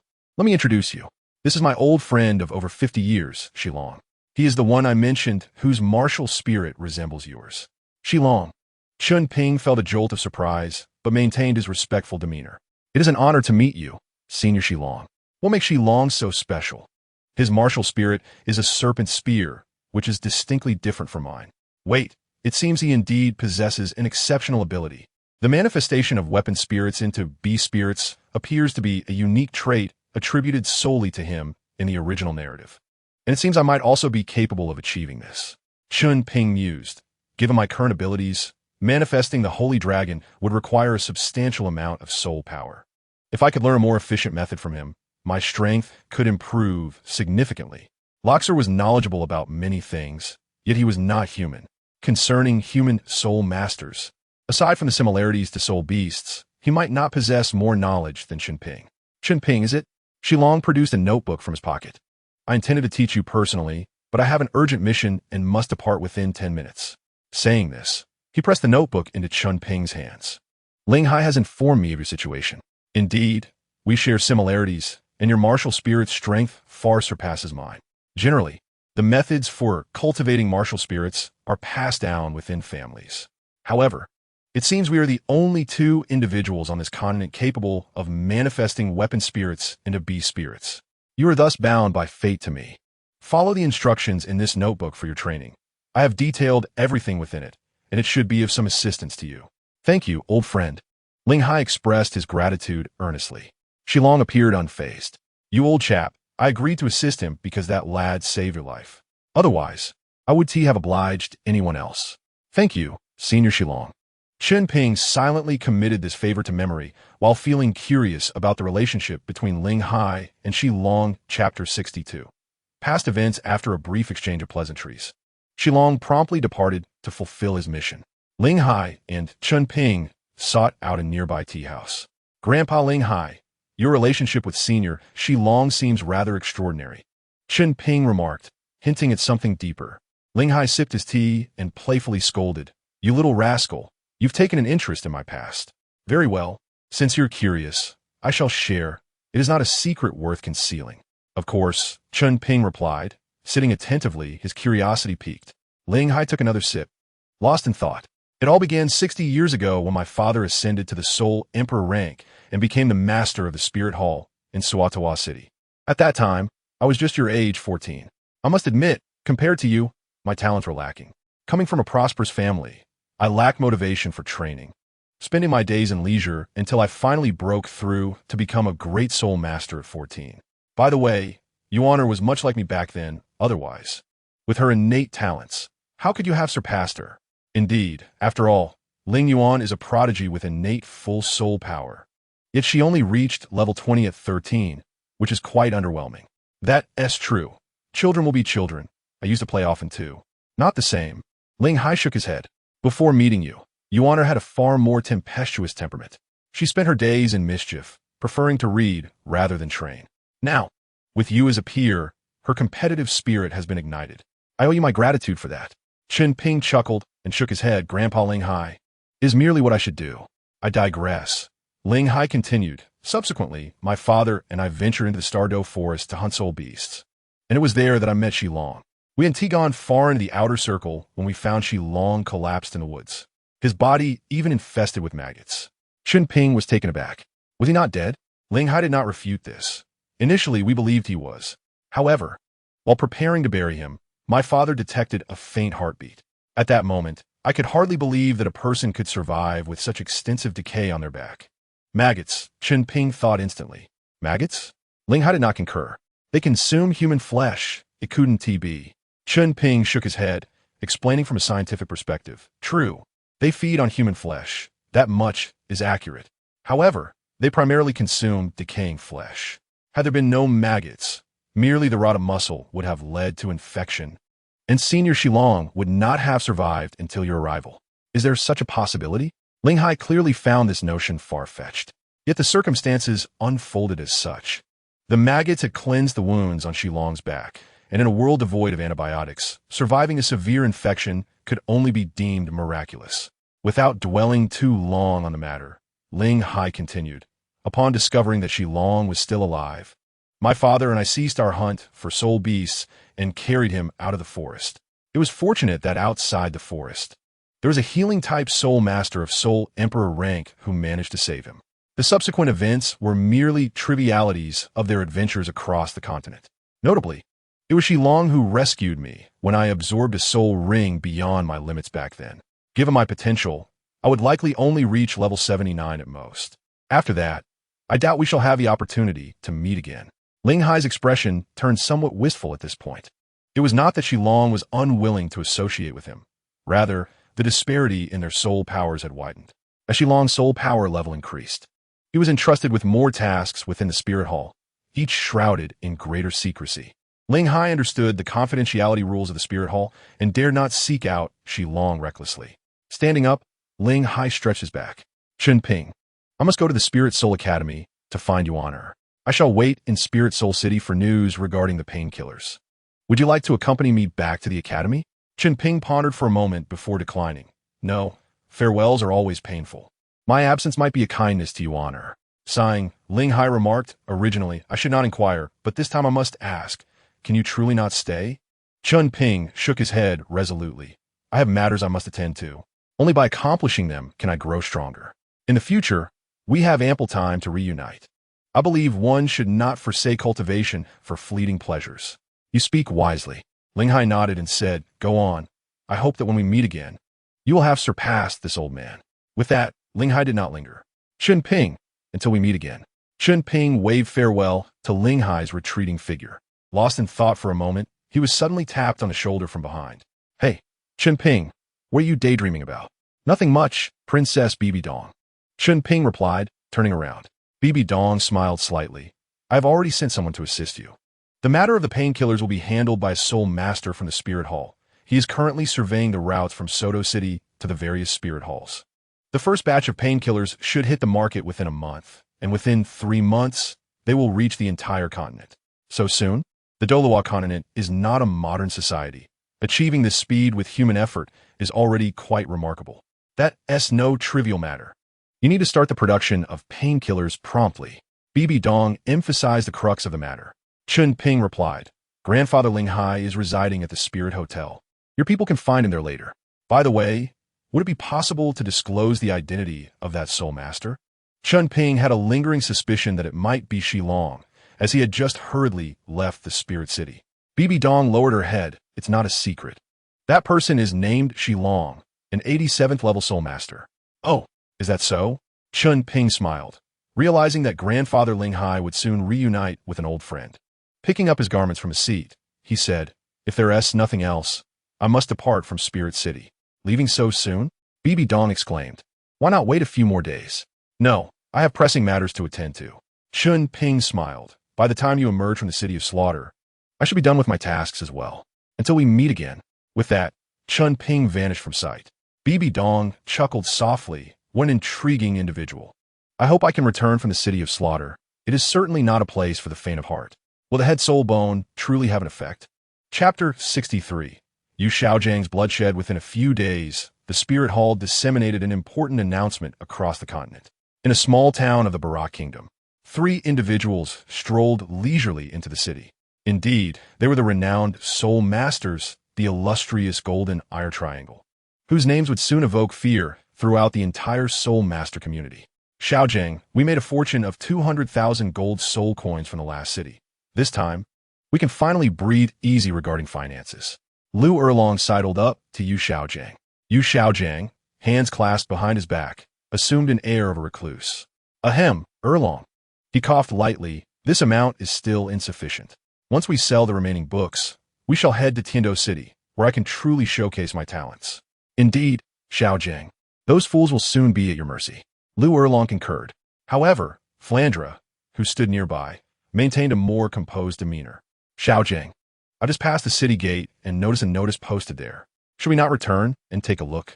Recalling their previous experience with being wanted, Lu Erlong agreed with Flandra's suggestion. Yes, Xiaojiang, we should check it out.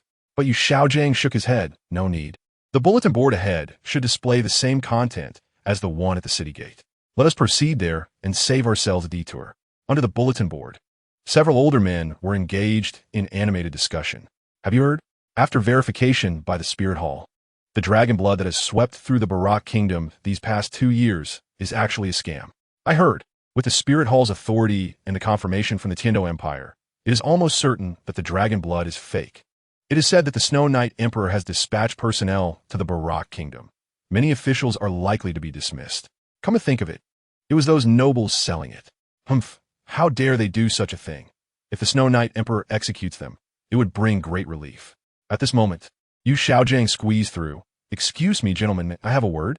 The two men who had been speaking glanced at Yu Xiaojiang and asked, You must be an educated man, right?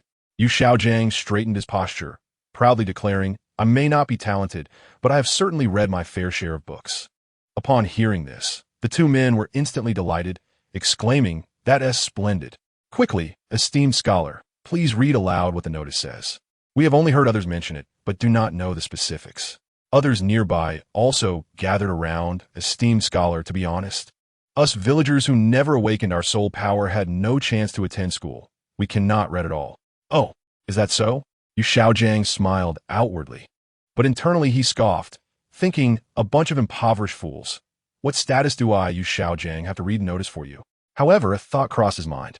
If he were to present himself as a man of the people, it would undoubtedly earn him a splendid reputation. This would facilitate the sale of his books.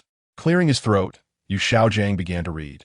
According to verification by the Tiando Empire and the Spirit Hall, the recently popular dragon blood across the Barak kingdom originates from Soto City. It has been confirmed that the trade of dragon blood is a scam. As he recited, Yu Xiaojiang paused. Is that all, esteemed scholar? Someone immediately inquired. With so many words, it cannot simply end here. Yu Xiaojiang remained silent, but his expression had darkened significantly. Liu Erlong and Flandra quickly read the remaining content, and their faces changed in unison. Without further ado, Flandra swiftly pulled Yu Xiaojiang into a nearby tea house. Xiaojiang, it seems we have indeed been deceived, Flandra said solemnly. Yu Xiaojiang remained silent, his eyes already bloodshot. Why? What did you say, Xiaojiang? Liu Erlong had not caught Yu Xiaojiang's words.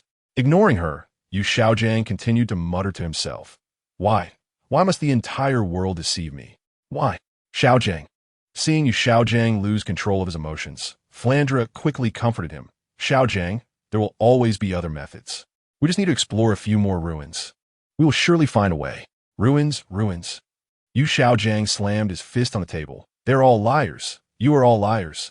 Liu Erlong tugged at Yu Xiaojiang's sleeve. Xiaojiang, calm down. The priority now is to find those merchants. Find those merchants? Yu Xiaojiang laughed in anger. How do we find them? Are you going to look for them? Don't be naive. Those individuals have long been apprehended by the Spirit Hall and the Tiando Empire. The money they swindled has likely already filled their pockets. I have worked tirelessly for days, worn out countless pens, traversed endless roads, and exhausted my breath. In the end, it amounts to nothing. Nothing at all. Everything is gone.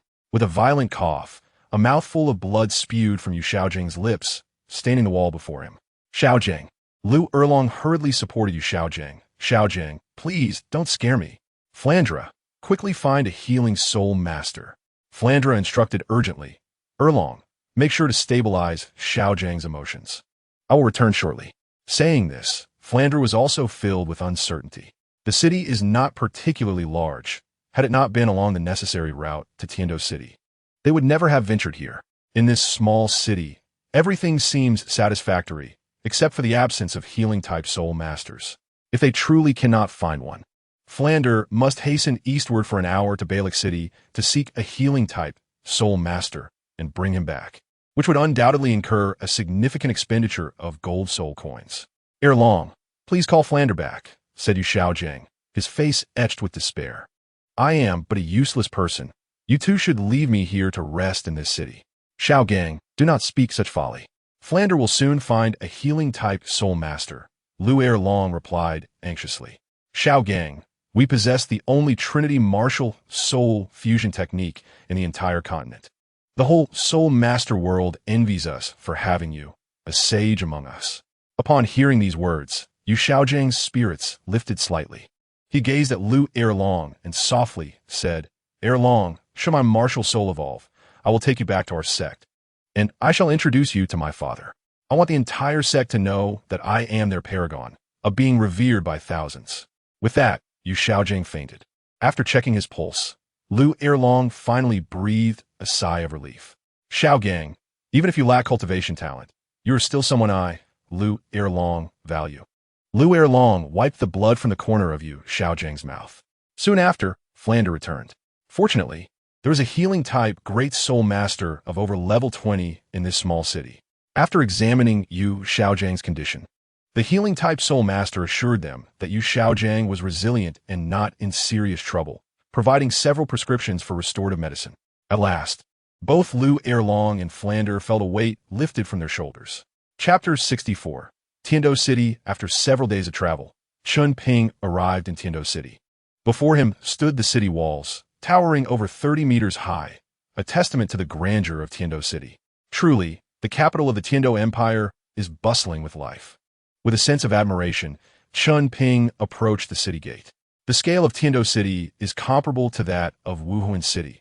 However, in terms of prosperity, Tiandou City far surpasses Wuhuan City, boasting not only a multitude of soul masters, but also countless commoners seeking their livelihoods. Entry requires 1 gold soul coin. Soul masters and nobles may proceed directly. The gate guard stated succinctly. I am a soul master, Chen Ping replied, presenting his soul master credentials. With no hindrance, the guards allowed him to enter the city. What am I to do now? Tiandou City is vast, and Chen Ping knew no one and was unfamiliar with any locations. Gazing at the bustling streets, he found himself in a state of confusion. After an indeterminate amount of time, someone nudged him. Hey, what are you dawdling about for? Coming back to his senses, Chen Ping inquired, Excuse me, could you direct me to Lamba Academy? Lamba Academy? There is no such institution in Tiandou City. You must be in the wrong place, replied a youth clad in red, who had merely been curious about what Chen Ping was observing. Realizing his mistake, Chen Ping smacked his forehead. My apologies, I misspoke. It is my first visit to Tiandou City, and I am unsure what to do. Do you have any recommendations? The young man scrutinized Chen Ping. You don't seem like someone from the countryside. Since you are in Tiandou City, you must be here to enroll, right? Enroll? Chen Ping shook his head. If there are suitable academies, I will certainly consider them. According to his plan, Chen Ping intended to join the 7 Treasure Glazed Tile School. But it had been 2 years since he last saw Ning Fingji. It was uncertain whether he would recognize the previous debt. Moreover, there is a significant difference between joining voluntarily and being invited. The youth smiled slightly. So what level is your soul power? Surely you aren't aiming for a junior soul master academy? The implication being that if Chen Ping's soul power were too low, there would be no need for further conversation. Chen Ping shook his head. That is not the case. I wouldn't even consider a junior soul master academy. Oh, the youth's interest was piqued. So, you possess confidence in your abilities? What is your name? Chen Ping. The youth extended his hand with a smile. Huomu. Hua. Are you perhaps a student of the Blaze Academy? Chen Ping mused, recalling that Huo Wu and Huo Wushuang were affiliated with that institution, sharing the same surname. Was there a connection? Huomu shook his head. I am indeed from the Blaze Academy, but I am not a student. I am a teacher. Since you are familiar with the Blaze Academy, you must have already chosen your academy, he remarked. Chen Ping smiled wryly. To be candid, I did not come to Tiandou City with the intent to enroll. In this era, there were no Grand Soul Master competitions, only inter-academy contests. And Chen Ping had no desire to waste time on that. I will not keep you, Huomu. Should I decide to enroll, I will certainly consider the Blaze Academy. As he spoke, Chen Ping moved past Huomu, assuring him, rest assured, I meet the requirements of the Blaze Academy without question. In his daylight state, Chen Ping possessed both light and fire attributes, making admission to the Blaze Academy quite effortless. One odd fellow, Huomu mused, shaking his head as he turned to leave. Is what you said true? Have I been followed since entering the city? Finding a secluded spot, Chen Ping hurriedly questioned Luoxier. Indeed, he is still out there searching for your whereabouts, Luoxier replied coolly. That shouldn't be. This is my first time in Tiandou City, and I have not offended anyone. Chen Ping said, feeling somewhat overwhelmed. Being targeted is not a good omen. Could be the Haoyan school. I deceived them last time, given their nature. They would undoubtedly seek revenge. Luoxier was also unsure of the follower's identity, but cautioned, try to stay in crowded areas, and be careful. If the situation worsens, I will employ a soul bone to bring you away at the first opportunity. Understood, Chen Ping nodded gravely. He was all too aware of the chain reactions that would ensue from using a soul bone. Within Tiando City, there was only one location that was perpetually bustling, the Tiando Auction House. Apologies, esteemed guest, please present your bidding qualification certification. As Chen Ping approached the entrance, he was halted. He had no bidding certification, but he did possess wealth. I do not have such certification, but I do have gold soul coins, he replied, retrieving a purple gold soul card from his soul guide device. Will this suffice for entry?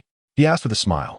Upon seeing the money, the staff at the Tiando Auction House naturally did not obstruct him.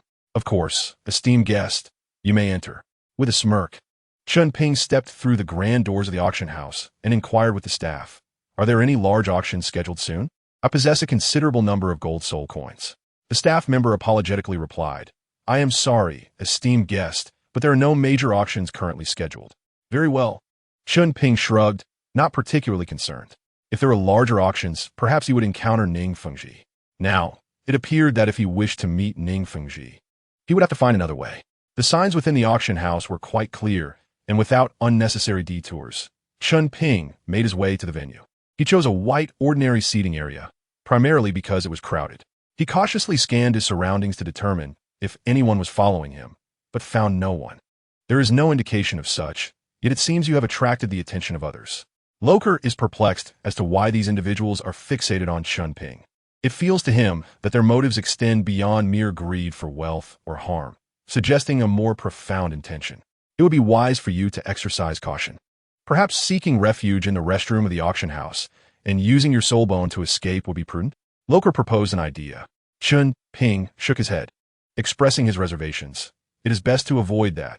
Restrooms in such venues are typically located within the main hall, designed specifically to prevent anyone from absconding with valuable items. Should I vanish within, it would easily lead the others to connect my disappearance with the soul bone. Unless absolutely necessary, it is best to refrain from using the soul bone. Alas, this situation is quite troublesome. How did I find myself entangled in such matters? Do not overthink it. Perhaps they have no intention of causing you trouble, Loker suggested. It is possible that those behind them wish to meet you and have sent them to seek you out. Ultimately, there are many possibilities before matters take a turn for the worse. Very well, I shall first peruse the auction items. Prior to his departure, Chen Ping had brought a considerable amount of money with him. He felt confident in acquiring everything except for extraordinary items like soul bones. Chapter 65. The Haotian sect seeks an explanation within the council hall of the Seven Treasures Glazed Tile sect. A disciple was reporting to Ning Fengji. Reporting to the sect master, Chen Ping has entered the city of Tiando. Oh, Ning Fengji raised an eyebrow. Surprised that the young man had returned after 2 years, he had nearly forgotten him.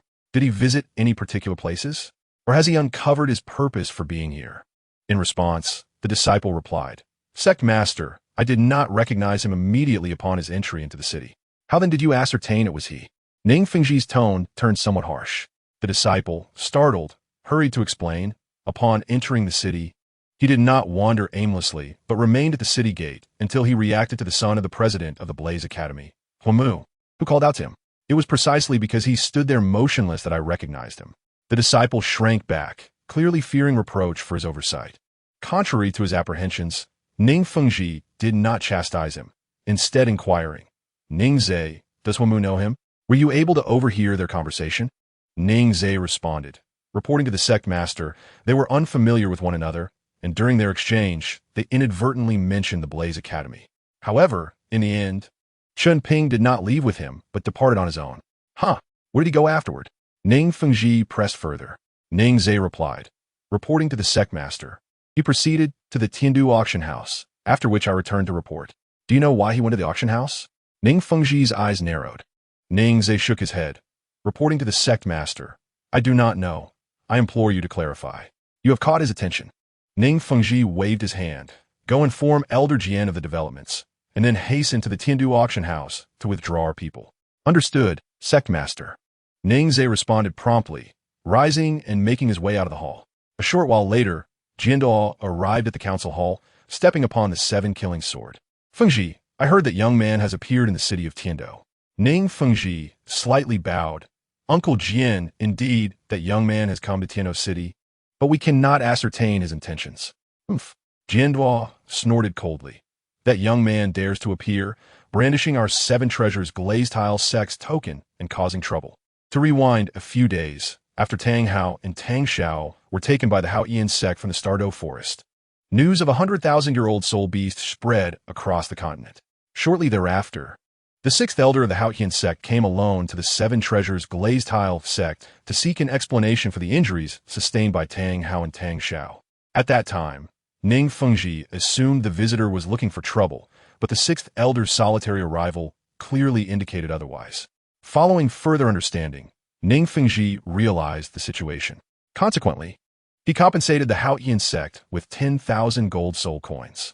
This incident left Ning Fengji somewhat unsettled, while Jiando even contemplated demanding an explanation from the Haotian sect. Ultimately, it was only after the persuasion of Douluo that Jiando relented. Nonetheless, the root cause of this matter lies with Chen Ping, and he must bear some responsibility. Uncle Jian, it is only 10,000 gold soul coins. Now that we have reached an agreement with His Majesty the Snow Knight, we can develop our industries freely within the Tiando Empire. This amount is negligible. Ning Fengji advised kindly. The news brought by the 6th elder contains one crucial detail. Chen Ping is seeking a 3rd soul ring. This indicates that Chen Ping has advanced 10 levels within 2 years.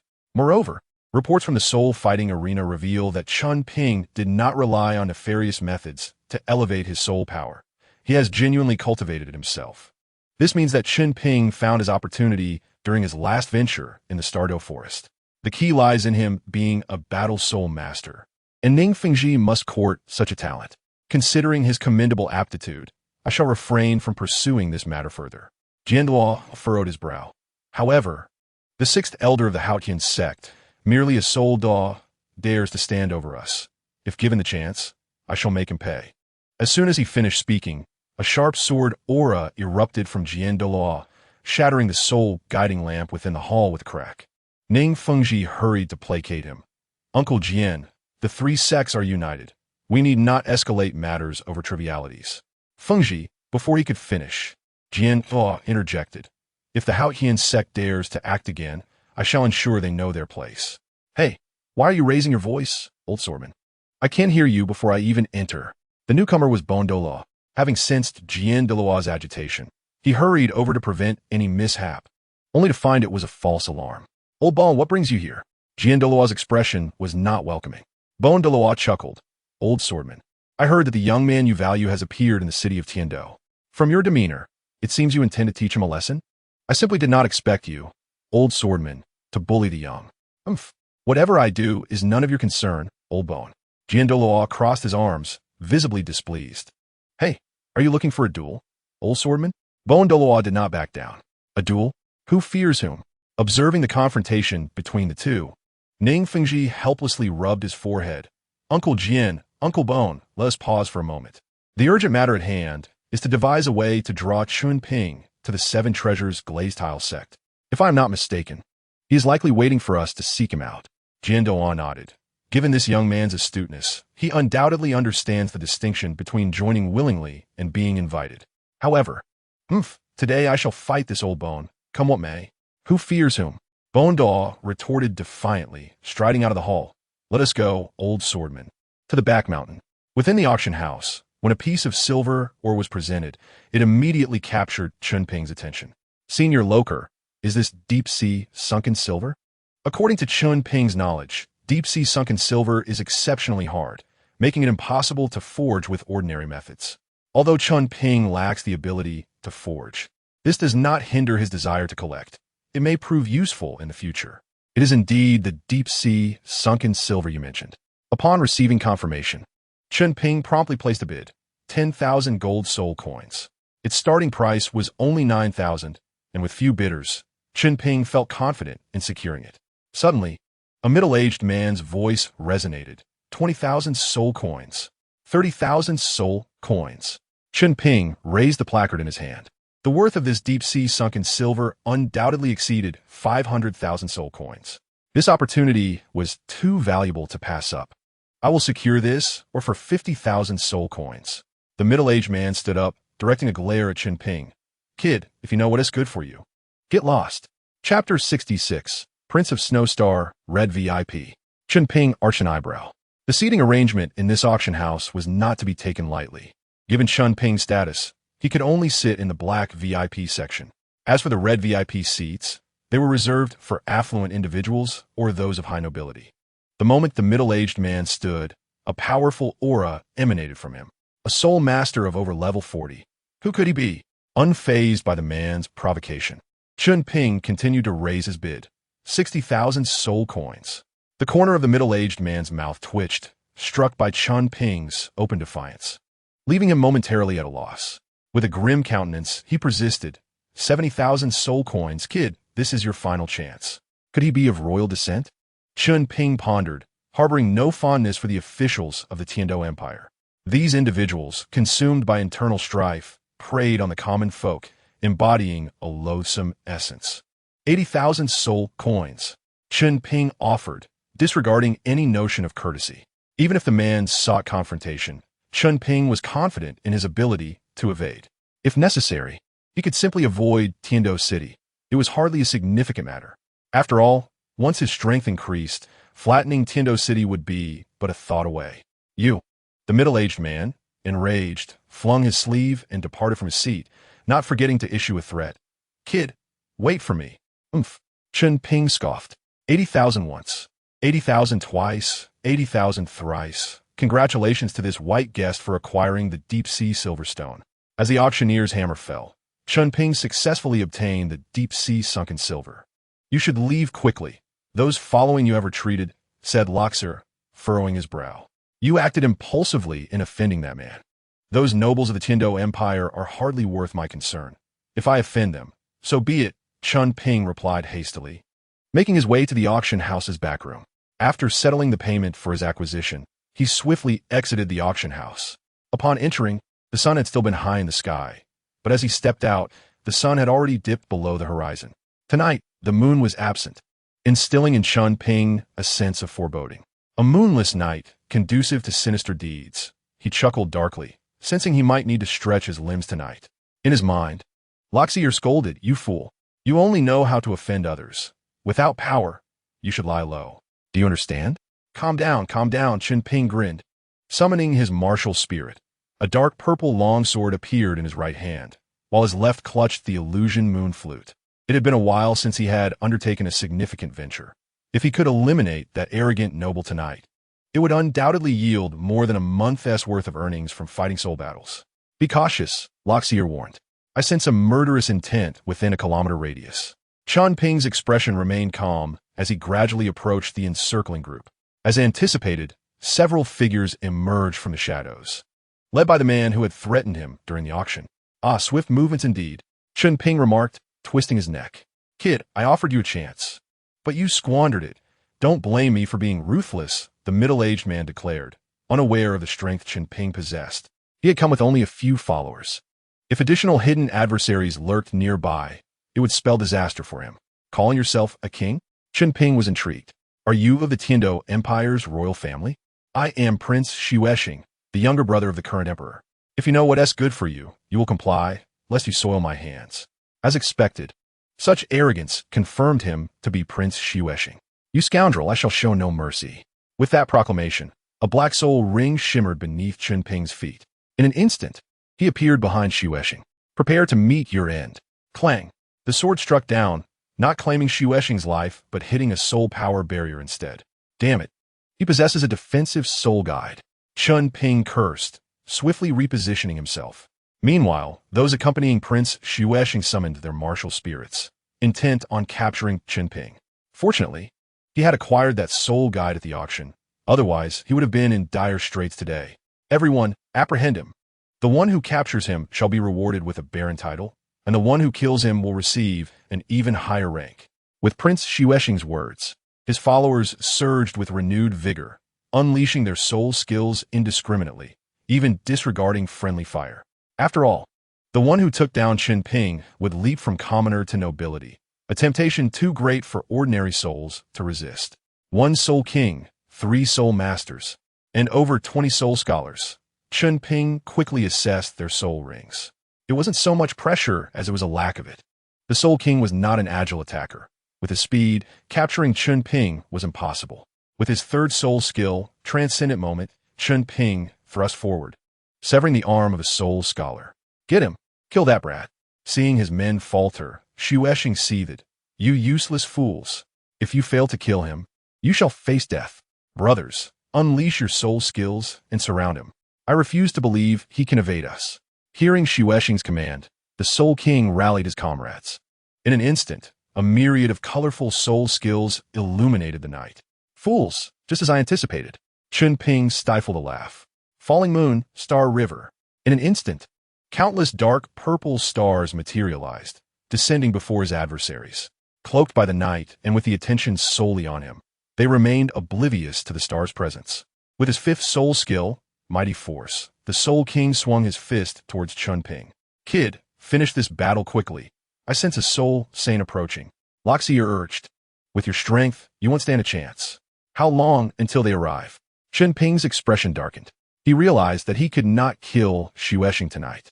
You have a minute at most, otherwise he'll catch up to you. Understood. Chen Ping gritted his teeth. Second soul skill, resplendent stardust. Falling moon, star river explode. With a resounding boom, explosions erupted around his foes.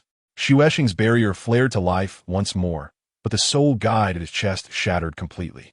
Go! Without hesitation, Chen Ping blew the illusion moon flute, vanishing into the night. The explosions claimed several soul masters, leaving many more injured. As for the Soul King, his chest had been pierced by a soul skill. Fortunately, it had missed his heart, allowing him to survive. Chapter 67. Ning Fengji. Damn it. Chen Ping gritted his teeth, reflecting on the despicable nature of Xuesheng, who was truly worse than a beast. If allowed to live, many would likely suffer in the future. He was acutely aware that Xuesheng and Xuebing would conspire together, indulging in debauchery and committing numerous murders. Such scum ultimately emerging as victors was a travesty. Consequently, the power of the nobility across the continent would be further entrenched, with commoners having to pay dearly to awaken their martial souls. Meanwhile, evil soul masters rampaged unchecked. As long as their actions did not threaten the interests of the nobility, who among them would concern themselves with the plight of the soul masters? Some matters required careful deliberation. At present, he lacked the strength to alter this world.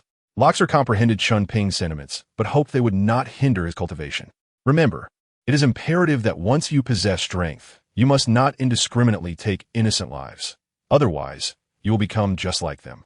Chen Ping exhaled deeply. I understand. Enough of this. Let's escape first. Meanwhile, a minute after the explosion, an elder hastily arrived at the scene. Your Highness, I apologize for my late arrival. Please punish me accordingly.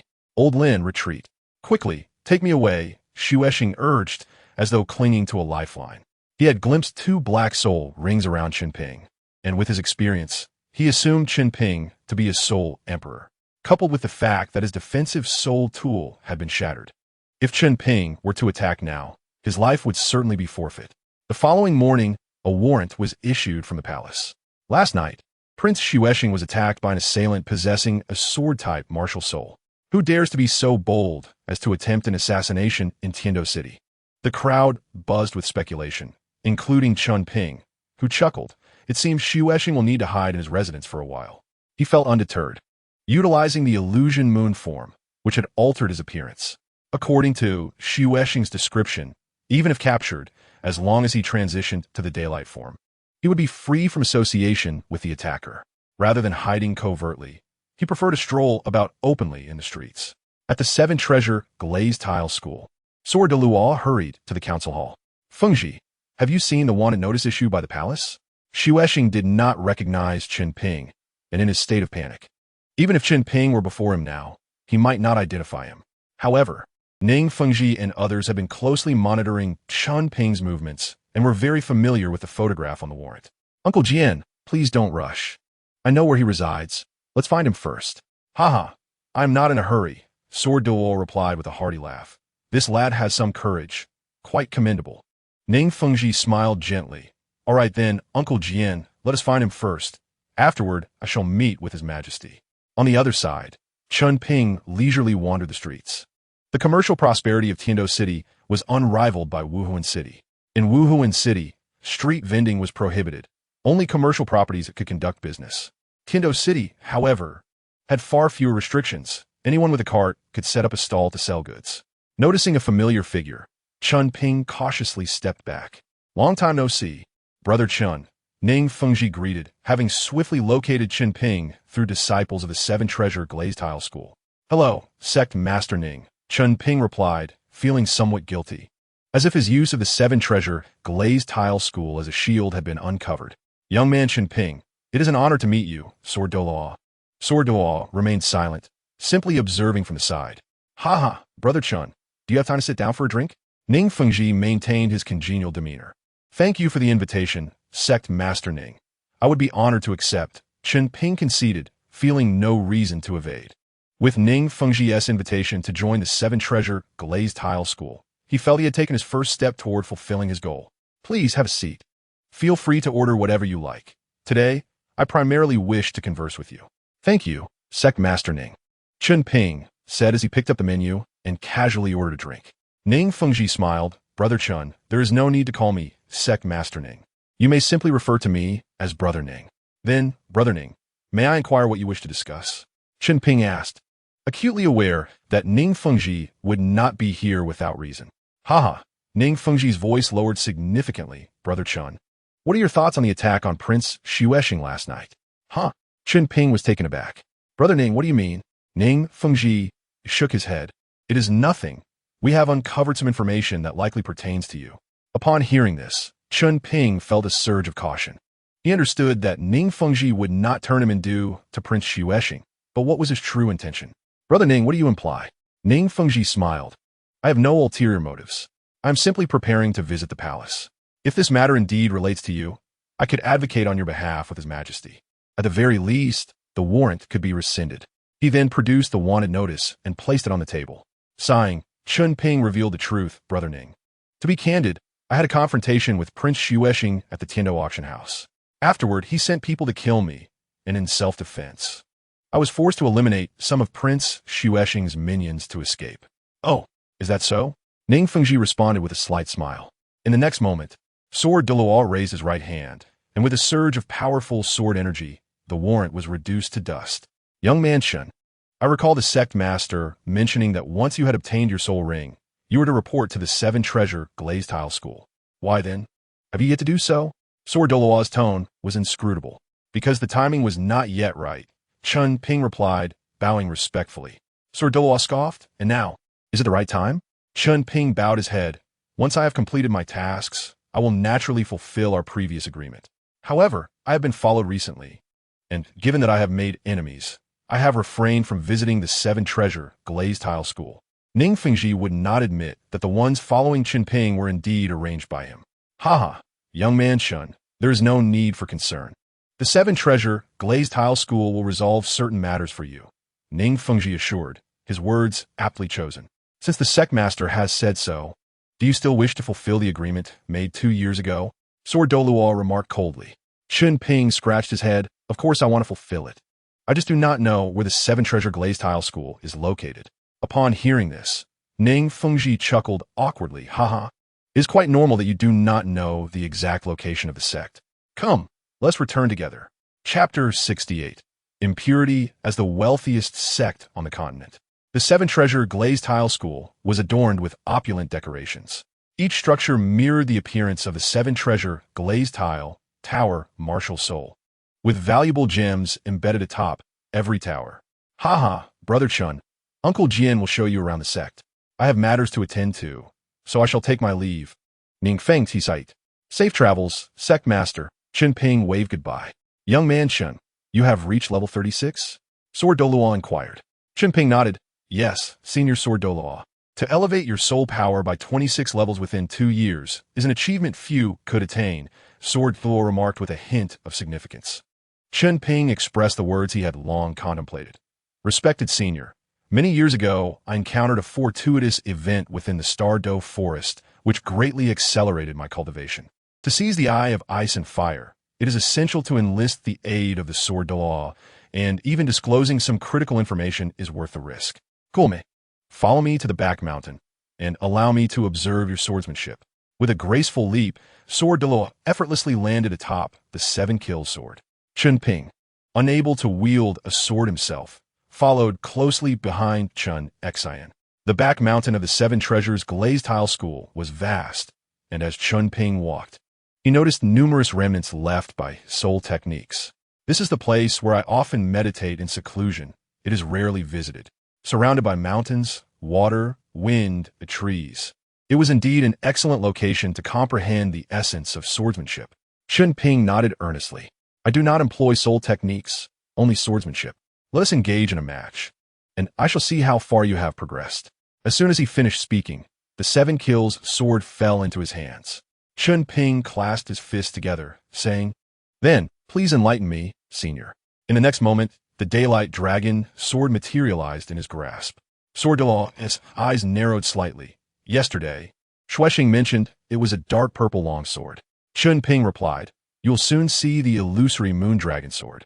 He struck first, his long sword slicing the air with speed and precision. "Well done," Sword Douluo chuckled, raising the 7 kills sword to parry. "You have fallen into a trap." Chen Ping's strike, though seemingly powerful, was merely a fade, as he had secretly diminished his strength. Just as Chen Ping defended against the blow, Chen Ping swiftly adjusted his sword technique. With a reverse grip on the long sword, he deftly evaded the 7 kills sword and lunged toward Chen Ping's chest. An interesting change in tactics. Chen Ping extended 2 fingers, firmly pinching the sword tip. It is not over yet. Suddenly, the golden dragon engravings on the sword came to life, charging toward Chen Ping's chest. My body is akin to a sword. The 7 kills sword struck the ground, sending a powerful sword aura that propelled Chen Ping backward. If your strength were on par with mine, those 2 changes in tactics would have surely cost me dearly. Let's continue. This time, Chen Ping took the initiative, wielding the 7 kills sword with agility as he advanced toward Chen Ping. Goodness, what immense focus. Merely a glance into Chen Ping's eyes left Chen Ping momentarily dazed. He understood well that Chen Ping was not employing mental power, but rather relying on years of diligent practice. Truly, he is the foremost master of swordsmanship on the continent. His techniques likely surpass many in the divine realm. Praised Luo Sierra. This was easily understood, as the might of the Haotian hammer lay in the soul techniques crafted by Tang Chun. Each time Qian Douluo fell to Tang Chun, it was simply due to his inferior swordsmanship. Although Qian Douluo utilized the sword, he had not invested significant effort into mastering sword techniques and had instead devoted most of his energy to his angel martial soul. It could be assumed that many gods in the divine realm followed a similar path. With a clang, Chen Ping raised his hand to block Chen Ping's sword strike. Of course, one could not rule out the possibility that Chen Ping was feigning an opening. What incredible strength, even with both hands grasping the sword. Chen Ping struggled to withstand the recoil from the hilt. Illusory moon dragon sword. The color of the sword's blade instantly transformed to a deep purple.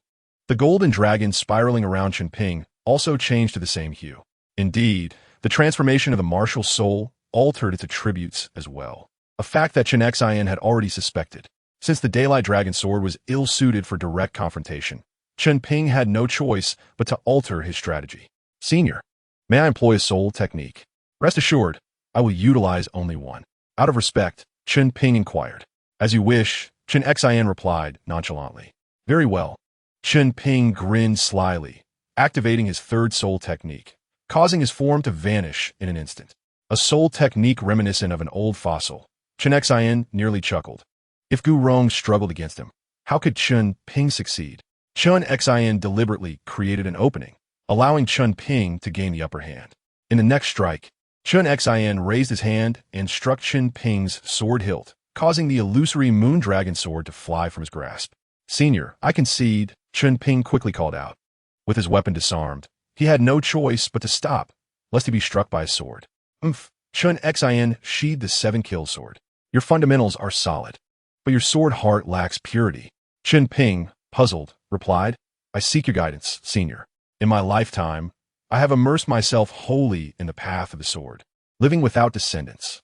It is indeed time I sought an heir," Chen Ping remarked pointedly. Hearing this, Chen Ping's heart soared. This was the very statement he had been awaiting. He then bowed respectfully, saying, "Respected Sword Dou, my understanding of the sword is still rudimentary. I hope to become your disciple and diligently study the art of swordsmanship. To earn the praise of Luo Sierra was no small feat, and Chen Ping had long considered this course of action. Rather than stumbling through the path of swordsmanship alone for years, he preferred to learn from a powerful master, thereby avoiding unnecessary detours. Ah, Chen Xian laughed heartily. In light of your earnest pursuit of knowledge, I shall grant you this request. Disciple Chen Ping pays his respects to the master. Chen Ping quickly bowed. But do not rejoice too soon. Becoming my disciple is no simple matter. Chen Xian's expression turned serious. Let's first discuss your current issues. Your sword techniques are rife with superfluous moves, and your application lacks coherence, resulting in a chaotic display. Chen Ping scratched his head. I had not noticed these before. Some techniques he had imitated from martial arts masters in his memories of Blue Star. Chen Xian continued, moreover, through your swordsmanship, I can sense a heavy burden on your heart. Had this been before, I might have deemed it wholly unfeasible. Yet today, I seem to have come to an understanding. Every technique possesses its purpose. Only by fully integrating them and transforming them into your own will you possess a sword that is uniquely yours. Chen Ping nodded earnestly. I understand, disciple. Chen Xian once again grasped the 7-kill sword. I shall demonstrate a strike. Pay close attention, and afterward, share your insights. Yes, master, Chen Ping replied. This strike, I call it mountain moving. 7-kill sword go. Chapter 69. 2 old foxes in the Tiando Imperial Palace. Ning Fengji and Gu Rong arrived. Esteemed sir, could you kindly announce my arrival? Ning Fengji wishes to meet His Majesty. The guard respectfully replied, His Majesty has instructed that if Sect Master Ning arrives, there is no need for an announcement. Sect Master Ning may go directly to find His Majesty. Ning Fengji smiled slightly. In that case, please convey my thanks to His Majesty. Without delay, the two hastened to Shui Ye's study. Ning Fengji pays his respects to His Majesty. Ning Fengji bowed. Upon recognizing the visitor, Shui Yi quickly assisted Ning Fengji, saying, Sect Master Ning, you are too courteous.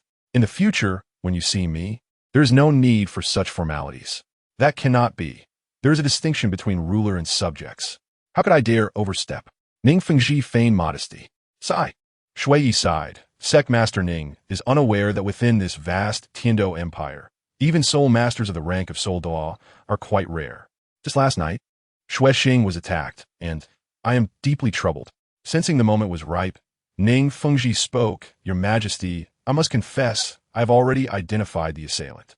Oh, Shui Yi raised an eyebrow, urging, Sect Master Ning, please share with me who possesses such audacity to attack my royal brother?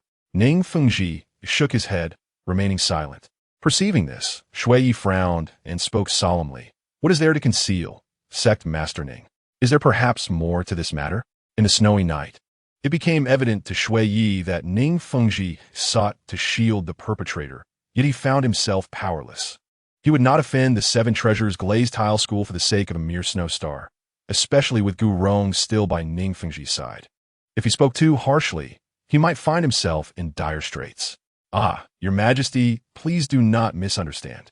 What I wish to convey is that this matter may not be as you perceive, Ning Fengji remarked with a smile. Not as I perceive. Shui Ye's brows furrowed. Did Snow Star dare to deceive him? He was well aware of the truth. This matter is better left to Uncle Gu to explain. He is likely to possess more insight than I. Ning Fengji smiled, having already coordinated his narrative with Gu Rong prior to their arrival. After all, Gu Rong, being a titled Douluo, would lend credibility to his words, making it easier for Shui Yi to accept. Uncle Gu, please speak, Shui Yi said respectfully. Gu Douluo raised his head. The story begins at last night's auction in Tiando. At that time, Gu Rong relayed what Ning Fengji had informed him. Upon hearing this, Shui Yi, filled with indignation, exclaimed, My royal brother dares to deceive me. Who would have thought that he, lacking in capability, would offend the esteemed disciple of the sword Douluo? I shall punish him at once. Your Majesty, Ning Fengji interjected. This matter also reflects the shortcomings of our 7 Treasures glazed tile school. I am willing to offer 100,000 gold soul coins as compensation for the emotional distress caused to Prince Snowstar. I hope Your Majesty can consider my position and let this matter rest. With that, Ning Fengji produced a purple gold soul card from his soul guide and gently placed it on Shui Ye's desk. Very well, Shui Yi waved his hand. Since the sect master has spoken thus, How could I be unreasonable? I will immediately issue an order to rescind the wanted notice for the esteemed disciple of the Sword Douluo. In that case, I am grateful to your majesty. Ning Fengji inclined his hands. If your majesty has no further business, I shall take my leave. Shui nodded. Sect Master Ning, please extend my apologies to the Sword Douluo and his esteemed disciple. If time permits, I shall host a grand banquet where the inept Snow Star can personally express his contrition to all. Your majesty is too kind. As for the apology, it was indeed our 7 treasures glazed tile school that caused the trouble. How could we ask Prince Snow Star to bear the blame? Shui undoubtedly intended to use this incident as an opportunity to get closer to Chen Ping. Ning Fengji, however, was no fool and would not agree to such a scheme. On the way out of the palace, Douluo scoffed. Sectmaster, are you certain that this lad warrants such treatment from our 7 treasures glazed tile school? We have already invested over 100,000 gold soul coins on him, nearly exceeding the cost of nurturing an ordinary inner disciple, and this is merely the beginning. Who knows how much more we will need to spend in the future? Uncle Gu, Ning Fengji shook his head. I have my own plans. Given Chen Ping's potential, he may become a titled Douluo within 30 years. And not just any titled Douluo. This will ensure that our 7 treasures glazed tile school remains a pillar among the top 3 sects for the next century. Alas, Gu Rong sighed. Sectmaster, are you certain this lad will choose to take the Sword Douluo as his master? If we cannot secure him firmly within our 7 treasures glazed tile school, will we not be sewing garments for others? Ning Fengji contemplated this, but did not respond immediately. I believe that, at present, there is nothing more solid than the bond between master and disciple. Shortly after Ning Fengji departed the palace, all wanted notices within Tiandou City were rescinded. Early that morning, the palace guards had been aggressively apprehending individuals throughout the city, and by noon, the guards personally took down the wanted posters. Subsequently, all checkpoints set up on the streets were dismantled as if nothing had ever transpired. Instantly, the citizens of Tiandou City began to speculate.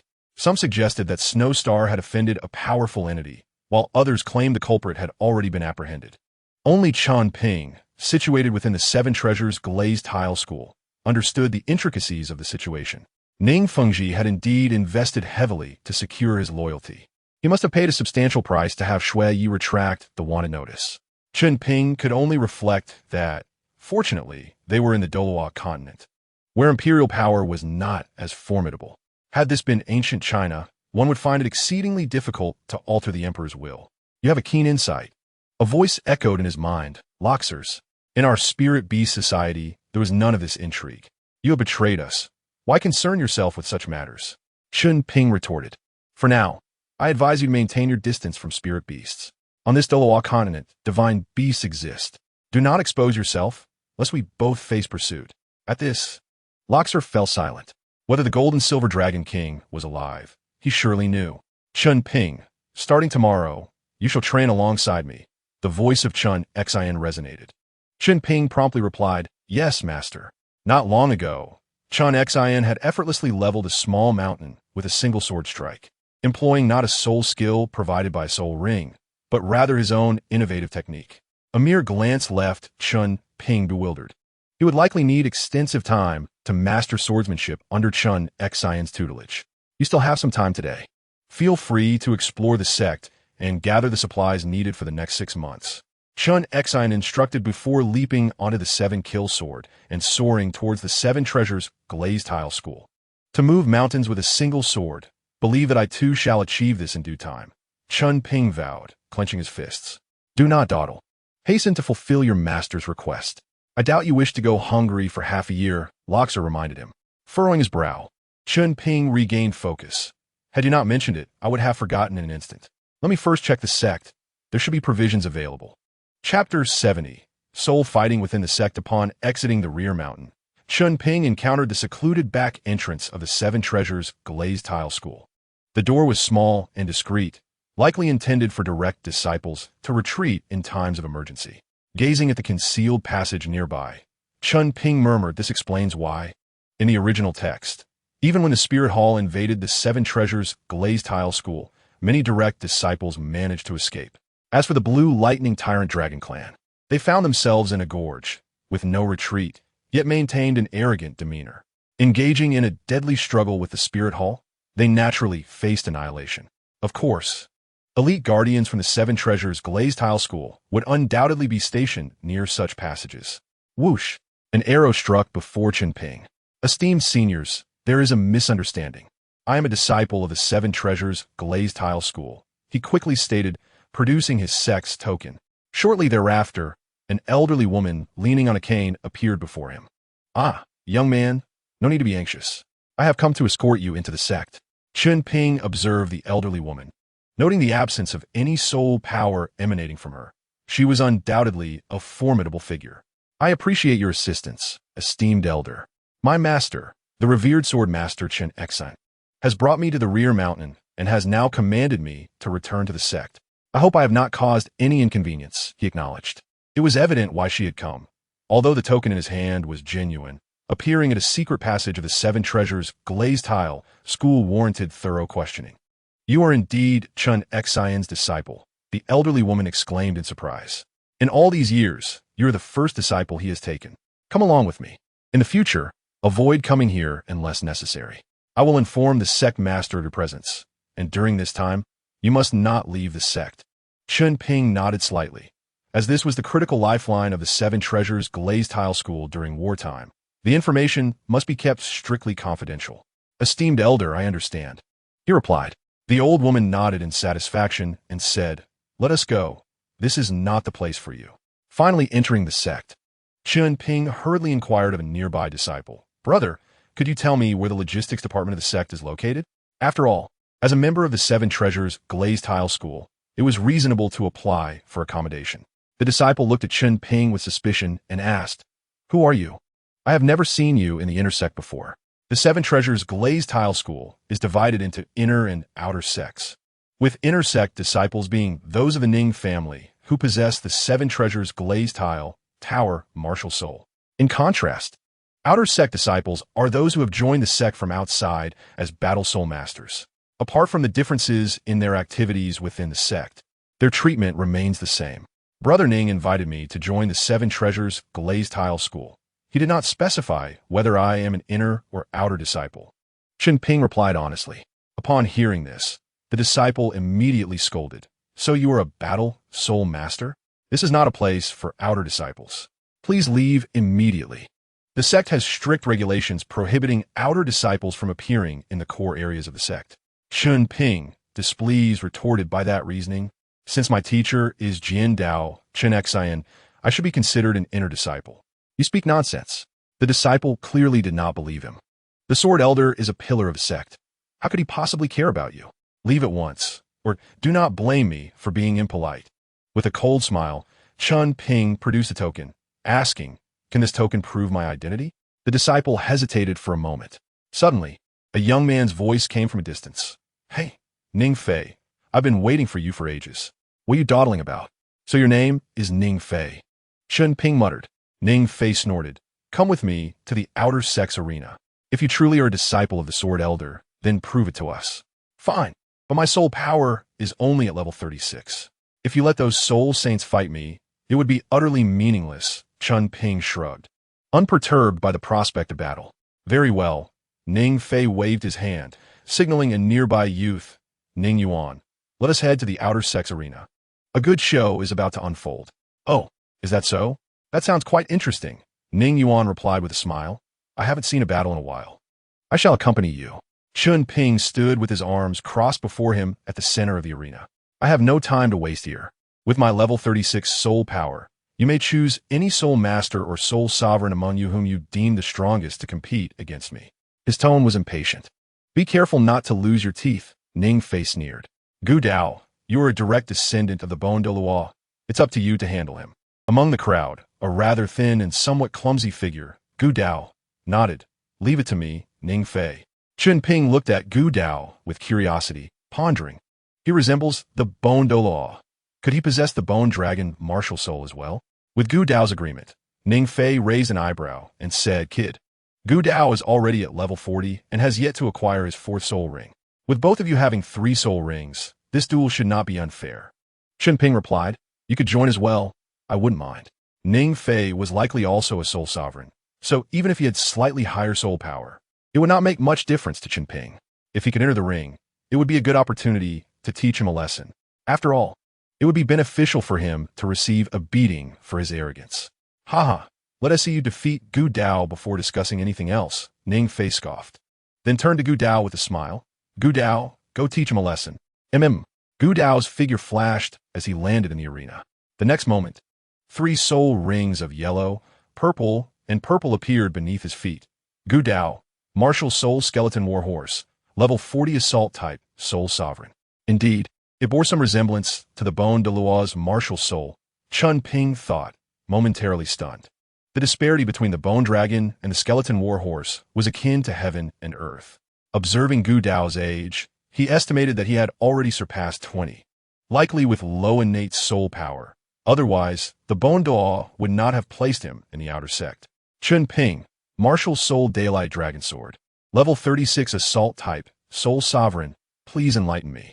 Gu Dao struck first with his first soul skill, warhorse tread. Normally appearing clumsy, he showed no mercy when striking. The skeleton warhorse behind Gu Dao raised its hoof and stomped toward Chen Ping's position. With a flicker, Chen Ping transformed into a beam of light, disappearing from his original spot. Gu Dao immediately became vigilant as his attack missed. In a thick voice, he said, "Haha, you're quite strong, but this is merely a test." Second soul skill, shattering myriad spirits' hand. Suddenly, countless skeletal hands emerged from the ground of the arena. Their target clear, to seize Chen Ping's legs. I may not be able to fly, but your group control skill is easily shattered with a mere snap of my fingers. Chen Ping murmured. He stood his ground without dodging. In the next moment, a golden soul power emanated from his body, enveloping the entire arena in an instant. Daylight domain. Within the domain filled with pure light, attribute soul power and searing flames. The skeletal hands on the ground were reduced to ashes as if swept clean by a spring breeze. Gu Dao found himself shrouded within the domain, and his attributes were diminished by 20%. How is this possible? This is a domain-type soul skill? Gu Dao frowned. His martial soul already possessed dark attributes. And within the opposing daylight domain, every breath he took consumed a portion of his soul power. I cannot delay any longer. If I do not strike soon, my soul power will be completely purified. Gu Dao gritted his teeth and unleashed his third soul skill, Soul's Fury. In the next moment, the skeleton warhorse let out a piercing roar, a sound so penetrating that many disciples at the edge of the arena were frightened. A soul impact type soul skill. Chen Ping furrowed his brow, retracting the daylight domain. Maintaining the domain required considerable soul power, and now, to withstand this soul impact, he had to employ the moonlit flute. He has retracted his domain. This is excellent, Gu Dao thought with a slight smile. He was confident that no one at the same level could withstand his soul impact. In Gu Dao's eyes, Chen Ping had retreated to the edge of the arena, his martial soul already withdrawn, and he took out a dark purple jade flute from his soul guide. What is he planning? Is he surrendering? Gu Dao wondered, but he did not cease his assault. Uncle Bone, there seems to be some commotion in the outer sect. Ning Fengji, just returning to the sect, sensed the disturbance. The Douluo chuckled softly. That must be my grandson Gu Dao. He should be competing with someone in the outer sect. Speaking of Gu Dao, Gu Rong recalled something. Sect Master, Gu Dao has now broken through to Soul Sovereign. Perhaps you should arrange for some people within the sect to help him acquire soul rings. With his talent, there is a significant chance he will advance to Soul Douluo in the future, making him a key figure in the sect. Ning Fengji nodded. Uncle Bone, I will make the arrangements. Since we have rare free time today, why not go and watch the younger generation's competition? The Douluo shrugged. It matters not. I, too, wish to see my grandson. Let's go together. As the words faded, Douluo opened the portal, bringing Ning Fengji to the vicinity of the arena. Ah, old swordman, you are here as well, Douluo exclaimed, his grin stretching nearly to his ears. So, you two have come to observe my clan's descendant? Chun Xin made a gesture for silence. Old Bone, lower your voice. Do not disturb my disciple. Your disciple? Douluo turned to glance at the arena, where Chen Ping and Gu Dao were engaged in combat. Interesting. Very well. I, too, wish to see how keen your eye is, old swordman. Noticing Chen Ping retreating to the edge of the arena, Douluo scoffed. Old swordman, it seems your disciple is at a loss, resorting to a flute. That is no ordinary jade flute. It is a soul bone, exclaimed Ning Fengji. Gu Rong, and Chen Xin in unison. Could it be a mental type soul bone? Gu Rong's expression fluctuated. Gu Dao's third soul ring was deliberately chosen from a soul beast, granting him a mental impact soul skill that rendered him undefeated at the soul master level. With Chen Ping now possessing a mental type soul bone, the outcome of the match was uncertain. Sword uncle, bone uncle, let us keep Chen Ping's possession of the soul bone a secret, Ning Fengji said earnestly. Understood. The two replied in unison. Old swordman, your luck is truly remarkable, Gu Rong remarked with a hint of envy. In the arena, Chen Ping activated the illusory moon flute with his soul power. The melodious notes resonated throughout the arena, snapping the spectators, including Ning Fei, out of their stupor. Impossible. How could Gu Dao's third soul skill be so easily neutralized? Despite Ning Fei's disbelief, the evidence before him compelled acceptance. Gu Dao's third soul skill continued to manifest. Yet upon hearing the music, he regained his composure. This clearly indicated that Chen Ping had dismantled Gu Dao's mental assault. How can this be? Gu Dao stumbled back, ceasing the release of his third soul skill. Nothing is impossible, Chen Ping stated as he stowed the illusory moon flute. In this world, there are no absolutely invincible soul skills, just as I can counter your third soul skill. Ning Fei gritted his teeth and leaped into the arena. Gu Dao, I shall assist you. This brat is too arrogant. Let us teach him a lesson together. Before Gu Dao could respond, Ning Fei's soul skill enveloped him. 7 treasures, renowned for power, speed, and soul. Gu Dao hesitated for a moment, yet ultimately chose to continue the assault. First soul skill, Warhorse Tread. Witnessing this scene, Gu Rong fumed. Gu Dao intends to use numbers to overpower the single opponent. Not long ago, Gu Rong had confidently vouched for Gu Dao before Ning Fengji, only to see him defeated by Chen Ping shortly thereafter. Now, Gu Dao was opting to team up, seeking a 2-on-1 advantage. Gu Rong's face was left with no place to hide. Old bone, let us observe, Chen Xin remarked casually. If Chen Ping falters, I shall intervene. Very well, Gu Rong conceded, realizing that Chen Xin regarded Gu Dao as merely a stepping stone for Chen Ping. The 7 treasures glazed tower grants me a 30% attribute boost. Let us see how you evade, Gu Dao declared, brimming with confidence. Chen Ping raised his sword. Second soul skill, Solar Gale. A golden gale surged forth, infused with sword energy, swiftly targeting Gu Dao. A mere gale dares to halt me? Gu Dao thought. First soul skill, Warhorse Tread. The moment the skeletal warhorse's forehooves met the gale, Gu Dao felt an unprecedented pressure. How can this be?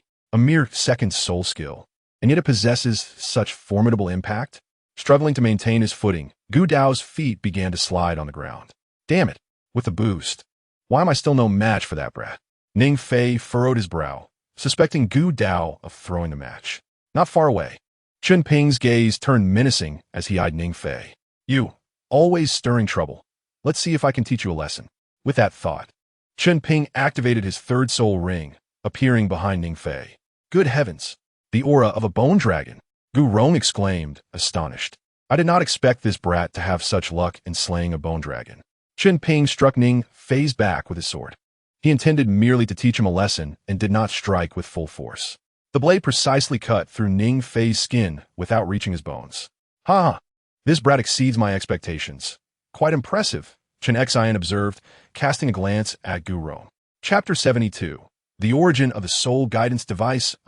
Ning Fei collapsed. Anguish etched on his face. Ning Fei, my younger brother. Hearing the commotion behind him, Gu Dao swiftly turned to investigate. Shall we continue? Chen Ping smiled mildly. Gu Dao sensed the gale's intensity escalating, rendering him unable to break free. Merely resisting the gale consumed all his strength. Should Chen Ping strike again, he would be defenseless. I concede, Gu Dao said helplessly. Very well. Chen Ping waved his hand, and the gale began to dissipate. Gu Dao retracted his martial spirit and cupped his fists toward Chen Ping. You are formidable. I had already lost. I apologize for my unethical behavior. No need for flattery, Chen Ping began, but applause erupted behind him. Clap, clap, clap. The applause came from Ning Fengji and the others. Chen Ping quickly bowed. Brother Ning, Master, and Senior Bone Douluo. I am quite pleased, Chen Xin said with a hearty laugh. Hearing this, Ning Fei, still on the ground, lamented his fate. He had originally believed Chen Ping's brother Ning referred to a mere disciple within the sect, only to discover he was addressing sect master Ning Fengji. Shortly after, Ning Fengji spoke. Chen Ping, you have truly surprised me. Chen Ping scratched his head, humbly replying, today my master taught me a few techniques which I have deeply grasped, allowing me to triumph over Gu Dao. Ning Fengji nodded slightly. You exhibit humility and composure.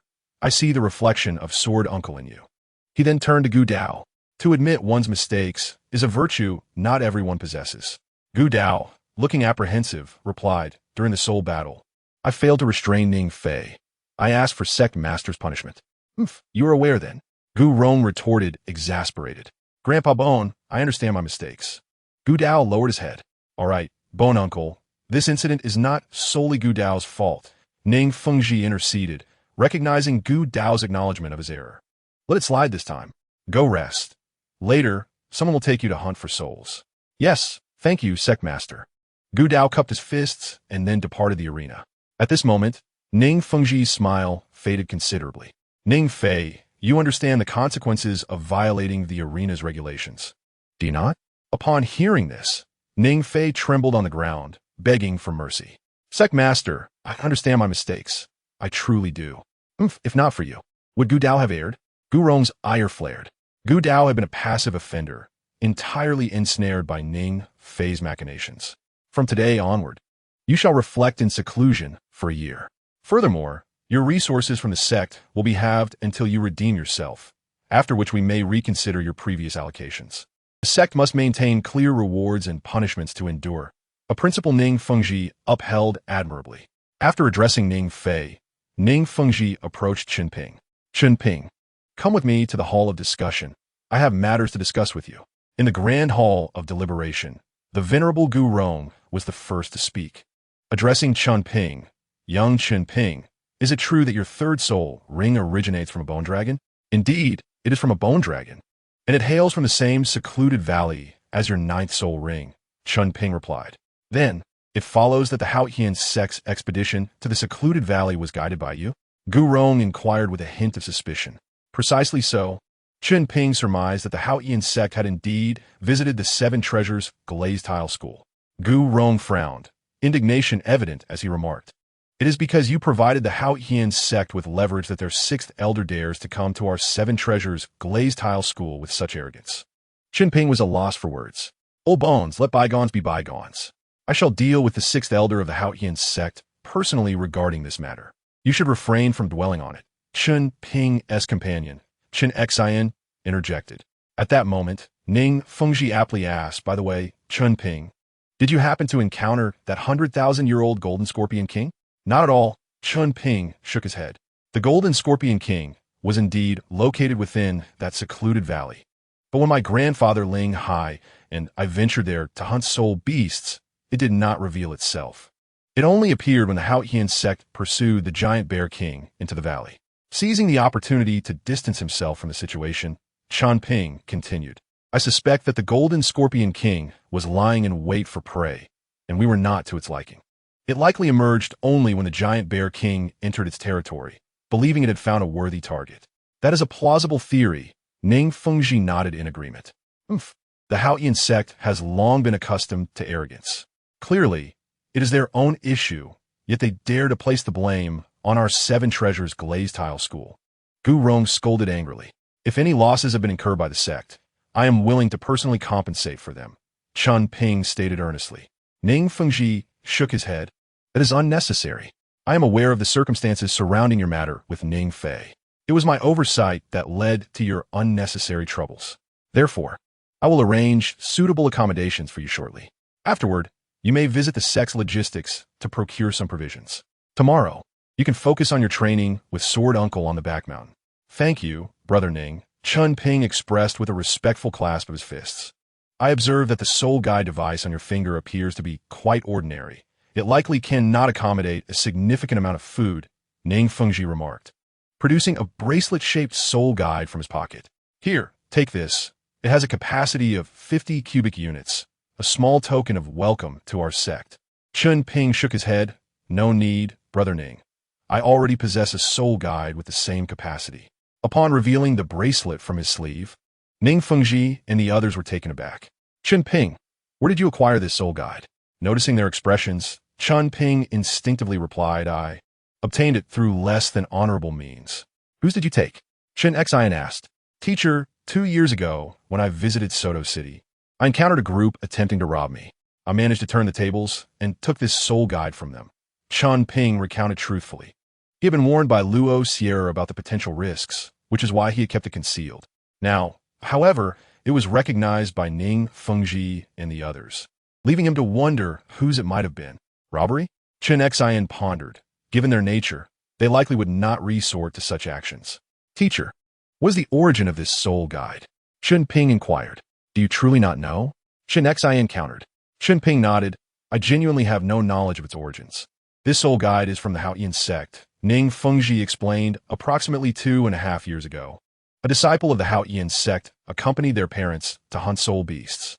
Unfortunately, they encountered a group of bandits with soul power exceeding level 60, resulting in their demise and the disappearance of all their possessions. That cannot be. The assailants who attacked me had a maximum soul power of only 30, Chen Ping refuted. This must not be the soul guide of that Haoyan sect disciple. Chen Xian patted Chen Ping on the shoulder. This is indeed his soul guide, identical to the image depicted in the bounty notice issued by the Haoyan sect. It is not outside the realm of possibility that the group that attacked you acquired it while the Haoyan sect was pursuing those bandits. Most importantly, this soul guide must not come to the attention of those from the Haoyan sect, or you will find yourself entangled in endless troubles, Ning Fengji cautioned. Chen Ping nodded earnestly. Yes, Brother Ning, I understand. However, this is my first trophy. I wish to keep it myself. Very well. Chapter 73. The sale of pain relief medicine with the soul guide provided by Ning Fengji. Chen Ping's storage capacity had significantly increased. Upon entering the logistics division of the Seven Treasures Glazed Tile School, he procured a substantial amount of food and spices. As he planned to train on the back mountain, he thought it only fitting to indulge in some good food, collecting ample meat for a barbecue. It has been ages since I last enjoyed a barbecue. There are none available here, so I suppose I must prepare it myself. The following morning, Chen Ping gathered his belongings and awaited his instructor, Chen Xian, at the entrance. Are you ready? Chen Xian's voice soon echoed. Teacher, I am all set, Chen Ping replied respectfully. To the back mountain, Chen Xian instructed. From his soul guide, he produced a turtle shell and said, Here is a turtle shell. My requirement is for you to use your martial soul to shatter all the stones I place inside without damaging the shell itself. Upon hearing this, Chen Ping's eyes lit up. This technique was one he was quite familiar with and had mastered long ago. The turtle shell was thick enough that even a minor miscalculation would not result in its destruction. Summoning his martial soul, Chen Ping swiftly unleashed several sword strikes. Each strike made only a gentle contact with the shell, yet the sounds emanating from within confirmed that the stones were being crushed. From the moment he executed the first strike until the stones were entirely pulverized, Chen Ping required less than a minute.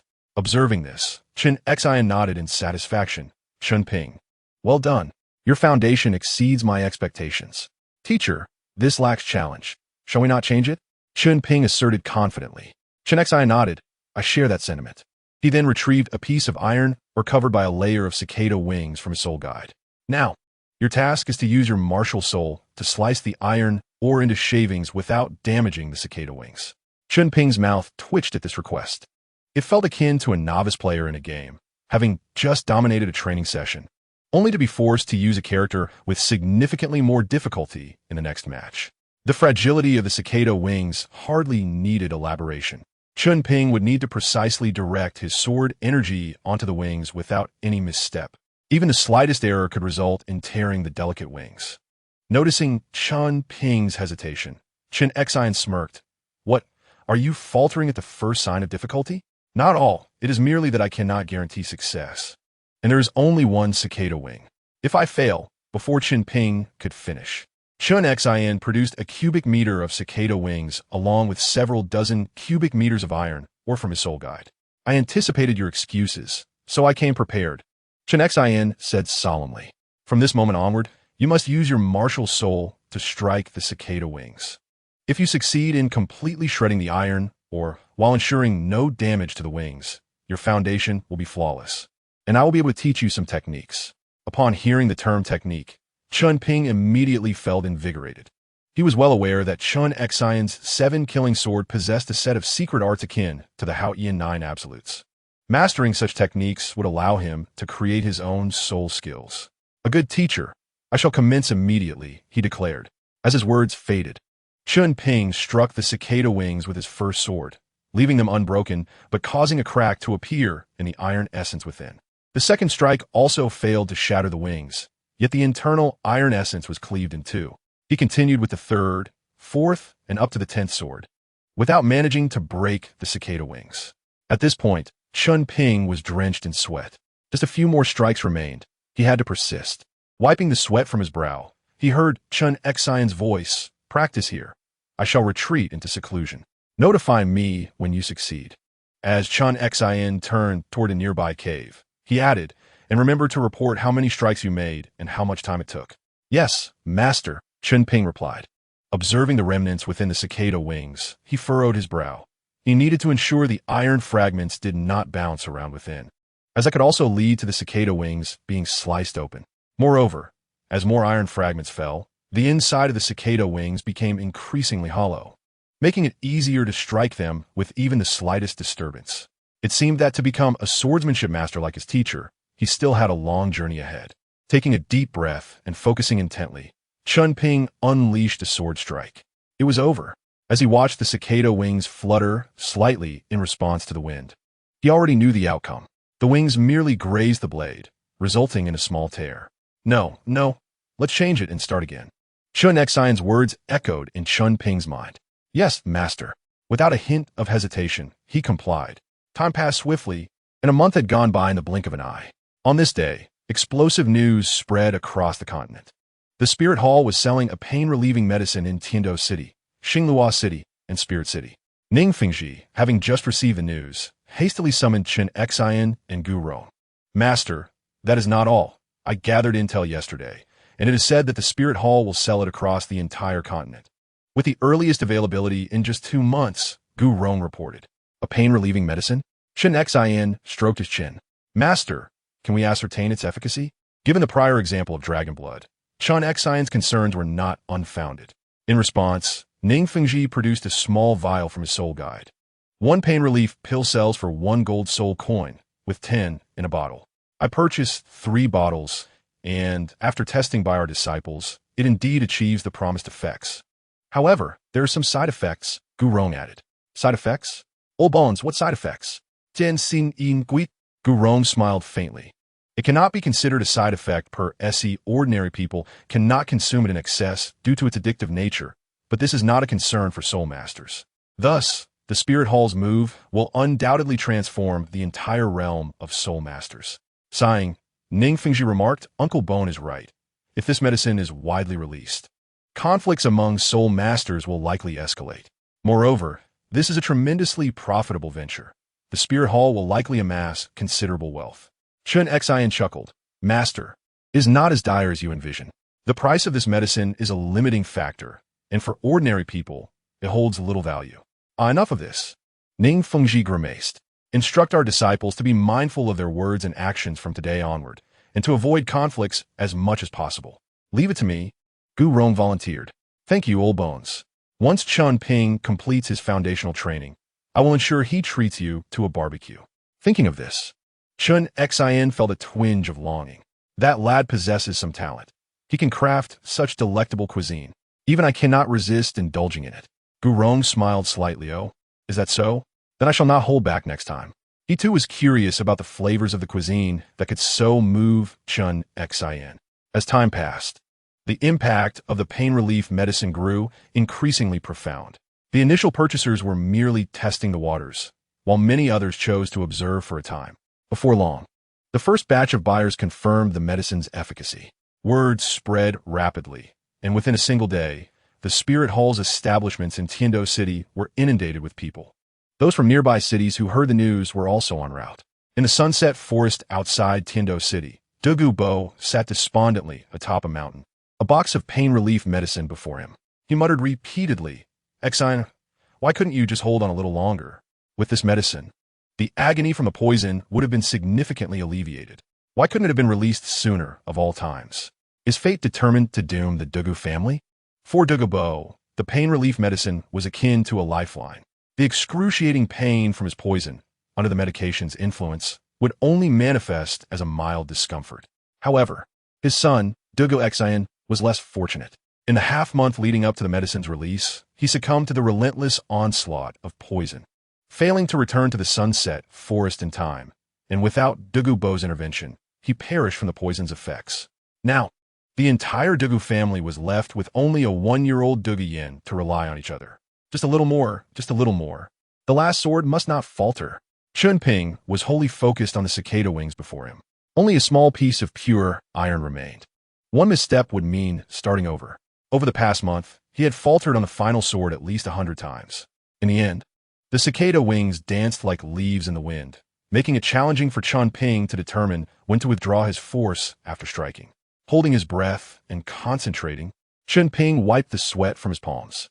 Gripping the sword, he struck in an instant. Opening his eyes, he beheld the cicada wings, perfectly intact, and a smile spread across his face. At last, he had succeeded. The sword moved with the wind.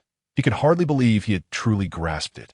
This success was not merely a stroke of luck, but rather the culmination of countless failures and the application of his soul skills.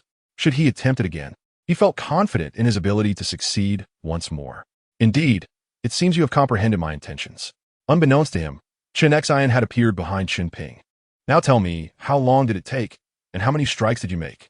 Chen Ping hastily responded, Master, it took a total of 15 strikes and the duration of a stick of incense. Chen Xian nodded slightly. Passable, I suppose. Hee. Chen Ping scratched his head, Master. Will you teach me some techniques? No rush, Chen Xian replied, retrieving the cicada wings and pure iron from his soul guide. Use your soul and continuously strike the cicada wings without pausing. The entire motion must be fluid, reducing the iron within to shavings, and the cicada wings must remain unscathed. Chen Ping blinked. Master, you previously said that as long as I could reduce the pure iron to shavings without damaging the cicada wings, you would teach me new techniques. At that time, it was never stated that it must be done in one go. Teacher, why not teach me the techniques first, and we can practice this later? Is that possible? Did I ever say that? Chen Xian feigned confusion. Upon hearing this, Chen Ping felt a mix of frustration and helplessness. Teacher, you cannot do this. Humph. Chen Xian turned away and coldly remarked, What I say goes. When did it become your place to dictate terms, little brat? Chen Ping hesitated, sighed, and inquired, Teacher, why not lay out all the requirements at once? Once I complete them, I will seek you out to learn the new techniques. Ahem, with a light cough. Chen Xian replied, Very well, the previous requirements remain unchanged. You must be able to consecutively reduce the fine iron to shavings within 10 strikes. And I will teach you the technique. Chen Ping looked skeptical. Really? But how can I achieve that within 10 strikes? If I swing continuously, each strike would have to be restrained in force. I estimate that even if I can manage it, it would take at least 20 strikes. Chen Xian nodded. Indeed. Given your current level, I reckon you would need to deliver at least 25 or 26 strikes. Changing the subject, Chen Xian smiled. However, I will demonstrate it for you. So watch closely. Yes, teacher. Chen Ping felt a surge of excitement and quickly stepped aside. He believed that with Chen Xian's demonstration, he would avoid many detours and perhaps learn something valuable. Chen Ping, if you can slice all the fine iron into shavings without damaging the cicada's wing, I trust you have grasped some insights.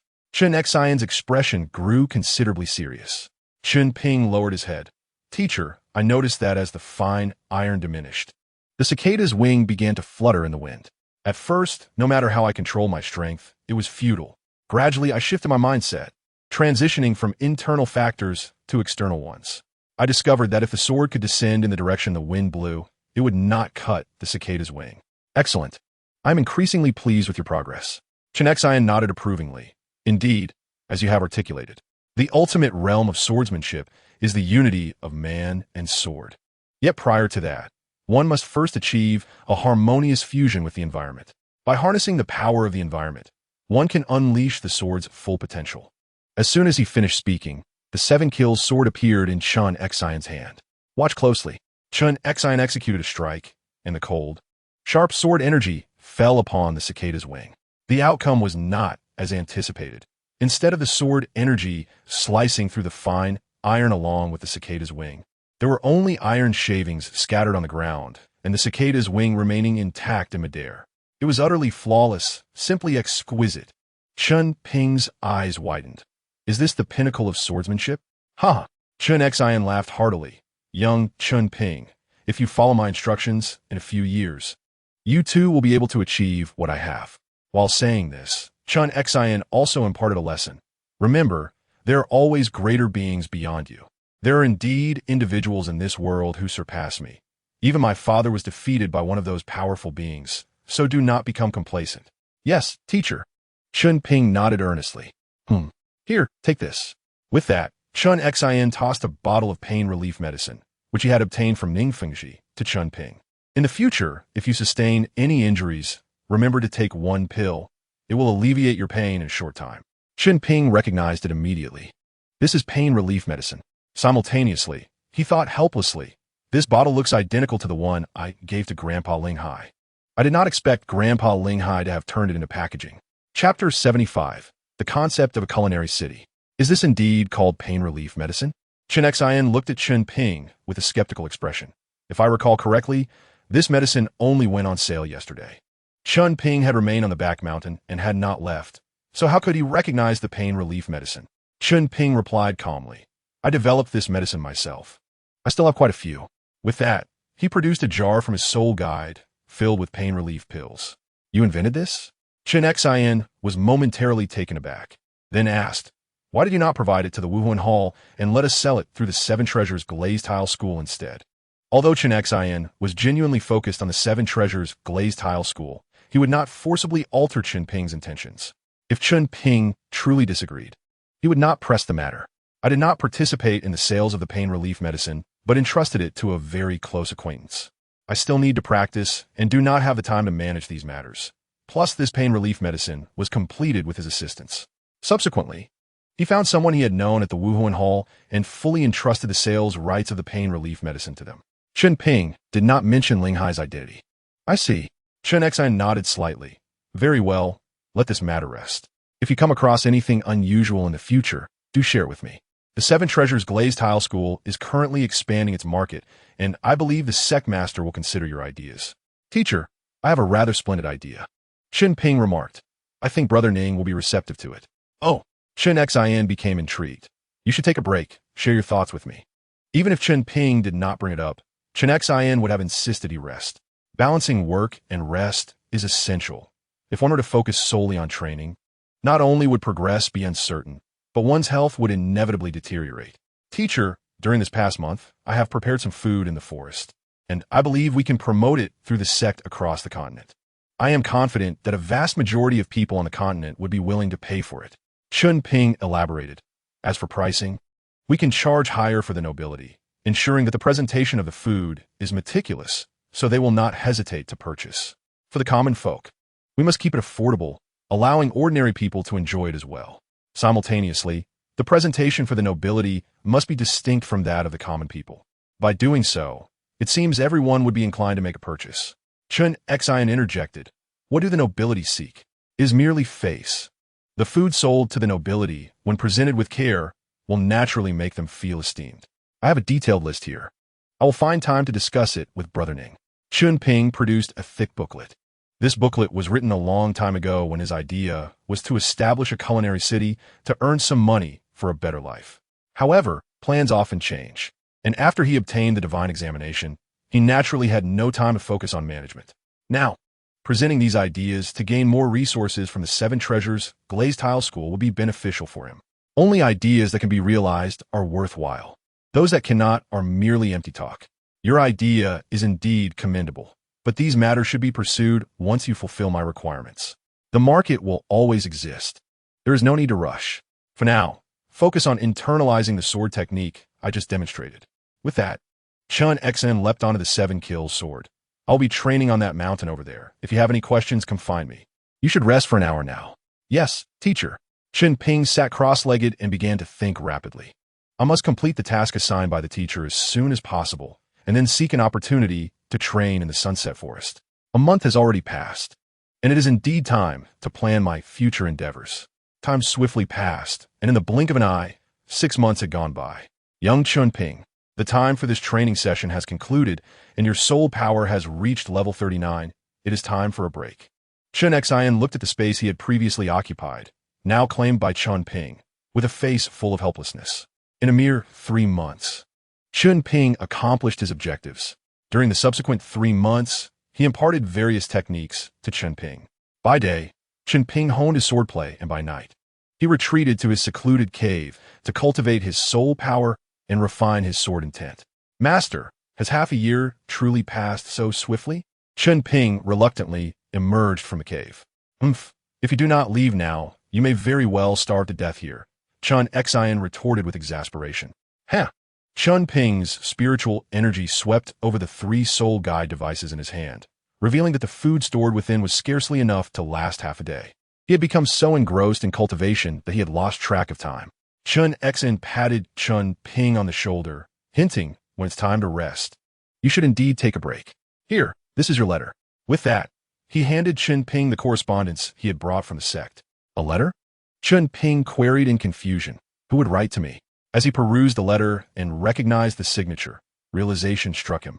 He had become so absorbed in his training that he had forgotten to respond to her. He slapped his forehead in exasperation.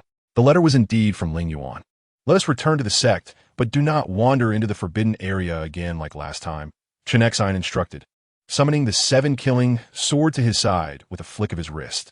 Brother Ning did not say anything about our last venture into the forbidden area, did he? Chen Ping asked cautiously. The forbidden area of the sect was a closely guarded secret, and if mishandled, it could cause discontent in Ningfengji. Chen Ping was keen to avoid any animosity with him, as there were still many matters requiring the assistance of the 7 treasure glazed tile sect. Chen Xian shook his head. The sect master did not pursue the matter, but I have discussed with him your previous mention of the culinary city. Once we return to the sect, change your attire and accompany me to meet the sect master. Understood, master. After a quick wash, Chen Ping hurried to the conference hall of the 7 treasure glazed tile sect. Brother Ning, Master, Senior Bone, Chen Ping greeted the trio with a bow. You have arrived. Please take a seat. Ning Fengji smiled gently, gesturing for Chen Ping to sit down. Yes, Brother Ning. Chen Ping did not hesitate to sit beside Chen Xian. I have heard from Sword Uncle that you seem to have some ideas that could augment the income of the 7 treasure glazed tile sect. I should have called you sooner after your training, Ning Fengji said, retrieving a box from the table on his right and handing it to Chen Ping. This is a deep-sea heart gemstone. Holding it will help calm your mind. Consider it a token of my apology. Nay, Brother Ning, as a member of the sect, it is my duty to contribute. I cannot accept your gift, Chen Ping replied hastily. At that moment, Chen Xian interjected, Chen Ping, accept it. This is a gift from the sect master. Think of it as a reward. With Chen Xian's words, Chen Ping acquiesced. Very well, Brother Ning, I will graciously accept it. Now let us discuss the matter of the culinary city in detail. Indeed, your idea has merit, Chen Ping. If executed well, the 7 treasure glazed tile sect could reap significant benefits from this venture. Ning Fengji agreed after hearing Chen Ping's proposal. However, we must remember that this is not the Dou continent of 10 years hence. The Haotian sect currently holds the most formidable power among the upper 3 sections. The Pope of the Spear Hall is still Qian Xuanji, not Bibi Don. It remains uncertain whether the Haotian sect and Qian Xuanji will tolerate the 7 treasure glazed tile sect reaping such profits. Chen Ping, do you have any further insights to share? Ning Fengji inquired with a smile. Chen Ping sighed, revealing the stark reality. Brother Ning, if my proposal materializes, have you considered how other factions will react? Will the Haotian sect and the Spirit Hall seize the opportunity to carve out their own share? If so, we would undoubtedly face considerable external pressure. I was just lamenting my inability to find an opportunity to teach that 6th elder lesson. If they dare to come, let them witness my wrath, Gu Rong interjected, visibly displeased. Senior Bone, Ning Fengji frowned and sighed. What Chen Ping says is indeed a concern.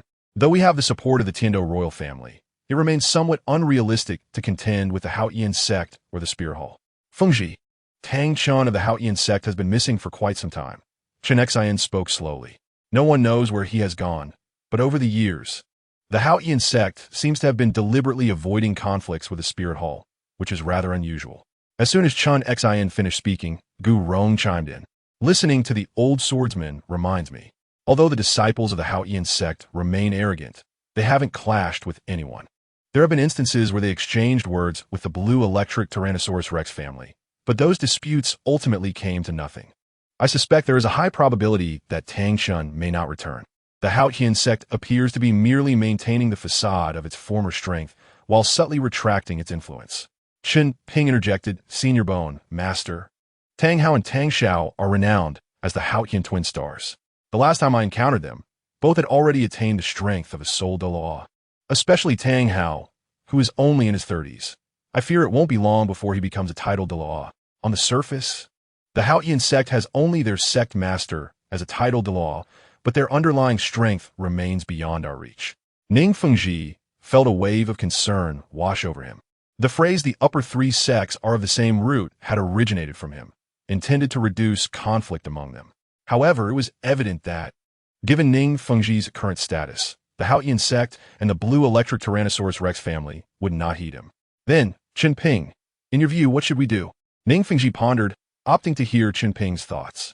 After a moment's reflection, Chen Ping suggested, let us establish the culinary city in Tiando City, as it is relatively close to the sect's headquarters. Should they dare to cause trouble, we can manage it more effectively. Following that, we shall await the opportune moment to expand the culinary city to every corner of the Douluo continent. Opportune moment? Ning Fengji queried, perplexed. Given the current state of the continent, it may take decades for any change to occur. Are we to wait that long? In response to the skepticism, Chen Ping merely smiled gently. Trust me, the surface calm of the continent belies the storm brewing beneath. The relationship between the Haotian sect and the Spirit Hall is far more intricate than it appears. All it takes is a single catalyst for discord to ignite. Considering the timeline, in the original text, Tang Hao the Haotian sect will engage in a bloody conflict with Qian Xuanji within the next 7.5 years. Following that, the Haotian sect will be obliterated by the Spirit Hall, forced into seclusion. With Qian Xuanji's demise and Bibi Dan taking charge of the Spirit Hall, the two formidable threats looming over the seven-treasure glazed tile sect will have diminished, allowing Ning Fengji to seize the opportunity for the sect's business to flourish across the continent. You boy, how could you possibly know all this? Gu Rong scoffed, skeptical of Chen Ping's assertions, believing the situation was far more complex than he imagined. Senior Bone, I am confident that when Tang Hao ascends to rank 90, a conflict with the Spirit Hall is inevitable. It is possible that the Spirit Hall will act against him even a year before his ascension, Chen Ping asserted with conviction. Though he was unaware of how Qian Xuanji discovered that Ein was a soul beast, he was certain it was linked to Tang Hao. Tang Hao had already brought Ein back to the Haotian sect, and the means by which Ein concealed her presence was not the Heartbroken Red. Given the multitude of powerful individuals within the Haotian sect, how could her presence remain undetected? The only plausible explanation was that the people of the Haotian sect, or Tang Hao himself, sought to obtain a 100,000-year soul ring. However, facing the peril of absorbing such a soul ring, even Tang Hao could not guarantee his own resilience. Thus, he sought to utilize the power of the Spirit Hall, aiming to compel Ein into a sacrificial offering. At that juncture, the Haotian sect would subsequently provide some form of compensation to the Spirit Hall. However, in the original narrative, Tang Hao himself had not foreseen that Bibi Dong would murder him after Qian Xuanji sustained grave injuries, thereby framing the Haotian sect for the act. Why do you say that? Gu Rong inquired in a deep voice. Chen Ping pondered for a moment, deciding to reveal a fragment of information. There is a woman by Tang Hao's side. Though I am uncertain of her name, she seems rather peculiar. Perhaps the Pope of the Spirit Hall, Qian Xuanji, may covet her beauty and compete with Tang Hao for her affection. This statement was somewhat far-fetched, within the understanding of Ning Fengji and the others. Qian Xuanji was of commendable character and would never engage in conflict with the Haotian sect over mere beauty. Enough of this. Ning Fengji waved his hand, bringing this futile conversation to a close. Uncle Bone, let's first proceed as Chen Ping suggests. I plan to establish a culinary city in Heavendo City. As he spoke, he turned to Chen Ping. Chen Ping, I hope you can impart some culinary techniques to the disciples within the sect. That is unnecessary. The methods for preparing the delicacies are meticulously documented in this list. Once it is copied, it can be distributed for the disciples to study. Should there be any queries, one person shall compile them, and I will allocate time for a comprehensive response. That sounds splendid. Ning Fengji discerned the implication within Chen Ping's words and inquired curiously. Chen Ping, do you intend to enter seclusion for cultivation? Haha, Fengji, I forgot to mention to you. Chen Ping has already reached the 39th level, and it is likely that he will soon break through to the soul sect. That swiftly? Both Ning Fengji and Gu Rong were astonished. In just half a year, Chen Ping had ascended 3 levels. It seemed almost like a cheat. However, they were unaware that Chen Ping's progress was attributed to the soul power cultivation methods of Lasher. Hee, it must be related to my extraordinary past experiences, Chen Ping chuckled. Brother Ning, I plan to venture into the Sunset Forest for some training. Perhaps I shall attain level 40 within the woods and procure a soul ring on site. Ning Fengji nodded. I have no objections. Just remember to inform the person in charge within the sect before you depart. The culinary city is not an urgent matter. Your cultivation takes precedence. Thank you, Brother Ning. Well then, last time, old swordman, you promised to have Chen Ping prepare some delicacies. You must not go back on your word, Gu Rong interjected, eager to see how Chen Ping would fulfill such a grand promise. Of course, I shall keep my word, Chen Xin retorted with a smirk. With his teacher affirming the task, Chen Ping felt obliged to comply. All right, tonight I will treat you to the experience of Hot Pot. Chapter 77, Hot Pot that evening. In the dining hall of the 7 Treasure Glazed Tile Sect. Hee, Chen Ping, allow me to introduce you. This is Elder Ning Tao, the person I have selected to oversee the culinary city in Heaven Dou. I trust you one team mind, an additional guest for dinner. Ning Fengji said with a beaming smile. The success of the culinary city would hinge on the innovative dishes that Chen Ping provided. Greetings, Elder Ning Tao. Chen Ping clasped his fists in salute. Elder Ning Tao was of a robust stature, with notably large earlobes that bore a resemblance to the Buddha Maitreya. His face was perpetually adorned with a smile. Young brother, you need not be so formal. I have perused your manual, and it is indeed a commendable concept. To be candid, I personally prepared one of the dishes this afternoon, called mapo tofu. Though my technique was rather rudimentary, the taste has lingered in my memory. Chen Ping smiled awkwardly. Elder Ning Tao, you flatter me. Chen Ping, there is no need for modesty. Elder Ning Tao's martial spirit is tofu, and he is the only food-type soul sage within the sect. Among food-type soul masters across the continent, Elder Ning Tao ranks within the top 3, Ning Fengji introduced. In my earlier years, when I ascended to the position of sect master, Elder Ning Tao was among the first to support me. The implication was that Ning Tao could be trusted. Who would have thought Elder Ning Tao possessed such prowess? Chen Ping remarked with slight astonishment. In an era where food-type soul masters were limited, the highest rank was indeed the soul sage. Claiming Ning Tao to be the foremost among them was unlikely to be contested. Merely a title, Ning Tao chuckled lightly. By the way, Elder Ning Tao, do you happen to know someone named Xiao Xin? His martial spirit is a sugar bean. Chen Ping contemplated and inquired. Xiao Xin was destined to become another food-type soul sage. Such talent should not be squandered on the mercenary Flandra. If they were acquainted, it would be prudent to recruit him promptly. Ning Tao shook his head. I have not been attuned to the affairs of the continent for some time, so I am unfamiliar with Xiao Xin. Very well, Chen Ping sighed inwardly, contemplating that the Shrek Academy was also set to be established soon. He wondered if Flandra had managed to locate Xiao Xin. Chen Ping, I can already smell the aroma. Is that what you refer to as hot pot? Ning Fengji pointed to the peculiar-looking pot on the dining table. Chen Ping nodded slightly. Indeed, Brother Ning, that is hot pot. Then you should hurry. I see you have an abundance of meat on the table. Get it cooked quickly, so we can enjoy our meal, Gu Rong remarked, seemingly dissatisfied with Chen Ping's method. Hee, old bones, do not be so impatient, Chen Xin stifled a laugh, patting Gu Rong's shoulder. During the past 6 months on the back mountain, Chen Ping had shared with him the method of enjoying hot pot. Yet Gu Rong, upon speaking, had unwittingly labeled himself as a novice. Senior Bone, it is not that I do not wish to place the meat into the pot, Chen Ping patiently explained. The meat on the table has been sliced very thinly. Once placed in the pot, it will cook quickly. This is precisely how hot pot is meant to be enjoyed. If I were to put the meat in too soon, it would turn mushy. As soon as he finished speaking, Chen Xin burst into laughter. Old bones, I often told you to read more, but you refused. Look at you now. I feel embarrassed for you. As Chen Ping's old rival, Chen Xin naturally seized the opportunity to poke fun at him. Gu Rong crossed his arms defiantly, retorting, "Old swordman, I do not believe you knew how to enjoy hot pot before this." "Humph, I certainly do." Observing the banter between the two, Ning Fengji wore a look of exasperation. Both Uncle Bone and Uncle Sword had soul powers reaching the impressive levels of 94 and 95.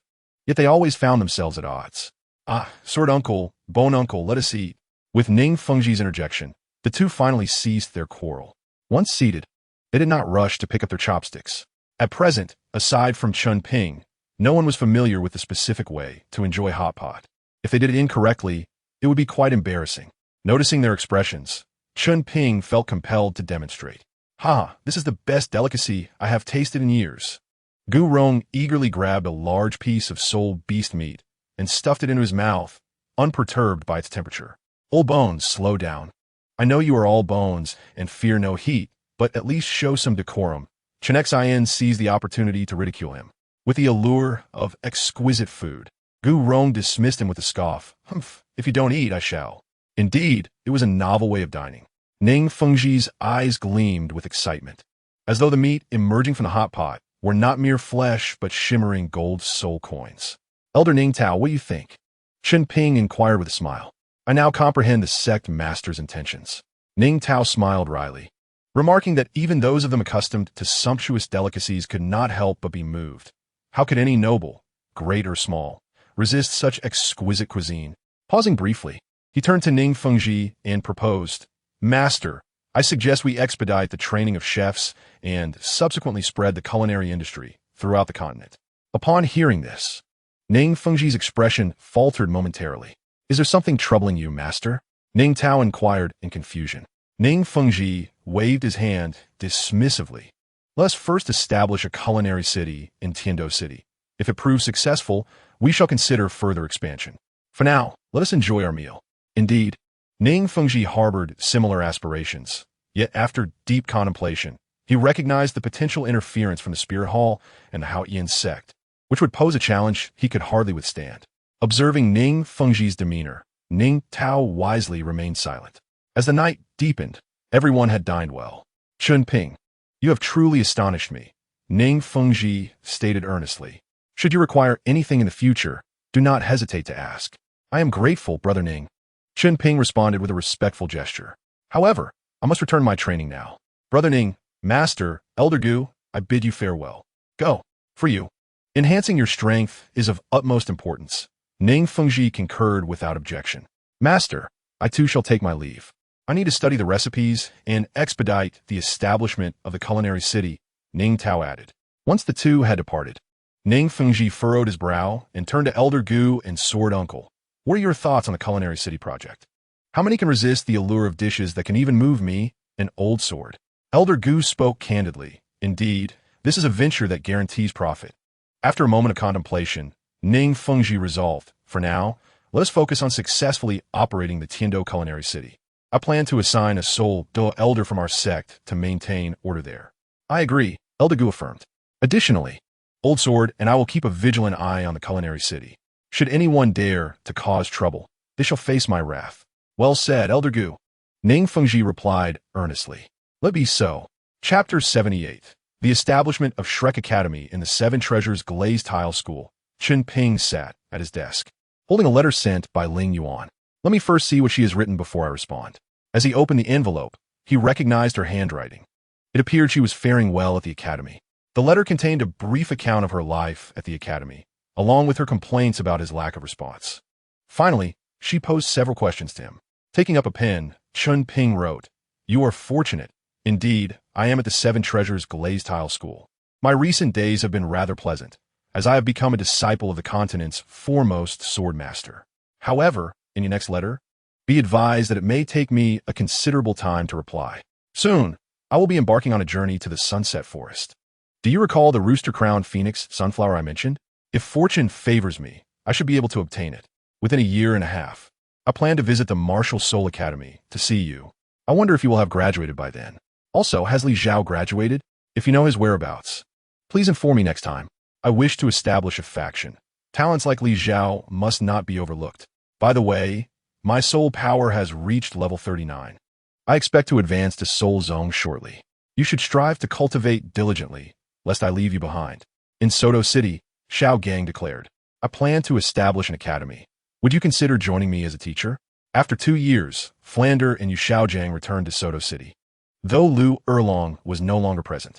Not long ago, Yu Xiaojiang and Lu Erlong had celebrated their wedding under the beautiful moonlight on a cliff outside Tiando City.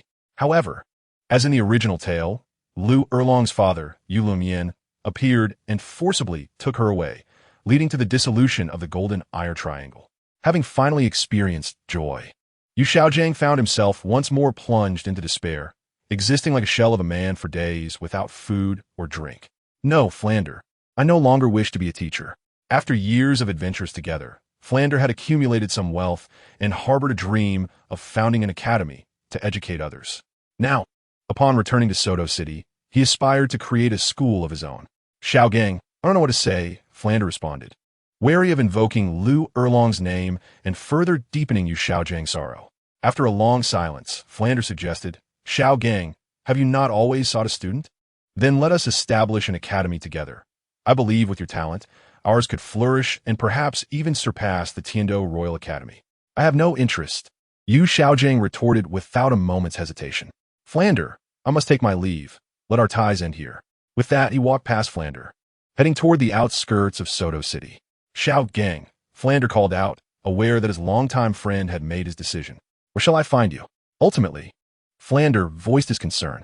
Yu Xiaojiang shook his head. No, Flander, we shall not meet again. Perhaps it was meant to be, had I not sought to change my fate. Erlong would not have married me. Saying this, Yu Xiaojiang exited through the city gates without looking back. Yet, the world would not pause for Yu Xiaojiang. Flander's determination to establish an academy remained unshaken by his departure. He scoured the city for suitable locations, but was forced to abandon most due to high land prices. If the city won't do, then perhaps the outskirts will suffice. Surely, I can find something in a village, Flander thought. He quickly identified a nearby village and, after assessing its condition, approached the village chief. Greetings, sir. I wish to rent some of your vacant houses to establish an academy here. Flander shared his intentions. An academy? The elder regarded him with surprise. In his experience, academies were always situated in cities, populated by soul masters. How could one possibly coexist with ordinary villagers? Begone. You seem to be a fraud. How could a soul master academy be established in the countryside? The elder brandished a hoe, dismissing Flander. Yet, Flander did not relent. He revealed his martial soul and soul rings. Sir, I must confess, my funds are limited, and I could not secure a location in the city, hence this alternative. I noticed many houses in your village are unoccupied. Renting them to me would save me the cost of construction. In return, I shall pay you rent, providing your village with additional income. Observing the 5 soul rings at Flander's feet, the elder chose to trust him. Those with 1 or 2 soul rings often bullied them. But Flander seemed different. At present, there exists a courteous soul king, whose kind demeanor stirs profound emotions within. Perhaps in the future, should the village face oppression again, this esteemed soul king might come to their aid. Alas, many villagers perished on the battlefield during the conflict between the 2 great empires over a decade ago, leading to a significant decline in the village's population and leaving numerous houses vacant for years. If the soul master does not mind, I would be willing to rent these houses to you. However, when it comes to the rental fee, the elder found himself in a quandary. If he set the price too high, the soul master might refuse. Yet if he priced it too low, the villagers would likely object. Ultimately, he proposed a rate of 1 gold soul coin per month. Should the soul master find this agreeable, the place is yours. Really? Exclaimed Flandra, his eyes alight with excitement. A monthly fee of 1 gold soul coin for ready-made houses meant he was making a remarkable profit. Without a moment's hesitation, he promptly retrieved the money, fearing the elder might reconsider. It's settled then. This place is now rented to me.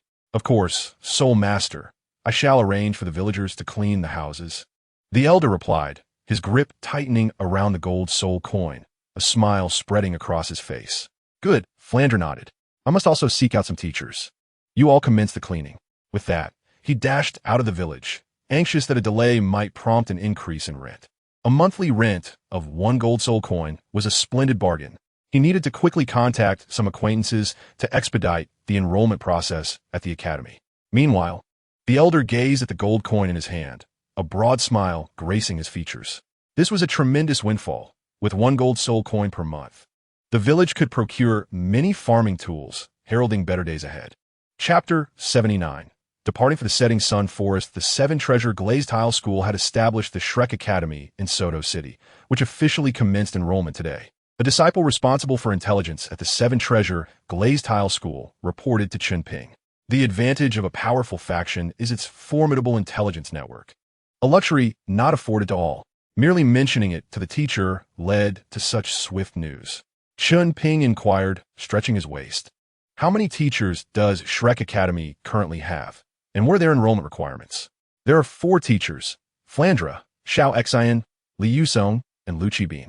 As for the enrollment criteria, they demand that applicants be at least 12 years old with a soul power exceeding level 21, the disciple replied, a hint of disdain curling his lips.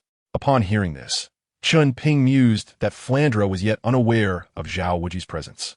It was a pity for Xiao Xian to still be under Flandra's tutelage. The only constant remained their enrollment criteria. It was astounding that over the next 2 decades, they could attract more than 60 students, albeit most perished at Shrek Academy. Understood, Chen Ping said, producing a pouch of gold soul coins from his soul guide. Thank you for your hard work. Please distribute this among the brothers who labored for the intelligence. Yes, thank you, Senior Brother Chen. The disciple accepted the pouch and exited the room. To think Shrek had indeed been established. It seemed the continent's developmental trajectory had not undergone significant alteration. Chen Ping stroked his chin, contemplating, well, in these years, I shall strive to complete the divine examination up to the 8th test. Once Chen Xuanji passes, I shall have much to attend to. Teacher, I plan to venture to the setting sun forest for some training starting today, Chen Ping expressed to Chen Xian.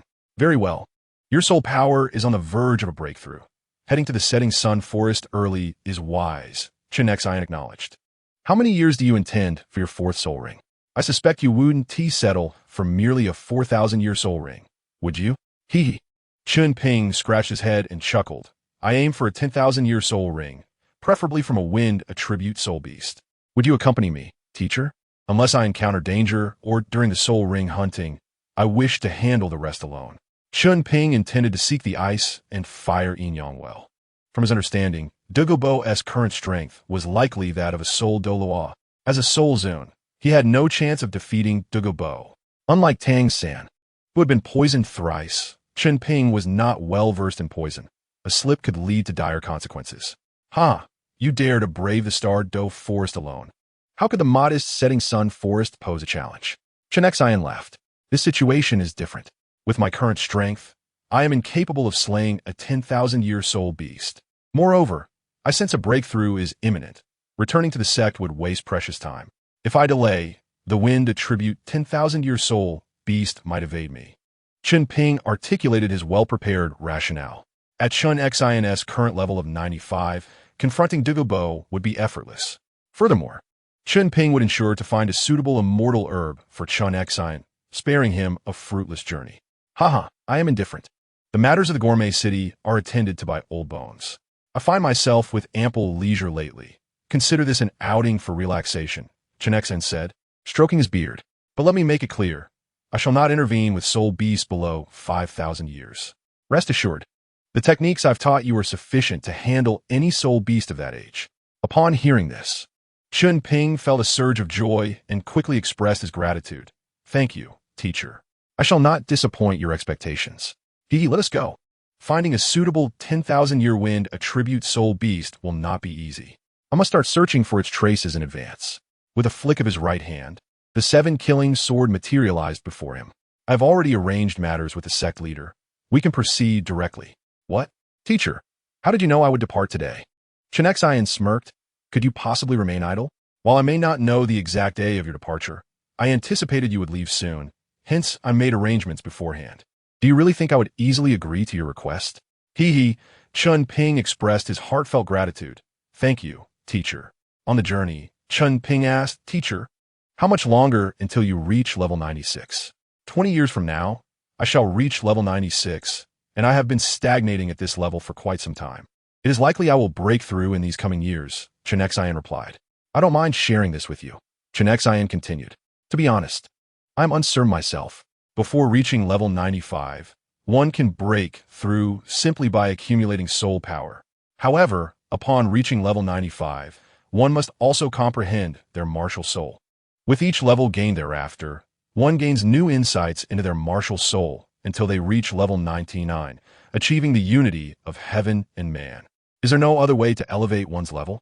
Naturally, soul bones and similar methods could suffice. Chen Ping, lacking a dual martial soul, could not enhance his soul power through soul rings after reaching level 90, given how challenging it was to advance past level 95. If the rewards from the divine examination did not include soul power, he feared the years it might take to reach level 99. While soul bones are indeed an option, at my level, to elevate one's rank using soul bones would require at least an 80,000-year-old soul bone, Chen Ping stated with an air of indifference. At his level, every increment demanded considerable time investment. He had long resigned himself to the possibility of remaining at level 95 for another decade without concern. All right then, Chen Ping shrugged. An 80,000-year soul bone should be available from Luxor. However, I cannot simply take it out. That would be difficult to explain. Once my level increases, I shall present some soul bones to my teacher. Chen Ping silently committed this matter to memory. On the outskirts of the Twilight Forest, there existed a small town inhabited by soul beasts. Chen Ping sat in front of a tea house and addressed Chen Ping, saying, "We have arrived. You may enter on your own. I shall enjoy a cup of tea here before following you." "Understood, Master," Chen Ping replied and ventured into the forest. The Twilight Forest was expansive, yet its outer woods were not densely packed, surrounding the imperial capital of the Heaven Dou Empire. The number of visitors to this place was considerable. Compared to several decades ago, the Twilight Forest had evidently diminished in size. Delving deeper into the forest, Chen Ping recalled that the Eye of Ice and Fire was nestled within a high mountain. Resolute in his determination, he wasted no time and charged straight into the depths of the forest. "This lad is truly reckless," Chen Ping remarked, shaking his head in resignation while sipping his tea. "Senior Loxier, can you sense any dragon veins within this forest?" Chen Ping inquired, recalling that the Eye of Ice and Fire was formed from the remains of the Ice and Fire Dragon King, and speculating that Loxier might possess some knowledge about it. "You remember to ask me," Loxier chuckled. "I can sense it, but I cannot disclose it directly. After all, this is part of your divine assessment, and I cannot assist you in cheating. Only when you near the Eye of Ice and Fire can I speak further." Well then, what was initially supposed to be a mere training exercise has truly turned into a trial. Chen Ping thought to himself that had Loxier known the location of the eye, they could have bypassed much unnecessary trouble. Yet, it seemed that what must be faced must ultimately be confronted. Damn it, I really want to vent my frustration on a saber-toothed tiger. My mood is quite foul at the moment. "I can assist you with that," Loxier laughed heartily. "If you proceed 5 more miles, you should find a saber-toothed tiger's den." "I see you had this planned all along," Chen Ping frowned, feeling somewhat manipulated by Loxier. Loxier clarified, "This is what the esteemed one has relayed to you. Consider it a form of compensation." "Very well," Chen Ping replied. He was not overly concerned with the notion of compensation. He merely sought to relieve his pent-up frustration. In the past, facing a saber-toothed tiger had left him utterly defenseless. Now, having undergone divine assessment and taken Chen Ping as his mentor, he was determined to assert himself. A quarter of an hour later, Chen Ping arrived at the location indicated by Loxier. Observing the footprints on the ground, he cautiously scanned his surroundings. Indeed, it was the lair of a feline soul beast. In this forest, tigers reigned supreme, and he could not afford to be careless. While the size of the footprints could not definitively indicate the age of the soul beast, he could still make an approximate judgment. This must undoubtedly be a millennium-old saber-toothed tiger. Damn it, I feel like I've been tricked again. Enough chatter. The esteemed one indicated this as your compensation, which should be beneficial to you, Loxier reminded him. To your right, that saber-toothed tiger is hiding in the trees. Understood. Now aware of the saber-toothed tiger's position, Chen Ping wasted no time and summoned his martial spirit. Second soul skill, Solar Gale. Upon being discovered, the saber-toothed tiger abandoned its concealment, leaping from the tree branch to pounce upon Chen Ping's gale. As Chen Ping beheld the tiger's form, he inwardly cursed, "Damn it! Are you toying with me? This is a 5,000-year-old saber-toothed tiger." The gale could not withstand the tiger's assault. Within mere breaths, it broke through the barrier and lunged directly at Chen Ping. "Damn it! I should be able to use a sliding tackle this time.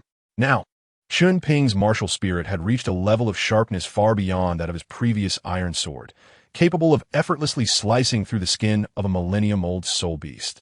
Resolutely, he charged toward the saber-toothed tiger. In the tiger's eyes, Chen Ping's approach was undoubtedly a provocation.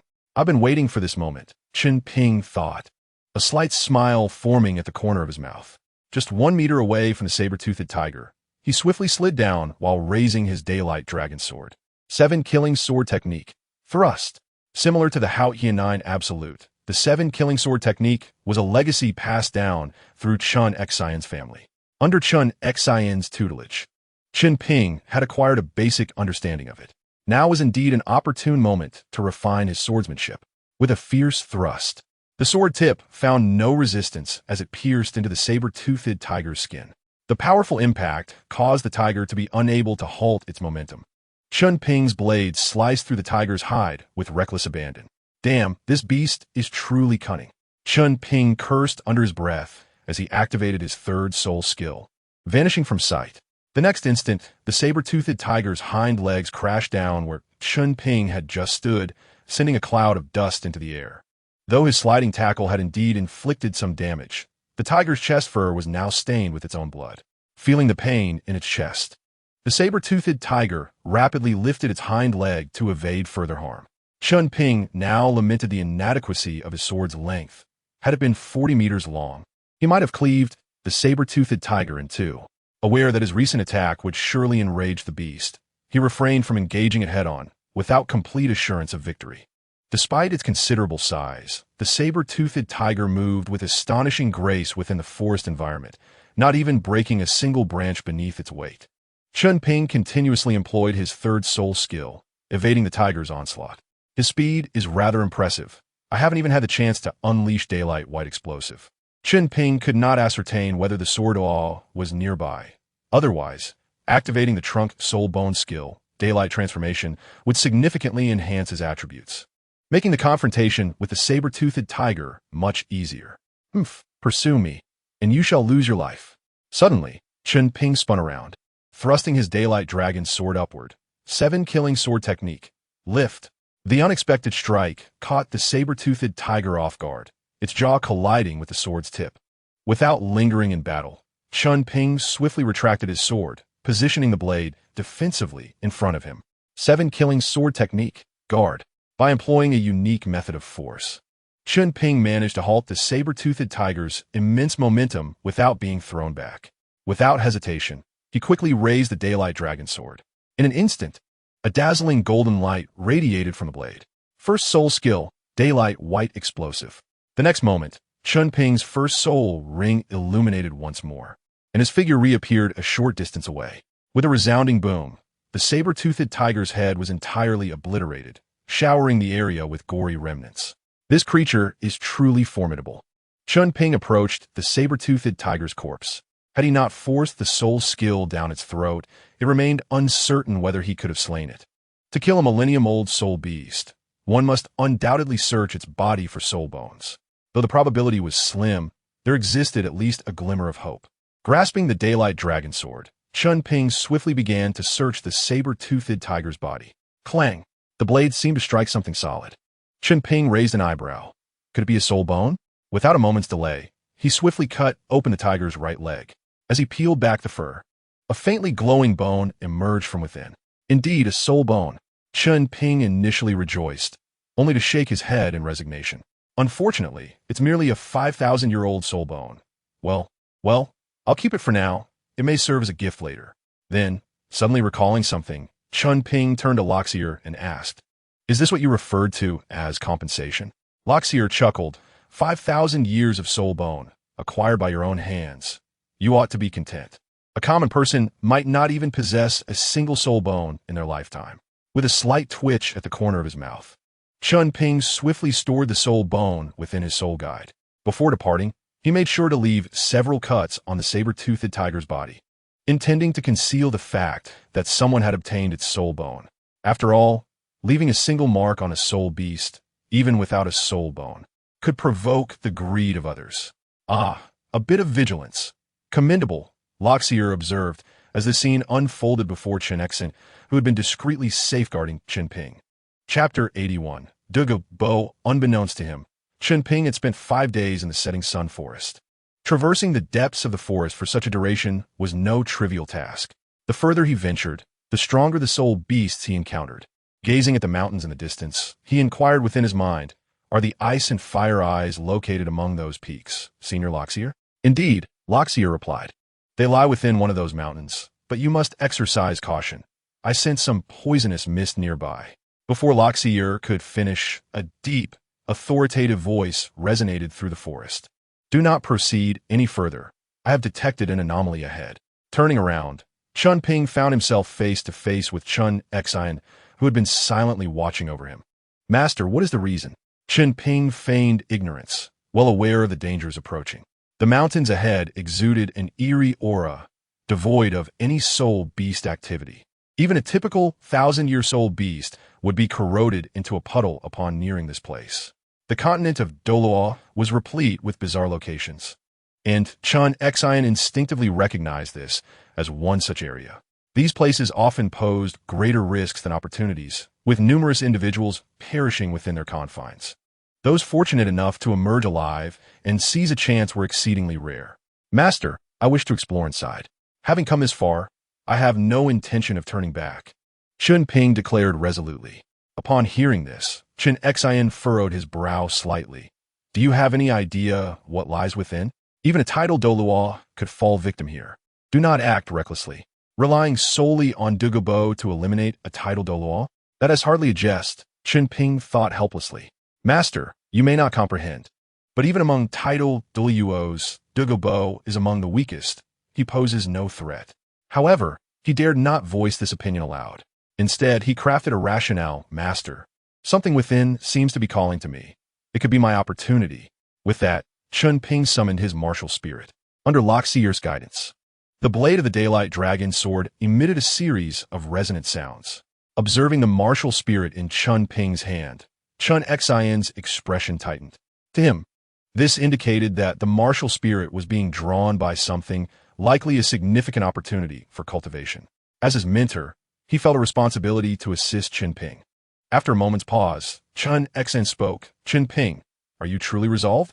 This place poses risks even I cannot guarantee to navigate safely. Should you encounter multiple high-level soul beasts, I may not be able to save you in time." Chen Ping nodded solemnly.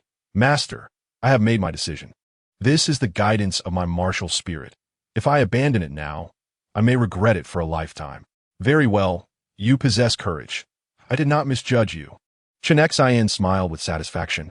"Stay close behind me, and be prepared to retreat at any sign of danger." "I understand, Master," Chen Ping replied, nodding earnestly. 7 kills sword. Chen Exen commanded, second soul skill, spirit sword protection.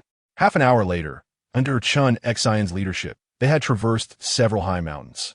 "Young one, the ice and fire eyes are just ahead," Loxier announced. Chen Ping raised an eyebrow. "Master, it lies on that mountain before us." "Are you certain?" Chen Exen asked, using his perception to assess the mountain ahead, which was engulfed in toxic miasma. Any careless step could result in death by poison. "I am certain," Chen Ping affirmed, meeting Chen Exen's gaze with unwavering determination. Though Chen Exen remained uncertain of what awaited them on that mountain, he nodded. "While I may not know what lies atop, should we be faced with danger, watch how my 7 kills sword levels that mountain." "Thank you." Chen Ping silently expressed his gratitude. With a clear destination, they hastened their pace.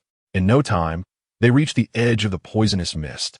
Within the valley, an elderly man with white hair and green eyes slowly opened his eyes, casting a malevolent gaze toward the valley's edge. "Someone has triggered my mechanism." Another group of insufferable fools.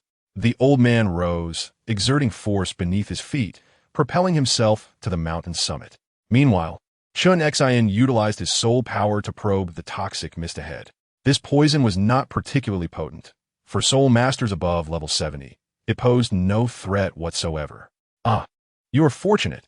This miasma is not overly strong. Once I erect a soul power barrier, we can pass through safely." "Then I thank you, Master," Chen Ping replied with a slight bow. Chen Exen waved his hand dismissively. "No need for thanks. If you truly wish to express gratitude, then focus on your cultivation. Suddenly, Chen Xian's brow furrowed. The 7 kills sword appeared in his hand. Something approaches. Chen Ping, be ready to retreat. Yes, he acknowledged, pondering, could it be Douluo, the most formidable creature in the setting sun forest? Abruptly, a deep, resonant voice emerged from the poisonous mist. You have dared to enter my territory. Prepare for death. Upon hearing this, Chen Ping felt a sense of certainty. It could only be Douluo. Meanwhile, Chen Xian readied himself for confrontation. With the poisonous mist obstructing their view and the strength of the approaching entity unknown, he refrained from recklessly probing into the miasma. Who are you to resort to such theatrics? Do you believe my sword lacks sharpness? Jen Xin's gulp. A moment later, a green figure emerged slowly from a mist. It was an elderly man, his presence underscored by 8 radiant soul rings, signifying his extraordinary power. My name is not one you could possibly know, he declared. At this, Chen Xian's lips twitched. He could not comprehend how a mere soul Douluo dared to be so arrogant before him. Chen Ping nearly burst into laughter. Is Douluo so fond of theatrics? However, he shall soon learn. The disparity between a soul Douluo and a title Douluo is not something his poison can bridge. You believe it is my soul rings that are insufficient, or are you overly confident in your own strength? Douluo remarked with a sneer. Observing Chen Ping's barely contained amusement. Oh, the 7 kills sword dances in my hand. Do you know who I am? Chen Xian retorted, twirling the sword. Douluo scoffed. Those who have fallen to my hands number in the hundreds. I hardly recall their names. As he finished speaking, a colossal figure resembling a phosphorescent serpent emperor materialized behind him. 6th soul skill, phosphorescent serpent emperor's poison. The phosphorescent serpent emperor exhaled a wave of eerie green mist. Wherever the mist passed, vegetation withered and decayed. Chen Xian, undeterred, summoned a black soul ring beneath his feet. 5th soul skill, awe-inspiring presence. The 7 kills sword transformed into 7, forming a protective sword array that shielded against the encroaching poison. Interesting. It seems I must indeed stretch my limbs, he mused. Douluo remained oblivious to the gravity of the situation. Chapter 82. The 7 kills thunder strikes. A sword shatters the sky. Since you refuse to reveal your name, do not blame this old man for being impolite. As the words fell, 9 soul rings, shimmering in hues of yellow, purple, and black, manifested beneath his feet. Douluo's sudden strike stirred discontent in Chen Xian, who, moreover, did not recognize him as he was not a title Douluo. With the 4th soul skill, Shadow of the Sword, Chen Xian took the initiative to attack, swiftly wielding the 7-kill sword, unleashing countless sword energies toward Douluo. Each blade of energy was formidable, effortlessly slicing through the surrounding trees. A title Douluo, Douluo's pupille constricted. The sword-wielding title Douluo was none other than Chen Xian. Regret flooded Douluo's mind. He had merely come out to tidy the grounds, and had unexpectedly encountered a title Douluo. His luck was worse than stumbling upon a soul bone while walking. No, Yan is still at home. I cannot allow them to enter. Resolute, Douluo gritted his teeth and invoked his 3rd soul skill, the Phosphor Enchantment. Faced with the overwhelming offensive might of Chen Xian, Douluo dared not confront him directly. A thick fog enveloped him, rapidly concealing his figure. A slight smirk graced Chen Xian's lips. Do you think you can escape? Since you wish to avoid conversation, I shall not engage with you. At the same time, Chen Xian communicated telepathically with Chen Ping. Chen Ping, retreat for now. Once I have dealt with him, you may enter to seek your fortune. Now, Chen Xian understood. The poisonous mist here must have been laid by Douluo. Thus, eliminating him would eliminate the danger. Resolute in his decision, Chen Xian ceased to hold back. Raising the 7-kill sword, 6th soul skill, all swords returned to 1. In an instant, a myriad of sword blades appeared above Chen Xian's head, awaiting his command to strike. At Douluo, cursed be it. Has sword path Chen Xian gone mad? Douluo's expression darkened further. He was determined to protect this valley.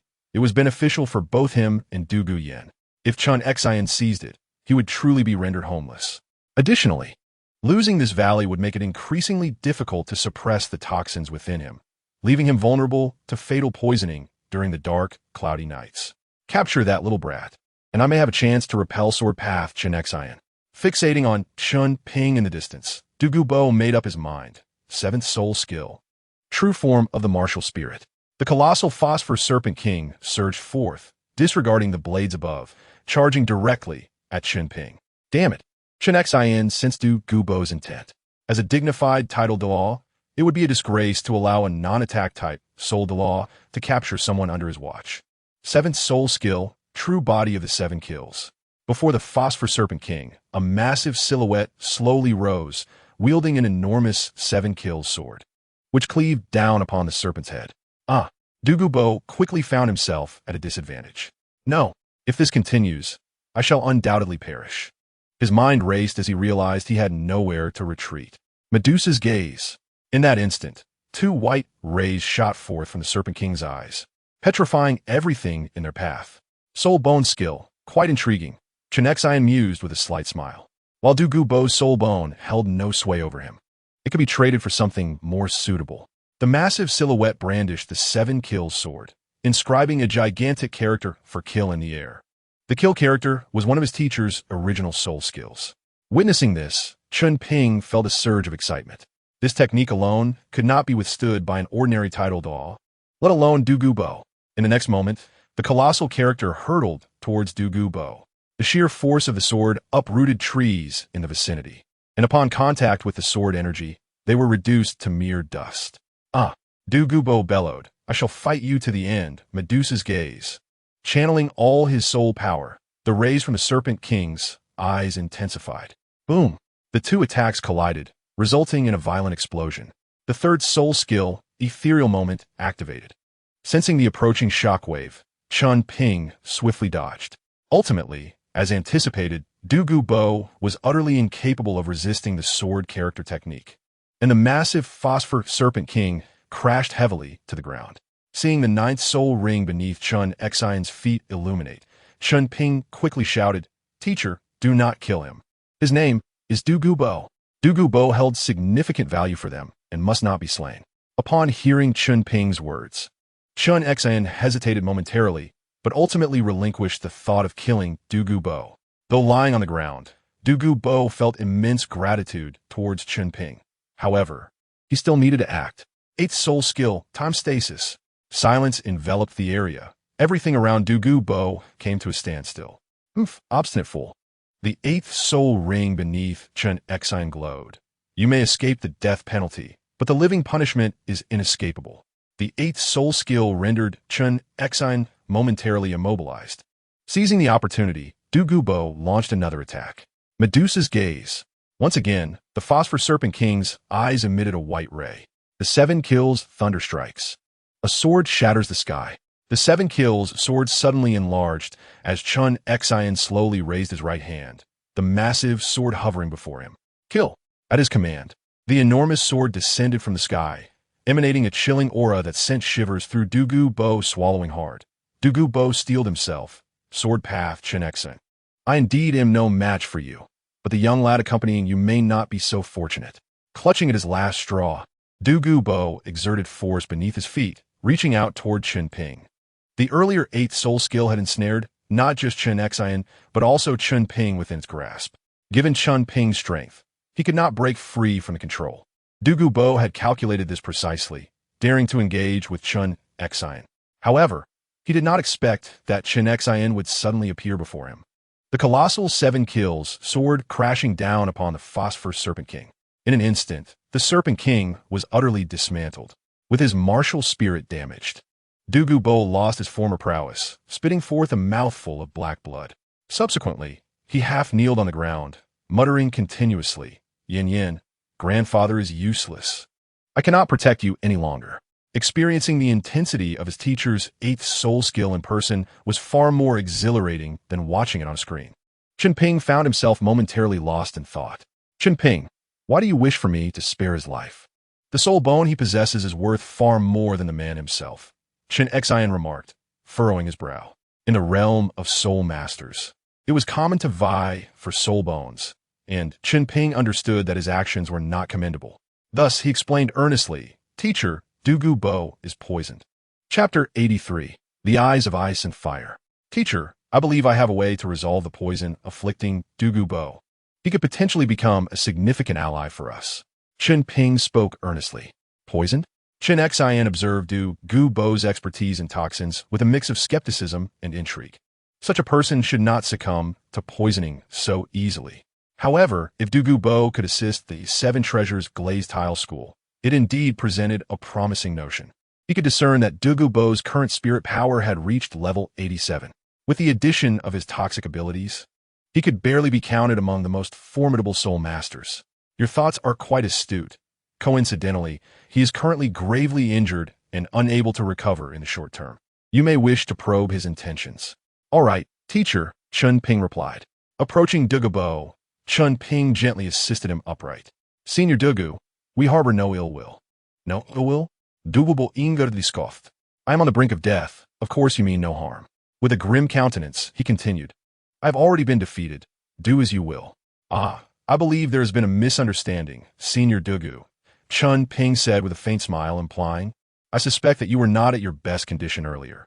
Had you been able to dispel the poison, perhaps my teacher would not have subdued you so swiftly. Upon hearing this, Dou Bo was taken aback, exclaiming, What did you say? How could I possibly be poisoned? Chen Xian shot Dou Bo a disapproving glare. Senior Dou, there is no need to be alarmed. Since I have mentioned it, I surely possess a remedy. Chen Ping chuckled lightly. Dou Bo glanced at Chen Ping and immediately recognized that he was already at level 39. After a moment's contemplation, Dou Bo inquired, Boy, how old are you? Nearly 15. Chen Ping responded. A 15-year-old soul master, sword master Chen Xian, you have indeed found a remarkable disciple, Dou Bo sneered. Chen Xian, standing to the side, paid no heed to Dou Bo's remarks. Enough. I have no strength left to resist. I am willing to relinquish my territory to you, provided you spare my granddaughter. With that, Dou Bo slowly closed his eyes, seemingly awaiting death. From the moment he unleashed his spirit bone, he had already resigned himself to the inevitability of death. Chen Ping, growing impatient, stated, I have been discussing the matter of your poisoning, yet you keep rambling on. If you wish to die, I can provide you with a blade for self-infliction. You wish for me to perish? Dou Bo cautiously probed. If I intended your demise, I would have urged my teacher to relent when he employed his ninth spirit skill. Chen Ping retorted. I find you quite peculiar. Dou Bo was slightly taken aback, then replied, Boy, how did you deduce that I am poisoned? With newfound hope, Dou Bo was no longer inclined to surrender to despair, and his tone softened considerably. Quite simple, Chen Ping replied with a smile. Your beast martial soul is directly tied to your physical being. Otherwise, when your martial soul was shattered earlier, would your body not have immediately lost its mobility? Dou Bo nodded, understanding this logic, yet he wondered how it related to his poisoning. Clearly, your primary weapon is poison, which resides within your martial soul. The martial soul is intimately connected to your body, combined with your hair and eye color. It becomes evident that discerning your poisoning is not a daunting task. All of the above was merely Chen Ping's conjecture. Whether it held truth was uncertain, but sufficed to deceive Dou Bo. So, you can assist me in finding an antidote? Dou Bo's eyes brightened. He believed that had Chen Ping not known a remedy, he would not have brought it up. Senior Dou, that remark seems rather lacking in tact, Chen Xian interjected, as Dou Bo, now a captive, had no right to speak in such a manner. Indeed, it seems I have been presumptuous, Dou Bo chuckled apologetically. If you can cure my poison, I shall swear on my martial soul to obey your commands henceforth. At this juncture, Dou Bo had not yet attained the title of Title Dou, and with Chen Xian present, he lacked the arrogance he would later exhibit. There's no rush. Chen Ping replied with a slight smile. Senior Dou, something here attracts my martial soul. Once I uncover an extraordinary object that can enhance my martial soul, I shall assist in curing your poison. I trust you do not mind waiting. The method of the poison pill had already been acquired from Luo Sierra. Allowing Dou Bo to linger might yield further advantages. This is my medicinal garden. It is rather unique. If there truly exists what you seek, I can indeed part with it, Dou Bo sighed. Senior, would you kindly lead the way? Chen Ping gestured politely. Follow me. Dou Bo knew this was akin to inviting a wolf into his home, but he had no choice. He must acquire the antidote from Chen Ping. Soon, the trio arrived at a nearly vertical cliff. Under Dou Bo's guidance, they ascended to the summit, where they beheld a modest hot spring. Strangely, the spring contained two distinctly different types of water, one exuding warmth in a crimson hue, and the other emanating a chill in a milky white shade. Behold, the eye of ice and fire, I have arrived, Chen Ping's eyes gleamed with fervor. This place was truly extraordinary, and it was also the first time Chen Xian had witnessed such a spectacle. Douluo chuckled heartily. "Haha, this is indeed my abode, if you do not mind. Please accompany me." Without refusal, Chen Ping and Chen Xian followed Douluo into a small room. The room was not spacious, yet it was well furnished, containing all necessary amenities. As soon as Douluo opened the door, a young girl dashed out, scolding him. "Grandfather, you locked me in again, humph." Douluo had changed into a fresh set of attire before arriving, at least appearing respectable in the girl's presence. "Yin, it's simply that I have guessed," he said, introducing Chen Ping and Chen Xian. The petite Douluo Yin appeared quite adorable. Chen Ping produced a wooden box from his soul guide. "This deep-sea heart gemstone, when held, will calm your heart. Consider it a token of my greetings." This gemstone held little value for Chen Ping. He preferred to gift it to Douluo Yin as a gesture of goodwill. Chen Ascent, standing nearby, remained silent, yet felt a twinge of displeasure, as the gemstone had originally been entrusted to him by Ning Fengji for Chen Ping. "Teacher, this gemstone is of no use to me. I do not require external objects to find peace." Chen Ping communicated telepathically to Chen Xian. "Very well, it was meant for you. Whether you choose to gift it or keep it for yourself is entirely up to you." Chen Xian's expression softened slightly. "Yin, do thank the big brother," Douluo urged. "Thank you, big brother," Douluo Yin said, cradling the wooden box with both hands, clearly delighted by it. Chapter 84. Douluo's Oath. Yin. "Grandfather must take these two friends to the medicinal garden below, so I cannot play with you for now. You may amuse yourself here," Douluo said, affectionately patting Douluo Yin's forehead. "Ah," Douluo Yin pouted, but upon seeing the gemstone in the wooden box, her spirits lifted. Go ahead, I don't care about you." With that, she dashed back to her room. "Haha," Douluo chuckled awkwardly. "Yin is still young and does not understand." "Not to worry. Let us proceed to your medicinal garden," Chen Ping replied. The moment he fell within the vicinity of the Eye of Ice and Fire, a commanding voice resonated in Chen Ping's mind. Destruction's third trial, Ice and Fire body refinement. First condition, the examinee must reach the Eye of Ice and Fire in the Sunset Forest within a year. Completion confirmed. The divine trial was accomplished. It seemed he must hasten for the second condition. Chen Ping contemplated. Douluo gestured ahead. "Here lies my medicinal garden. Search for any extraordinary items that may attract your martial soul. However, I must caution you to steer clear of the spring. Even I, an old man, cannot endure its depths for long. Should you inadvertently fall into it, there would be no salvation." Douluo's words bear merit. Chen Ping nodded in understanding. Simultaneously, he recalled that to undergo the tempering of ice and fire, one must consume both the 8-pointed mysterious ice grass and the fiery apricot blossom. Any other substance would likely keep one far from spring. Nevertheless, Douluo, my esteemed elder, aside from the peculiar artifact that resonates with my martial soul, your entire medicinal garden is remarkable in its own right. Chen Ping smiled gently. Douluo regarded him with indifference. "There are many herbs here that I do not recognize, but I advise you to avoid them. Some plants possess toxins more potent than my own. Follow me." Chen Ping soon arrived at a celestial herb radiating a violet glow. Initially, he could only remember it vaguely, but with the assistance of Luoxir, he was now able to identify the celestial herbs in their entirety. "Come, esteemed Elder Douluo, unleash your toxins upon me," Chen Ping said with a smile beside the celestial herb. This particular herb was indeed the fragrant Chilua celestial product, which serves to isolate one from all external toxins. "Are you mad?" Both Chen Xian and Douluo exclaimed in unison. If Chen Ping were to perish from toxicity, Douluo would have to accompany him in death alongside his granddaughter. "Elder Douluo, do you not recognize this celestial herb?" Chen Ping inquired with a grin.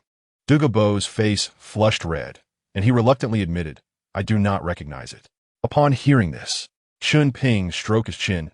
"No wonder you hesitate to unleash your toxins directly. To speak frankly, this herb can nullify all external toxins. Unless the toxins are injected into the body, those who remain near this herb shall never succumb to poisoning." "What?" Douluo gasped. If this were taken outside, his pride in his toxic prowess would be rendered utterly futile. "Thank you for the reminder, Chen Ping." With that, Douluo prepared to destroy the herb. Hey. Chen Ping quickly stood in front of the celestial herb. "You cannot act recklessly. There may only be one such herb in the entire continent. It must not be destroyed." With that, Chen Ping took a spade and carefully uprooted the entire celestial herb, placing it into his soul guide. Chen Ping, does this herb relate to your martial soul? Jian Xin Yin Gui? No. Chen Ping shook his head, then pointed toward the central spring. It is the spring that resonates with my martial soul. Had I continued in my previous state, I would indeed have to concede, but upon witnessing so many celestial herbs here, hope has been rekindled within me. Celestial herbs? Chen Xin raised an eyebrow. They are merely plants. How can they ensure your safe passage into the spring? Not only Douluo, but even I could not endure long within that spring. Teacher, trust in me. The celestial herbs here, once consumed, not only enhance soul power, but also improve the innate qualities of the soul master. Let me put it this way. If the right celestial herb is chosen, Ning's martial soul could evolve into the 9-treasure glazed tile. Unlike Tang San, Chen Ping would not hastily seize all the celestial herbs without a proper understanding from Douluo. What? Chen Xin exclaimed with excitement. Is what you say truly authentic? Elder Douluo, since you do not recognize these celestial herbs, how about we strike a bargain? Chen Ping smiled at Douluo agreed. But my sole condition is that you provide me with an antidote. Douluo stated solemnly. Exchanging unfamiliar herbs for an antidote was a deal that was undeniably favorable for Douluo. No. Chen Ping shook his head. First, hear my terms. I shall take all the celestial herbs here, but I will leave behind seeds, which may grow anew in a few decades. Additionally, I will find a suitable celestial herb for you and your granddaughter, and will provide you with the antidote as well. Upon hearing this, Douluo did not hesitate and readily agreed. Done? Excellent. Chen Ping smiled faintly. Oomph. Chen Xin scoffed. Douluo, you previously stated that should Chen Ping provide you the antidote, you would obey his every command. Do you believe you hold the upper hand now? With that, Chen Xin emanated a formidable soul pressure. Should Douluo's subsequent words displease him, he may indeed kill Douluo on the spot. Douluo found himself momentarily at a loss for words. At this instant, he realized that if Chen Xin desired these celestial herbs, she need not seek his permission. After killing him, she and her companions could still take the herbs without issue. I have not forgotten. Douluo sighed, resigned. Oomph. Chen Xin waved her sleeve, dissipating the soul pressure. Teacher, I trust in the character of Elder Douluo. Chen Ping seized the opportunity to assert. The antidote not only benefits Elder Douluo, but will also safeguard his descendants from the ravages of toxins. Chen Ping understood Chen Xin's intentions. He articulated the importance of the antidote, confident that Douluo would comply. Furthermore, by imparting the antidote formula to Douluo, he believed Douluo would comprehend the significance of this skill. In the future, when seeking to establish a sect, having a formidable ally like Douluo would be invaluable. Observing that Chen Xin remained steadfast, Douluo vowed, I swear upon my martial soul that should Chen Ping provide me with the antidote, I shall be his loyal servant. If not, my martial soul shall shatter, and I shall never attain rebirth. To swear upon one's martial soul in Douluo continent signifies a person's unwavering determination. As for the repercussions of breaking such an oath, that remains uncertain. Hit. Chen Xin smiled lightly. Naturally, I trust in Douluo's integrity. The sword Douluo is overly cautious. I assure you I shall keep my word. Chapter 85, Distributing Celestial Herbs. Elder Douluo, I will compile the antidote formula for you. Before that, let us first gather the celestial herbs here, Chen Ping suggested. Douluo nodded, clearly in agreement. By the way, what effects do these celestial herbs possess?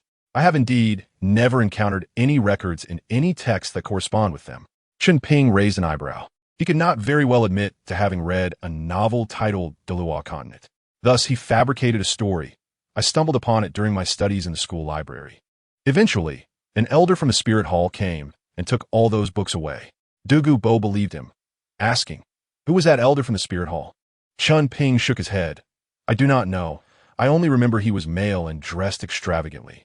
If the chrysanthemum Douluo was aware of these celestial herbs, placing the blame on him would be quite reasonable. Chrysanthemum Douluo, you might as well just say my name outright. There are not many titled Douluos on the continent, and only one fits such a description. Haha, Chrysanthemum Douluo, Chen Xin scoffed. Indeed, given Chrysanthemum Douluo's proclivities, he would certainly collect such texts. Douluo nodded in acknowledgement. Oh, So you are acquainted with chrysanthemum Douluo? Chen Xin inquired. Douluo slightly inclined his head. In my early years, I traveled alongside him for a time. Upon hearing this, Chen Ping began to comprehend. In the original text, Douluo was merely a newly titled Douluo, yet he managed to endure until the arrival of the Snow Star Prince against both Zhu and Gue. It seems that Chrysanthemum Douluo had shown him considerable leniency. In essence, he did not wish to kill Douluo, but was also reluctant to defy the Pope's orders, thus merely engaging in a casual skirmish to save face. Esteemed Elder Douluo, it is fortunate you did not disclose the existence of this medicinal garden to him. Otherwise, I would find myself in a precarious situation. Chen Ping chuckled. According to the text, the younger one is, the more effective the celestial herb will be. So, is there one suitable for me? Douluo inquired. Chen Ping gestured toward a nearby plant, a snow-white celestial herb. This herb is called blood-colored swan kiss. It is indeed the most suitable for you, Senior Douluo, Chen Ping said with a sly grin. However, if you approach it in your current state, even a slight contact could render me unnecessary in detoxifying you. Why? Douluo instinctively asked, but he quickly thought he understood Chen Ping's words. So this herb is the key to detoxifying me. I didn't realize such a treasure was right beneath my nose. Chen Ping raised an eyebrow. Did you fully comprehend what I just said? Of course I did. If I were to consume it, Chen Ping promptly interrupted, there are two scenarios in which you would not require detoxification. One is if the poison in you dissipates, and the other is after you consume the herb. What poison needs detoxifying from a corpse? Douluo gasped and took a step back. Do you understand now? Chen Ping continued, with the current intensity of your poison, you are barely able to endure it. If the toxins were to be triggered 1,000-fold, you would perish on the spot. Douluo exhaled in relief, grateful that he had never ventured close to that herb, which had allowed him to retain his life. Senior Douluo, wait. I will find the most suitable celestial herb for you. With that, Chen Ping wasted no time and retrieved his prepared tools to harvest the herbs. Shortly thereafter, amidst Douluo's painful expressions, Chen Ping collected all the celestial herbs surrounding the ice and fire eyes, leaving only two plants, the 8-pointed xianbing grass and the fierce fire apricot blossom. Senior Douluo, this wedge-shaped snake-tail herb will enhance your spiritual power and even improve your innate talent. Leaning closer, Chen Ping whispered, a titled Douluo is within reach. Douluo's pupils constricted in shock. Given his current condition, it was uncertain whether he could even survive, let alone advance to a titled Douluo. Naturally, he was unaware of his future elevation to that rank. This is a golden sweet potato, Chen Ping said, placing the golden tuber into Douluo's hands. Don't just stand there. This herb is for your granddaughter. Consume it in the same manner as a sweet potato and absorb it with your spiritual power, and your granddaughter's martial soul will undoubtedly possess a draconic nature. However, I suggest waiting until she awakens her martial soul before giving it to her. She currently lacks spiritual power, and consuming it now may significantly weaken its effects. After hearing Chen Ping's words, Douluo deeply bowed. Thank you. No need for thanks. In a few days, I will write down a method for detoxification, and as for the absorption of the celestial herb, if you're not in a hurry, we can discuss it after the detox is completed. With that, Chen Ping turned to Chen Xin, retrieving a small herb from his soul guide. Upon counting, he found it had 9 leaves. Master, this is 9-leaf swordgrass. Consuming it should allow you to comprehend a stronger sword intent, potentially breaking through to level 96. Chen Ping had never encountered this celestial herb in the original text, suggesting it had been hidden away by Tang San. Hearing Chen Ping's words, Chen Xin felt a strong desire, yet he chose to decline. Chen Ping, I do not lack for sword intent. If you were to consume it, your strength would surely rise. No, Master, Chen Ping rebutted. I want to consume those 2 celestial herbs, as excessive consumption of celestial herbs can be detrimental to the body. Furthermore, I must enter the spring. I absolutely cannot consume any other celestial herbs. Seeing Chen Xin still hesitating, Chen Ping added, Master, I plan to do this. Once your sword intent improves, wouldn't the sword techniques you teach me become even stronger? I am still young. As long as I continue to learn from you, I will eventually reach your level. Upon hearing this, Chen Xin was momentarily stunned, then chuckled. You little rascal. Very well, I will shamelessly accept it. However, which herb did you just mention that can evolve the wind spirit's martial soul? Chen Xin couldn't help but ask. It is this one. Chen Ping said, producing a rather peculiar celestial herb, filling the air with a rich aroma reminiscent of tulips. Is this a tulip? Chen Xian sniffed, confirming the floral scent indeed bore resemblance to tulips, yet it carried an air of opulence. Master, this is the Chihuahua tulip. Consuming it will allow one to absorb the essence of heaven and earth and the radiance of the sun and moon. I believe Brother Ning will be able to absorb it, and his martial soul will inevitably evolve into the 9-treasure glazed tile pagoda. I had seen it mentioned in a text before, but at that time, I was unaware of the 7-treasure glazed tile pagoda martial soul. It was only upon encountering the Chihuahua tulip again today that I remembered. Chen Xian smiled. I didn't expect you to know the method that Wind Spirit has sought for decades. Once we return from this journey, I believe the Wind Spirit will be quite pleased. Chen Ping replied, Brother Ning has treated me well. I must do something for our sect. Firstly, the protagonist is currently very weak and needs a solid backing. And there are only a few powerful factions on the continent. Aligning with the Spear Hall, led by Qian Xuanji, is not a wise choice. Moreover, the Haotian sect and the Blue Lightning Tyrant Dragon Clan are quite exclusive. In summary, the 7-treasure glazed tile sect appears to be the most reliable option. Secondly, assisting Ning Fengji in evolving his martial soul will yield greater resource allocation from the 7-treasure glazed tile sect, enabling the protagonist to accomplish more. Furthermore, when the time comes to part ways with the 7-treasure glazed tile sect, it will also be easier. Let us not engage in mindless criticism. This book is intricately woven, and without careful reading, one would remain oblivious to these settings.